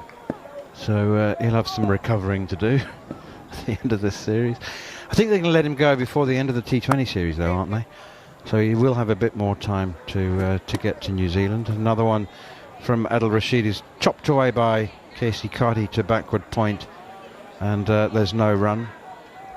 35 overs, the target reduced to, but the game was up when the rain started falling after 15 overs really. West Indies were 81 without loss, needing 210 to win, and so driven over the top of mid-off down to the boundary for 4. Have to say, Casey Carty's been really, really positive. I think he's looked good. He's looked really good, sharp at the crease. He's good footwork. He's played well. He's obviously picked that as well from Adil Rashid and hit it straight. Saw it out the hand. Beautiful shot. 4 to win for the West Indies. Adil Rashid in again, another googly, fired in, really quick googly, but again Casey Carty seems to be seeing the ball really well, picking it early. Have you been to St Martin? Yeah, I've been to most places in the Caribbean, if I'm honest. I've been on the cruise ships a couple of times. Do you remember the airport runway, unless they've lengthened it, is the absolute minimum length for a 737 to take off, and it has to push right back against the edge of the airport where there's a chicken wire fence. and the captain has to basically just floor the accelerator just to get off. No margin for error there, is there really? No. Would you Here's Liam Livingstone, and it's driven away by Hope, again square of the wicket for a single. They're getting there gradually. 3 runs to win. Are you surprised they've not given Mosley a ball? It's his debut, you want to give him a ball. I mean, they've got 9 bowlers in the You're losing the game, though. I mean, with Rashid, we all know what Rashid can do, and Livingstone, we've seen them bowl plenty of overs. Livingstone in again, quicker one outside the off stump. Carty tries to cut it and misses. Into the gloves of Phil Salt it goes. He removes the bails just because he can. Nothing wrong with the back foot from Casey Carty. 3 to win. Livingstone in again, bowls another one outside the off stump, turning away, chopped once more to the cover sweeper. Mosley fields 1 There run. you go. Will we see Salt and Pepper playing in the same team this series? You think that'll happen? Or will they wait till Cox goes? And then that'll Salt be and Pepper? T20s? Yeah, you've got to see Salt and Pepper. I agree. They've already done... Absolutely. They've already done the photos, haven't they? Yes, they have. They have. Yeah, absolutely. That would be a first in world cricket. I have a Salt and Pepper in the same team. And I think we've all been waiting for it for a while, since Michael Pepper's rise up the rankings. Has continued impressive performances. It's like having mustard and onions at Durham, wasn't it? Yeah. Clipped away behind square on the leg side. Scores level. Well, on DLS anyway. No, that's it. They've won. The West Indies have won. Scores were level. And that little single behind square leg from Shea Hope takes him to 6. Casey Cardy has 19 from 20. The West Indies have won by 8 wickets on DLS. A comprehensive victory with 9.1 overs to spare. A brilliant bowling performance from the home side saw England dismissed for 209 in 45.1 overs with a top score of 48 from stand-in captain Liam Livingstone, 37 from Sam Curran. Wonderful bowling from Gudakesh Moti, 4 for 41. 2 wickets apiece for Alzari Joseph, Jayden Seales and Matthew Ford. Really good outfielding as well. It was a committed, disciplined performance from the West Indies, and England had no answer, and certainly no answer with the ball, as Evan Lewis charged his way to 94. Brandon King was pretty much a static partner in the opening stand of 118. He was dismissed for 30 off 56 balls. But an England team thoroughly outplayed in the first of 3 one-day internationals. And Darren Sammy, the effervescent coach, is greeting all of his players as they make their way off the field. And we'll have a final word from Darren Gough before Andrew McKenna will wrap up the day and night and morning's proceedings in the following on podcast in the company of Philo Wallace and Steve Harmison. Yeah, wonderful performance today from the West Indies, very impressive. Slow start with the ball, but came back into the game. The 2 spinners were fantastic. Roston Chase didn't pick up any wickets, but I thought he did a good job. 10 overs, none for 47. But Gudakesh Moti at 10 overs, 4 for 41 was outstanding, and a bit of a collapse from England at the end. Saw them fell well short of what we thought was a good score. 250, 209 all out. And the West Indies, from that moment on, were outstanding. Just needed 210 to win. Got changed with the Douglas Lewis, and Evan Lewis was outstanding. 94 from just 69 balls. Saw West Indies win by 8 wickets by Douglas Lewis method. Fantastic performance. And the West Indies 1-up. Cheers, Goffey. Thank you very much for that. So, West Indies are up and running in this series. So let's bring you the following on podcast.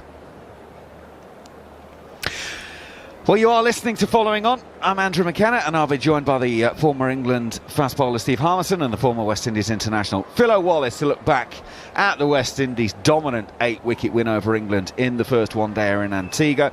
We'll be discussing where it went wrong for England with the bat, what positives they can take away despite that loss, and we'll have a look at how big a boost this is to a developing West Indies side as Evan Lewis's half-century and almost full century blasted them to victory. Plenty to come over the next 15 minutes or so then. You are listening to Following On. Well, the bare numbers are that the West Indies won this at a canter. Let's recap it all for you. The West Indies won the toss and put England in. An England side with 4 debutants in it today, but they were bowled out in 45 overs and 1 ball for 209. Phil Salt making 18, Will Jacks 19, Jordan Cox 17, Jacob Bethel 27, Liam Livingstone 48, top scored at just under a runnable, 48 from 49 with 3 4s and 2 6s. Sam Curran 37, Dan Mosley 8, Jamie Overson a first ball duck, Adil Rashid 15, Jofra Archer 7, John Turner was 2 not out.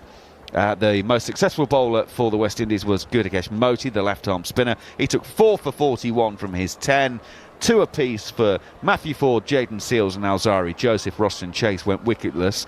But during the interval, the rain came, and it meant that we had a very delayed start, which although we started with 50 overs aside, we had a second rain interruption for the West Indies, which forced a DLS change that meant 210 got reduced down to 157 from 35 overs, and they did that in just 25 overs and 5 balls. Brandon King and Evan Lewis opened the innings. Brandon King making 30 from 56 before being caught on the boundary by Will Jacks off the bowling of Liam Livingstone in the first over after the second resumption. And then Evan Lewis was trying to bring up 100 in the grand manner, making 94 from 69. He'd already hit 8 sixes. He tried to take on Rashid and was caught by Jacob Bethel on the long off boundary. So that left Casey Carty and Shea Hope to see things through. As I say, Adil Rashid and Liam Livingstone, the only bowlers to take wickets. Rashid finishing with 1 for 50 from 7. Livingstone 1 for 32 from 5 overs and 5 balls. And the West Indies therefore take a 1-0 lead in this 3-match series. Steve Harmison, on the day, on the evening, on the morning, England were just basically outplayed. Yeah, absolutely. Both bat and ball, I think the West Indies completely outplayed England. They won a good toss. I don't think it was that straightforward or that easy to bat on when England came out to bat. I think the ball sat in the pitch. I think it probably needed the moisture to get the ball to come on, but took nothing away. Jayden Seales started very, very well. Matt Ford didn't have the best of starts, but Seales and the 2 spin bowlers, Alzari Joseph, dragged it back, his figures back a bit. But I think all in all, the West Indies put the ball in the right area, asked the right questions of England, and when England got to a position of, I think when they got stuck, they went for the big shot, and the wicket wasn't conducive to the big shot. And Salt, Jacks, Cox, Bethel especially, all played big shots to get out. When you look at the numbers, I mean, you look at balls faced, forget irrespective of the score, what they scored. 29, 27, 32, 33, 49 and 56. They're all balls faced for England's top 6. So they're in. They understand the surface and they get the wicket.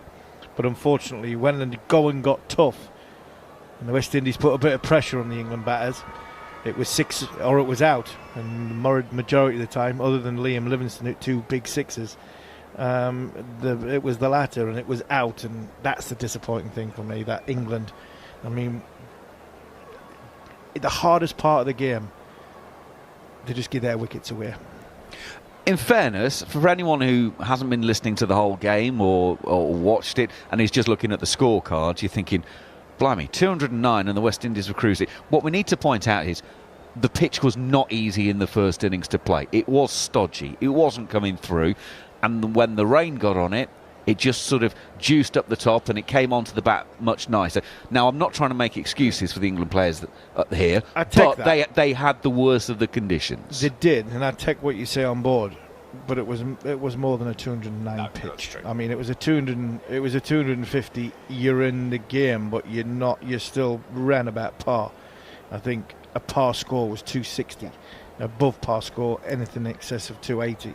209 gives you absolutely nothing to bowl at, and I think the headline one, and I don't want to single him out, and he was running out of partners, and he's played an innings which on paper looks 37 or 56 in Sam Curran. He's running out of partners, but he gets out with 12, 13 overs to go, batting with Jofra Archer, and you're thinking, do you know what, you could have just kept going, kicked the board over and gone, tried to get to that 43, 44 mark, and if you do end up batting with John Turner, then you can have a go, and he just hits one straight down somebody's throat on the deep. So that for me just said everything about that innings.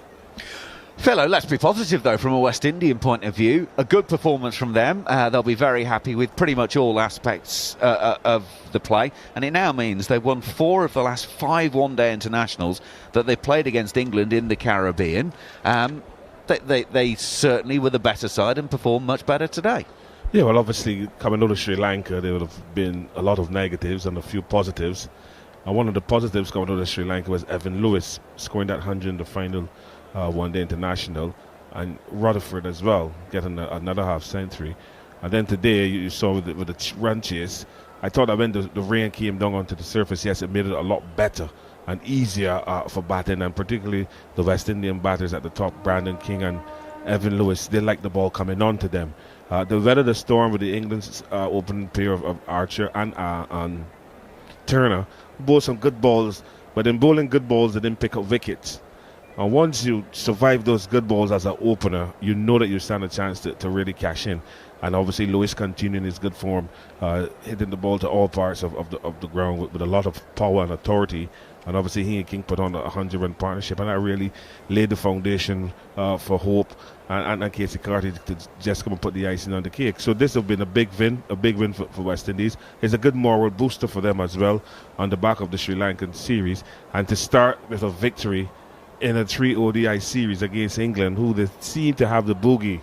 You know, they've won the last 4 or 5 one-day games against England. We will say that England is not at the full strength and they're playing around with players. But I think England has come here to come to the Caribbean to win.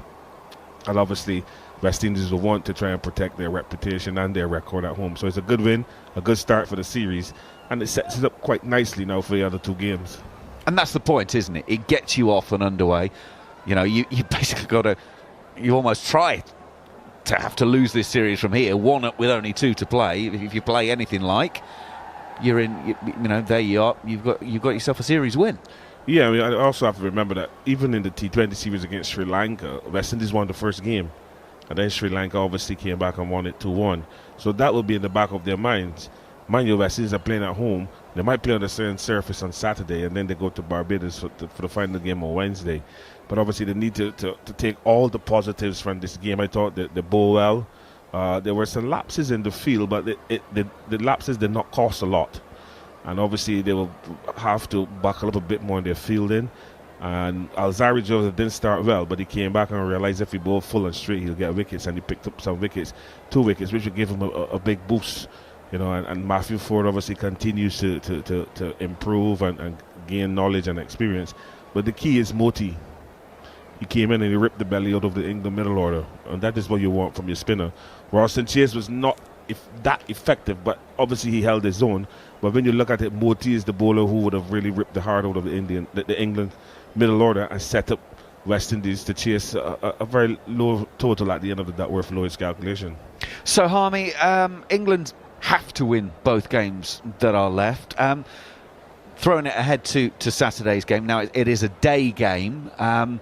We know that they've got a squad of 16, so changes are likely. I mean, realistically, we're not expecting to see Jofra Archer in that because they manage his workload, and I can't see him playing 2 games in Antigua and not playing in Barbados, bearing in mind that's his home, so I would expect him to rest on Saturday. From what you've seen today, what potentially do you think they might be thinking in terms of other changes?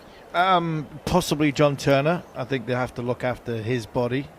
So the simple options would be Saqib Mahmood and Reece Topley to come in for the 2 opening bowlers. They're natural changes. I don't see them changing. I think Goffey was mentioning, what more do we need to learn about Adil Rashid? But I think we need Adil Rashid to hold the unit together. So I don't see that one being a change.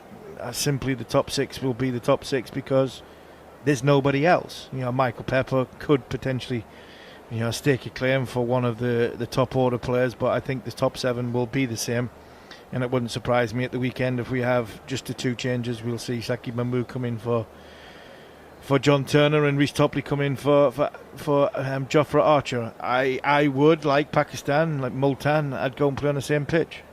I really would. I'd go and play the same pitch in a day game and say, England have got players who just want to hit the ball for 6s and 4s, and they've got players who have got a plan A.